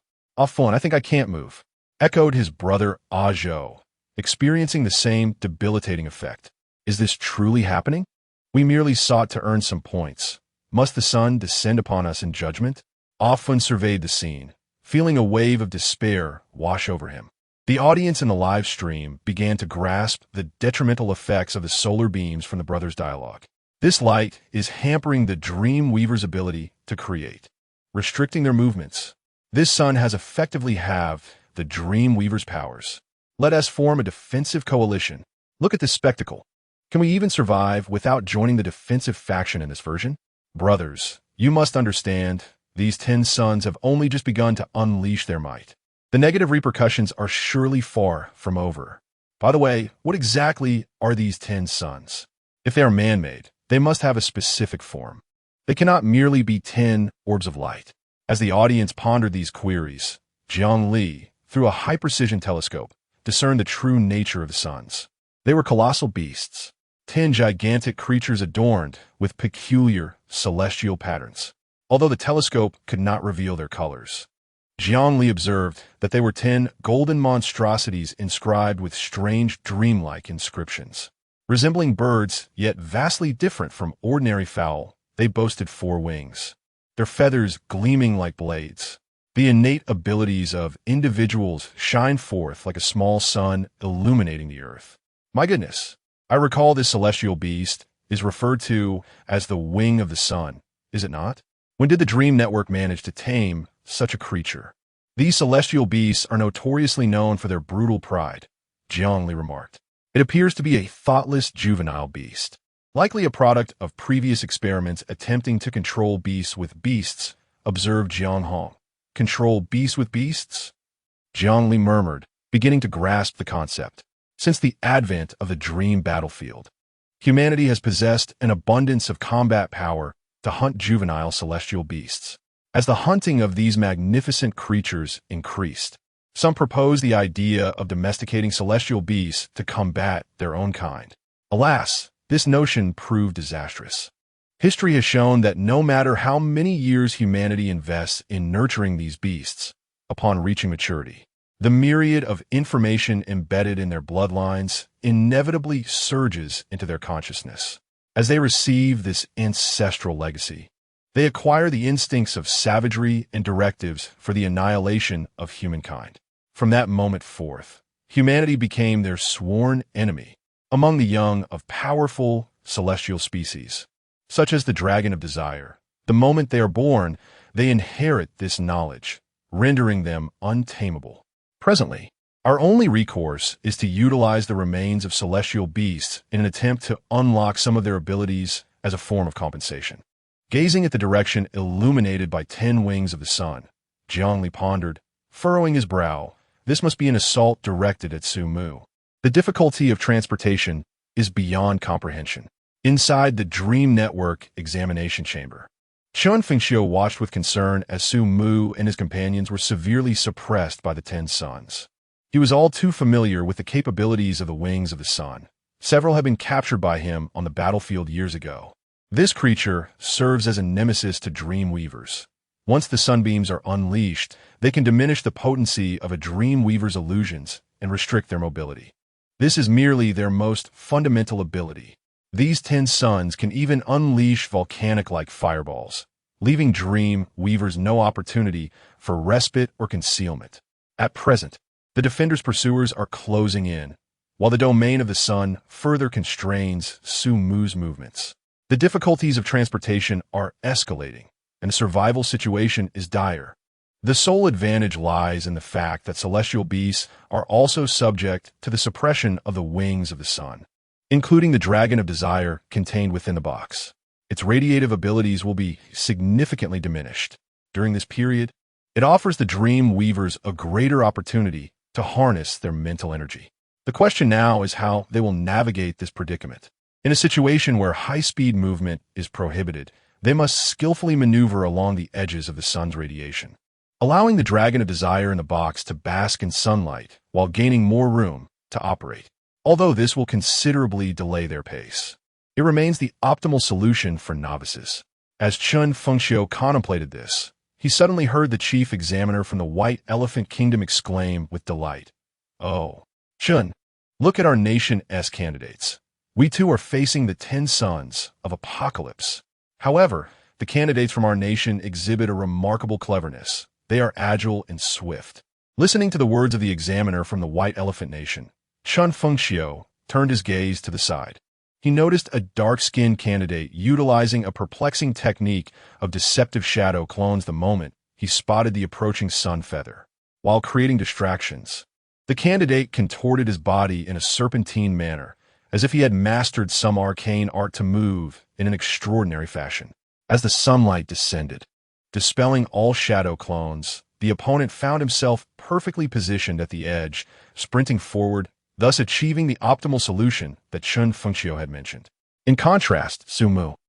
Chun Fengxiu pondered, turning his head to look, his brow furrowing. Why is this fellow still motionless? Why is he merely standing there? Has he been ensnared by the sunlight? What on earth is he doing? If he does not move soon, and the sun feather truly encircles him, unleashing an attack, he will be beyond salvation. Meanwhile, on West Street, a Fun was equally perplexed. "Master, and that brother beside you? Aren't you both feeling the heat? Why aren't you fleeing? If you do run, be sure to take us along." "Master, I recall your robe can expand significantly, right? Find me. Find me. Yet, to his surprise, F.A. Hai, upon hearing A Fun's words, calmly uttered Amitba and responded, Benefactor, why must we flee? Indeed, why should we run? If we flee, we will be followed by this burden, which would be quite unbearable. Su Mu gazed upward at the 10 sons, resembling deities, and smiled. Gentlemen, would you be interested in hearing a myth? A tale from the rich tapestry of Huaxia's mythology? Chapter 62, Battling the Heavens Alone. I shall advance despite the multitude, tell a story. Now, Offing was utterly bewildered by the words of the youth before him. Brother, do you not wish to assess the current situation? Do you have the leisure to recount tales at this moment? We are on the brink of being scorched to cinders. If we do not flee soon, there will be no one left. The audience in the live stream was equally perplexed. Tell a story. Meanwhile, competitors from other nations facing the calamity of 10 sons are all fleeing. Yet Su Mu stands there, motionless. Is this child's mind addled by the sun? I have heard that excessive exposure to light can indeed short-circuit the brain, yet even a fool knows that fleeing is imperative at this juncture. Wait, everyone. Do you not find Su Mu's words somewhat familiar? It seems I have heard him utter something similar before. The last observer's comment sparked a wave of recollection among the crowd. Indeed, it appeared that there had been such an incident. Wait, I remember. It was when dealing with the unruly child. Su Mu narrated a story, and then utilized that certain device to subdue the bear. Ah, your words have jogged my memory. Could it be that Su Mu intends to genuinely resolve the dilemma of the 10 sons? Seriously, my friends? This is 10 sons we speak of, not 10 bears. Brothers and sisters, I have just returned from Jiang Hongshao's livestream. Those sons are not sons at all, but rather 10 colossal beasts of the cosmos, known as the Sons of Feathers, far more aggressive and lethal than the sun itself. In the Lord's office of Coastal City, Lu Yin listened to Su Mu's words, and an improbable thought flickered through her mind. To completely resolve the conundrum of the 10 sons. Her instinct told her that it would necessitate extinguishing all 10 suns in the sky. Had it been in the dream battlefield, her tempestuous nature would have driven her to do just that. However, as an F-class, she could merely glare at the suns above and seek a means to escape. While she harbored the desire to confront the suns, she lacked the capability. At this moment, the youth was poised to undertake a challenge that even she dared not envision. This boy truly resonates with my sentiments. This is how one ought to be. What is hiding and cowering? True skill lies in facing challenges head-on. Should he falter and be eliminated, I shall ensure he is granted admission to university. As for confronting challenges directly and eschewing flight, Su Mu harbored no such notions. If he could run swiftly, he would undoubtedly make his escape. However, with that entity looming above him, he was certainly unable to move quickly, wasting precious time. Furthermore, the emergence of these 10 so-called sons was remarkably timed. He had already traversed a third of the distance, and under the constraints that forbade rapid movement. The dream weavers would not catch up to him swiftly, allowing him time to address this dilemma of the 10 sons. Moreover, the dragon of desire within the box had fallen into a brief silence due to the appearance of these 10 sons. Once he resolved this challenge, the pursuing dream weavers would lose his position. Thus, he could largely disregard the possibility of any forces obstructing his path ahead. The most crucial point is that these 10 sons are quite simply a gift of an opportunity. Now is the perfect moment to enlighten them with tales from the illustrious history of Huaxia, reaping an abundance of vitality in the process. What joy could be derived from such an endeavor? As thoughts surged, the pages of ancient Huaxia unfurled within Su Mu's mind. The 10 golden suns materialized in his imagination, and timeless stories eagerly clamored to be revealed to the world. Observing the 10 celestial bodies in the sky, which had yet to unleash their wrath, Su Mu spoke in a tone reminiscent of reminiscence, gradually recounting the past. In a bygone era of Huaxia, 10 suns rose simultaneously from the east, their fervent rays scorching the earth and rendering rivers parched, while mountains, trees, and flowers withered and perished, leaving no fertile soil for crops to thrive. In an instant, the entirety of Huaxia transformed into a seething cauldron of heat, resembling a hell on earth. As Su Mu's voice resonated, vivid imagery emerged in the minds of the audience, reminiscent of a distant epic. The suns hung in the sky like deities, their relentless flames searing the land of Huaxia. Even the rushing rivers evaporated in moments, leaving behind the ghastly remains of animals that succumbed to the drought, a sight both harrowing and shocking. Such a scene alone could be deemed a B-grade dream. The despair experienced by those living in that time was chilling. Is this fabricated? Did our Huaxia truly endure such a plight? Who knows? After the arrival of the celestial beasts, the previous civilization may well have vanished into the earth. Perhaps there truly were 10 suns once. Surely these suns were embodied by some beings akin to the wings of the sun, albeit far more powerful. Silence. Let us continue to listen. And then? What transpired next? The bewildered Izhou voiced the collective curiosity for what followed. The rivers ran dry, and the beasts found no sustenance. The monsters from the depths emerged onto land, wreaking havoc upon humanity. At that time, Huaxia was besieged by these fiends. People either fell prey to the monsters or were reduced to charred corpses under the relentless heat of the 10 suns. Even the mightiest tribe in Huaxia was not spared. Faced with such calamity, their leader, named Yao, dispatched the finest archer of the era to bring down the 10 suns from the heavens. His name was Yi. Who among mortals would dare to shoot at the sun? A mere mortal, not even a dream weaver, wielding a bow and arrow, sought to accomplish the seemingly impossible. This journey required traversing perilous mountains and vast distances. He needed to reach the shores of the eastern sea and ascend the divine mountains unattainable by mortals. Raising a colossal bow, he would confront the blazing suns, transforming the impossible into the possible. He would bring each of the 10 suns to their descent. With the strength of one against the firmament, even if faced with millions, he would press on. Invoke the divine. As Su Mu's words echoed, vibrant hues erupted forth, conjuring a figure clad in ancient, coarse hemp garments, a brawny youth of remarkable strength. The youth's dark skin bore the myriad scars inflicted by various beasts, and his slightly elongated left hand grasped an enormous bow, towering as tall as a person. The silvery bowstring seemed capable of unleashing the very radiance of the sun. In this moment, even without Su Mu narrating the subsequent tale, it was evident to all what he was poised to undertake. Countless onlookers felt a shiver run down their spines. Could it be true? Is he really going to do it? He is merely at F rank. Even if he possesses immense potential, surely he cannot challenge 10 cosmic beasts at once, not even their remains. Could this possibly be the unimaginable solution to the end of the 10 days? Chapter 63. Let all 10 suns in the sky set. Is this young man really going to shoot the sun? In the examination room of the Dream Network, Chun Fengxiu abruptly rose to his feet, his gaze fixed on the astonishing scene before him. The foreign examiners surrounding him mirrored his reaction, standing in shock as they instinctively took a few steps forward, eager to ascertain whether this spectacle was merely a figment of their imagination. My goodness, he has only just awakened. An F level. A foreign examiner gasped in disbelief. Yet, he remained motionless, the 10 suns now hovering directly above him. If he failed to bring down those 10 suns, this unified examination would come to an end. It is impossible. No one could resolve this dilemma at the F level. Even a D-level Dreamweaver would require extensive preparation to tackle the challenge posed by the 10 suns. I clearly heard the child's fabricated tale. The narrative's background was mostly incomplete, and the characters were pitifully few, albeit the environment created was somewhat decent. To think that a mere character and a hastily conjured legend could entirely resolve the dilemma of the 10 suns' demise. How could that be feasible?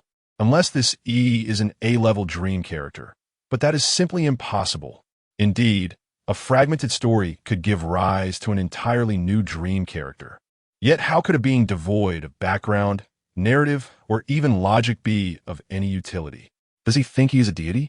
In the absence of the ability to personally assess the dream character's capabilities, the examiner's eyes reflected a palpable skepticism. However, a flicker of madness lingered within their hearts. What if, just what if he truly succeeds? If he indeed triumphs, I would genuinely believe that in ancient Huaxia, there existed such a divine being wielding a colossal bow, capable of shooting down the suns from the sky. Even if subsequent candidates from other nations managed to achieve this seemingly impossible solution, I would not be astonished. For absolutely no one has ever accomplished such a feat with a bow and arrow like Sumu. Oh heavens! In the Galaxy District, at Gu Jin's home, she gazed at he emerging from the vibrant, flowing clouds, adorned in the attire of a primordial archer. A surge of creative inspiration flooded her mind. This undeniably constitutes a legend unique to the ancient era of Huaxia. It is a past we remain unaware of. It was undoubtedly a mythical age of prosperity, brimming with heroes. If he is remarkable, what manner of person must Yao, who sent him to shoot the sun, be? A legendary sovereign cannot possibly be an ordinary individual. Ah, how I long to transform into a zombie and devour Su Mu's brain to uncover what stories lie within. Gu Jin fixated on the live stream, her excitement mounting. Would the tales of this era be conjured forth by Su Mu? Could she embark on a journey? Her luggage is all packed. She harbors no doubt about Yi's ability to bring down the sun. Su Mu has declared that this is a legendary myth of Huaxia. 1,000 meters beyond West Street, Qian Cheng, accompanied by a cadre of dreamweavers, raced towards the location of Su Mu. His heart brimmed with exhilaration. 10 suns. This was indeed 10 suns.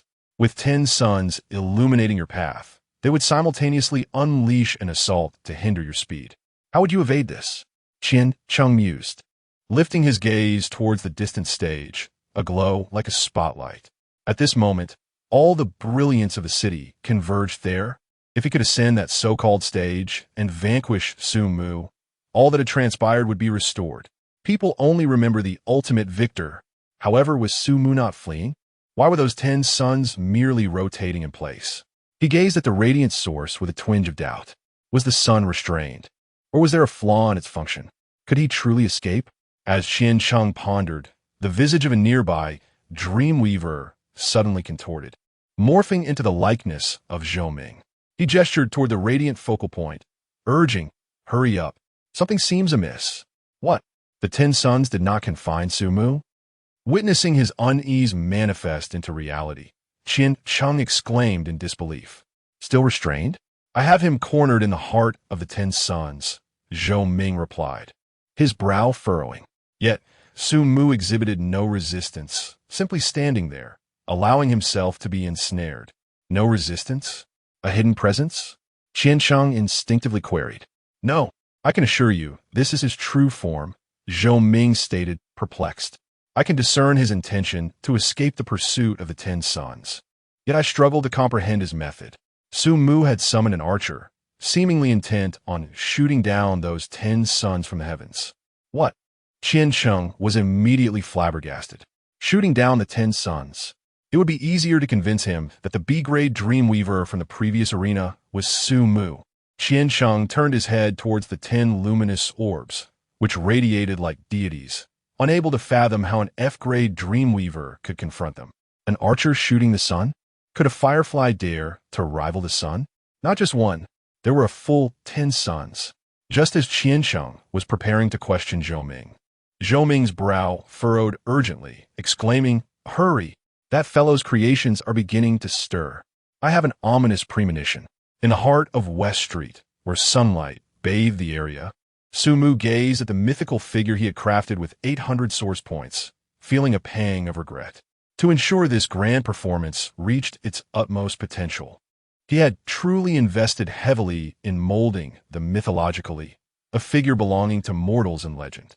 Naturally, there existed more potent versions of the myth regarding such as one who was half man, half deity, or a celestial dispatched by the divine Dijun. After death, he became the king of the 10,000 ghosts under the deity of the congregation. These are indeed formidable. Should they be summoned, even the true sun might fall to their might.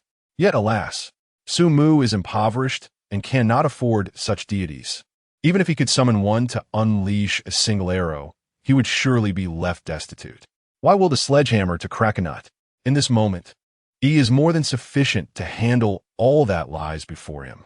Amidst a flurry of thoughts, He has already lifted his colossal bow slightly, his elongated left hand retrieving an arrow stained with the blood of ferocity from his quiver. The arrow's sharp tip is aimed directly at the sky, targeting the seemingly invincible 10 suns above. In ancient times, there were 10 suns, 9 were shot down, leaving but 1. In this present day, none shall remain. Chapter 64. The sun has fallen. It has arrived. This moment, gazing upon the young archer, alongside the 10 seemingly invincible suns in the heavens. All held their breath. The myth recounted by Su Mu had manifested before their very eyes, as if it had descended from the celestial realm. With 10 suns illuminating the earth, the ground lay strewn with corpses.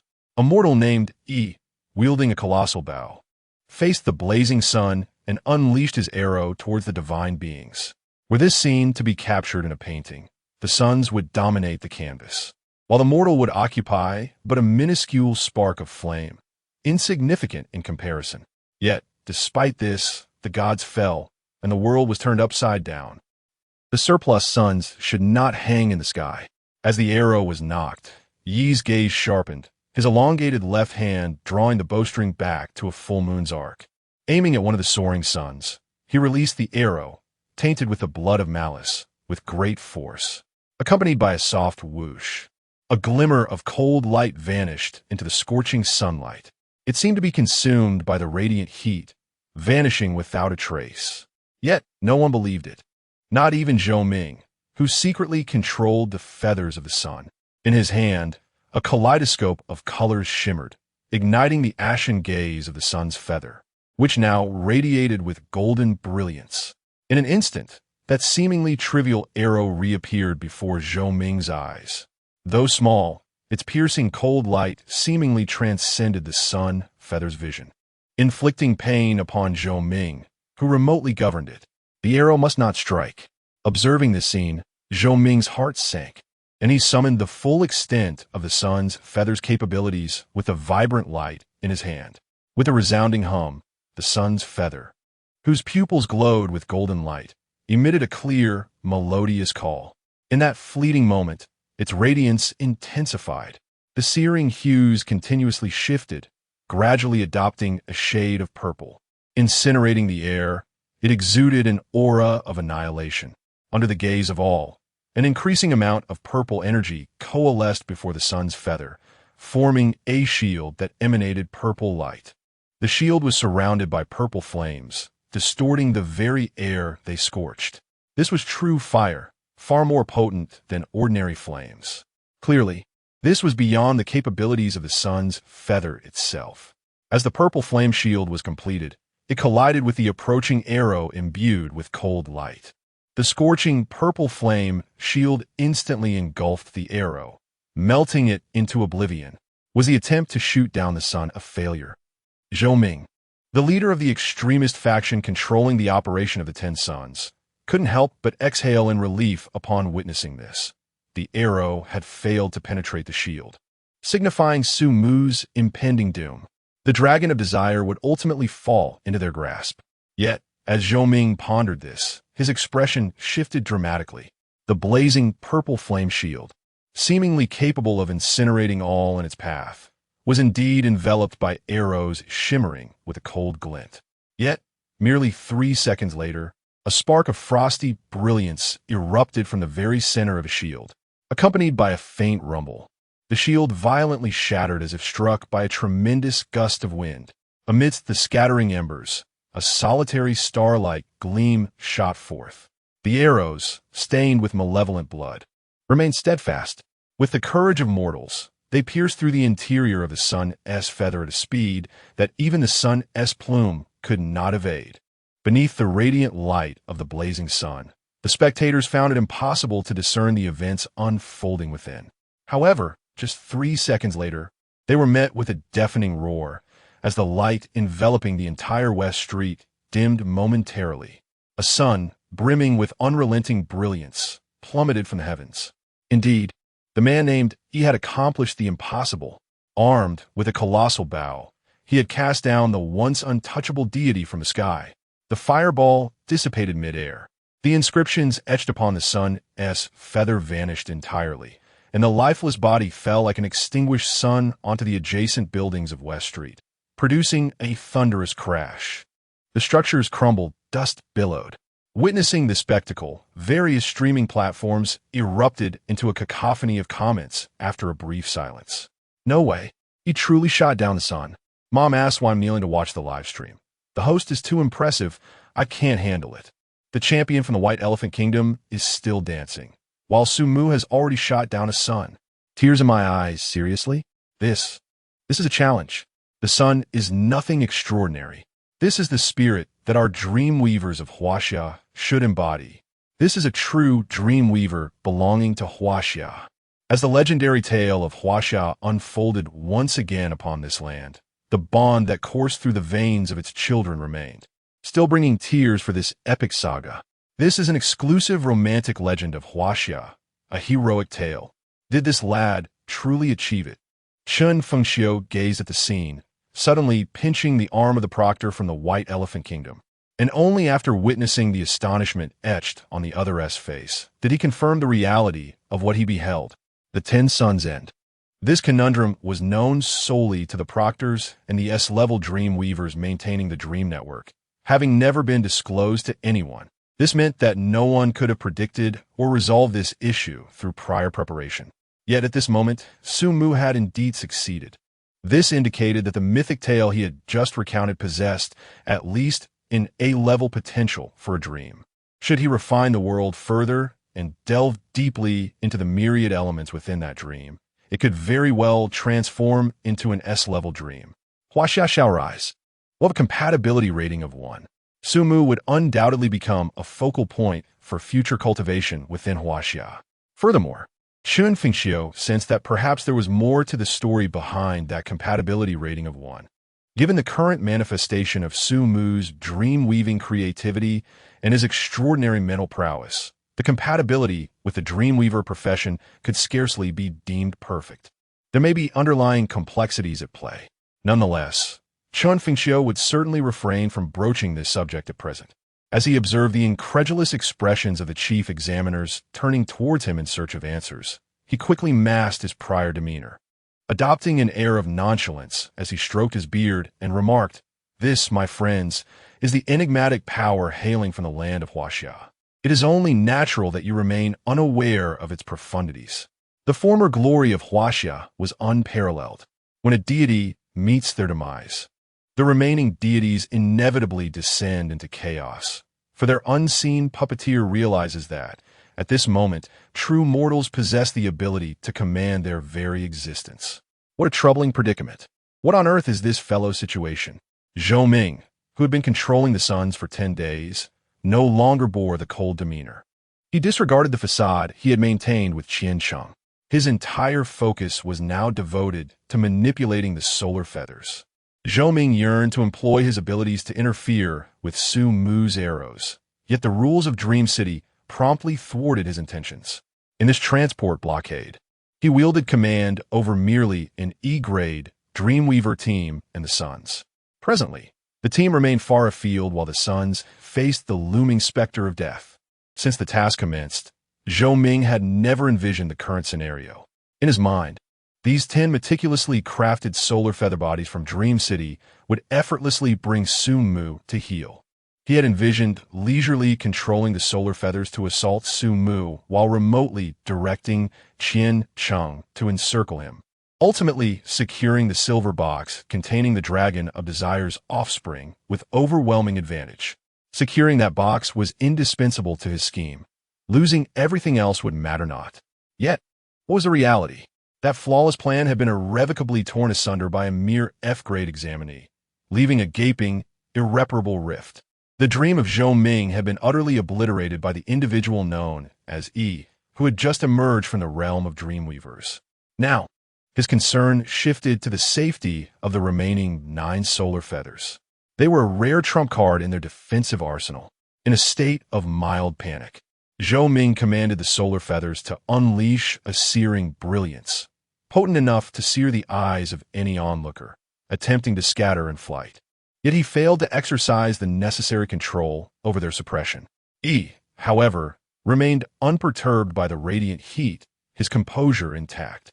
He swiftly produced 3 arrows from his quiver, knocking them to his bow, and aimed at the fleeing sons, vowing to bring this 10-day saga to a definitive end. Chapter 65. The Rise of the Development Faction. You have finally made your appearance. On the hunting grounds, the tide of battle between wolves and sheep has completely reversed. It remains unclear whether the defensive faction leader, Zhou Ming, acted out of panic, but the remaining 9 sun feathers instinctively formed groups of 3 as they fled, attempting a spiral flight to disrupt Yi's arrows. Yet, this was utterly futile, even providing the archer with a splendid opportunity. As the bowstring sang anew, 3 arrows, glinting with a fierce cold light, were unleashed in 3 distinct directions. The fiery explosion emitted by the sun feathers was effortlessly pierced by the arrows, as if it were a jest. In that moment, the entire dream city resounded with the lamentations of the fallen sun feathers. Under the gaze of the entire city, the radiant grand stage suddenly dimmed. It faded into utter darkness. In the sky, the once mighty suns extinguished their flames, swiftly consumed by the night. People could only vaguely perceive the traces of their fall and hear the resounding crash. 3 arrows pierced 9 suns. At the stroke of midnight, the sky had fully returned to the realm of night. Observing this scene, he lowered his bow with an expression of calm indifference. Damn it! Zhou Ming's heart bled as he watched, desperately wishing to salvage the fallen celestial beasts, yet he found himself constrained. The sun feathers, the pride of his defensive faction, had been obliterated by a mere student. How much effort would it take to recreate them? As his heart twisted in pain, he suddenly heard Qian Cheng's voice. Hey, what is happening? Why is the sunlight extinguished? That fool. Seeing Qian Cheng, accompanied by another hidden card, still far from Su Mu, Zhou Ming's fury brewed like an impending volcano. He gestured with his hands, using his mental power to connect with one of the dream weavers, binding his soul to their form. There was no other choice. This dragon of desire must not be annihilated. Thus, he had to take a perilous risk. He murmured, suddenly striking, pressing his palm against Qian Cheng as he ran. Before Qian Cheng could react, a searing pain coursed through his body, as if his very soul were being shattered.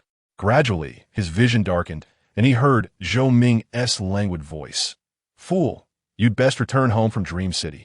This body shall be borrowed. No. As Qian Cheng grasped the meaning of those words, his face turned pale with terror, but he could utter no more. How intriguing. It turns out these suns were merely birds. How did they not get scorched? On West Street, as the light dissipated, the brothers A Fun and A Zhou expressed their sentiments regarding the scene. The bewildered A Zhou turned to gaze at the sun feather carcasses that had plummeted onto West Street. Look, A Fun, it has smashed open the dessert shop. Oh, could this perhaps be a divine gift? A dessert for a point. Shall we help them deplete their inventory? You two continue on. Do not mind us, A Fun said, as he pulled A Zhou along, not looking back as they rushed towards the dessert shop on West Street, which had been smashed open. It appeared they were indulging in a feast, but in reality, they were evading Su Mu and the others. However, A Zhou, the younger brother, had a simpler motive. He merely wished to procure some food. Hee, A Fun, we struck it rich. We won't need to worry about our meals for 3 days. Let us grab more desserts. Observing the two of them disappearing into the distance, Su Mu chuckled helplessly, showing no intent to stop them. Once he withdrew Fa back into his dream realm, he promptly hefted his box and hastened toward the city gate on the western side of Dream City. This precious time, which had been so painstakingly acquired, must not be squandered. Currently, West Street lay at the heart of the battlefield, and without understanding the situation here, many students would undoubtedly hesitate to venture forth. This would render Su Mu's path ahead considerably smoother. While on his way, he took a moment to glance at his source power panel. Source power, 3751 this time. He had truly invested heavily to eliminate the Sun-S feather. Summoning it had cost him 800 points of source power, and each arrow he fired consumed 30, totaling 120 points for 4 arrows. Fortunately, he had a perfect accuracy, even piercing through 3 targets. Otherwise, the expense on arrows alone would have been exorbitant. Overall, the gains outweighed the expenditures. During the process of shooting down the sun, Su Mu's source power had returned to 3,000, reaching a remarkable 700 points. Among this, several individuals with names not native to Huaxia had contributed 500 points of source power, comprising the bulk of his gains. The path ahead should be considerably easier now, but he needed to hasten his pace. Su Mu murmured, feeling the presence of his substitute within. That entity's mental strength was like a candle flickering in the wind, on the verge of extinguishing. Freed from the constraints of the sun's feather, the dragon of desire began to stir once more, and this time it seemed to have discovered a method.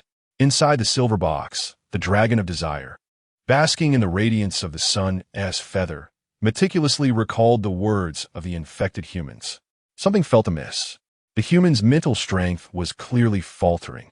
Incapable of resisting its encroachment, it should have long since succumbed as its servant. Even if there had been some strange capacity for resistance before now, with their mental strength nearly depleted, how could they possess any ability to resist? This human's mental fortitude was exceedingly fragile, not at all resembling one who could barely endure within the dragon's radiative range. What was the reason for its relentless desire for death? The dragon of desire pondered, attempting to stir its wings, instilling within the outside individual a desire to resist and seek survival, to renounce death. Amplifying this sentiment 1,000-fold, the dragon of desire endeavored to eavesdrop on the individual's emotions. The result was, I am already dead. What is there to seek in life? Resistance? Do you wish to torment me further? Come on, in my existence. Am I already dead? Upon receiving this news, the dragon of desire immediately sensed something amiss. He could perceive that the dreamweaver within his radiating range was undoubtedly alive, not a mere corpse or a figment of imagination. This meant that the consciousness he had been eroding was not the true essence of his opponent. It was merely a puppet, drawn forth to serve as a shield. What he was corrupting was a bound and long-to-see soul. Yet this soul resided within the dreamweaver's body, employed to deflect his assaults. Humanity, indeed, dared to resort to such tactics against me, the dragon. Enlightened by this realization, the dragon of desire seethed with rage. His wings thrashed violently within the confined space, unleashing the most potent radiation of his life, fiercely eroding the soul within his adversary's form. As Su Mu traversed West Street, having covered a third of the distance under the cloak of night, the substitute soul within him had already reached a semi-transparent state, the bestowed spiritual energy on the verge of complete dissolution. This pace is untenable. If it continues, this entity will begin to consume me before I reach my destination. Perhaps I should eliminate the dragon, right here? Sensing the alarm from the substitute soul within, Su Mu furrowed his brow and ceased his advance. Just as he surveyed his surroundings, seeking a space to set down the box and confront the dragon of desire, the sound of an automobile engine echoed from a nearby street. "Brother, get in." Turning his head, he was greeted by an elongated sedan emblazoned with the insignia of the law enforcement team. Behind the wheel was a young serpent, still in its youthful years. Finally, after a prolonged silence, reinforcements from the progressive faction had arrived. Chapter 66. This child, wherever he goes, cannot forget to accumulate points. The development faction has finally made an appearance. I had thought they were merely decorative. It's toxic. Su Mu only managed to run the entire distance before they arrived. But fortunately, they did come. Their arrival is all that matters. Had they delayed further, I would have utterly given up. The viewers in the live broadcast room sighed in relief upon witnessing the arrival of the vehicle and the small serpent. Su Mu's task should be accomplished now, right? Tonight should suffice. If this continues, everyone will be exhausted. It takes an S-grade mental potential to endure. If someone else were in his place, they would have faltered halfway. Brother, I apologize. Previously, due to the sun's feather, our leader could not intervene excessively in the affairs within the city. Now that you have eradicated the sun's feather, we can allocate some resources to intervene. Brother, get in the car. You sit at the back. Our leader awaits you outside the city. They're already prepared. The small serpent spoke with a hint of regret, gesturing for Su Mu to take his seat in the rear of the vehicle. There was a considerable distance from the driver's seat, evidently designed specifically for transporting the dragon of desire. In that case, we should hasten I can hardly endure much longer. Sumu pondered for a moment, feeling a sense of relief as he prepared to enter the vehicle's rear seat while carrying the dragon of desire. Suddenly, a thought struck him. He paused slightly at the door. Small serpent, do you not have anything to say to me, brother?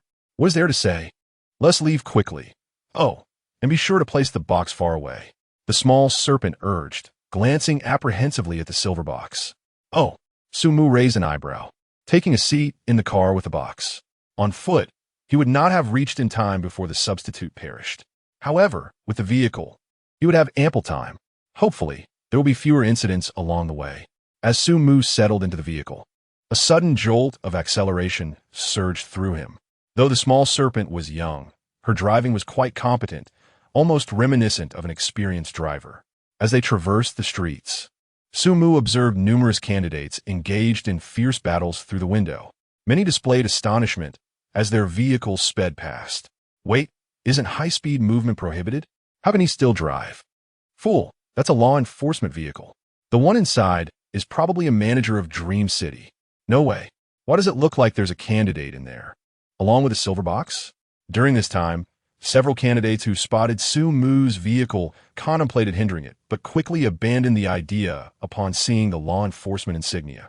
Fearing the consequences, the law enforcement team is not to be trifled with.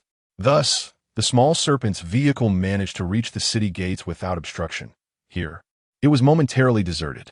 As Sumu swiftly fled underground, having covered a third of the distance, Tang Ning and Jiang Hong had only just exited the city center. The main force blocking their path had yet to establish an interception point here.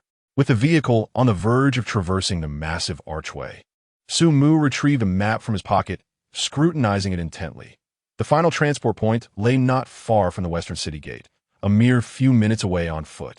The prolonged battle had left him feeling somewhat fatigued, although he could continuously elevate his mental acuity through the source power. The frequent expenditure of mental energy had begun to weigh heavily on his mind. He yearned to complete the task and return home for a well-deserved rest. Yet he feared it would not be so simple. Suddenly, Sumu felt a fleeting disorientation. The substitute soul, which had just a moment ago been his reserve of time, emitted a warning before vanishing within him, returning to the netherworld. This was evidently not an attack from the Dragon of Desire. Within the dark, elongated tunnel, Sumu's vision brightened as he turned to gaze outside. The car had already exited the city gate, yet the direction was amiss. He distinctly recalled that the designated task location was to the left, whereas the vehicle was veering to the right. As this thought struck him, his hands instinctively spread wide, reversing the flow of vibrant light. With a thunderous roar, the ancient tree surged forth from the seat, violently splitting the vehicle in two amidst a deafening explosion. The cacophonous blast drew the attention of viewers who had been preparing to leave the live stream, their gazes snapping back in disbelief. What was happening? How had Sumu accidentally detonated his own car? Could it be that the negative effects of the Dragon of Desire had erupted? Surely not. They were mere hundreds of meters from the task handover point. No way did Sumu finally succumb, oblivious to the unfolding events. The ancient tree extended its branches to shield Sumu while simultaneously ensnaring the silver box, drawing it away from the epicenter of the explosion. As the silver box ignited upon contact with the ancient tree, it roared defiantly, spreading additional branches to envelop it, placing it at a safe distance from Sumu. In the driver's seat, Little Snake abruptly leaped from the speeding vehicle, rolling onto the ground and appearing somewhat disheveled. "Bro, what are you doing?" he exclaimed, feigning nonchalance. "You've got some skills, managing to leap out from the driver's seat?" Sumu regarded Little Snake with a frigid gaze. "Bro, I almost died in there," Little Snake replied, his expression one of sheer terror. His performance was commendable, but he had overlooked one crucial detail. He had forgotten to ask for his 5 points. That was the rule. How could a child who never forgot to ask for points while navigating the route possibly forget this? With a cold glare, Sumu commanded the ancient tree to extend its branches and strike vehemently at Little Snake. Just as the branch was about to strike the serpent, a shimmering light flickered ahead. With a thud, the branch met only air, and the terror etched on the serpent's face morphed into a sullen expression. It appeared as though a thin membrane was slowly peeling away from his visage, while the bones throughout his body emitted a series of cracking sounds. Under Su Mu's vigilant gaze, the serpent's form gradually ascended in height, and as his features transformed, a familiar countenance emerged before him. Qiansheng, observing the complete metamorphosis of his adversary, Su Mu furrowed his brow. If Qiansheng were capable of driving, he would have been caught long ago. It was evident that the newcomer was certainly not Qiansheng. Rather, he was a member of the enforcement team, wielding Qiansheng's appearance to manipulate the rules of Dream City. Clearly hailing from a defensive faction, he might even be the leader of that very faction. Chapter 67. The suppression from a powerful opponent. Has Su Mu failed? Yet, the adversary does not appear overwhelmingly strong. Otherwise, why resort to illusions? He is capable of striking, albeit with certain constraints. As Su Mu pondered, he suddenly sensed a severe alert from his mental faculties. Without delay, he commanded the ancient tree to swing its branches, pulling him away while directing the twigs towards the void ahead. In the next moment, a faint sound of air being sliced open emerged from the formless expanse. The ancient tree emitted a lamenting cry as numerous branches were cleaved in two by an unseen force. Su Mu felt a sharp sting on his cheek, as if a slight abrasion had formed. Following the strike, the assailant revealed its form. It was a strange, upright chameleon, mimicking human shape, wielding a broad katana. As Su Mu's gaze fell upon it, the chameleon flicked its tongue and vanished mid-air. An invisible chameleon. When did this creature conjure its illusion? Su Mu was certain he had kept his eyes on Qiansheng, and the opponent had not made any moves to create an illusion. Now, that formless assassin seemed to have been lurking all along, nearly cleaving his head in two. Su Mu's mental alertness was nearly outpaced by the assailant's blade. The opponent's mastery in illusion was far superior, with seasoned experience and combat skills that dwarfed those of a novice like Qiansheng.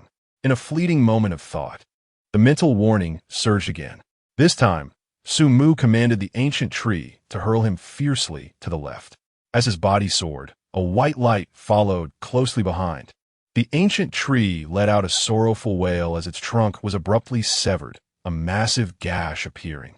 The branches on the opposite side could no longer contain the box holding the dragon of desire. Amidst a violent blaze, numerous branches were reduced to charred remnants.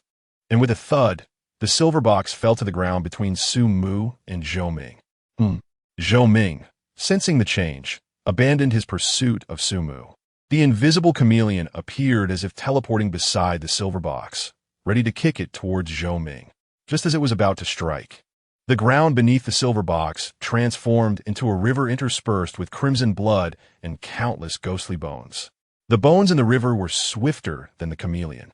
With a grasp, the silver box plopped into the river, disappearing without a trace. The river of forgetfulness. Suspended in midair, Su Mu immediately summoned the underworld. An endless expanse of black mist surged forth from the earth. As the black mist enveloped the surroundings, the river of forgetfulness quietly flowed to the left, where the black and white impermanents, the ox head and horse face. Su Mu landed beside the river of forgetfulness, radiant colors swirling in his hand. A thick shroud of black mist swiftly enveloped his front. The black and white impermanents, along with the ox head and horse face, emerged, brandishing their soul-reaping ropes and accompanied by numerous spectral officials.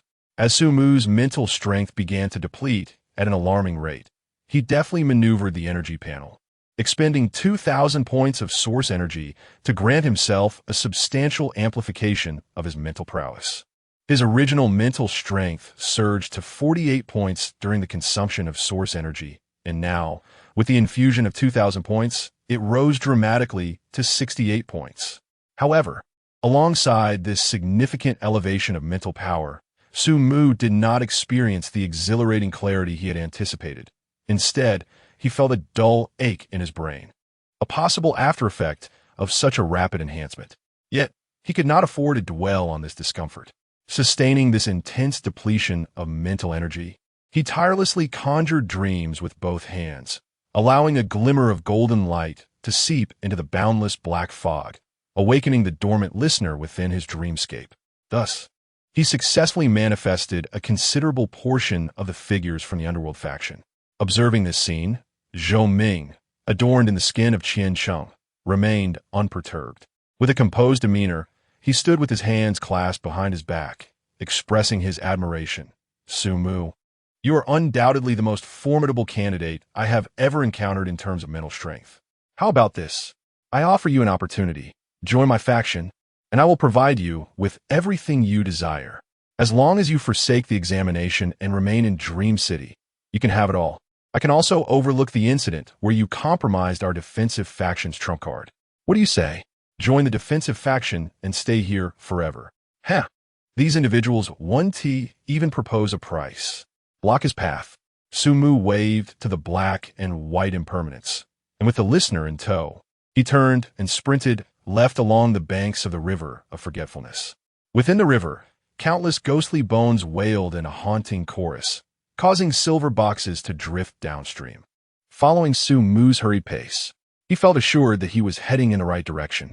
The listener, with its lion's head and beast's tail, gazed intently, utilizing its abilities to guide Su Mu to the left. While Su Mu was aware of the direction, his recently deceased substitute had returned to the underworld, leaving him uncertain if he was under the influence of a high-level Dreamweaver's illusion. However, with the listener, capable of discerning all things, he was relieved of this concern. On the other side of the battlefield, White Impermanence surveyed the empty arena and suddenly tossed out the soul-reaping rope in his hand. The pitch-black rope hung in the air, seemingly ensnaring an entirely transparent entity. Without waiting for a response, White Impermanence pulled with both hands, yanking the chameleon's soul into view, suspended in the air. For the ghostly emissaries, invisibility posed no challenge, as they could directly perceive the existence of souls. Amidst the fog-laden arena, Zhou Ming observed this spectacle with a cold smirk. It seems you are unwilling to join us. In that case, I must ask you to leave. As he spoke, he clenched his hands tightly. The ground around them resonated with the ominous sound of bones shifting. The originally tawny earth instantly erupted with a ghastly array of white bones. The pale bones merged with the encroaching black fog, creating an eerie equilibrium. Countless corpses slowly emerged from the ground around Zhou Ming, forming a towering mountain, defiantly rising to confront the scene. Among them, the skeletons, flickering with the fire of the soul, continuously emerged. This is the grave of desiccated bones, the grave once utilized by Qian Cheng. In the hands of Zhou Ming, this entity was evidently no longer the feeble force it once was. He directly employed his formidable prowess to bridge the chasm of rank that separated him from the netherworld. While the ghostly enforcers wielded their soul-reaping ropes with haste, the spirits rising from the heap of bones moved with even greater swiftness. In the instance that Su Mu had only summoned the spirits of the Wangshuan River, they truly found themselves at a loss regarding how to deal with these bones. Observing the ghost enforcers thoroughly ensnared, Zhou Ming let out a cold chuckle and leisurely advanced toward the direction in which Su Mu was fleeing, seemingly unperturbed. The battlefield between Su Mu and Zhou Ming was situated at the city gate, not too distant from the task transfer point, which elucidated Su Mu's reason for avoiding confrontation. A few hundred meters could be traversed in an instant. Soon, a figure materialized at the transfer point ahead. It was a woman clad in the uniform of the law enforcement team. Although he had never seen her visage, Su Mu was certain that she was the previous leader of the local ruffians. Quick, toss the box to me. I will handle Zhou Ming. The leader of the ruffians seemed to have already witnessed the battle unfolding here, her expression fraught with urgency, yet she could not step away from the task transfer point. Observing this, Su Mu's thoughts raced, and the ghostly bones within the Wangshuan River swiftly lifted the silver box, hurling it vehemently toward the ruffian leader. The silver box traced a graceful arc through the air before landing in her hands. At that moment, Su Mu discerned a glimmer of joy upon her face. Her features began to blur. A male visage gradually surfaced. It was still Qian Cheng. In a fleeting daze, Su Mu, alongside Ti Ting, found themselves back at their prior position before the rush.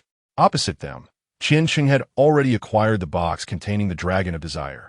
All I need to do is exert a slight influence upon you, and no matter how you run, you will remain in place. Do you understand?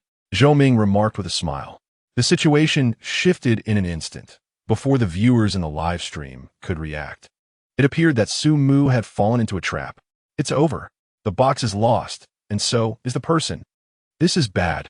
This individual does not seem inclined to spare Su Mu. Is this the end of Su Mu's examination? I just came from the black screen of Qian Cheng's live stream, and this person seems to be the one who established the rules of Dream City. At least a B-grade Dreamweaver. There's indeed a disparity between F-grade and B-grade. This transport task is exceedingly difficult, and Su Mu should never have taken it.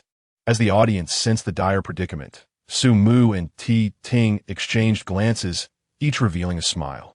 And another voice chimed in, "Apologies for my tardiness." Chapter 68. The Deepest Fear? The 18 layers of hell descend. Indeed, you possess formidable strength, yet akin to a challenging examination. Even the most arduous questions harbor flaws.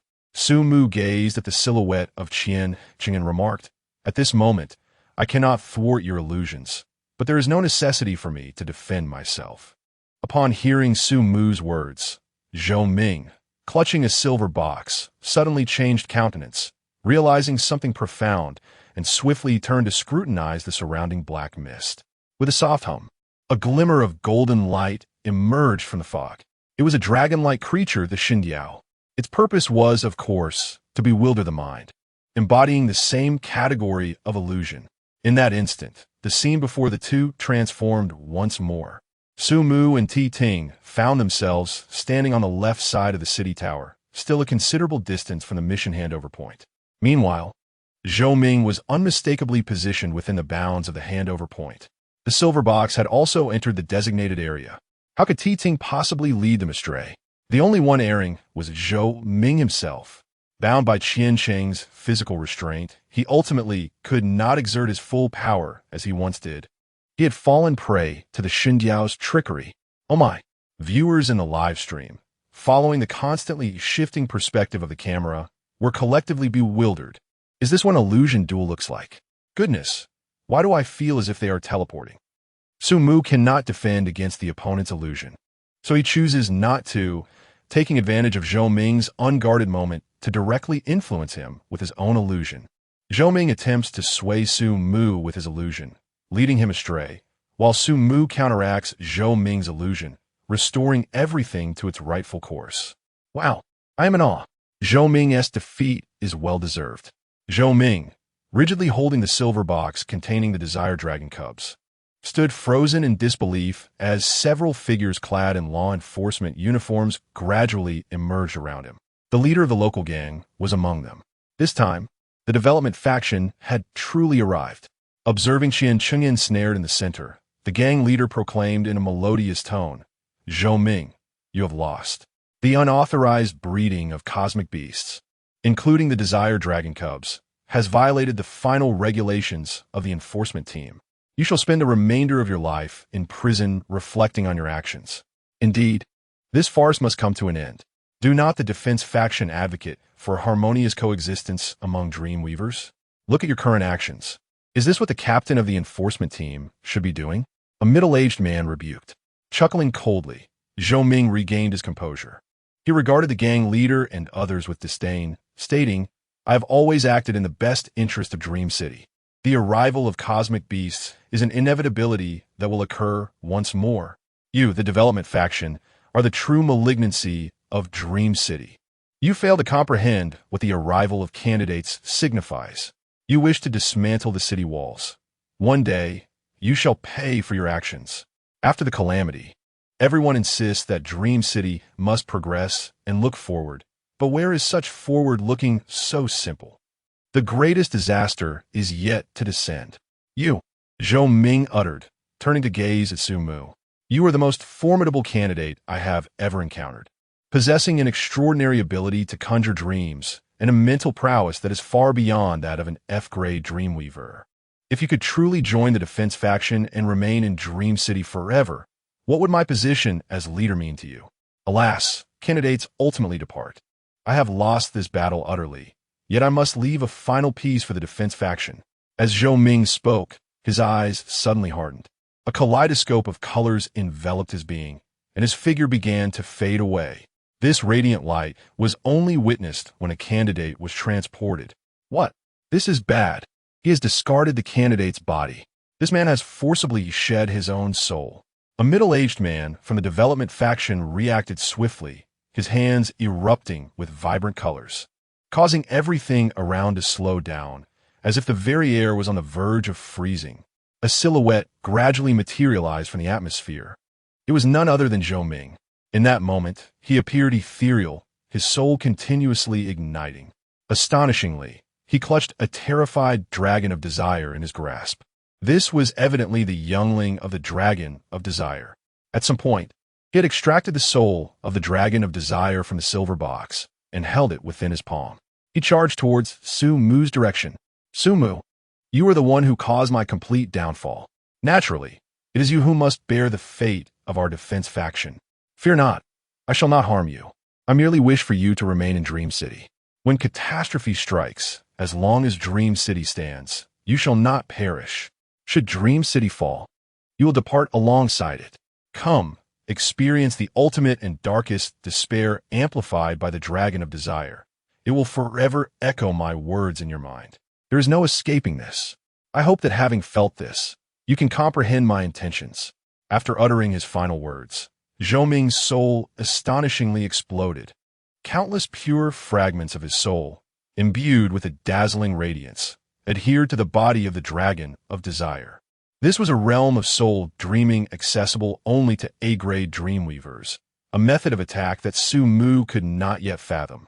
Upon receiving Zhou Ming's soul, the dragon of desire felt an unprecedented surge of power, even exuding the oppressive presence of an adult dragon of desire. Fueled by its animosity towards Su Mu and guided by Zhou Ming, it flapped its wings, preparing to instill genuine terror in Su Mu before the development faction could intervene. However, in front of it, Su Mu extended his 5 fingers, vibrant colors swirling between them. The most profound darkness and despair? Conveniently, I possess that as well. Chapter 69. The 18 layers of hell resurface in the mortal realm. The terror from the dragon of desire. The 18 layers of hell have descended.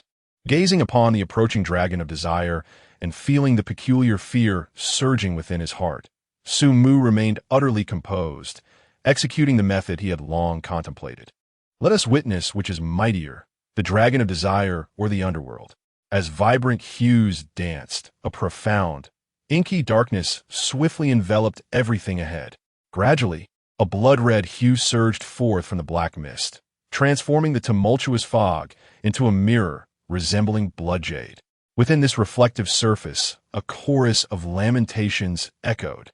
The piercing cries, seemingly emanating from the depths of the soul, caused all who heard them to shudder involuntarily. What lies within? Before the live feed could delve deeper into the black mist, a cacophony of restless voices emerged from the blood-red fog. Hell! The gates of hell have swung open. The gates of the 18 layers of hell have been unlocked. Outside? Where is outside? The mortal realm?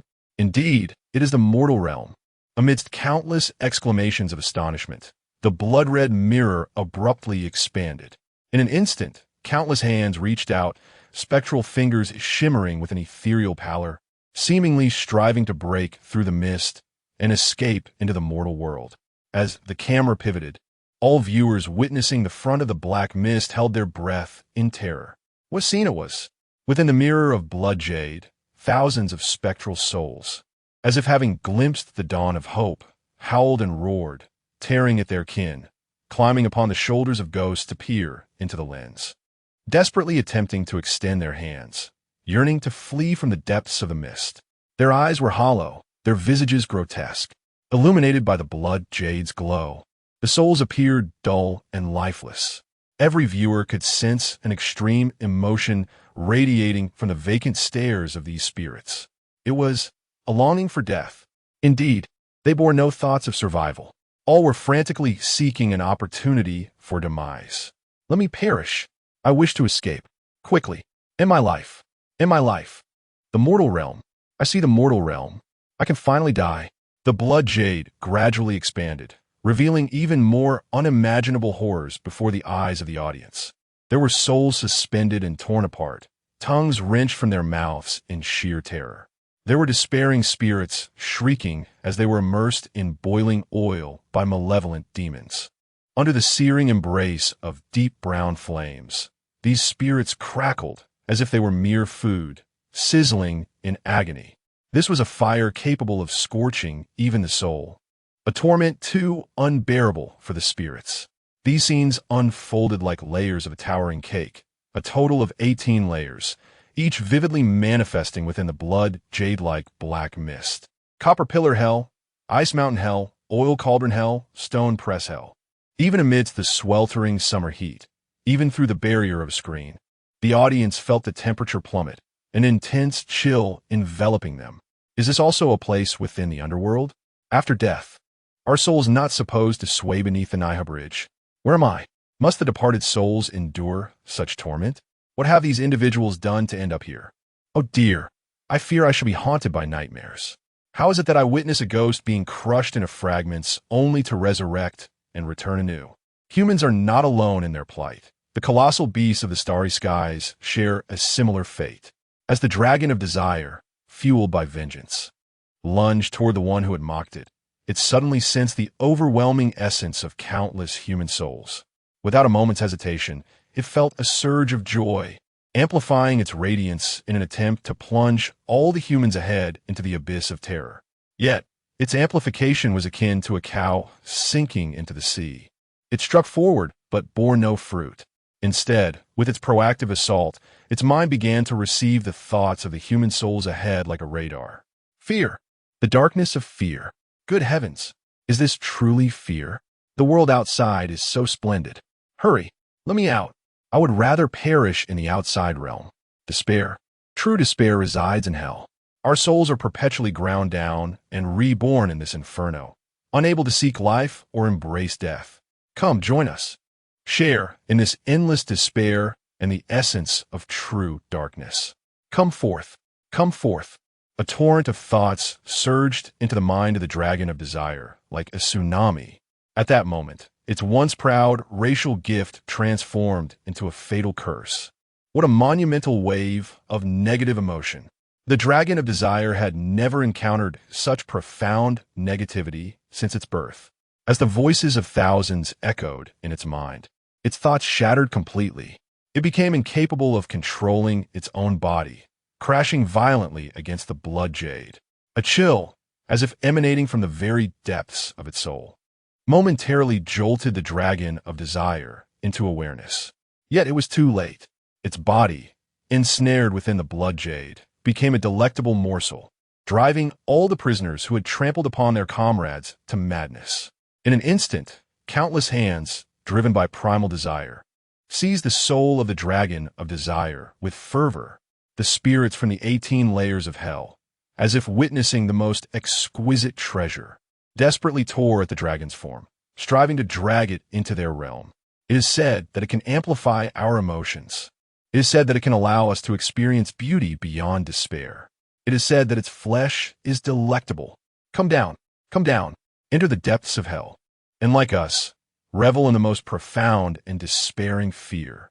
In that moment, amidst the cries surrounding it, the dragon of desire, influenced by hatred and the souls of the fallen, finally birthed a searing fear from within. Perhaps this is the very thing that restrains it. When a soul sheds all despair and harbors no further thoughts, the dragon of desire's amplification holds no sway over them. No, the dragon of desire, gripped by an overwhelming sense of dread, strained to flap its wings, yearning to escape the confines of the blood jade's grasp. Yet, a tremendous force yanked it from the depths of hell. It was the inferno of boiling oil, guarded by malevolent spirits, their countenances ghastly, as though they emerged from the abyss of the dragon's deepest nightmares. A mere wretch, daring to resist? It was time to endure the endless torments befitting the underworld. The fiendish specter cackled as it effortlessly seized the creature, dragging it toward the bubbling cauldron. With a final, harrowing roar of terror, the dragon of desire entered the realm of the damned.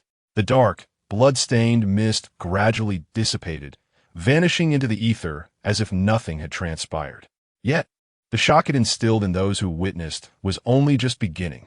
In the Star River district, travel writer Gu Jin felt an unsettling restlessness envelop her. The myriad horrifying faces haunted her vision, and perhaps due to the excessively low air conditioning, she felt a chilling sensation creeping down her spine. Without further hesitation, she hastily retrieved her small quilt, cocooning herself within it, leaving only her head exposed. Was this the final stop for those judged by the underworld? Upon death, souls will be divided by their deeds. Even if one managed to cross the bridge unscathed, there would come a moment of reckoning, leading to that realm of utter despair. No, the journey to the underworld necessitated some rules. I believe it is best to forego the experience of the 18 layers of hell. Yes, resolutely so. In the city of Linhai, within the mayor's office, the mayor Lu Yun, having stayed up all night watching Su Mu's live broadcast, abruptly sprang to her feet. As an A-level dream weaver, she instantly discerned the gravity of the situation. This so-called 18 layers of hell was undoubtedly a significant enhancement to the S-level potential of the dream realm. Previously, the underworld seemed to focus solely on the notion of reincarnation. However, with the introduction of the 18 layers of hell, it had begun to delve into the realm of punishment. Moreover, it was an exceedingly extreme form of punishment. It was a composite teeming with despair and suffering. Such a concept could not be articulated by a child untouched by darkness, unless that child had truly traversed this place at some point or had been influenced by certain individuals. Nevertheless, this 18 layers of hell also provided us with a means to confront the dragon of desire when the inner turmoil of fear and despair peaks. Leaving no room for other emotions, the dragon of desire is rendered no more than this. This singular piece of information alone warranted recognition. Yet, why was the intensity of this examination so formidable? Logically, Ming should not have been able to participate this week. As Lu Yun pondered, her expression suddenly sharpened. In a live broadcast, after reclaiming the realm of hell, Su Mu appeared to be in dire straits. He collapsed to the ground, succumbing to unconsciousness. He had reached his limit. Chapter 70. The Emergence of the Gifted. The commencement of the second round of examinations.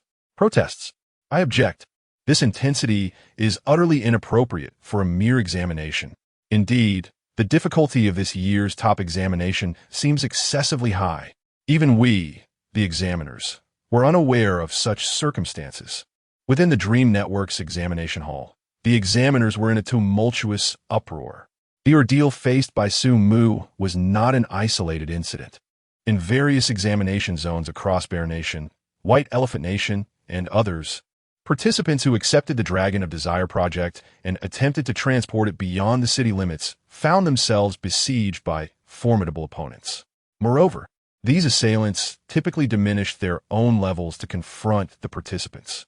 Many elite candidates fell prey to these attacks. Though some managed to react swiftly and successfully deliver their boxes to the designated locations. After all, not every top candidate operated independently like Su Mu. Those in groups found their task considerably easier with the assistance of teammates. Of course, once the boxes were delivered to the transportation point, the final trial would commence. In this round, all elite candidates faced total annihilation. The best outcome was akin to that of Su Mu, while vanquishing the young dragon of desire, succumbed to the overwhelming mental strain and fainted. These individuals were the pinnacle of their nation's candidates, poised to challenge the S rank in the future. A significant issue must not arise. The examiners' protests were not without purpose. Currently, the only individuals capable of circumventing their authority over the examination process were the few S-rank dream weavers managing the Dream Network. Clearly, it was only through the consensus of the majority among them that such unannounced additional examination content could manifest. Their actions were also a means to gauge the sentiments of these exceptional dream weavers. Soon, the examiners' protest received a response as a panel video materialized before them. The screen revealed 5 individuals clad in gray-blue robes, adorned with intricate patterns of the boundless starry sky. 3 men and 2 women. Remarkably, they appear to be no older than 30 or 40, looking even younger than the examiners themselves. Yet, the examiners understood that this was a gift bestowed upon S-rank dream weavers, a testament to their extended lifespans.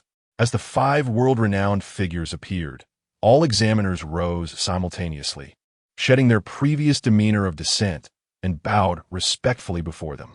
Respected ones, your highnesses, the distinction between A rank and S rank may seem slight, yet the chasm between the two is as profound as heaven and earth. These 5 individuals are the pillars of humanity's fight against the titanic beasts of the cosmos. Please, do not stand on ceremony. We are aware of your purpose here. This assessment is the result of our collective consensus, spoke one of the golden-haired men, representing the group. His features were sharply defined, and a peculiar symbol resembling lightning was etched upon his face. This was the dream weaver who, 3 days prior, had an epiphany and subsequently created the S-rank Dream Crusade. His true name had faded from memory, and he was accustomed to being known by the wine name Lafite. The recent increase in the difficulty of the examination is not the targeted measure you might have imagined, but rather an exploration of a newly emerged situation concerning novice awakeners. Rafi gazed at the multitude of chief examiners and spoke slowly. A new situation regarding novice awakeners? The chief examiners were taken aback, exchanging bewildered glances. The chief examiner from the White Elephant Kingdom stepped forward, bowing respectfully before inquiring, "Esteemed one, what precisely is this new situation?" Rafi elucidated. "It is widely acknowledged that our Dreamweaver's abilities awaken from the cosmos, and the personal panel serves as a tangible manifestation of this gift. Recently, however, novice Dreamweavers have exhibited additional elements on their awakening panels." Additional elements? The chief examiners were visibly shaken by this revelation. How could that be? The panel only contains our personal information and mental statistics. It is inconceivable that new elements could appear. Indeed, the panel has remained unchanged for centuries. How could anything new emerge? The chief examiner from the Bear Kingdom, a lady named Anna, stepped forward eagerly, bowing as she asked, "Esteemed one, what exactly has appeared? And how is it related to this examination?" "Talents," Rafi replied slowly. "Certain elite students, upon awakening, possess a probability of manifesting what are termed innate abilities. These inherent talents can substantially enhance their prowess, a phenomenon we are currently unable to detect." As Rafi spoke, he subtly gestured, and the examination footage of Su Mu and the top candidates from other nations flickered before the audience. There were scenes of Su Mu summoning numerous denizens of the underworld, alongside other candidates executing remarkable feats, an extraordinary mental capacity, rivaling that of D-grade Dreamweavers in mental recovery. This was Su Mu's innate talent, an unparalleled defensive capability, showcasing almost monstrous physical strength. This was the talent of the Bear Kingdom's top candidate, Dreizel. They had both awakened unique talents, and, due to their exceptional nature, chose to conceal them. Had it not been for a previous examination where a candidate disclosed this information, we would still be unaware of this matter. Concealing talents. Dreamweavers with unique enhancements. Upon hearing Rafi's explanation, a great uproar erupted in the chief examiner's chamber. Enlightenment dawned upon all. Thus it is. If the talent option truly exists, it would undoubtedly represent a monumental enhancement for us Dreamweavers. Humanity shall flourish. Now I understand why some students from our nation are astonishingly powerful. The reason lies here. Talent. Talent. This talent is destined to alter the current dynamics of the dream battlefield. Yet, I wonder which of these talents is superior. Do these rascals believe they're the only ones with something special, hiding it away? Listening to the discussions among the chief examiners, Rafi nodded. This is indeed one of the reasons. Now that you are all present, let us deliberate on the second round of examinations. The 4 of us collectively believe that it is time to update the unified examination. Chapter 71, A Review of Rewards. An invitation from the development faction. As the examiners began to deliberate on alterations to the second round of examination questions, time quietly slipped away. Within Dream City, following Su Mu's fainting, the development faction seized complete control of the situation, swiftly absorbing the defense faction, which had lost its leader, Zhou Ming. All extremists from the defense faction were apprehended and imprisoned. The citywide manhunt surrounding the silver box concluded after the local leader exercised his authority. Dream City seemed poised to enter a new phase of development. In the past few days, the underground fighting arena, now sanctioned as an official event by the authorities, became the designated battleground for the development faction's Dreamweavers. The once ominous territories controlled by the defense faction began to fade, allowing the people of Dream City to venture out at night without the fear of grave danger. Everything appeared to be progressing in a favorable direction. Notably, all candidates who committed offenses during the night and unlawfully seized points were disqualified, with none escaping this fate. This aligned with Su Mu's earlier conjecture. The fifth rule of Dream City, stating that the aforementioned content applies solely to daylight hours, served as a trap. Following the first night, candidates became more subdued, with many realizing that by diligently completing tasks during the day, they could secure the 30 points necessary for their sustenance. Thus, the ethos of hard work and gradual development became the prevailing trend, especially as these 3 days were meant for rest. Among the transportation tasks, the conflict dubbed the 10-day became a source of immense curiosity for the candidates. Countless individuals yearned to uncover the events that transpired that night beneath the spotlight of 10 suns. Consequently, Su Mu summoned the dream characters, delivering news of the sun's radiant descent, as though it were witnessed firsthand. Indeed, it was witnessed. That evening, the brothers A Fun and Asu, who had pilfered from the dessert shop, discovered this opportunity. If one were to share the locations of easily attainable tasks within Dream City, they would recount the events of that fateful night. Do you know, my brother and I were right beside Su Mu, assisting him, illuminated by the sunlight. Boldly facing the sun at the center of the stage, boasted A Fun, while his brother Zhou nodded in affirmation. Indeed, we also raided the dessert shop. Shut up, you fool, Zhou interjected. What he meant was that the sun from the sky smashed down and broke open the dessert shop, though we were rather dismissive of that. Thanks to their embellishments, the name Su Mu became indelibly etched in the minds of the populace. Candidates eagerly anticipated encountering this figure in the following day's arena battle. However, since that night, Su Mu's presence had vanished entirely, remaining in silence. Upon the commencement of the arena competition, only room 18 was found vacant. Clearly, this indirectly corroborated that the individual who had defeated Qiansheng that day was by no means an A-grade Dreamweaver. Jiang Li once knocked on the door of room 3 at the restaurant, yet received no response. It seemed as though room 3 had been vacated. The following day was no different, nor was the morning of the third day. It was not until the afternoon of the third day that sounds finally emerged from the long silent room 3 on the 17th floor. A young man, who had been deep in slumber, finally opened his eyes. Su Mu, somewhat dazed, sat up in bed and surveyed his surroundings. The environment before him was still the hotel he had previously occupied. At that moment, he had changed into a hotel nightgown, while his dragon insignia school uniform lay neatly washed beside him. His dreamstone bracelet and starstone, among other items, were placed on the bedside table. Beneath the starstone was a note. Surrounding his bed were 4 objects resembling pebbles, now utterly dimmed. When he reached out to touch them, they crumbled to dust, appearing to be some peculiar creation for restoring vitality and nurturing the body. Upon witnessing this scene, he immediately grasped what had transpired. The development faction had not treated him poorly after all.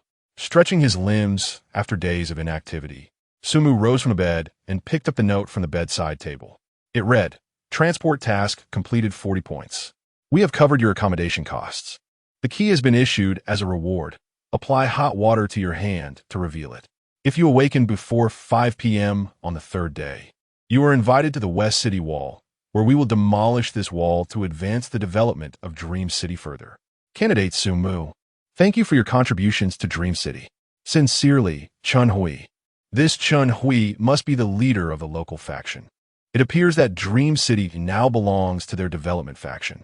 Su Mu scrutinized the information on the note and glanced at the current time. It was approximately 4:30 p.m. on the third day. He had certainly missed the arena competition. However, he was not overly concerned about being surpassed in points. Previously, he had 191 points, and with the additional 40 points from this task, he had reached an impressive total of 231 points. Most importantly, they had waived 2 days accommodation fees, amounting to a significant 60 points.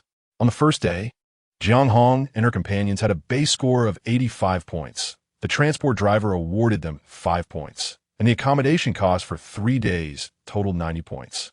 To surpass him, they would need to earn over 200 points within 3 days. Even with 2 days of the arena competition missed, Su Mu's advantage remained considerable. With this in mind, he felt less urgency. After carefully examining the note, Su Mu rose to boil a kettle of water, mixing it with cold water to pour over the back of his left hand. Instantly, a pattern resembling a withered branch appeared on his hand. This was the key that would be utilized in the forthcoming examination. He had initially thought it was a tangible key, but it turned out to be a design imprinted on his hand, akin to a pass. Su Mu meticulously explored the pattern on the back of his hand. But once the effect of the warm water faded, he felt no abnormalities and decided to leave it at that. As he observed the time, realizing that there remained a while until 5 o'clock, he decided to change his attire and begin evaluating his current gains. Su Mu mental power, 68 points, source power, 1800. Equipment, Dreamstone, Starstone, score, 231, acquisitions, key, Desire Dragon Hatchling, Red-Eyed Catfish. That fateful night, in a desperate bid to complete his task, he expended a staggering 2,000 points of source power, resulting in a 2-day recovery period. While the increase in source power bolstered his mental acuity, he was acutely aware of the potential aftereffects. A sudden surge in mental power could overwhelm the body, a caution he must heed. Additionally, Su Mu immersed his consciousness within the dream heart of his mind, directing his gaze towards the realm shrouded in black mist, the underworld, within the 18 layers of hell. In the oil pot hell, a certain dragon was still being ruthlessly boiled, its eyes vacant, utterly devoid of consciousness. Merely 2 days had passed. The influence of the underworld seemed unlikely to be the cause. Once the layer of soul power imparted by Zhou Ming was extinguished, the dragon's innate awareness had vanished entirely. Much like the red-eyed catfish, this too represented a viable material soul for experimentation. He pondered whether, should he dream weave using the essence of the Desire Dragon's soul, the resultant creation might inherit certain traits of the Desire Dragon. If that were the case, it would prove immensely profitable. Su Mu quietly tucked this notion away, planning to conduct the experiment upon achieving a significant breakthrough. As 15 minutes slipped by imperceptibly, he seized his delay and rose to open the door to his room. Su Mu prepared to heed the invitation to visit the Western Wall. He still held a lingering concern over Zhou Ming's words that day, which implied that the arrival of candidates would inflict considerable damage upon Dream City. If, after the second round of examinations, our resting point remained within Dream City, it would undoubtedly be intertwined with the forthcoming third and even fourth rounds. Zhou Ming's words might very well ring true. Chapter 72. The Wall Must Fall. The second round of examinations commenced shortly after midnight. I have heard that today we will be pushing down the walls. Indeed, once the walls are breached, our dream city will expand far and wide. I have also heard that the headquarters of the enforcement team will relocate beyond the city walls. Will housing prices not soar in that area? On the west street of Dream City, the residents wore radiant smiles as they conversed and made their way towards the western city wall. In their chatter, everyone expressed their anticipation for the new life that would emerge following the wall's demolition. They had been confined within the city for centuries. It was high time to advance. This was undoubtedly a moment that would be etched into the annals of Dream City as history. There were indeed throngs of people. Su Mu navigated through the crowd, heading towards the western city, taking in his surroundings as he strolled leisurely. Due to the overlap of the wall demolition event and the arena competition, many students were still striving for their points. A student like him, leisurely wandering the streets, was a rare sight. At that moment, Su Mu felt akin to the first player to unlock the main storyline, reveling in the subsequent daily life. As he walked along the West Street, more and more residents of Dream City appeared, converging at the western city wall. Here, a massive platform had been erected, though it was unclear when. A microphone stood atop the platform, and the members of the enforcement team, the current authorities, were seated upon it. Su Mu recognized all their faces from the climactic showdown that night. As the clock struck 5, accompanied by the fervent applause of the Dream City residents. The leader of the local authority, Chen Hui, donned in the enforcement team's uniform and bearing a grave expression, ascended the stage. Dear residents of Dream City, I am a newly appointed captain of the enforcement team, Chen Hui. For the past few centuries, our Dream City has been ensnared in a corner due to the arrival of the starry beasts. To defend against these creatures, we erected towering walls, which undoubtedly provided us with immense security. However, in the present day, they have become a symbol of the hindrances to our progress and development. For over 100 years since the disappearance of the starry beasts, we have continually encouraged everyone to venture beyond Dream City for expansion. Yet, due to a century-long mindset, many have developed an attachment to the walls, clinging to an inextricable sense of security. Everyone believes that safety resides only within the walls, and that everything outside, including their very lives, is not guaranteed. This has hindered Dream City's expansion for far too long. This notion is erroneous. We should not continue to dwell within Dream City. We must venture outward to build homes, cultivate farmland, and create a more splendid and prosperous new Dream City. Now the time has come. It is time to tear down the walls that confine our development. Dream City must muster the courage to explore outward and forge a brand new Dream City. After the walls come down, the future of Dream City will shine even brighter. As Chen Hui's words resonated, the crowd erupted into even more fervent applause, followed by an overwhelming chant, "Push the wall! Push the wall! Push the wall!" The fervent atmosphere gradually captivated everyone present, with curious students drawn to the excitement joining in, raising their right hands and waving enthusiastically. Chen Hui surveyed the scene, glanced back at the individuals seated behind her, and as her hands shimmered with a cascade of vibrant colors, a deafening explosion reverberated beneath the west city wall. Accompanied by the thunderous blast, the towering wall, reminiscent of a giant, became perilously unstable, teetering on the brink of collapse. Observing this, the members of the development faction similarly conjured radiant hues in their hands. As the ground trembled, nearly a dozen pallid stone beings emerged from below the earth. Towering over 20 meters, their eyes glimmered with a violet hue. And upon receiving their command, they synchronized their movements, pressing their hands against the wall and forcefully pushing outward. The development faction employed this grand spectacle to shatter the psychological barriers within the hearts of the people, truly toppling the west wall. As the wall swayed precariously, an increasing chorus of encouragement erupted. Sumu witnessed a father hoisting his young daughter onto his shoulders. The little girl waved a law enforcement flag, exuberantly shouting, "Let's push the wall down."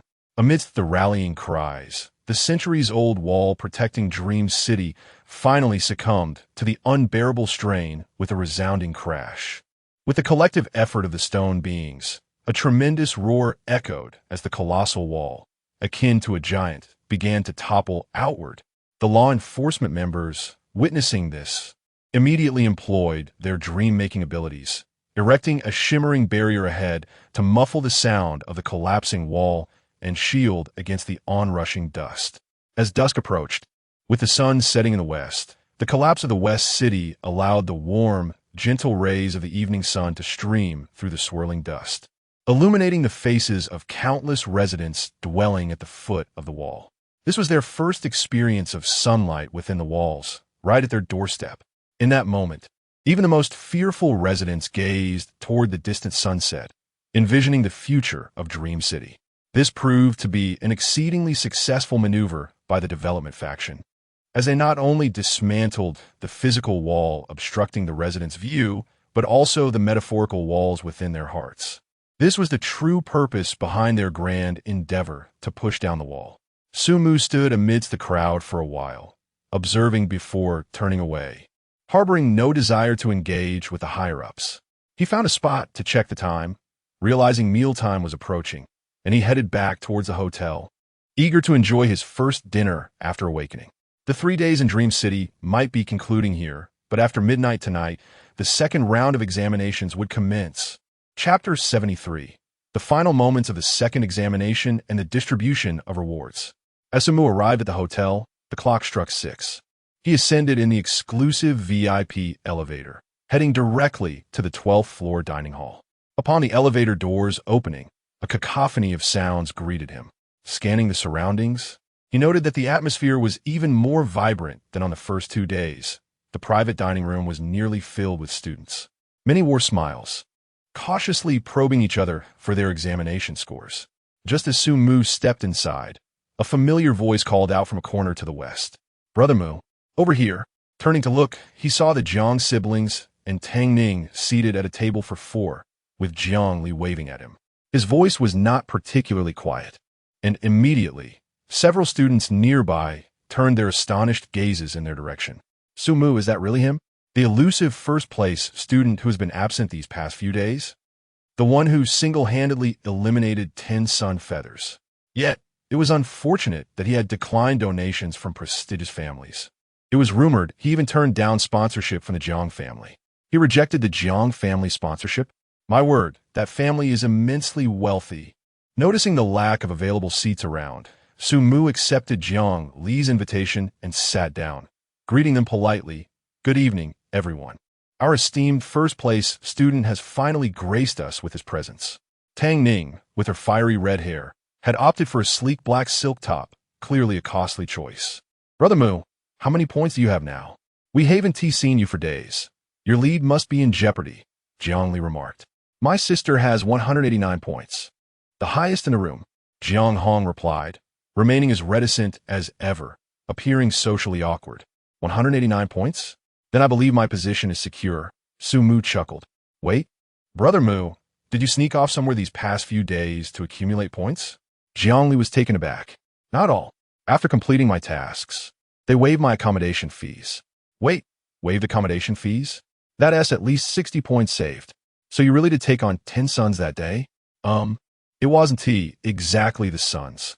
Jiang Li continued in his usual manner, and after Su Mu answered a few of his questions, he turned to enjoy his dinner, joining other students to mingle. Su Mu, meanwhile, requested a plate of shredded pork with potatoes and a glass of sparkling water from a passing waiter. Compared to the extravagant meals enjoyed by those around him, his dinner appeared rather modest. Yet, Su Mu paid little mind. He was accustomed to such fare from his days in the cafeteria, and for him, it was a satisfying meal given his previous financial struggles. Halfway through his meal, Tang Ning, seated opposite him, posed a question. "Su Mu, what are your thoughts on the city wall push in Dream City this afternoon?"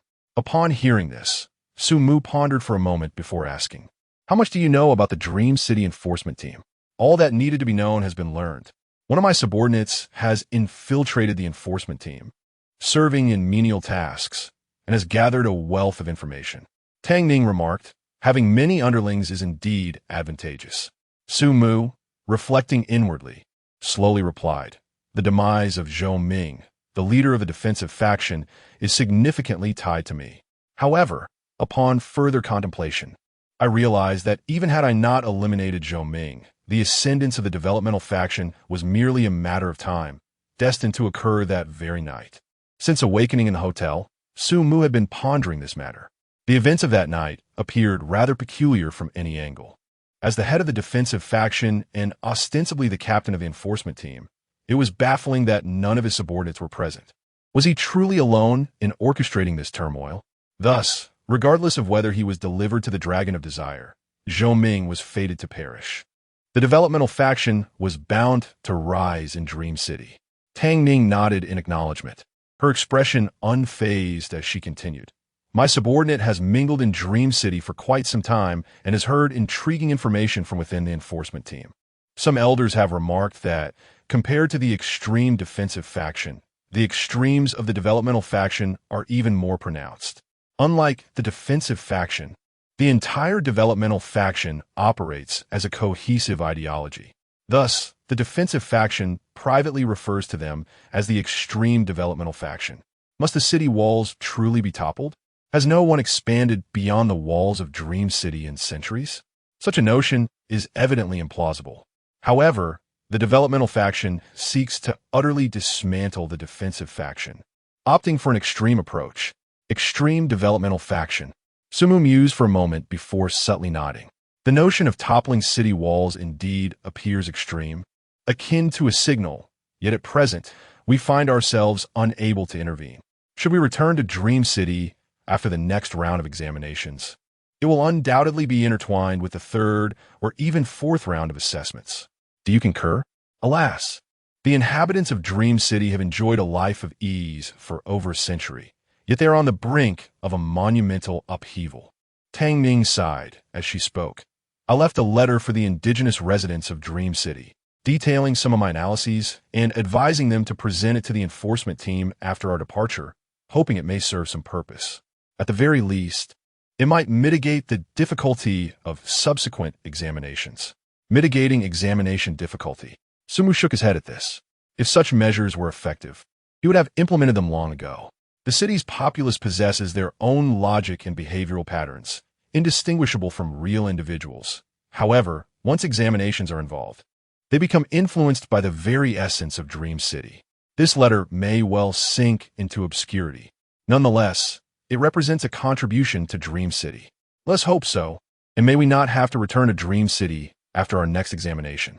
After dining, Sumu had no desire to engage further with others. He bid farewell and directly returned to his room to rest, awaiting the chime of midnight and the arrival of the second examination. Following the series of events he had experienced, he began to suspect that when the clock struck 12, they, the candidates, would not depart from Dream City, but rather embark on the second round of assessments right there. If this is indeed the case, then the Dream City is in peril. Zhou Ming's words may have become a prophetic utterance, rendering him the most lucid individual within the entirety of Dream City. The faction that longed for the city's advancement has ironically transformed into the culprits. One can only hope that this does not culminate in the most disastrous outcome. Su Mu sighed, sitting cross-legged on the hotel bed, closing his eyes to cultivate his spirit as he awaited the chimes of midnight. He could hardly believe that the examination committee would allow them a restful slumber, only to send them off after breakfast the following morning. Time ticked away steadily.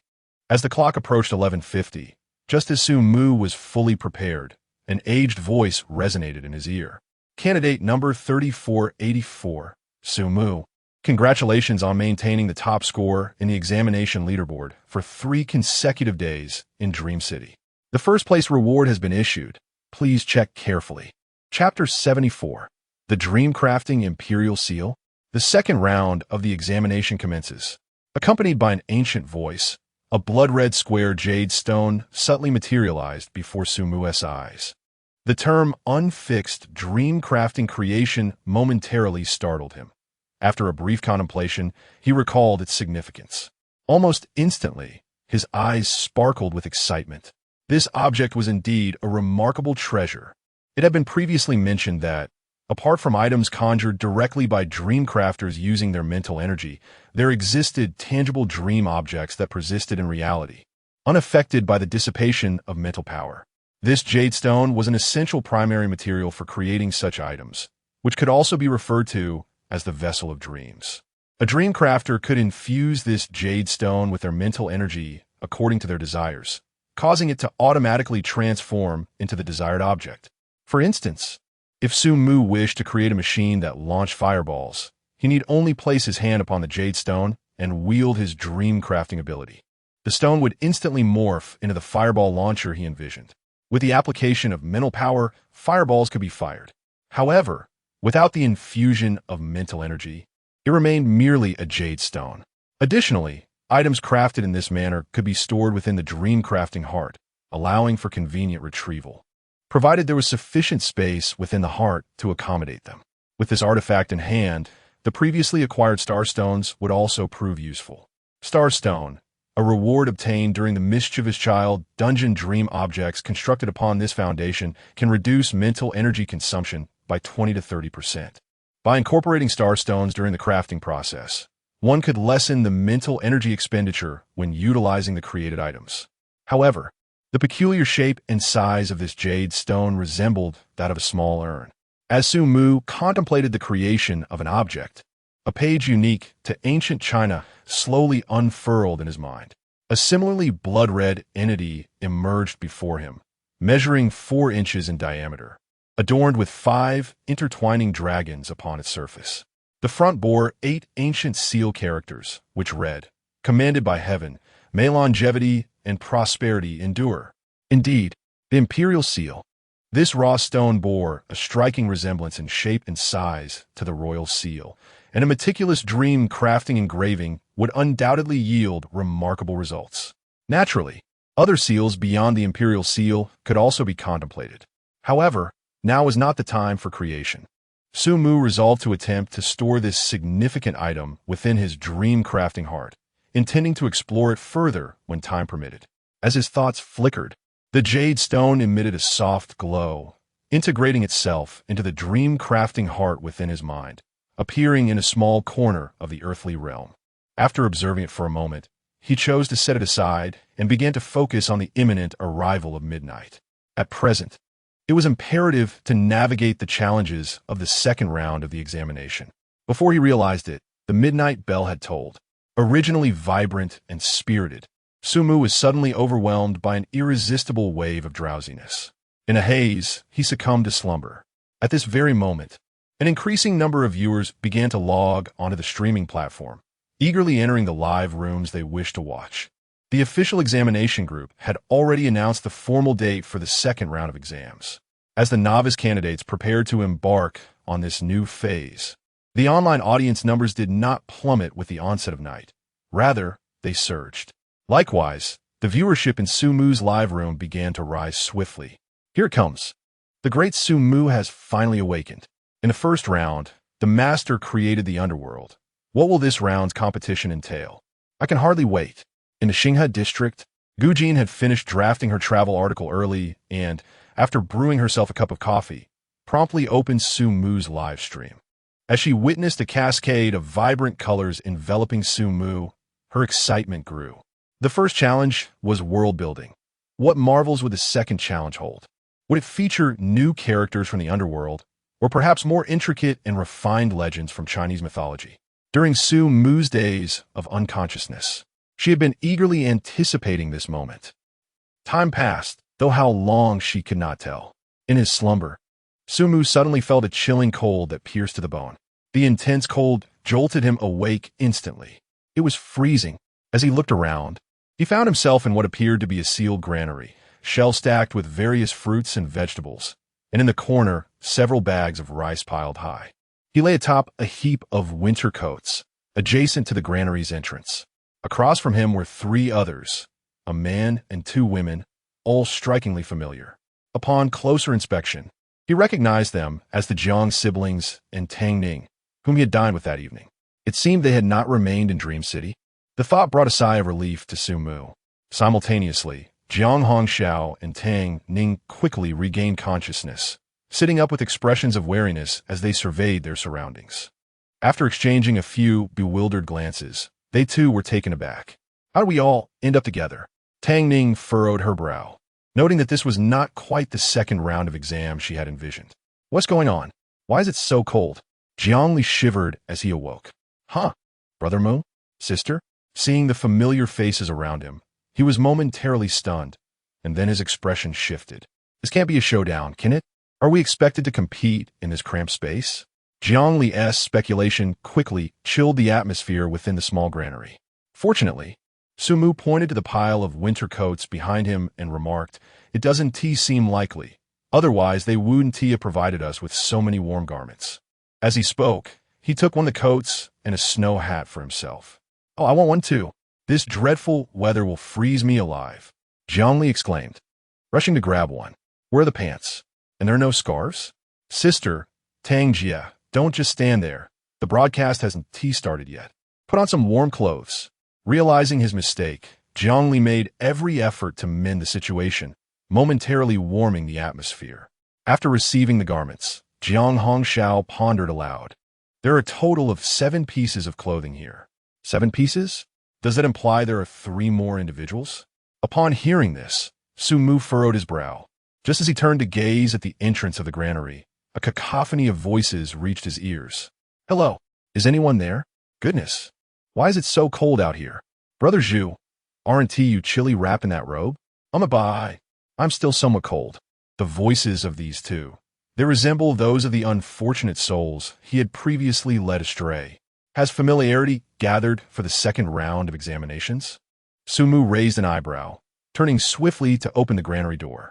In an instant, the snow fell like goose feathers into the room, transforming the outside into a corridor reminiscent of a castle, with the surrounding walls marked by traces of accumulated snow. Before him stood the three unfortunate brothers he had previously ensnared, a Fun, a Zhou, and the bald-headed Wu Nong. The trio was startled by the sudden opening of the door. Just as they were about to dream up their plans, they found Su Mu standing before them. The Great One? Oh, it's the one who helped us break into the dessert shop. Observing the three unfortunate souls across from him, Su Mu could only smile ruefully. It seems this examination differs from those of the past. Hardly had he spoken when an ancient voice echoed from the heavens. Welcome, candidates, to the second round of the examination. The theme of this round is sacrifice. First, I can inform you that your current location is the outpost of Dream City. Chapter 75, A Fortress Amidst Chaos Indeed. Behind you lies the Dream City, where you previously resided for 3 days. Now, you possess an impregnable fortress of steel, accompanied by over 300 fortifications of varying sizes surrounding it. You have been randomly deployed among these locations, equipped with provisions capable of sustaining tens of thousands for a month, along with an array of military armaments. However, all supplies are stored within the Iron Stronghold. How to utilize and distribute these resources is entirely left to your discretion. I shall grant you 2 days to regroup. After this period, the celestial beasts will launch their formal assault. The more formidable beasts will be thwarted by high-ranking dream makers, while the remaining ones will require your arduous resistance. Should the fortress fall, it will have profound repercussions for Dream City and significantly impact your subsequent evaluations. Please note that students stationed at the fortifications are subject to unique restrictions. Therefore, it is imperative to seek them out diligently. The students within the Steel Stronghold have the opportunity to dispatch 3 messengers to request assistance from Dream City. Yet the journey is treacherous and fraught with difficulties. This examination is notably challenging, but it poses no threat to life. Candidates may withdraw midway if they choose. The scores for this examination will be determined by the candidates' performances. In this second round of examinations, the sacrifice is substantial. Tens of thousands of students are to be deployed to withstand the assault of the celestial beasts. Here, there are no seasoned veterans, no leaders, only weapons and supplies. Those within the fortifications, like Su Mu and his companions, must seek support from the Iron Stronghold. The audience gasped at the announcement. Isn't this akin to casting tens of thousands of recruits into battle without any organization or leadership, relying solely on their own capabilities? Without leadership, chaos will surely ensue. A disorganized and unrestrained group of recruits will have combat effectiveness akin to none. Even with a fortified stronghold, they may not fully exploit its potential. I fear these individuals may become embroiled in conflict over resources. Other nations, similarly, will deploy to the strongholds, with defenses commencing in 2 days. Those who falter will face disgrace. As the astonishment settled, the popularity of the live stream surged anew, drawing an increasing number of viewers. This year's Dream Maker examination appears to be exceptionally thrilling, replete with intrigue. Quickly, they must discern the rules. Upon hearing the Elder S words, Su Mu and his companions swiftly sprang into action. Their small stronghold was evidently a fortification, indicating the necessity for supplies from the Iron Stronghold. Establishing the rules and arranging for personnel to procure supplies from the Iron Fortress was their foremost priority. With tens of thousands in a single city, if the city were even slightly larger, uniting such a multitude would clearly be an insurmountable task. Furthermore, strife over power and resources might erupt even within the Iron Stronghold itself. Tang Ning remarked, her expression somewhat grim. Within the confines of the fortress, we evidently find ourselves at a disadvantage. We require the assistance of the Iron Fortress, and in times of peril, we may even need to dispatch troops. Yet our headquarters is devoid of leadership. Alas, if that is the case, why do I feel that they are struggling to ensure their own survival? Upon hearing this, Zhongli also gasped in shock. Quickly search for the rules, Su Mu urged as he turned to face a Fun and a Zhou, who still stood across from them. We have winter coats in the granary. You too should don them and take stock of the supplies, while also starting a fire. Winter coats? Fun exclaimed, immediately pulling his brother Ajo through the howling snow towards them. Brothers, don't worry about the search. Let us handle the logistics. By the way, Brother Zhu, should you put on a coat before looking for the rules? Ba, that is acceptable. Wu Ning nodded and hurried off. After a thorough search, Su Mu and his companions discovered the necessary regulations and a map to the iron fortress at the entrance gate of the fortress. Fortress Regulations 1. The fortress must maintain at least 4 personnel on guard to fend off potential attacks. 2. A maximum of 3 individuals may request assistance or transport supplies from the iron fortress. 3. It is imperative to hold the fortress steadfastly. Having located the rules, everyone reconvened at the granary, gathering around the fire. Fun had just kindled for a meeting. Fun managed to find some usable dry wood, but that did not prevent him from imagining various ways to stoke the flames with whatever he could gather. Ba, the new regulations are quite clear. We must cooperate and resolutely defend the fortress, Wu Nung remarked after reviewing the rules. He had donned a winter coat, yet still draped his robe over it. Indeed, this fortress shall be our stronghold for the 7 of us. Fortunately, we have many capable individuals here, making our situation relatively easier than others. Jiang Li produced a cigarette, igniting it with the campfire as he spoke. My brother and I just inspected the granary supplies. The vegetables and fruits have mostly frozen and are likely to make us ill if consumed. We only have rice left, and that won't last long. Fun raised his hand to contribute. I can make porridge. I used to cook often, and my parents always praised my efforts. The simple-minded Ajo also raised his hand. Fool, how can we engage in high-intensity combat if we only eat porridge every day? Fun elbowed Ajo and continued. I propose that my brother and I serve as transporters. We are the least capable here, making us perfectly suited for this role. Fun's reasoning was simple. Transporters would not need to face the battlefield frequently. Moreover, he had just glanced at the map. The journey to the Iron Fortress would take 2 days round trip, thus avoiding combat while still earning points. He and his brother were practically set to win effortlessly. Just as Fun envisioned a rosy future, he was met with Tang Ning's disapproving voice. That won't work. If you two become transporters, bringing back a single package of instant noodles would be a remarkable feat. Why? We are capable as well, Fun replied, somewhat perplexed. The situation at the Steel Fortress is undoubtedly chaotic. It would be nearly impossible to procure even a grain of rice there. Everyone is well aware of the paramount importance of food and weaponry. It is these 2 commodities that are most likely to be seized first. Sumu spoke slowly, suggesting that on this inaugural expedition, it would be prudent for Tang Ning and Jiang Li to venture forth. As he spoke, he turned to face Tang Ning and Jiang Li. Naturally, it is best for individuals with connections to lead such a supply acquisition. Prominent families possess allies and subordinates. As long as the 2 hold a certain influence within the Steel Fortress, obtaining supplies could become considerably easier. The quantity of resources they might secure hinges entirely on the strength of the relationships between the Tang and Jiang families. While this plan is feasible, I must ask, Brother Mu, why only 2 individuals? Isn't the rule stipulating that 4 must be on duty? What purpose would an additional person serve? Jiang Li pondered aloud, raising an inquiry. In response, Su Mu had already contemplated the regulations. Once you depart, while 4 remain at the fortress, we will also require a scout to probe the surrounding circumstances. After all, we remain oblivious to the direction from which the cosmic beasts may emerge. Furthermore, the rules state that the cosmic beasts will officially launch their assault in 2 days. Note the significance of the term officially. Could this not imply that there may be incursions from these beasts within the next 2 days? I intend to venture out alone to survey the vicinity. Chapter 76. A True War. The Mutation.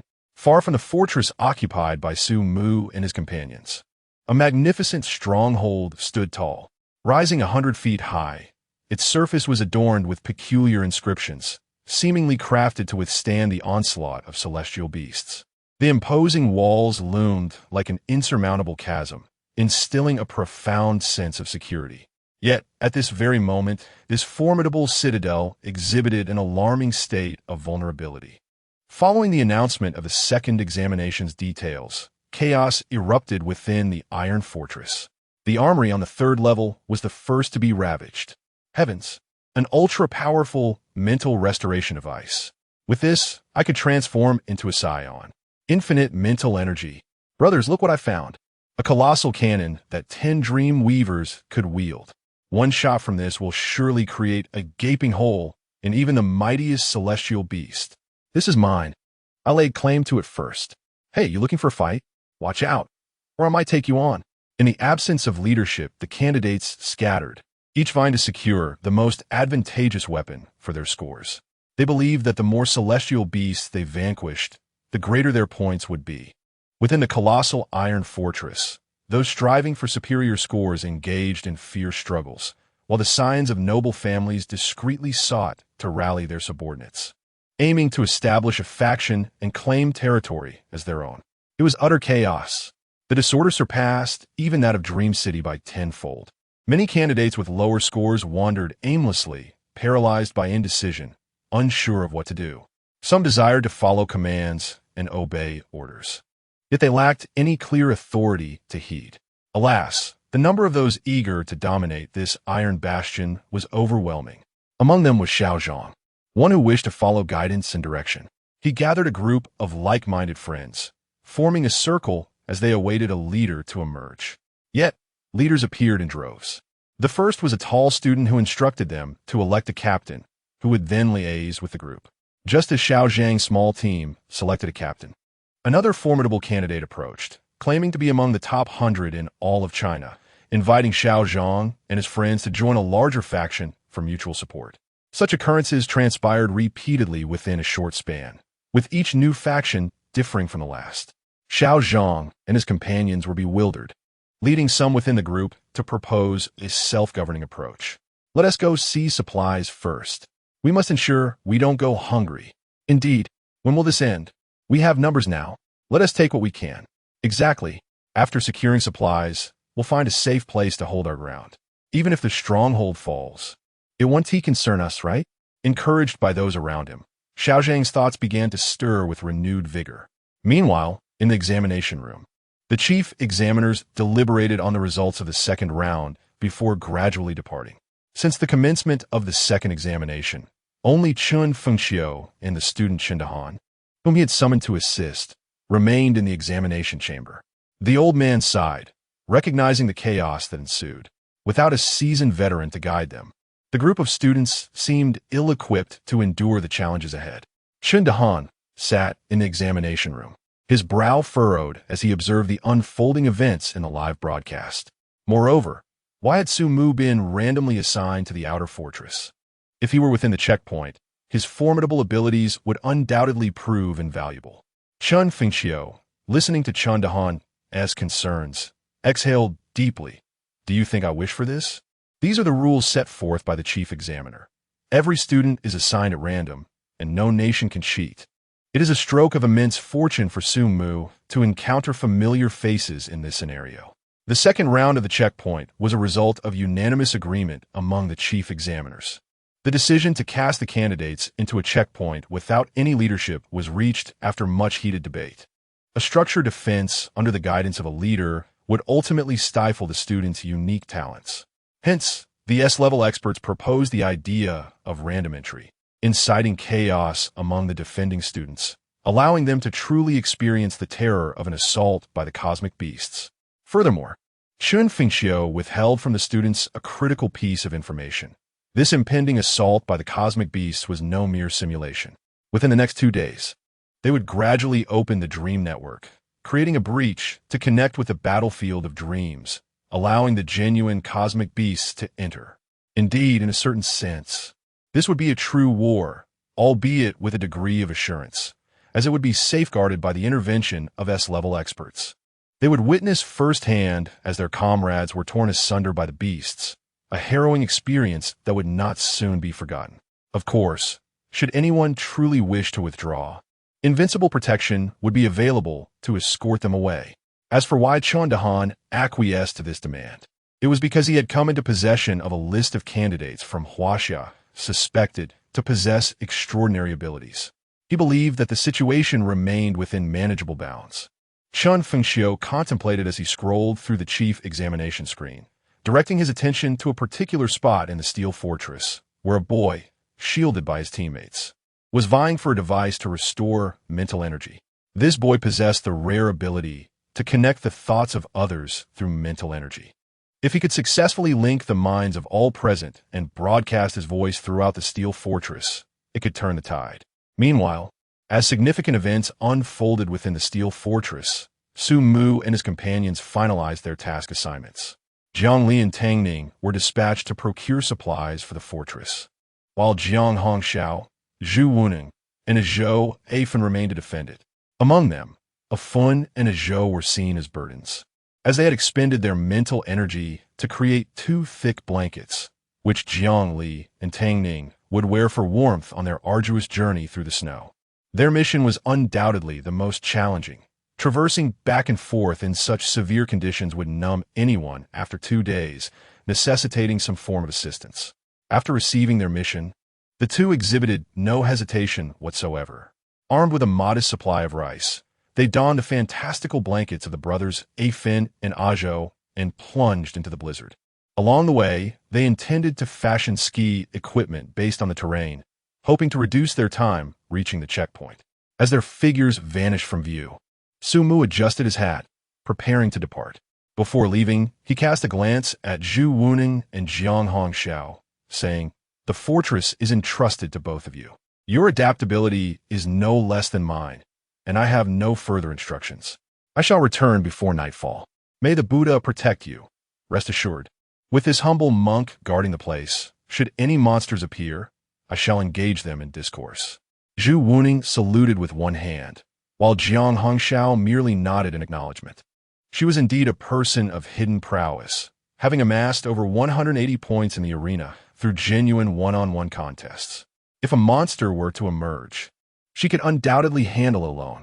Satisfied with their responses, Su Mu said no more, tightened his hat, and stepped through the gate, trudging through the thick snow, alternating between deep and shallow steps in the direction opposite the steel fortress. This, he believed, was the most likely path for encountering any creatures. Thus he ventured forth to investigate. The biting cold wind sliced across his cheeks like a blade, and the air was filled with an unbearable chill. The environment of this examination site was exceptionally harsh. Having walked only a short distance, Su Mu soon found the sounds of the fortress's occupants fading away, leaving a profound silence in their wake. Looking up, he could faintly discern the sun's presence, though the heavy snowfall severely obstructed his view. At this moment, a poem sprang to his mind. In the northern land, 1,000 miles are frozen, and 10,000 miles are swept with snow. Was there truly no notable architecture nearby? Their fortress seemed to rest upon a gentle rise, with everything around thoroughly blanketed in snow, rendering the original terrain unrecognizable. After wandering a bit further, as Su Mu contemplated his next course of action, a somewhat familiar voice called from behind, "Su Mu, wait for me." Turning to look, he was surprised to see Jiang Hongxiao, clad in a coat. Chapter 77. The Ruined Ancient City Walls and the Ever-Frozen Lake. The moment Su Mu turned to catch sight of Jiang Hongxiao, he had no intention of engaging in conversation. As fleeting thoughts flitted through his mind, the millennium-old weeping willow surged from the snow, its branches striking with a swiftness that left her utterly unprepared, piercing through her body directly. In an instant, blood welled from her chest. Su Mu, her expression was one of disbelief, as if she wished to utter something, but upon seeing the situation, Su Mu commanded the ancient tree's branches to deliver her a swift end. If her reflexes were akin to that of an elderly woman, it truly was a farcical scenario. Regardless of her true identity, the pretense of Jiang Hongxiao could only lead to misfortune. "Let me see what manner of creature you truly are." As Jiang Hongxiao's gaze lost all focus, an unusual haze enveloped her form. Su Mu focused intently, only to discover that her face had vanished, replaced by that of a grotesque creature with a fish head and a menacing grin. While it appeared terrifying, it seemed somewhat feeble. Some viewers struggled to discern the nature of this creature at first, but the dream weavers lurking in the live stream erupted in astonishment. Is this the phantasmagoric siren? The offspring of the mother of phantasmagoric beasts? What on earth is this doing here? Could it have been conjured by some S-class Dreamweaver? In the dream battlefield, wherever phantasmagoric sirens appear, the mother of phantasmagoric beasts must be nearby. Could this Dreamweaver assessment involve such a creature? Goodness, I just looked it up, and the mother of phantasmagoric beasts is over 20 stories tall. This is a true behemoth of the cosmos, only slightly less imposing than the adult desire dragon. Phantasmagoric siren, offspring of the mother of phantasmagoric beasts? Sumu gazed upon the lifeless form on the ground, and a thought ignited within him. With a perfect score in foundational knowledge of dreamweaving, he recognized the entity's name and its corpse. The mother of phantasmagoric beasts resembles a jellyfish, radiating an irresistible, intoxicating glow that captivates dreamweavers. With every breath, countless spores scatter across the land, and if left unchecked, these spores rapidly transform into the very fish-headed monstrosities before him. Their sole ability lies in a peculiar talent for mimicry, capable of imitating the appearance of the nearest human and calling out their name. Though not powerful in combat, they possess a modicum of intelligence and appear in great numbers. In the cosmic battlefield, Dreamweavers frequently encounter thousands of phantasmagoric sirens, often regarded as expendable soldiers among the celestial beasts. Sumu had heard tales of certain Dreamweavers who took delight in dragging their foes into confrontations with these sirens. Once the sirens assumed the visage of their adversaries, they would seize the opportunity to unleash their vengeance, repeatedly slaying their enemies in cathartic reprisal. Is this second phase a direct escalation in intensity? Sumu murmured, his brow furrowing in contemplation. If there truly exists a trace of the so-called Mother of Phantoms in this second challenge, it is imperative to locate her at the earliest opportunity and to pinpoint the dense areas where her spores are scattered, eradicating them in one fell swoop. Otherwise, when the grand assault commences in 2 days, the number of these phantom sea demons will become unmanageable. Their fortress walls are not particularly high. After a few rounds of casualties, they could ascend those walls upon the corpses of their comrades. The Beast Sea is the most dreaded entity for novice Dreamweavers. With this in mind, Sumu's fingers shimmered with a kaleidoscope of colors as an ancient and boundless black mist emerged from the snow, instantly conjuring the figures of the black and white impermanents along with a host of ghostly enforcers before him. Go forth and explore. Report back if you encounter anything peculiar. Should you finally encounter a monster, extract its soul and eliminate it on the spot. If you come across students, well, just give them a fright. Sumu pondered aloud. Understood. The ghostly enforcers replied, their forms drifting away into the surroundings. As the snowflakes touched them, they passed through effortlessly, and even the biting cold wind could not hinder their pace. Observing this scene, Sumu nodded in satisfaction. This is how it should be. Reconnaissance is best left to the ghostly enforcers. His mental energy had reached 68 points, and his source power had gradually increased to 2,100 points, making it feasible for the enforcers to persist and roam, should they encounter students along the way. It would be an opportune moment to startle them and bolster the source energy of the ghostly enforcers. Now, he added another blanket around himself, braving the wind and snow as he continued forward. If any issues arose, Sumu would attempt to envision a snowmobile, summoning little spirits to pull him in that direction. In the live stream, viewers observed Sumu's expenditure of mental energy, and the barrage of comments surged to a new peak. I knew it. Sumu would definitely use the underworld ghostly enforcers to scout the surroundings. Isn't this too taxing on his mental energy? Just how much does he have to expend? Other candidates are trudging through the snow, unwilling to even put on an extra layer, while Sumu is not only orchestrating his subordinates, but still has the energy to wrap himself in such a large blanket. This mental energy is astonishing. Sumu, now it's just me and the audience. I won't pretend anymore. To the east of the snowy slope Sumu had created, other candidates were also navigating the harsh weather. However, their numbers were significant. Specifically, a frail boy clad in a matching winter coat braved the snow at the forefront, followed by 20 to 30 classmates. Among them were familiar faces as well as complete strangers, including several twins who bore an uncanny resemblance to him. As they walked, The students behind the boy occasionally voiced their inquiries. Yuan Yunxiang, have we reached the fortress yet? Yuan Yunxiang, are there really many people inside the fortress? Yuan Yunxiang, how much longer will it take?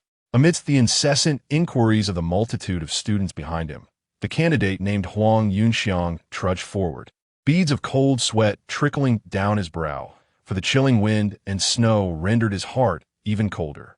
He, too, was born within the fortress and was recognized as the student with the least gifted mental prowess, possessing only a D grade, a tier even below that of a Fun and a Zhou.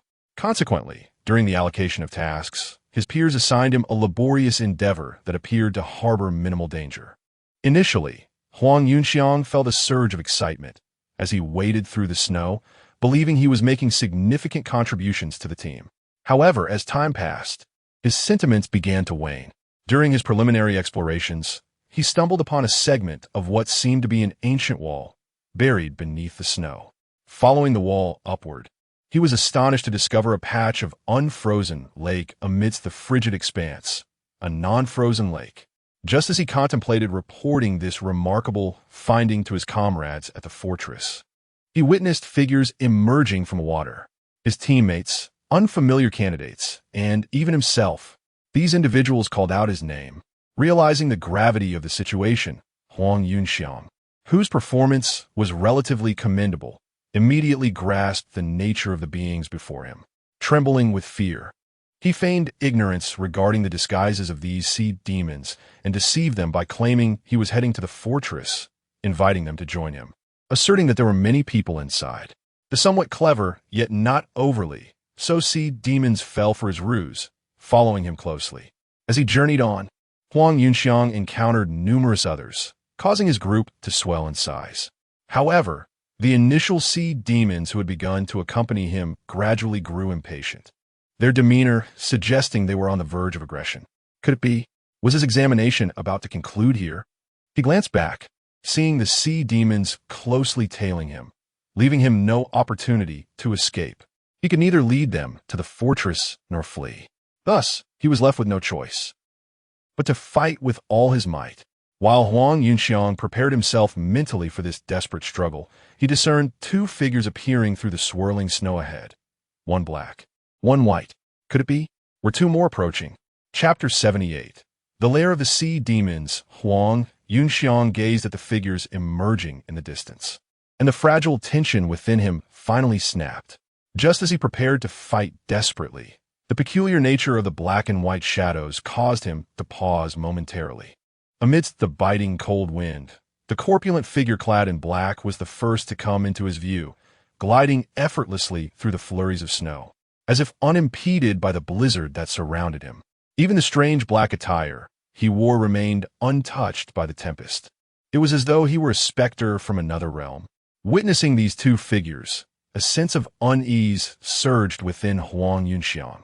He frantically rummaged through his mental archives, striving to identify a corresponding beast from the celestial bestiary.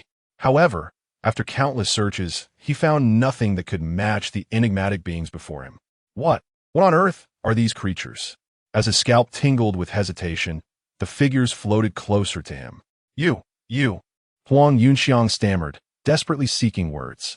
But the two shadows offered him no chance.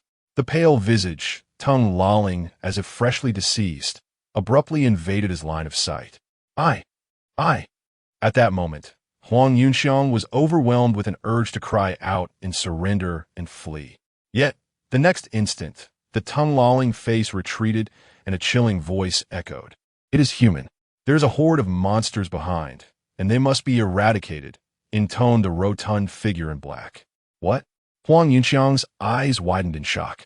Before he could process this revelation, he heard the furious roars of the rampaging beasts behind him. It was over. The two unknown entities had evidently triggered the wrath of the monstrous horde he carried with him.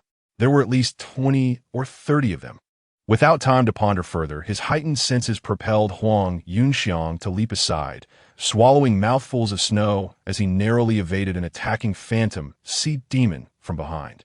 Observing this, the black and white figures exchanged a disdainful snort, their hands swirling with dark mist as the unique soul snare materialized. Indeed, The newcomers were the formidable Yin and Yang. Having encountered this scene while journeying westward, they were motivated by the thought of terrifying the students while still fulfilling their extermination mission, hence their earlier actions. Now, gazing at the unmasked monsters, Yin and Yang simultaneously wielded their soul snares. Not everyone possesses the strength to bridge the gap in status with the underworld like Captain Zhou Ming. As entities in a spiritual state, Yin and Yang were immune to all physical assaults. No matter how many phantom sea demons appeared, they posed no threat to them.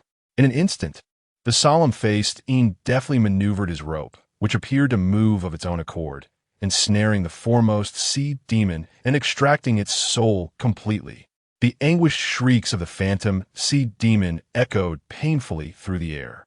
Huang Yunxiang, who had fallen to the side, noticed that no sea demons were advancing to devour him, prompting him to glance back, as he witnessed the two monstrous entities engaging in combat.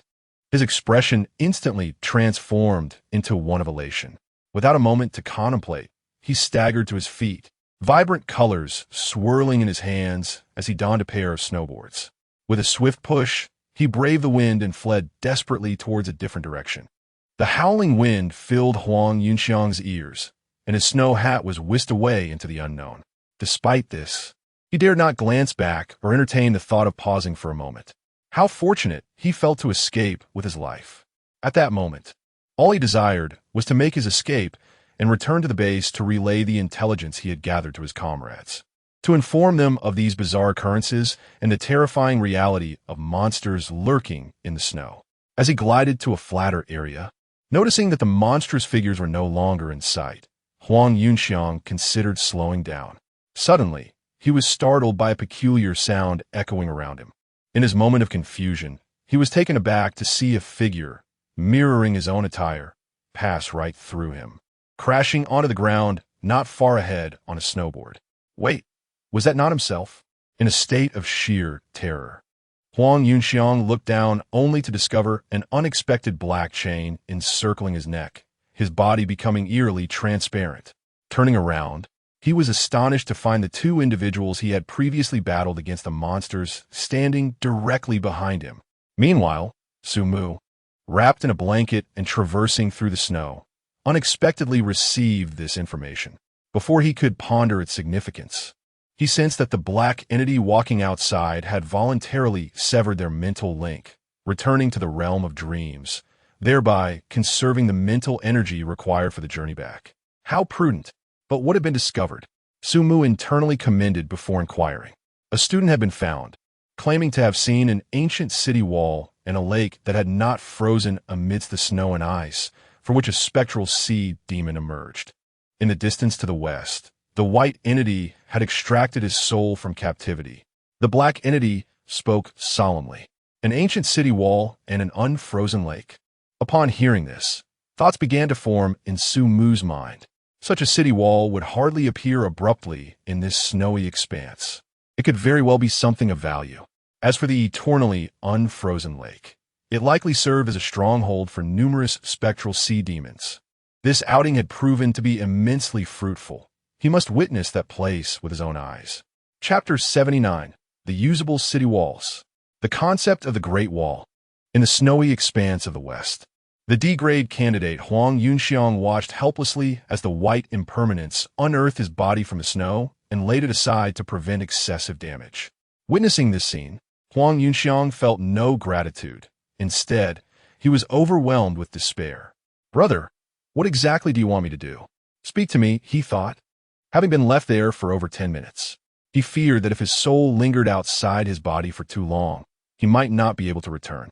Thoughts of relinquishing his opportunity surged within him, yet he was reluctant to part with the hard-earned score he had achieved. He yearned to communicate with this peculiar entity, but it paid him no heed. He attempted to retreat to his body, yet the soul-binding chain around his neck restrained him in place. The only solace Huang Yunxiang could find in this moment was that he felt no cold in his soul state. However, should he return to his body now, witnessing his lips tinged with a purplish hue, he feared he would suffer immediate frostbite. The audience in Huang Yunxiang's live stream, observing this unfortunate child, found themselves at a loss for words. What a stroke of bad luck. He was followed by dozens of sea demons. Is it really bad luck? After all, if he hadn't encountered the black and white impermanence of Su Mu's dream, he would have already exited the examination.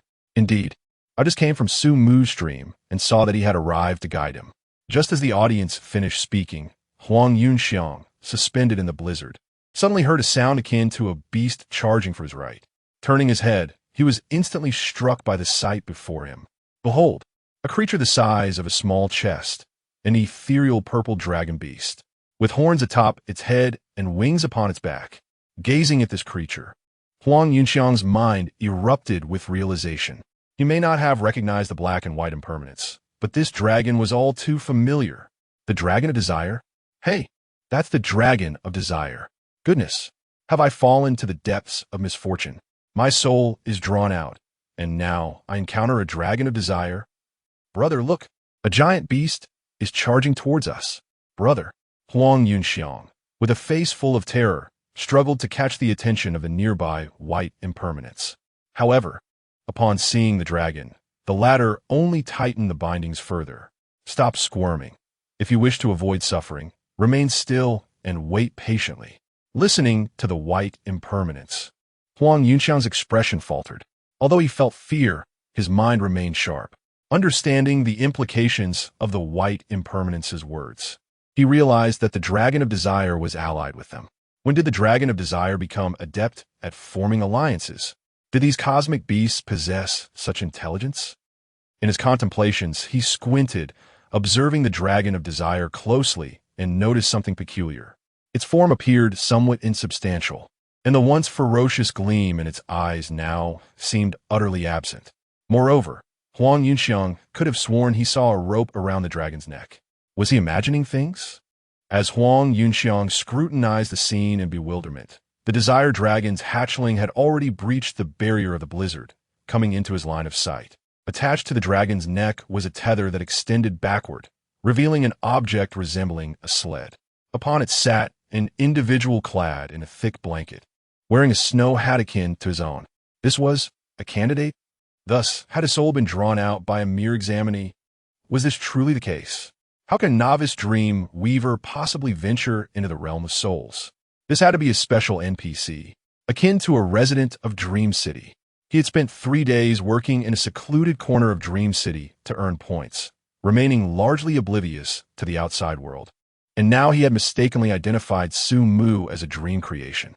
In his estimation, anyone with such capabilities could not possibly be an examinee. Setting aside other considerations, how could a novice candidate maintain such a multitude of dream creations for an extended duration? Did he possess a device for the restoration of mental energy? If this was indeed an NPC capable of speech, then a solution must exist. Dealing with this individual would surely be far simpler than contending with the phantom sea demons. With this thought, Huang Yunxiang felt an unexpected sense of relief wash over him. After a brief pause of 2 or 3 seconds, the sled came to a halt before his ethereal form. The young man, swathed in a thick blanket, cast a glance at him and gently inquired, "Brother, are you all right?" The one hiring the desire dragon to pull the sled was none other than Su Mu. After searching through the underworld, he felt that enlisting 2 ghosts to create an impressive spectacle might be somewhat unseemly. Thus, he opted to summon a dragon from the oil pot, allowing it to stretch its wings while also serving as a means of transport. Observing Huang Yunxiang transformed into an ethereal being and glancing at his nearly frostbitten body, Su Mu waved his hand, prompting Bai Wuchang to swiftly return Huang Yunxiang's soul to his corporeal form. As Huang Yunxiang re-entered his body, a rush of sensory perception flooded his mind. How cold it was! His pants were nearly freezing, stiffly rising. He hastily waved his hands to disperse the snowflakes that clung to him, summoning several orbs of ghostly flame to encircle him, gradually restoring some color to his complexion as he acclimatized to the frigid surroundings. "Apologies, I merely intended to restrict your range of movement," Su Mu explained. If Huang Yunxiang were not trembling from the cold, he might have perceived a hint of sincerity in the man's demeanor. What do you intend to do with me?" He stuttered, his voice quaking. "Lead the way. Take me to the unfrozen lake and the ancient city walls you observed," Su Mu replied with a smile. The unfrozen lake? Where do you wish to go? For what purpose? That place is the lair of the phantom sea demons. Who knows how many monsters lurk within the lake? If we venture out, we may never return. Huang Yunxiang exclaimed, his face paling in terror. To send him back now would be akin to stepping from the wolf's den only to return to the tiger's lair. In his current state, he felt certain he would never escape. I request to be taken to a certain location first. Upon arrival, I shall disclose the precise coordinates. What do you think? You do not seem like one of the colossal beasts of the starry skies. Huang Yunxiang inquired tentatively. Do you prefer to be drawn from your soul to serve as a charioteer, or would you rather share the sled with me as we hasten to our destination? Su Mu gestured toward the young soul of the desire dragon pulling the carriage ahead. Huang Yunxiang trembled as he boarded the vehicle, extending his hand to indicate the direction from which he had come. It should be this way. I was pursued all the way from that direction. Precisely. Observing the direction Huang Yunxiang pointed to, Su Mu's thoughts flickered and the dragon began to move. Their sled immediately advanced against the biting winds and snow. Along the way, the cold air stung their faces, and they encountered several acquaintances who could call out their names.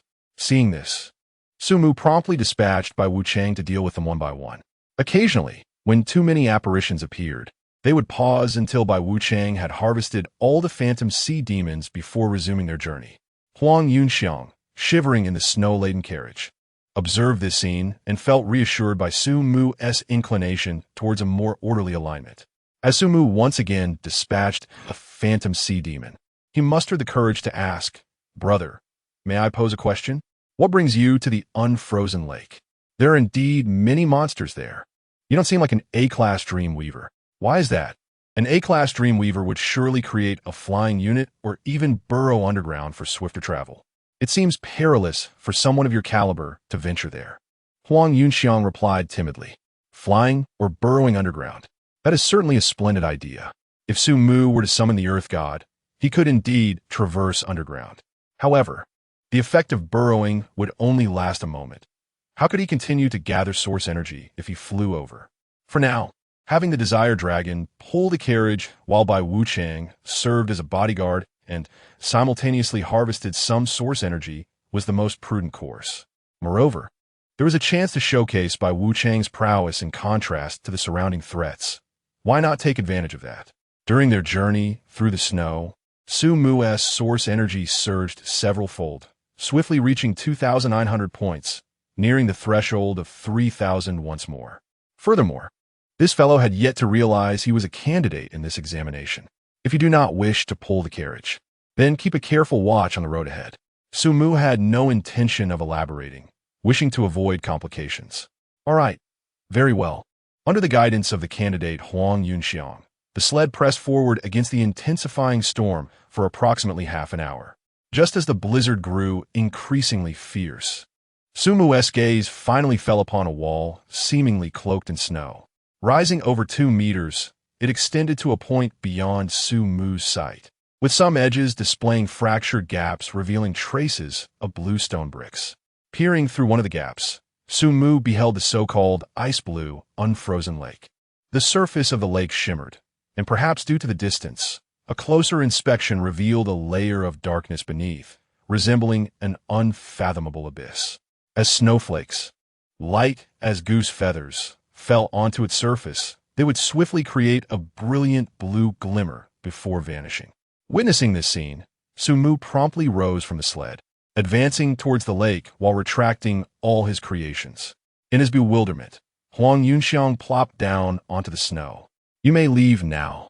Thank you for guiding me," Su Mu remarked, making his way towards the city wall. All right. Upon hearing this, Huang Yunxiang, realizing that Su Mu truly intended to release him, was filled with uncontainable joy. He replied softly and scrambled to his feet, hastily fleeing. After running a dozen meters and observing that no one pursued him, Huang Yunxiang conjured a dazzling array of colors to equip himself with skiing gear, swiftly disappearing into the swirling snow.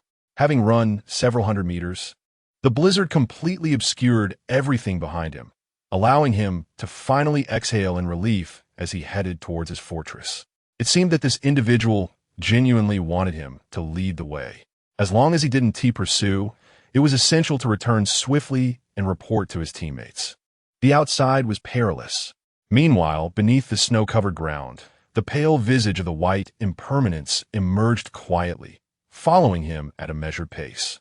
The ghostly envoy could naturally traverse the earth. Su Mu understood that this fellow would not disclose the true location of the fortress, and he was too indifferent to summon the truth-seeking creature, allowing him to leave. He intended for the white impermanence to linger behind, returning only after confirming the fortress's position. The locations of other fortifications were equally pivotal pieces of intelligence. Now his gaze was entirely focused on the city wall, constructed from piled snow. Su Mu attempted to brush off the snow to reveal its original form. Built from ancient, weathered stone bricks, the patterns bore witness to years of harsh winters. Should the snow suddenly melt and usher in summer, the wall would likely crumble to pieces. Additionally, as Su Mu touched the wall, he felt an instinctual sense that it could not have been placed here arbitrarily, especially adjacent to the unfrozen lake. Embracing the notion that since this was a test, a solution must exist, he pressed his hand against the frigid wall. As the chill enveloped him, a sense of familiarity washed over him, reminiscent of holding the earlier dream vessel. Could it be? He murmured softly, attempting to channel a slight fragment of his mental energy into the wall. In an instant, this ancient wall, which had stood for countless years, began to tremble gently under the influence of his mental force, emanating a searing warmth from the point of contact. Withdrawing his hand, Su Mu gazed at the wall, where the formerly frozen surface now clearly displayed the imprint of his palm, mingling with the mist generated by the convergence of heat and cold. Yet, the warmth dissipated after a brief moment, yielding to the encroaching ice and snow once more. This wall was indeed functional. Su Mu gazed at the scene before him, a spark of contemplation igniting in his mind. Undoubtedly, this city wall served as a formidable barrier against the phantasmal sea demons lurking within the frozen lake. Should a scout discover this segment of the wall, they could, by the following day, bring forth some artifacts capable of awakening the wall, thereby establishing the first line of defense against the sea demons. The examination committee had surely calculated that activating the mechanisms of the wall would require at least 2 days for the necessary equipment to arrive, implying that the phantasmal sea demons could only be eradicated after this duration. However, what if I were to initiate the wall as activation myself right now? Su Mu's gaze lingered on the wall, shrouded in ambiguity. The wall, the wall. The tales of city walls within the rich tapestry of Huaxia culture are plentiful. The most iconic of these, undoubtedly, is the Great Wall of China. If he were to infuse the wall with not only his mental energy, but also a touch of source energy, could he transform this wall before him into the very embodiment of his envisioned stronghold? Yet, he pondered, once the wall is summoned, would it indeed serve to fend off the phantasmal sea demons? As Su Mu remained lost in thought, the viewers in the live stream had already conjured a rather outrageous notion in their minds. They had witnessed Su Mu's previous attempts involving mental energy, thus comprehending the purpose of this dilapidated wall. Brothers, do I sense that Su Mu is about to attempt to activate such an expansive wall all by himself? It appears that this defensive instrument requires a substantial amount of mental energy to awaken. Even Su Mu, with his abundant mental prowess, cannot sustain it indefinitely. Can he? Well, that remains uncertain. He might be aiming to preemptively eliminate all the phantasmal sea demons in the lake, easing the subsequent defense efforts. No way. Alone? This is clearly a battle that necessitates the collaborative effort of multiple candidates. Chapter 80. The Secret of the Unfrozen Lake, an absolutely impossible task. Alas, the old man. Has that rascal Su Mu concocted yet another absurd scheme? Could it be that he alone has the power to activate the city wall? Inside the examination room, Chan Dahan, who had been closely monitoring Su Mu's movements, immediately called out at the sight of Su Mu's actions. As the regional proctor, he had naturally acquired some confidential information regarding this round of the competition after its commencement. The city wall before him was one such piece of intelligence. This wall resembled a furnace filled with fuel that had just extinguished. Once the infusion of mental energy reached a critical threshold, it would ignite spontaneously, thereafter sustaining itself with the fuel within. According to the information Chundahan had received, activating this segment of the wall would necessitate the acquisition of a mental energy injector or similar dreamlike artifact from the steel gate. Were it another candidate attempting to activate the wall prematurely, he would undoubtedly deem them overconfident. However, the current candidate was Su Mu. What if? What if he truly succeeded? Would he dare to replicate the scene from the Day of the End? This challenge had been designed with the requirement that several fortresses collaborate to resolve it. Do not panic, the Chief Proctor Chun Fengxiu remarked, glancing toward Su Mu with a composed demeanor, stroking his beard. Our examination team is well prepared. Su Mu will undoubtedly fail to activate this wall. Why is that? Chindahan inquired, perplexed. The examination materials you possess are outdated. We have significantly increased the difficulty of activating this wall to thwart these prodigies. Chun Fengxiu declared with pride. Globally, no candidate should be able to answer the questions ahead of time. Increase the difficulty? Chindahan was taken aback. Old man, have you raised the threshold for mental energy activation of the wall? What if, when the final assault commences, a candidate manages to activate it?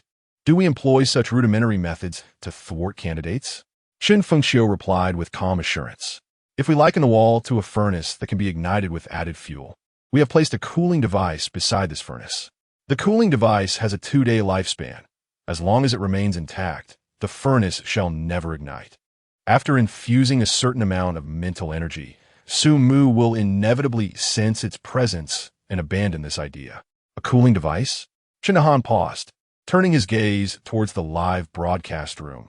Contemplation etched on his face, before suddenly directing his attention towards the unfrozen lake beside the wall. Goodness, old man, are you suggesting that the cooling device is the unfrozen lake? If the lake remains intact, the wall cannot be activated? Indeed, Chun Fengxiu nodded. This unfrozen lake will only begin to rapidly evaporate and completely dry up half an hour before the final opening. Until that time, no matter how much heat Su Mu attempts to infuse into the wall, it will be forcibly cooled by the unfrozen lake. Should he wish to ignite the wall, he must completely drain the entire unfrozen lake. Hiss! One cannot help but feel that the examiners have grown increasingly unhinged after the Dream City.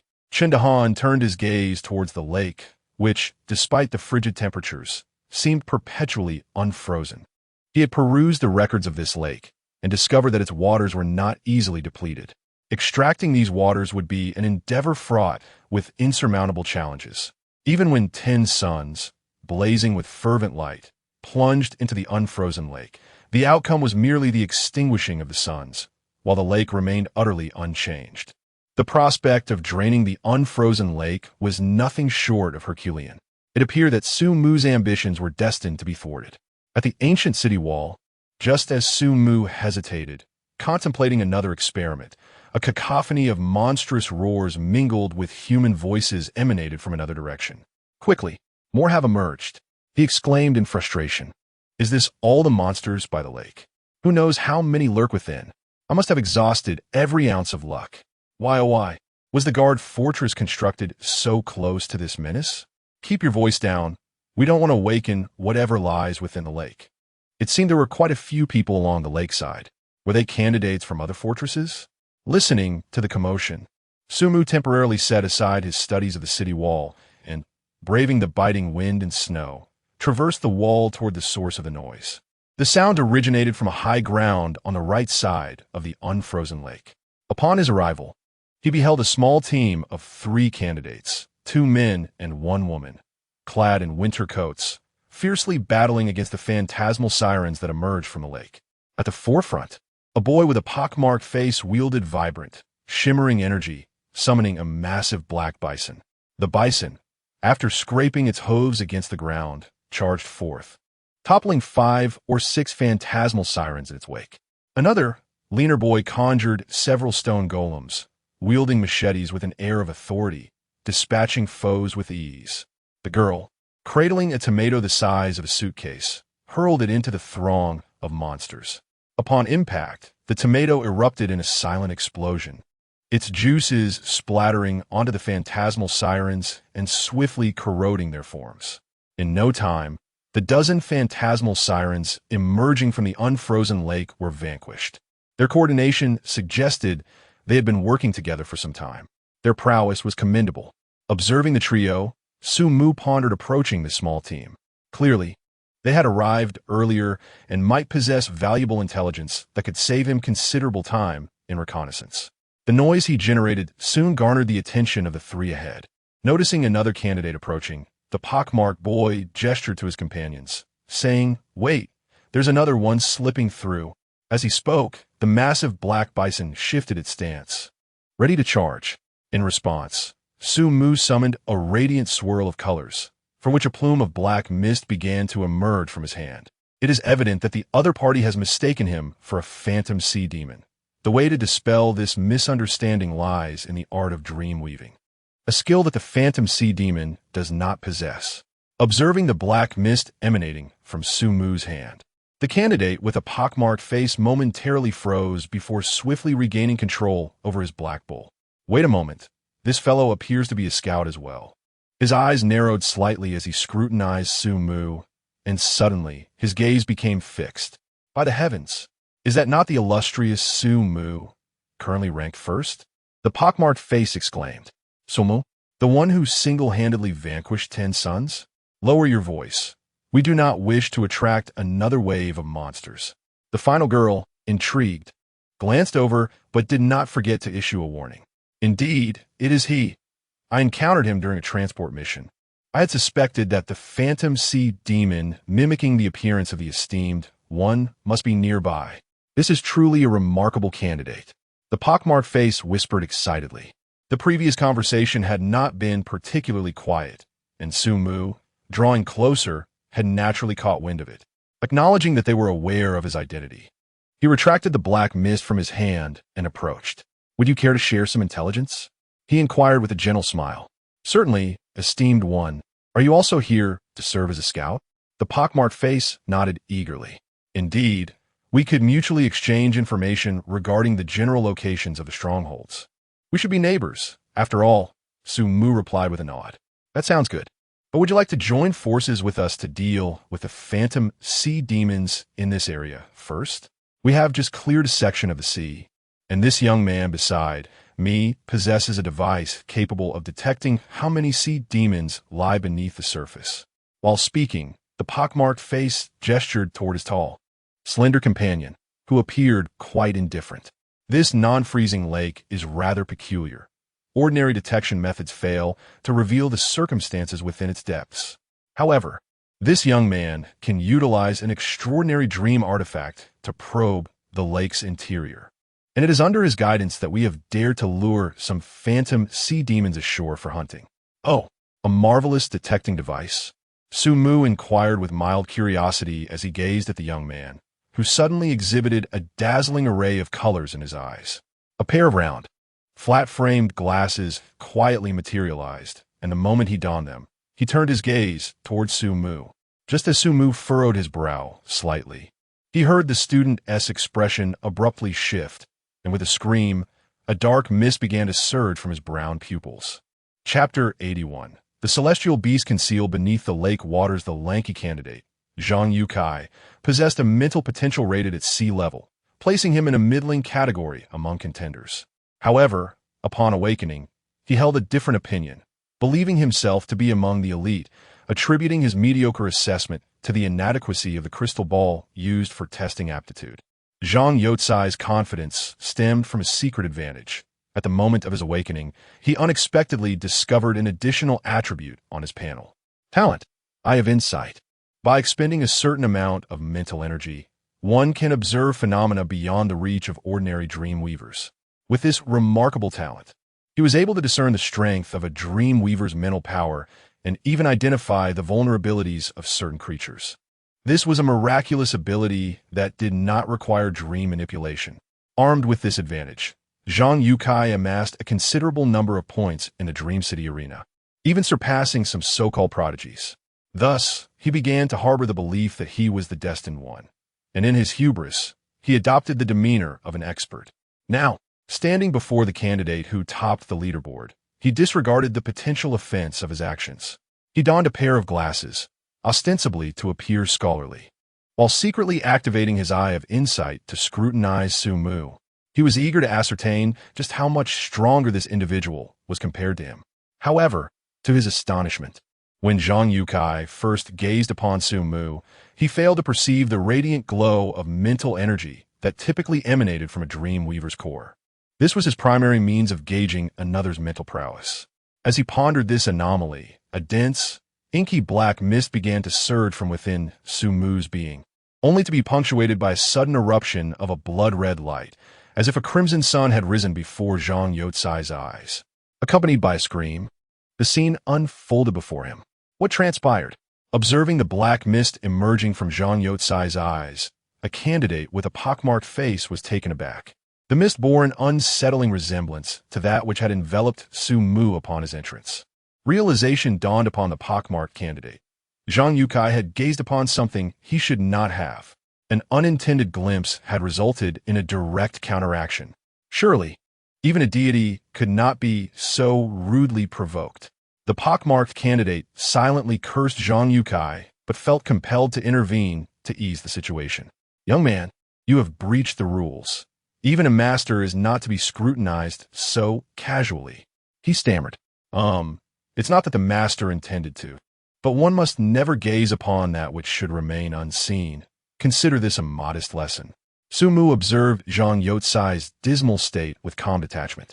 The moment Zhang Yukai turned his gaze towards him, 100 points of source energy were deducted from his mental power panel, stirring the depths of the 18 layers of hell within his dream core, where a malevolent spirit emerged from the throng of countless souls entering his body.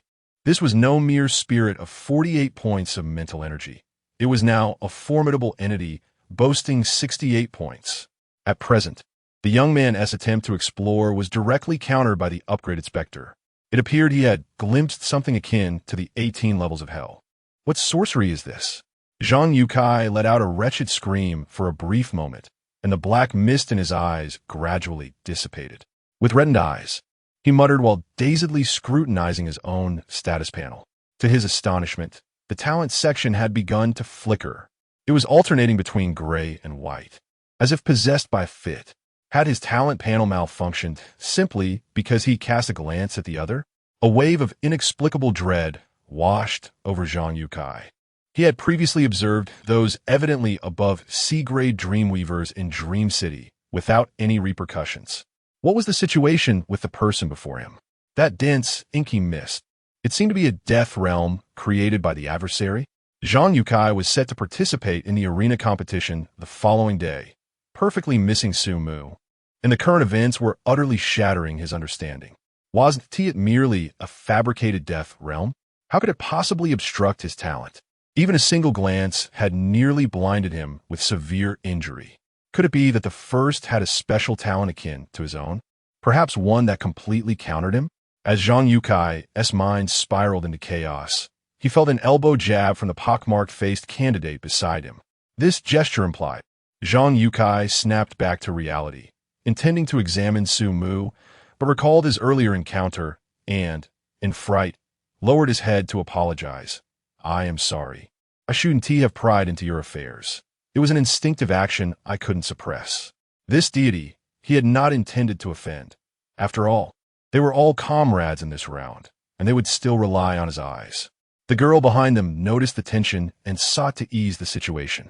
Su-mu, upon hearing this, showed no inclination to bear a grudge, and gazed at Zhang Yukai, inquiring, Can you still use your eyes? Eyes? I'll give it a try. Zhang Yukai, upon hearing this, dared not be negligent, and turned his gaze toward the lake's surface. Su-mu's prior strike had seemingly severed some connection in his mind.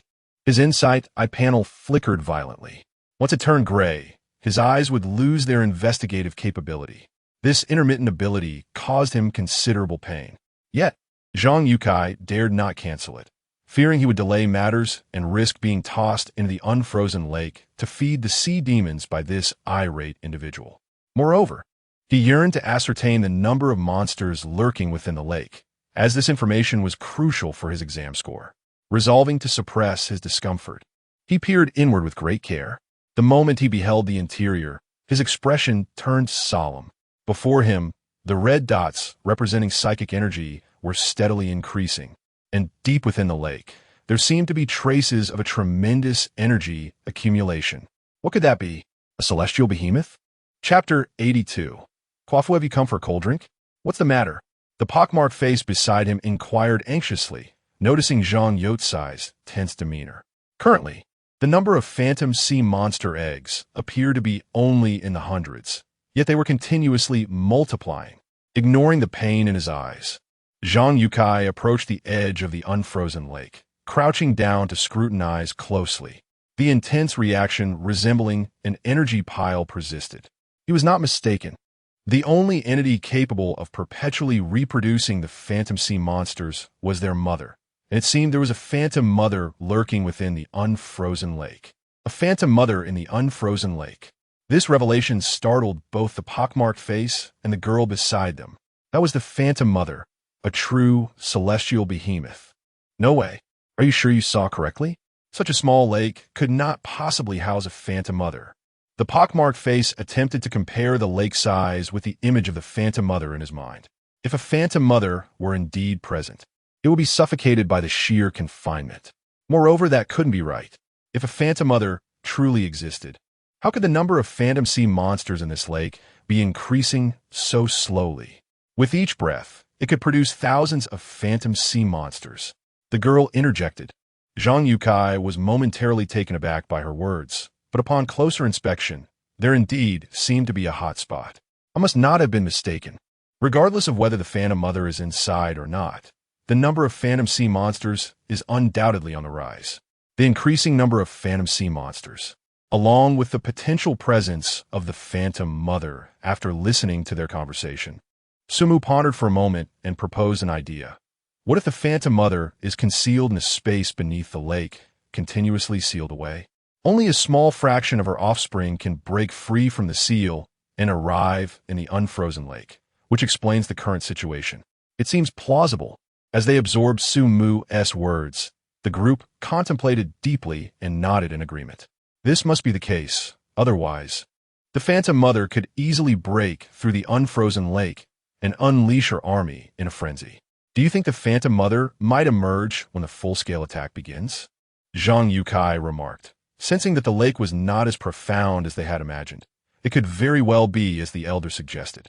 The final statement was uttered by Zhang Yukai, who stood up from beside the lake, unable to meet Sumu's gaze for fear of losing both his talent and vision. At the lake's bottom, there must be a dreamscape or another dimension. The phantom mother, along with a multitude of phantom sea monsters, lay hidden in the unfrozen lake. The viewers in the live stream gasped in disbelief upon hearing their analysis. No way. Is this for real? If there truly is a phantom mother inside, then the fortress beside the unfrozen lake is doomed. Indeed, as the 2 days pass and the mother of illusions emerges, giving birth to countless phantom sea demons, the beastly tactics alone could inundate the surrounding fortresses, wouldn't you agree? Could it be that the examination committee truly expects us to eradicate the mother of illusions within the 2 days leading up to the impending arrival of the celestial beast? To confront the mother of illusions, we must first resolve the enigma of the unfrozen lake. Did you not witness the earlier live broadcast from Zhang Yukai and his team? Every attempt to probe the unfrozen lake has ended without return. As the audience discussed fervently, Sumu stepped forward, approaching the unfrozen lake, scrutinizing the seemingly transparent waters before him. Be cautious, my friend. You mustn't touch the waters of the unfrozen lake. Ma Zifang warned repeatedly upon observing his proximity. Mustn't touch? Sumu pondered momentarily, then conjured a radiant, multicolored light in his hand, summoning a resplendent carp that leaped into the unfrozen lake.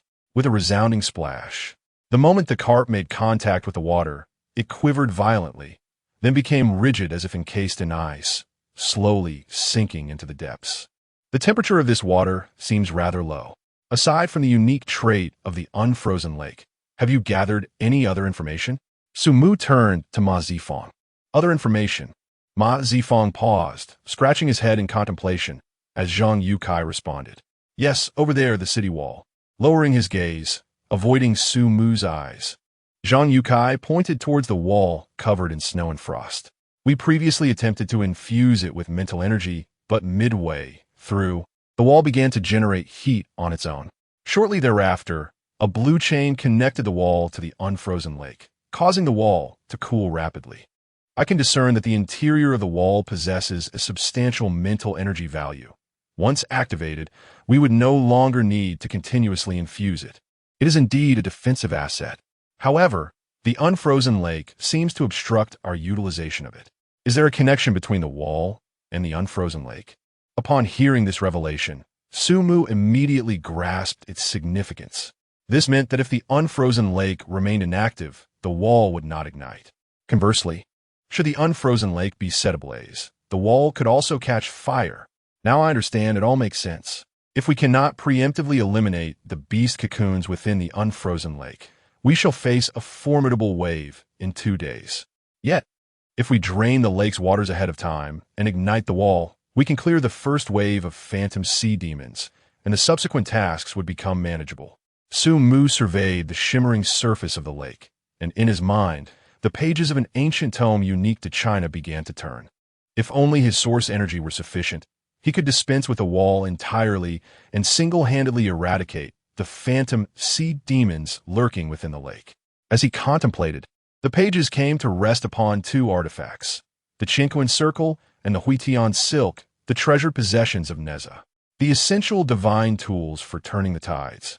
The Qinquan Circle could even inflict grave injury upon the Dragon King of the East Sea, making it more than adequate for dispatching lesser foes. However, alas, he found himself somewhat lacking in resources. According to the mythological accounts, this is indeed a golden artifact crafted by the primordial supreme being, possessing immense powers capable of stirring the seas and rivers. His mere 2,000 points of source energy seem rather inadequate. Furthermore, even if he were to invoke the Qinquan Circle, the time for that has not yet arrived. Su Mu yearns to uncover the secrets lurking within the depths of the lake. If the entity is truly a colossal beast from the starry skies, could it be vanquished before the seal is lifted? With this thought in mind, the endeavor to drain the unfrozen lake must proceed. To render the waters completely desiccated, he has numerous straightforward methods at his disposal. As the ancient pages of Huaxia unfurl, a figure materializes before Su Mu. Quafu. Chapter 83. The Trio of Imagination. The giant from myth has arrived. Is there a way to sever the connection between the unfrozen lake and the city walls? The scar-faced man, curious about Su Mu's thoughts, inquired. Upon hearing this, Su Mu shook his head, stood up, and surveyed the lake with a smile, saying, I was contemplating how to completely drain this lake. Drain the lake completely? At this proclamation, the audience erupted in astonishment. Really? Is he serious? The waters of the unfrozen lake do not seem so easily dealt with. What does drain mean? Does the master intend to create a colossal sponge creature to absorb all the lake's water? Is this for real? The carp that just jumped and turned into ice. No matter how powerful a sponge monster might be, it cannot possibly absorb water from this lake. Indeed, and it is still the middle of winter. Attempting to break the ice to release the water is no simple feat, clearly. Releasing the lake's water is impossible. The examination committee would not leave such a significant flaw. In my view, this lake is evidently beyond their current capabilities. In the Star River district, within the cozy abode of travel writer Gujin, he sipped his coffee, his eyes lighting up upon hearing Su Mu's words. He quickly opened his computer, eager to prepare. Drain. This term might also apply to a character. Su Mu could be on the verge of conjuring a legendary figure capable of consuming the frigid waters of the unfrozen lake in one gulp. Could he be akin to E from ancient times, possessing his own legendary myth? Gujin was filled with immense curiosity at this moment. Meanwhile, Su Mu's declaration startled the 2 individuals in the examination room. Hey, old man, it seems Su Mu is genuinely preparing to tackle the unfrozen lake. Chun Dahan straightened up, shouting towards his companion as he listened to Su Mu's words in the live broadcast. I heard you. I'm not deaf. Chun Fengxiu replied, scrutinizing Su Mu closely, his slightly pale brows knitting together. He was well aware that the lake's waters were composed of a certain material from the starry sky, reputed to freeze everything. Only those with the blood of celestial behemoths coursing through their veins could resist the lake's eternal freezing effect. This was also the reason the phantom sea monsters could comfortably wait for their growth beneath the lake surface. As for draining the lake, it was indeed feasible. Chun Fengxiu contemplated that to manage the lake's waters, one merely needed to conjure a black hole, manipulating space to directly transfer the water away. However, could this young man's mental prowess reach such heights? Without employing a black hole, any physical entity that came into contact with the unfrozen lake would inevitably become an ice block, ultimately dissolved by the lake. Such a scenario seemed unlikely. Chun Fengxiu's mind raced through various possibilities, yet he could not conceive of Su Mu's solution. Observing the young man on the screen, he switched to the live broadcast, attempting to glean insights from candidates in other countries, but yielded no fruitful results. It seems that previously, the only contender ranked first was Su Mu, whose starting point was beside the unfrozen lake. Given this, it can be concluded that among the group of candidates endowed with extraordinary abilities, Su Mu was the first to confront the enigma of the unfrozen lake. Should Su Mu succeed and execute his plans flawlessly, it would undoubtedly bring honor to our nation. Huaxia. With this thought, Chun Fengxiu felt a wave of calm wash over him. He relaxed his furrowed brow and took a sip from the small bottle of liquor that had been prepared beside him without his notice. There was no need to rush. The Unfrozen Lake Challenge was devised through discussions among all the main examiners. If this puzzle were indeed solved, it would not be solely my shame. Furthermore, losing face is not terrifying. What is truly alarming is the prospect that none of our nation's students could unravel this embarrassing conundrum.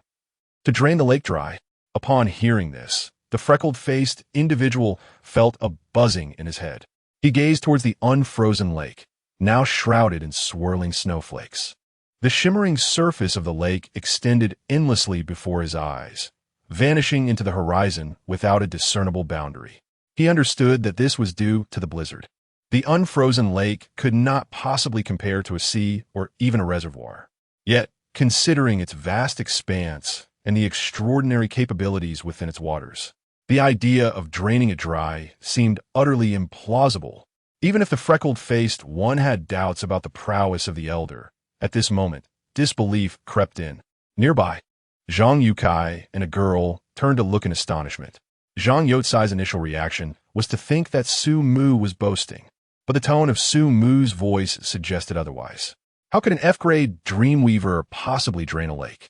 Could it be that this individual truly possessed a unique talent, particularly in combat? Yet, even so, it seemed highly improbable. Zhang Yukai pondered this, hesitant to voice his skepticism, his expression one of bewilderment. Meanwhile, the girl, after a moment of contemplation, inquired excitedly, "Elder, what do you plan to do? Is there any way we can assist?" Her emphasis on the words "we" and "assist" was palpable. Upon hearing her words, the freckled-faced one suddenly had an epiphany. Indeed, this examination would record scores based on performance. Even if they could not completely drain the unfrozen lake, demonstrating a modicum of their capabilities would surely earn them some performance points, right? I understand now. This was the elder's intention. He certainly could not drain the lake, but he must possess means to shake the unfrozen lake, providing the examiners with a measure of astonishment, affirming his true strength. As long as he could indeed unsettle the unfrozen lake, causing even the slightest damage, that would still count as a form of harm. In that case, even if the lake remained undrained, they could still provoke some minor creatures from within, and defeating a few phantom sea monsters would surely yield performance points. The elder's reasoning was profoundly insightful. The freckled-faced individual and his companion immediately grasped the brilliance of Su Mu's plans. The doubt regarding Su Mu has vanished from their faces. Esteemed leader, please instruct us on what we can do to assist. Indeed, shall we draw out some phantasmal sea demons in advance? We can create an exceptionally conducive environment for you. Even if the frozen lake remains unsapped, at least we have made an effort. The scarred-faced individual added, his expression resolute. Oh, observing the performance of the two, Zhang Yukai swiftly grasped the situation. Indeed, so that is how it is. Just because a task seems insurmountable does not mean it should not be attempted or resolved. Much like the mathematical problems in the foundational examination for dream architects. Even if one truly cannot solve it, simply writing solution at the beginning would still earn points. After all, why not seize the opportunity for those points? As he pondered these thoughts, Zhang Youcai's mind raced with ideas, eager to articulate a noble sentiment. However, much to his surprise, Su Mu turned with a smile and said, "Just stand back a little, clear some space for me, and be cautious not to get crushed later." Chapter 84. Failure of Dream Creation? The earthquake begins. Stand back and give him some space. The trio immediately grasped the gravity of the situation. Their opponent was about to initiate a tremor in the unfrozen lake. Yet, why the request to maintain distance? Wouldn't standing too close result in suppression? Is the master preparing to unleash that S-class potential dream realm of the underworld? The scarred face recalled vividly a moment from a past tournament, a sensation of near death that lingered in his memory. Now, it seemed that Su Mu was concerned about their proximity to the underworld's domain, hence the warning. "Fear not, we shall exercise caution," he assured, gesturing for the two beside him to retreat to the side of the city wall, though not entirely behind it. The scarred face reasoned that the underworld's influence would extend forward, and this position would suffice. Moreover, they couldn't possibly remain in the rear indefinitely. They must be ready to assist their master at any moment. Just stay alert, he advised. Furthermore, the underworld is not the solution to this predicament. There is one person more suitable for addressing this lake. As Su Mu spoke, radiant colors erupted from his hands, consuming vast amounts of mental energy. One person? The trio behind him paused in surprise at his response. As they witnessed the brilliant display in Su Mu's hands, the scarred face suddenly realized, incredulously whispering, "Master, are you planning to conjure a character to resolve the unfrozen lake? Without resorting to the underworld, this lake cannot simply be dealt with by summoning a magician." He appeared perplexed, but the girl beside him suddenly brightened. "I understand. Could Su Mu be intending to use that individual? You all have heard the tale of the 10 sons in Dream City, right? The 10 sons?" Zhang Yukai and the scarred face were momentarily taken aback. Then enlightenment dawned upon them. "Indeed, I heard that Su Mu summoned a figure who directly shot down 10 feathers of the sun. So that's it. If one can bring down the sun, perhaps they can solve the issue of the unfrozen lake. This indeed counts as a live witness account. Does this person possess immense strength? Can they literally move mountains? Is Su Mu intending to relocate the lake itself? But wait, he did mention the term drain. The trio conjured countless theories in that fleeting moment. Their discourse echoed into the live broadcast room, and many viewers were swayed by their words. Could it be that Su Mu truly plans to sever the unfrozen lake and have it carry it away? Is that even feasible? Really, while I find it somewhat hard to believe, he did shoot down the sun, so it might just be possible. Isn't that a bit exaggerated? It feels as though Su Mu is preparing to equip E with a magical artifact, hence the use of the term drain.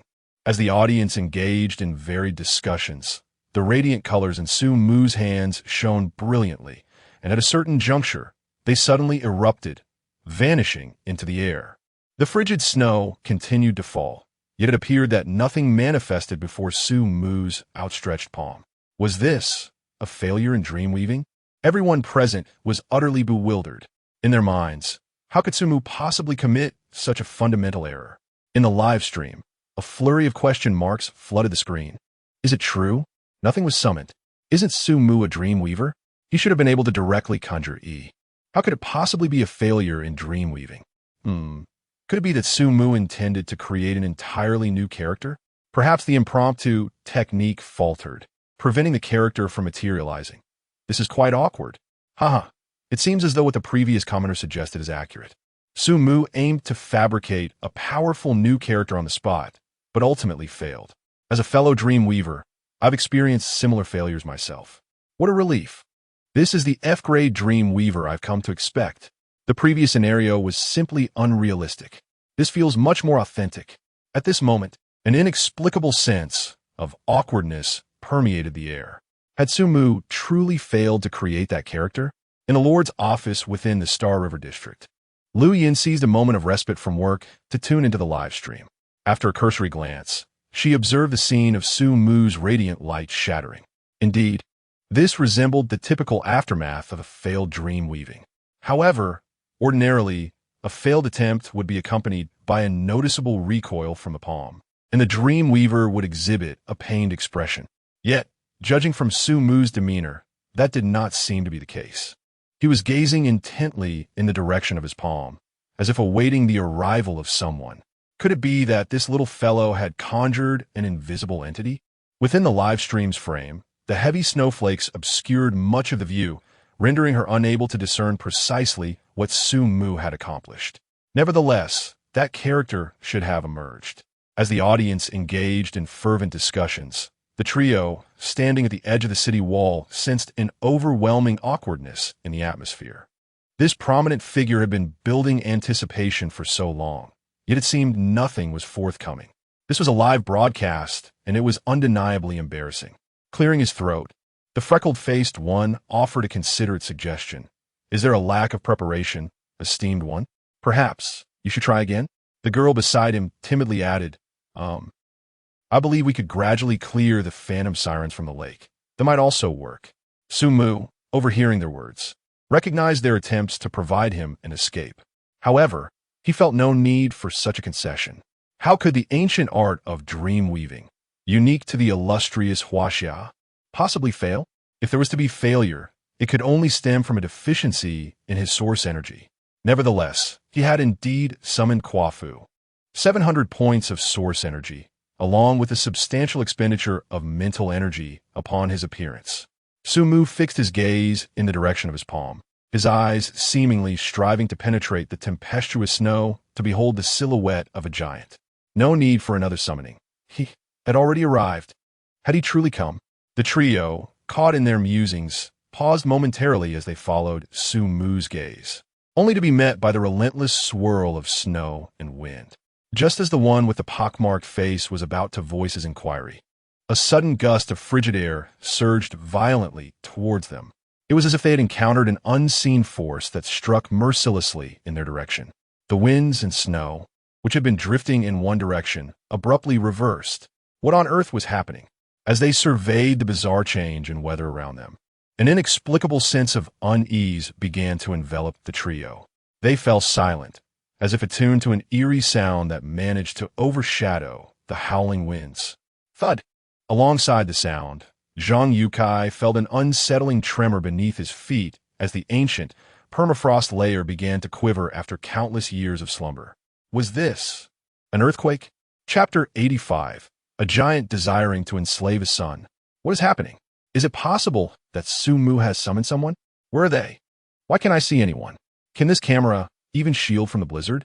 Snowflakes are fluttering onto the lens. Has Su Mu successfully conjured a dream? Could it be that beneath the snow, the tremors are actually caused by his dream figure digging?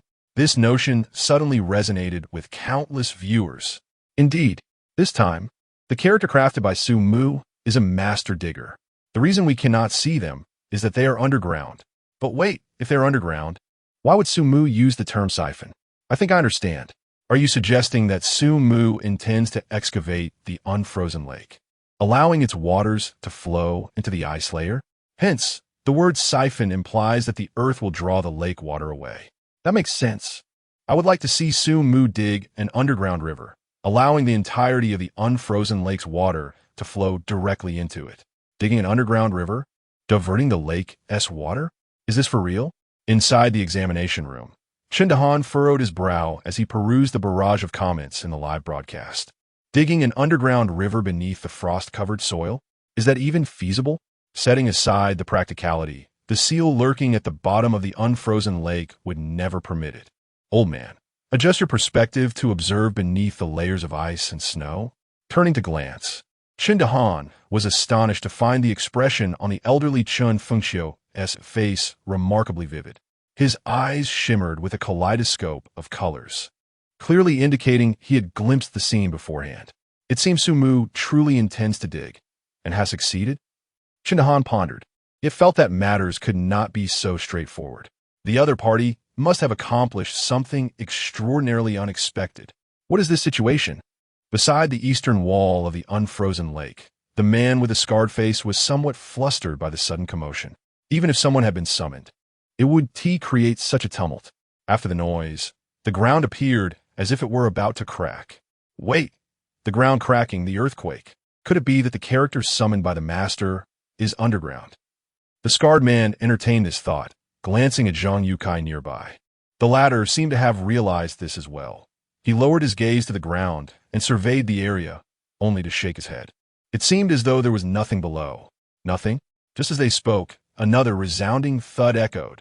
Compared to the earlier noise, this sound was louder and closer to their position. The intense tremor caused the freshly fallen snow on the adjacent wall to cascade down. This time, the trio discerned the source of the sound.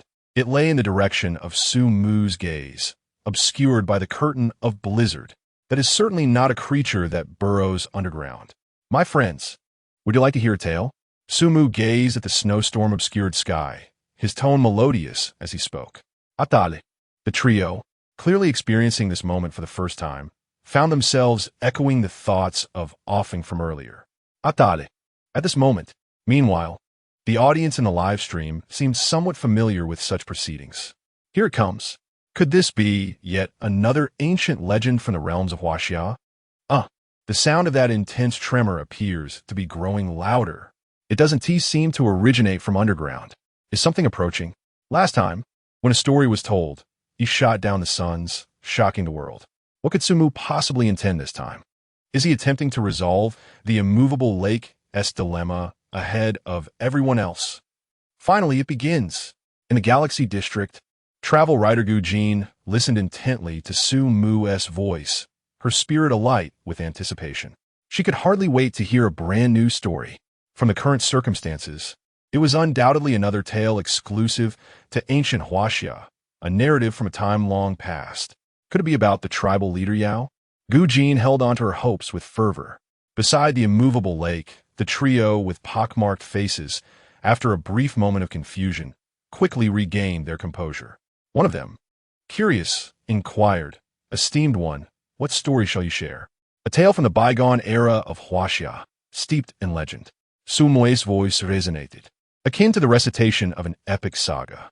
In the ancient times of Huaxia, amidst the endless northern wilderness, there stood a magnificent mountain, towering majestically against the sky, known as the Zaitian Mountain. Upon its peaks lived a race of titans, beings of immense strength, their forms akin to mountains themselves. They toiled diligently each day, striving to build their homeland. As Su Mu narrated, the pages of history unique to ancient Huaxia stirred in his mind, releasing a cascade of extraordinary light. At that moment, his words took on an even more enchanting quality, steeped in legend and epic resonance. Alongside his narration, a vast tapestry unfolded in the minds of every listener. The towering peaks and the so-called giants. In that instant, everyone comprehended what lay beyond the celestial canopy. Giants. True giants. No way. Did Su Mu summon a giant to drain the waters of the immovable lake? Is this for real? If the giant possesses no strength, it would be completely encased in the lake's ice. How could it possibly drink? Well, that might not be the case. I sense this giant is somewhat extraordinary. Don't you think the tremors are rather intense? Ultimately, it depends on the situation of the giant itself. As the audience engaged in fervent discussion, Su Mu's tale continued. Alas, fate was not in their favor. In that era, once the sun set, the venomous beasts lurking in the shadows would emerge to wreak havoc upon the world. The tribe of giants is equally unable to escape the devastating toll of casualties. Confronted with such a scene, the leader of the giant tribe, known as Kwa Fu, was filled with sorrow. Gazing at the sun, which had just risen above the horizon, a thought began to blossom within him. What if he could capture the sun and suspend it eternally in the sky? Would that not allow everyone to live in a world illuminated solely by light, devoid of darkness? He yearned to seize that nascent sun, to capture the sun and keep it forever aloft in the heavens. Alas, at that moment, a chill ran down everyone's spine. This giant seemed to differ greatly from the giants they had known. The leader of the tribe, Fu, aspired to imprison a sun in the sky. Chapter 86. The towering giant, more exalted than the celestial beasts of the cosmos. As Su Mu recounted the tale, the audience was overwhelmed with awe. Giants, for dream weavers, were not unfamiliar. Even the celestial beasts of the stars fell within their comprehension of giants. Yet, the notion of a giant chasing the sun, imprisoning the sun, was a concept entirely foreign to them. What a magnificent being that must be. The travel writer Gu Jin listened intently to Su Mu's words, her pen moving incessantly. Vivid scenes began to unfold in her mind. A giant, towering mountains, chasing the sun. This giant, named Fu, undoubtedly possessed a legendary past. And then, what happened next? Did the giant named Fu truly reach the sun? The tale has only just begun. On the eastern slope of the unfrozen lake, despite the blizzard and the trembling earth, Su Mu remained composed, narrating the final epic of mythology.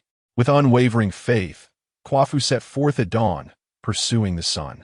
He traversed towering mountains and crossed countless rivers, the ground trembling beneath his mighty footsteps, while the clouds in the sky hastily evaded his colossal form.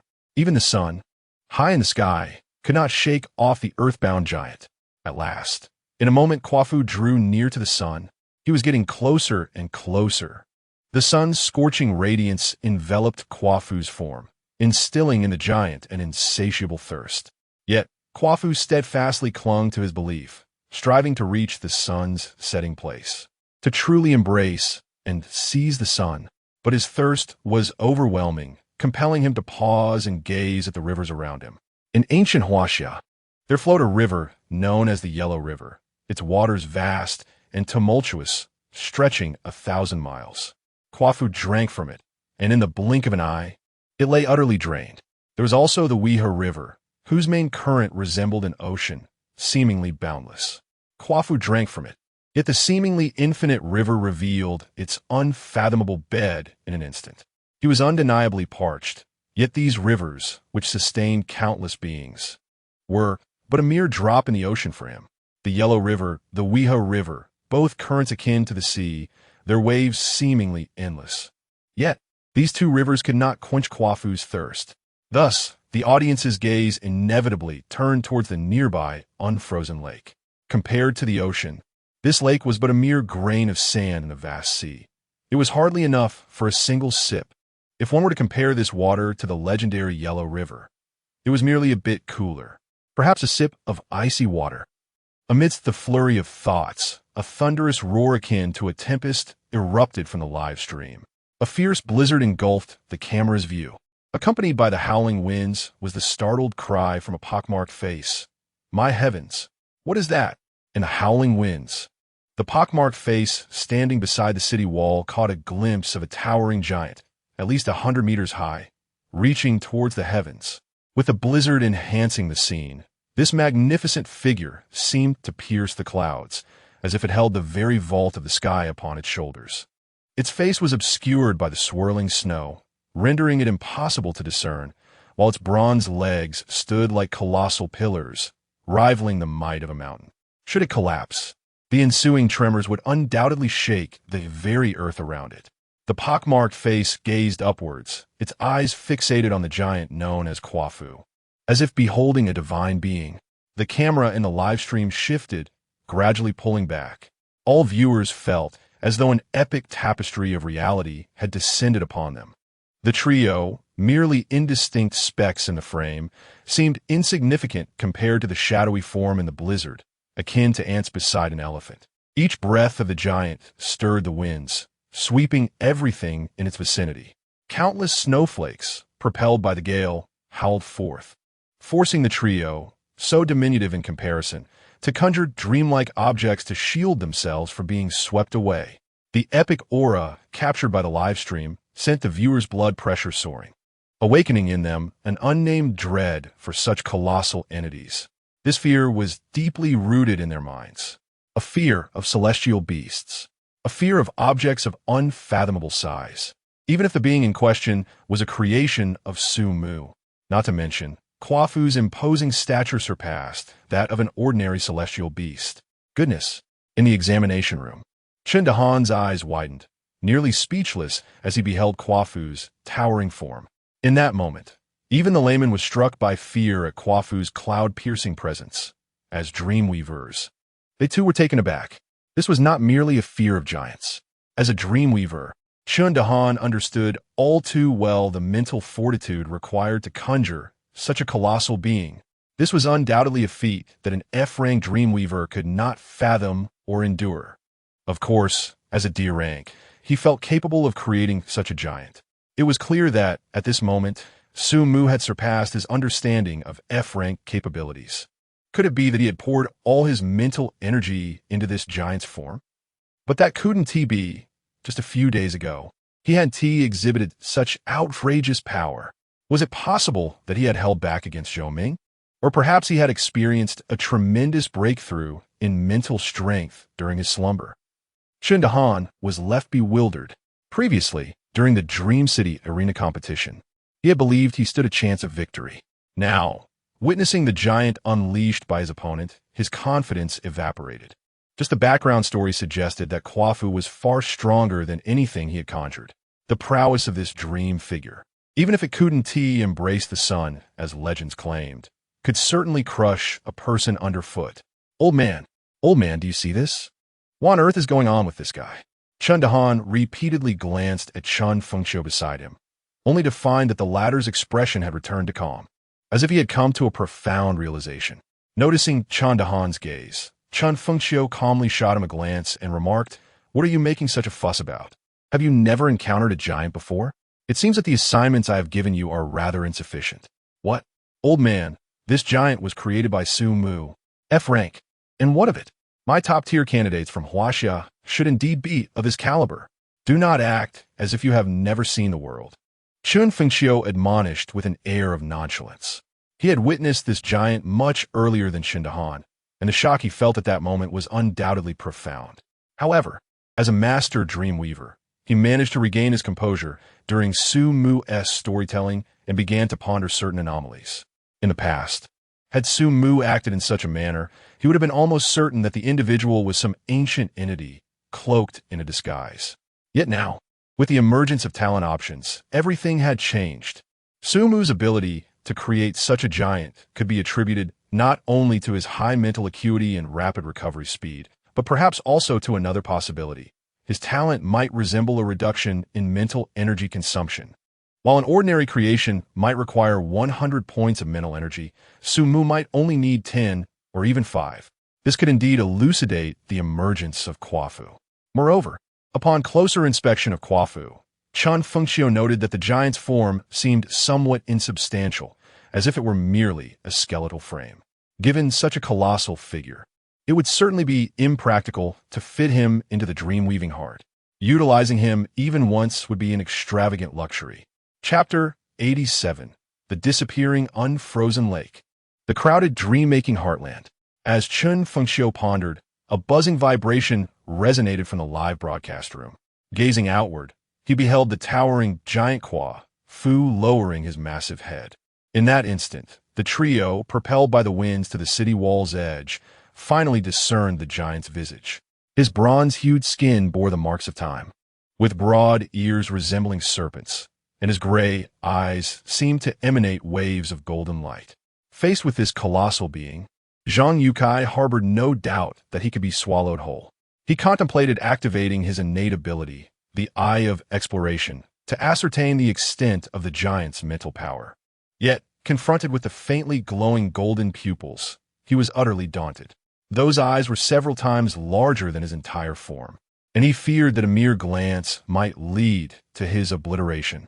Kwafu's S-rank potential was something he could readily believe. The pockmarked faced one gazed at the mountain-like head of the giant, his voice trembling slightly, devoid of any skepticism. If he failed to drink from the unfrozen lake, he might as well, have Zhang Yotsai's head severed and used as a ball. I thought the big shot was merely jesting, but it appears he was quite serious. No wonder they needed to step back to make space. This creature truly required ample room. How vast must their usual dwelling be? Amidst their conversation, the majestic giant Kwafu slowly crouched down, leaning towards the unfrozen lake, which appeared to him as merely a basin of water, as if intending to immerse himself within it. The seemingly bottomless, unfrozen lake began to tremble violently, with azure light bursting forth from the waves, as if reacting to some formidable adversary, initiating an automatic defense. At the moment the lake water brushed against Kwa Fu's skin, it erupted in brilliant blue luminescence, attempting to form a thick layer of ice upon his bronze complexion. However, reality swiftly revealed its failure. The water merely imparted a hint of chill, which, for one who ardently chased the sun, was oddly pleasurable. He extended his neck, hoping to submerge himself for a brief respite, then opened his mouth wide, inhaling deeply towards the unfrozen lake. Boom, boom, boom. At that moment, a black hole seemingly materialized upon the surface of the lake, its tremendous suction drawing all the water rushing towards Kwa Fu's mouth. The tranquil, unfrozen lake erupted into turbulence, akin to boiling water. From their vantage on the high slope, Zhang Yukai and his companions observed clearly as the water level of the lake began to visibly recede. The rocks, previously concealed beneath the water, gradually revealed their azure exterior. Once exposed, these stones appeared ill-suited to the frigid environment, shattering into fragments that dissipated into the air. The sharp-eyed, pockmark-faced one even spotted several phantasmal mermaids, awakened by the commotion, being inexorably drawn into the black hole, utterly devoid of resistance. A few of these spectral mermaids brushed past his face, leading the pockmarked-faced one to momentarily believe he too would meet his demise in Kwa Fu's maw. My goodness, he truly can drink. Gazing at the colossal figure, the pockmarked face suddenly felt that retreating a bit further might not be such a bad idea. Hiding behind the city wall should provide a measure of safety. In their eyes, the expansive lake, which harbored immense dangers, was rendered insignificant in comparison to the giant before them. The viewers in the live stream, witnessing the spectacle, were not only astonished, but immediately flooded the chat with exclamations of admiration. This is definitely another instance of advanced problem solving. I see that candidates from other countries haven't approached the unfrozen lake as we have. This is a brilliant advance for great Huaxia. Do you think our Huaxia truly resembled the tales of Su Mu in the past, with giants and mortals capable of shooting at the sun? It's utterly breathtaking. Is the examination team competent? Who could possibly be stumped by such questions? They should raise the difficulty. Other candidates, thank you. Am I the only one who realizes that Su Mu didn't actually utilize this city wall? The barrage of comments filled the screen in mere seconds, as the waters of the unfrozen lake had already receded, revealing its terrifyingly bare rocky bottom. The camera in the live stream panned downward, allowing everyone to clearly see the azure cocoons densely rooted among the exposed rocks, roughly 200 to 300 in number. Some had already begun to hatch, while others remained in anticipation. The examination team certainly did not anticipate that someone could breach the blockade of the unfrozen lake in advance and arrive here, resulting in the planned monstrous gift packages for candidates being intercepted before their appearance. Just when everyone thought that Kwa Fu would continue to shatter all the cocoons after draining the lake, Su Mu instead withdrew. A radiant spectrum of colors swirled as Kwa Fu's form gradually became ethereal, his upright figure slowly vanishing into the blizzard, disappearing without a trace. It was as if Su Mu had disbanded Kwa Fu into the very air, without incorporating him into the dream heart. However, this was merely an illusion. Having consumed so much source power for dreaming, Su Mu would certainly not waste it, promptly reclaiming it into the dream heart within his mind. Chun Fengxiu had indeed underestimated the capacity of his dream heart. It could still accommodate Kwa Fu, albeit somewhat cramped. The underworld occupied half of the dream heart's space, leaving Kwa Fu to nestle uncomfortably on the ground beside the city god temple, awaiting Su Mu's instructions. As for why he didn't simply shatter the cocoons of the lakebed in one punch, the first reason was that Kwa Fu was unlike other characters. His very breath continuously drained Su Mu's mental energy, necessitating a constant expenditure of source power to maintain. Excessive use of mental power made Su Mu feel he was approaching his limits and required a moment of respite. Furthermore, by resolving the unfrozen lake, Su Mu was certain to achieve an exceptionally high score, The hundreds of cocoons would hardly contribute significantly to his points, allowing the trio to handle them instead. Chapter 88. The Grand Finale of Kwafu, Transforming the Dreamscape. Su Mu coughed lightly, stirring Zhang Yukai and the others from their stupor. He gestured towards the unhatched cocoons at the lake's bottom and said, "You shall take care of these. It should pose no problem, correct?" Entrusted with the task, the trio was momentarily taken aback, exchanging astonished glances before erupting into exhilaration. Was this not a windfall? The unhatched cocoons were akin to fish on a platter, ripe for their taking. They had done nothing but stand idly by, only to reap hundreds of merits in the end. Was it that the esteemed one summoned giants, and thus granted them this boon? This seemed somewhat inappropriate, did it not? The trio, with their pockmarked faces, shared a conflicted look, yet it was Zhang Yukai who stepped forward, saying, "Esteemed one, perhaps we should wait for you to regain your mental energy? The phantasmal sea monsters that appear during this time can be ours. We shall leave the rest to you." Zhang Yukai, still hesitant to meet Su Mu's gaze, spoke with a tone far more respectful than before. "Wait for my recovery?" Su Mu mused, shaking his head slightly. "You may slay them. This assessment does not hinge on the quantity of monsters slain. Having cleared this unfrozen lake, my score will undoubtedly be maximized without the need for merits from this side. Furthermore, after dispatching the soon-to-be-born phantasmal sea monsters, you should promptly search the lake for that energy source. I shall await your news above." "Is that so? Truly, the esteemed one is remarkable. Your vision is unparalleled." Upon hearing this, the trio became invigorated. "Rest assured, esteemed one, we shall manage this trivial matter. I will seek that energy source." With joyous shouts, the trio rushed towards the unfrozen lake's depths, preparing to summon dreamlike creations to vanquish the utterly defenseless creatures surrounding them. Wait a moment. As the pockmarked face dashed halfway, a thought seemed to strike him, prompting him to halt and curiously inquire, "Esteemed one, what became of Kwafu in the end? Did he ultimately seize the sun?" His slight obsession with completeness compelled him. A story could not be left unfinished. His question resonated with the audience's sentiments. Indeed, what became of Kwafu in the end? Did he manage to capture the sun? Count me in. I am exceedingly curious. The Kwafu created by the F-grade Su Mu has limitations, yet surely the Kwafu of that time did not. He was undoubtedly a giant deity. Yes, Su Mu had previously mentioned that Kwafu was drawing ever closer to the sun, indicating that he might soon achieve his pursuit. What happens next? What happens next? I am in such a hurry. Su Mu, taken aback by the pockmarked face's words, chuckled softly and proceeded to complete the story he had yet to unfold. After quenching his thirst with 2 mighty rivers, Kwafu chose to continue his relentless pursuit of the sun. After 9 days and nights of tireless chase, he ultimately followed the sun to its setting point. There, he embraced and truly grasped the sun at long last. Undoubtedly, at that moment, Kwafu succeeded, bringing his aspirations tantalizingly close. However, the sun's brilliance proved excessively scorching, exacerbating his already parched state and intensifying his thirst for water. In desperation, Kwafu relinquished his grasp on the sun, opting instead to journey towards the fabled land of the Great Marsh, where water flowed abundantly, hoping to quench his thirst entirely. Yet, halfway through his trek, he found his strength waning, his form collapsing to the earth, transforming into mountains and eventually fading into silence.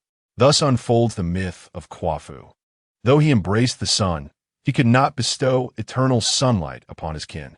As the audience absorbed this conclusion, a profound sense of epic reverence stirred within them, as if they had witnessed the curtain fall on a legendary saga.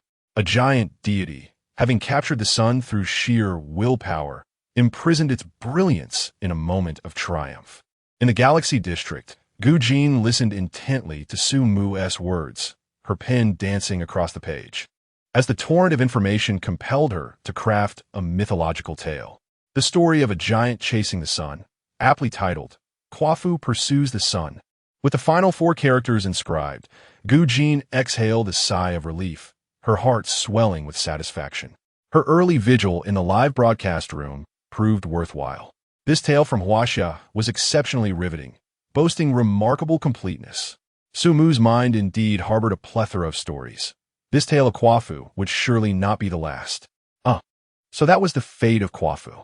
Upon learning of his conclusion, the pockmarked face felt a pang of regret, yet found solace within, promptly joining the fray of monster slaying. Su Mu, observing the retreating figure, chose not to intervene, redirecting his focus to the dream-weaving heart nestled within his mind. It was indeed time for an upgrade.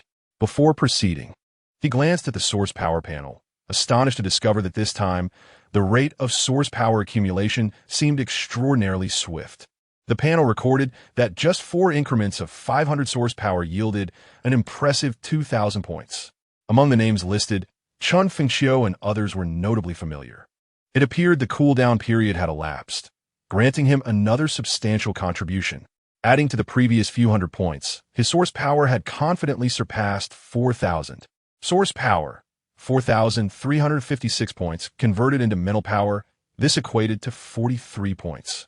With these additional 43 points, he was poised to break through the 100-point mark in mental power, ensuring that even with subpar talent, he would ascend beyond F rank. Yet, more pressing than augmenting his mental power, Su Mu had a more significant task at hand. This time, he resolved to infuse the dream-weaving heart with 1,000 points of source power to facilitate a proper upgrade. After all, the dreams and characters housed within the dream-weaving heart had long surpassed several thousand points in source power. Maintaining it at merely a few hundred seemed unreasonable. One could only wonder what transformations awaited the dream-weaving heart this time. Chapter 89. New Changes in the Dream-Making Heartland. The energy source beneath the lake. Inhaling slowly, his gaze fixed entirely upon the spherical realm of the dream-making heartland within his mind. After a meticulous examination, he gradually infused 1,000 units of source power into the dream-making heartland. This was undoubtedly the most substantial investment he had made, surpassing even that of the 18th layer of hell. As the data on the source power panel surged rapidly, an extraordinarily brilliant silver light erupted from the dream-making heartland in his mind. The underworld trembled and the earth quaked. On the Naiha Bridge, some spirits who had already descended were caught off guard, losing their footing and plunging into the river of forgetfulness with a splash. No, I must complain. I could have crossed the bridge. Don't bite me, ghost. Amid the spirits' panic, Yi and Fa Hai, who resided in the city god temple, emerged to observe the commotion. Gazing skyward, sensing a shift in the atmosphere. Ba, the universe is undergoing perfection. Fa Hai clasped his palms together. I wonder when the moon palace will manifest. He stared at the heavens, seemingly lost in thought. This extraordinary occurrence within the dream-making heartland took Su Mu completely by surprise. Unlike previous transformations, this time he could distinctly feel the tremors within the dream-making heartland in his mind, causing him considerable discomfort. Just as his unease intensified, the ancient texts of the illustrious Huaxia began to stir autonomously in his mind, pages turning languidly. Amidst the flowing pages, a world imbued with celestial energy vividly materialized. Before Su Mu could scrutinize it further, a page detached itself from the ancient Huaxia tome and soared into the vibrating dream-making heartland, seemingly engaged in a profound fusion. In an instant, Su Mu sensed an inexplicable expansion in the spatial awareness of his consciousness, while the dream-making heartland itself had increased in size by more than double. The radiantly glowing sphere swelled dramatically, and as the heavens and earth trembled, the territory unique to the underworld transformed from half its original size to occupy 1/3 of the lowest tier. The realm of the human world above claimed the middle layer of the sphere and continued to expand, the land upon it subtly shifting in hue. A hint of verdant vitality coursing through the soil. The middle layer quivered, revealing a diminutive temple, the land god's shrine that Su Mu had forgotten. Whether it was the land god seizing this opportunity to establish a home remained uncertain. Meanwhile, Quafu, nestled in the human realm, began to stir. He gradually bent down, and gradually, trees and rocks began to sprout around him, ultimately collapsing beside the city god temple, transforming into a majestic mountain. Its summit flourished with greenery, a sight of exquisite beauty. Sumu initially gasped at the sight of the mountain, but soon realized he could still summon Kwafu, which brought him a sense of relief. Shifting his gaze to the sky above the human realm, which bore a striking resemblance to that of the underworld, wisps of clouds appeared quietly, evenly distributed along a horizontal line, resembling a flawless dividing line. Evidently, this realm too was conducive to dream-making, a space reserved for Sumu. In this realm, both the sun and the moon are destined to find their place. As long as they are conjured into existence, his miniature world may encompass both day and night. Additionally, Sumu surveyed the expanse before him, contemplating the construction of several edifices that could be realized forthwith. The pages of ancient Chinese lore unfurled in his mind, gradually revealing a magnificent gateway inscribed with the characters for Southern Heaven. This is the Southern Heaven Gate, with the underworld established. It is only fitting that the heavenly court should not be absent. Moreover, the human realm appears rather desolate, lacking in vibrancy and life.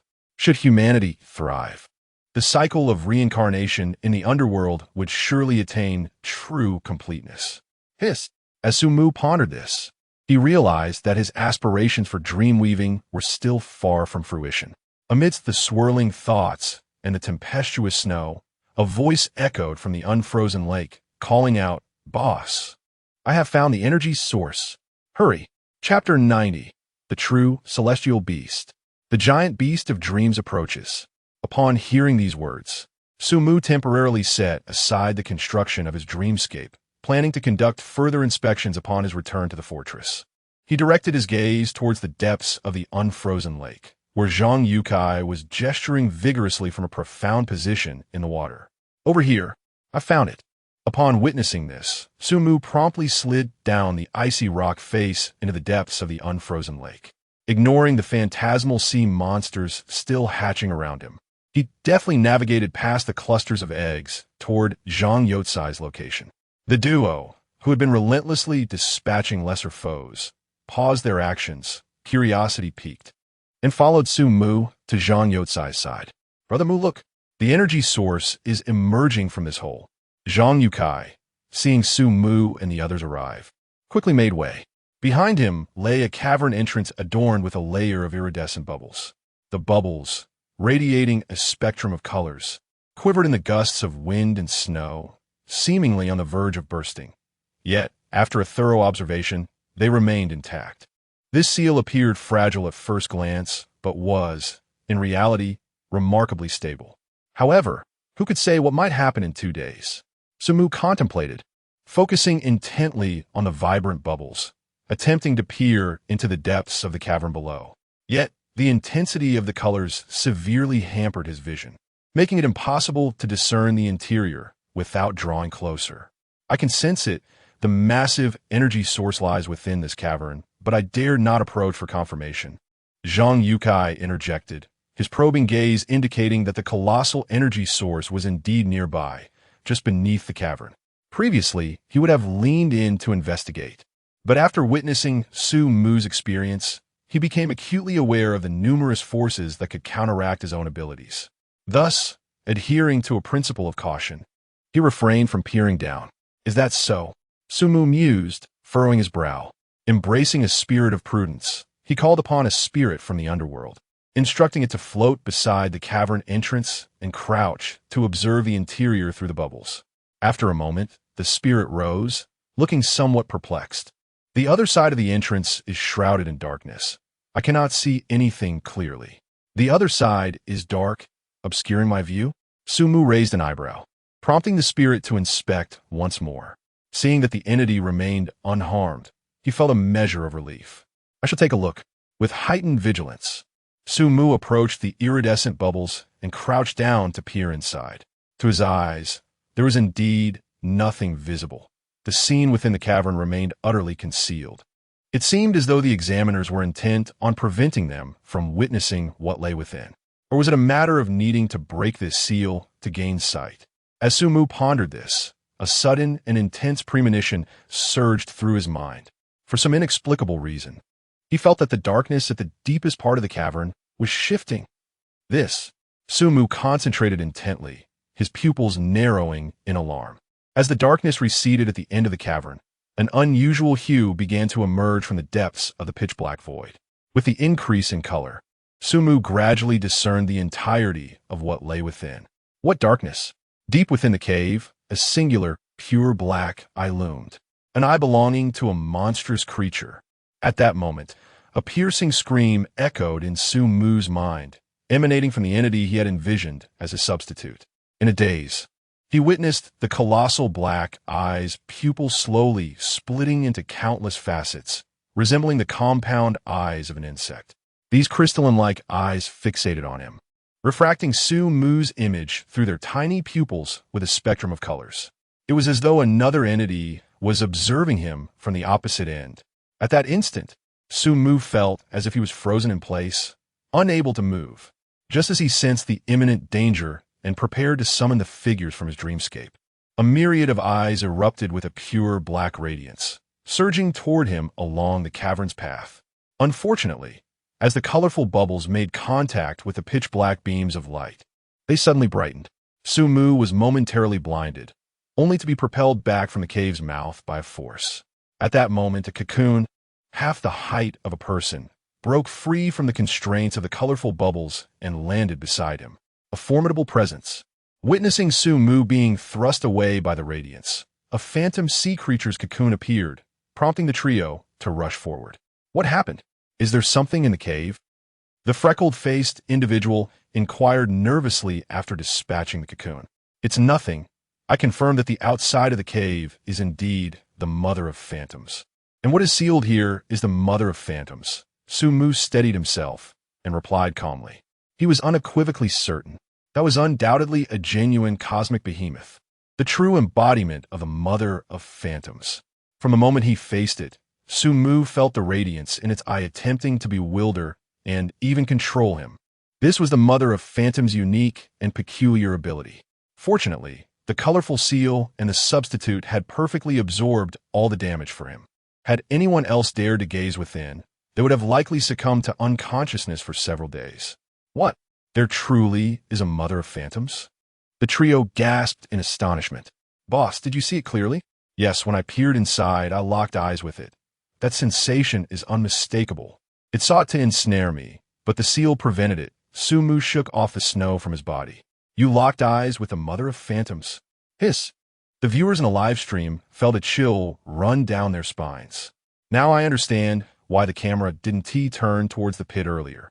Everyone can search for the image of the mother of phantoms themselves, and I assure you, sleep will elude you tonight. I've heard that although the mother of phantoms resembles a jellyfish, each tentacle is adorned with numerous eyes, witnessing that will surely invite nightmares. Is this examination group truly daring enough to capture a mother of phantoms? This entity is an absolute nightmare that ordinary dream weavers cannot withstand. Those below C grade would face certain death against the mother of phantoms. There would be no escape.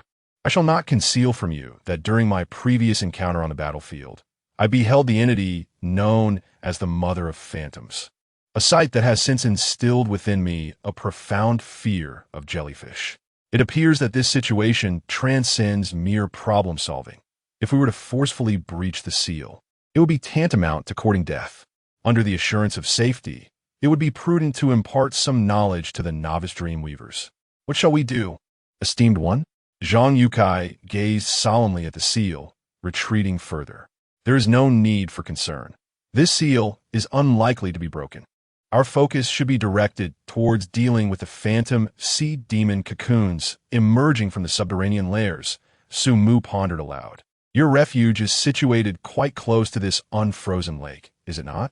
Indeed, we have previously verified our locations, and they are not far apart, replied the Scarface man, conjuring a rudimentary map from thin air. It marked the approximate location of the unfrozen lake and the position of the trio's stronghold. The map was exceedingly simplistic, yet Sumu memorized it after a brief glance. He reflected on the location of his own fortress and then drifted into the recesses of his mind to consult with Bai Wuchang. Noticing the latter's silent return, he acquired the coordinates of the stronghold from the student, Huang Yunxiang, who had previously guided him. After a moment of contemplation, Sumu conjured another map. annotating it with 2 additional coordinates. Please take note of these positions and continue to eliminate the phantom sea demons. Once we have cleared this batch, we shall return to our stronghold to discuss a rotation schedule, ensuring that there are always individuals present to manage the newly emerged phantom sea demons until the true onslaught of the celestial beast begins. Since we have resolved the issue regarding the lake's waters, the city wall shall be set aside for now, to be utilized when the celestial beast tide arrives. This implies a rotation of personnel from each house to reap the rewards, does it not? The 3 men exchanged glances and nodded vigorously. They were more than willing to partake in such an advantageous arrangement, allowing them to rest while their comrades continued to harvest the rewards. It was a guaranteed profit without loss. Of course, it was imperative to remind those at the stronghold to avoid gazing into the colorful bubble-filled caverns. Such places pose dangers even to the formidable. After deliberating on the timings for each stronghold's participation, Sumu awaited the trio to clear all phantom sea demons beneath the lake before bidding them farewell and retracing his steps along the previous route back to the stronghold. The weather at this outpost was peculiarly strange. Despite the sky being obscured by fierce winds and swirling snow, a certain luminous glow illuminated the surroundings. Though he had arrived from Dream City at noon, it was daylight here, suggesting a significant distance between the outpost and Dream City if one were to assess the environment as per earthly standards. Assistance from Dream City seemed a distant prospect. Sumu made a rough estimation in his mind, wrapping himself in a blanket as vibrant, multicolored lights swirled in his grasp, materializing a sled drawn by the Dragon of Desire. He mounted the sled and sped swiftly in the direction from whence he had come. He need not worry about locating the stronghold, as long as he maintained the correct trajectory. Sending forth the ghostly envoy to scout the area would surely lead him home. The journey unfolded without incident, as he possessed an exceptional sense of direction. Approximately half an hour later, he beheld the stronghold, resembling black iron. The fortress they had emerged from was not particularly towering, with walls standing around 4 meters high, flanked by slightly taller structures. These were the former granaries and the birthplace of the trio. The premise was rather absurd. Who would construct a granary on the outskirts? This was clearly a challenge laid before them. Sumu urged the Dragon of Desire, pulling the cart to hasten its pace, and soon they arrived at the fortress gate. Here, the corpses of 8 phantom sea demons lay strewn about haphazardly, the thickness of the snow atop them indicating they had perished some time ago. During this interval, the stronghold had indeed faced incursions from wandering sea demons. Just as Sumu was about to call out, he heard 2 familiar voices from atop the walls. "Brother Zhu, there's another creature over there, and it has the visage of a prominent figure. Hey, it appears to be of a higher rank, and it's even pulling a cart." As the conversation unfolded, Sumu glanced upward to see a gleaming bald head protruding from the ramparts. "Amiba, this is real. Sumu has returned. The benefactor ought to catch up on his lessons. Phantom sea demons do not employ dream-weaving techniques." Wu Neng recognized Sumu at a glance, averting an unnecessary confrontation. "Is that so? I thought I could slay another creature resembling a prominent figure. Cough. Cough. Esteemed one. Wait a moment. I shall open the gate." A Fun exclaimed, swiftly descending from the wall. The fortress gate soon swung open, and a Fun waved to Sumu. "Hurry, esteemed one. We are kindling a fire inside. It took us a while to raise the indoor temperature." "Understood." Sumu shook off the snow from his attire and hat, exhaling into the cold air as he stepped inside. Before him lay the fortress hall, where a fire crackled, surrounded by the remnants of the previous granary and various provisions. Clearly, during Sumu's absence, the group had not been idle, relocating all supplies to this location. Jiang Hongxiao leaned against a pillar closest to the fire. Resting with his eyes closed, he gradually awakened at the sound of the gate opening and turned to look. Meanwhile, a Zhou was at the fire, using a pot, whether conjured from imagination or not, to cook rice porridge, occasionally adding some finely chopped vegetables. Upon seeing Sumu emerge, he waved his hand, saying, "You arrived just in time. The porridge has just finished cooking." The enticing aroma of food stirred Sumu's appetite. Surveying the 4 individuals before him, he contemplated, "Let's dine first. While we eat, we shall convene." There is no need to patrol the walls for the time being. The monsters nearby have been subdued. Subdued? Afun, puzzled, could not quite grasp the meaning but complied with Su Mu's directive, settling around the fire. As Zhou began to distribute the rice porridge, Su Mu recounted the events he had encountered and showcased the map he had marked, resolving the issue of the unfrozen lake in advance, discovering traces of the celestial behemoth, locking eyes with the creature, and acquiring a rough map. When Su Mu recounted these events, his demeanor remained largely emotionless, yet all present could sense the underlying peril. Locking eyes with the celestial behemoth? Upon hearing that description, Afun couldn't help but tremble. The visage of the Mother of Illusions was something he had studied. Merciful Buddha, do we regularly send individuals to address the problems at the unfrozen lake? Is it essentially a score-boosting arena now? Zhu Shi pondered aloud. Indeed, we have arranged shifts. The other 3 fortresses will send their teams out first. You can calculate the timing and choose individuals to set out when the moment arrives, Su Mu replied, as Zhou approached with a steaming bowl of porridge. Be cautious, it's hot. This porridge was made with snow melt, and there's some minced meat within to enhance the flavor. Zhou chuckled, a bit dazed. Su Mu expressed his gratitude, accepting the large bowl, feeling the warmth radiating from its sides, which provided a welcome comfort. Observing that everyone was absorbing the information he had shared, Su Mu gently blew on the surface of the porridge before taking a sip. The scalding, slightly thick porridge, infused with the fragrance of meat and vegetables, slid down his throat. Zhou was indeed not lying. Even with limited ingredients, he had managed to concoct a delicious bowl of porridge. Unsurprisingly, for the past couple of days, they had been subsisting solely on porridge. If Tang Ning and Jiangli, who were heading to the Iron Fortress in 2 days, failed to procure food, their situation would be dire. At that point, the only source of sustenance might come from gnawing on the carcass of the celestial behemoth outside. This creature, one must admit, there have been evaluations conducted. The taste was unpleasant, and it might even harbor peculiar toxins. Were it otherwise, if the celestial behemoth were edible and palatable, circumstances would undoubtedly be different. I propose we commence our shifts after we finish our meal. The 5 of us should allocate time for guard duty and for hunting monsters, Fun suggested, raising his hand. Certainly, aside from the unfrozen lake, there shouldn't be other behemoths arriving in the coming days, but we must remain vigilant. Su Mu nodded, contemplating for a moment before adding, everyone going out as scout should strive to gather as much positional information as possible to enhance our defensive map. After discussion by the fire, while sipping porridge, the group finalized the patrol plan, designating Zhou and Fun as a pair for any patrol missions to prevent unforeseen circumstances. As the current patroller, Su Mu took over Jiang Hongshao's position after the meeting, imagining a thick quilt to wrap himself in, leaning against a pillar as he closed his eyes. This time, he genuinely felt fatigued. Su Mu prepared to take a restful sleep, intending to awaken and tackle the changing dreams within his mind. Accompanied by the fading footsteps of those around him and the crackling of burning wood, he gradually drifted into slumber. It seemed to be an expanse of boundless darkness. In the depths of darkness, a colossal eye lurked, watching him intently. Chapter 91. The Prophecy in the Depths of Darkness. Eternal prosperity of Xianxin. In the unfathomable abyss of a pitch-black dream, Su Mu, in a state of drowsiness, suddenly felt his consciousness awaken. He raised his gaze and beheld the colossal eye that watched him ceaselessly from the darkness of the dreamscape, along with a multitude of compound eyes that mirrored everything around them like polished mirrors.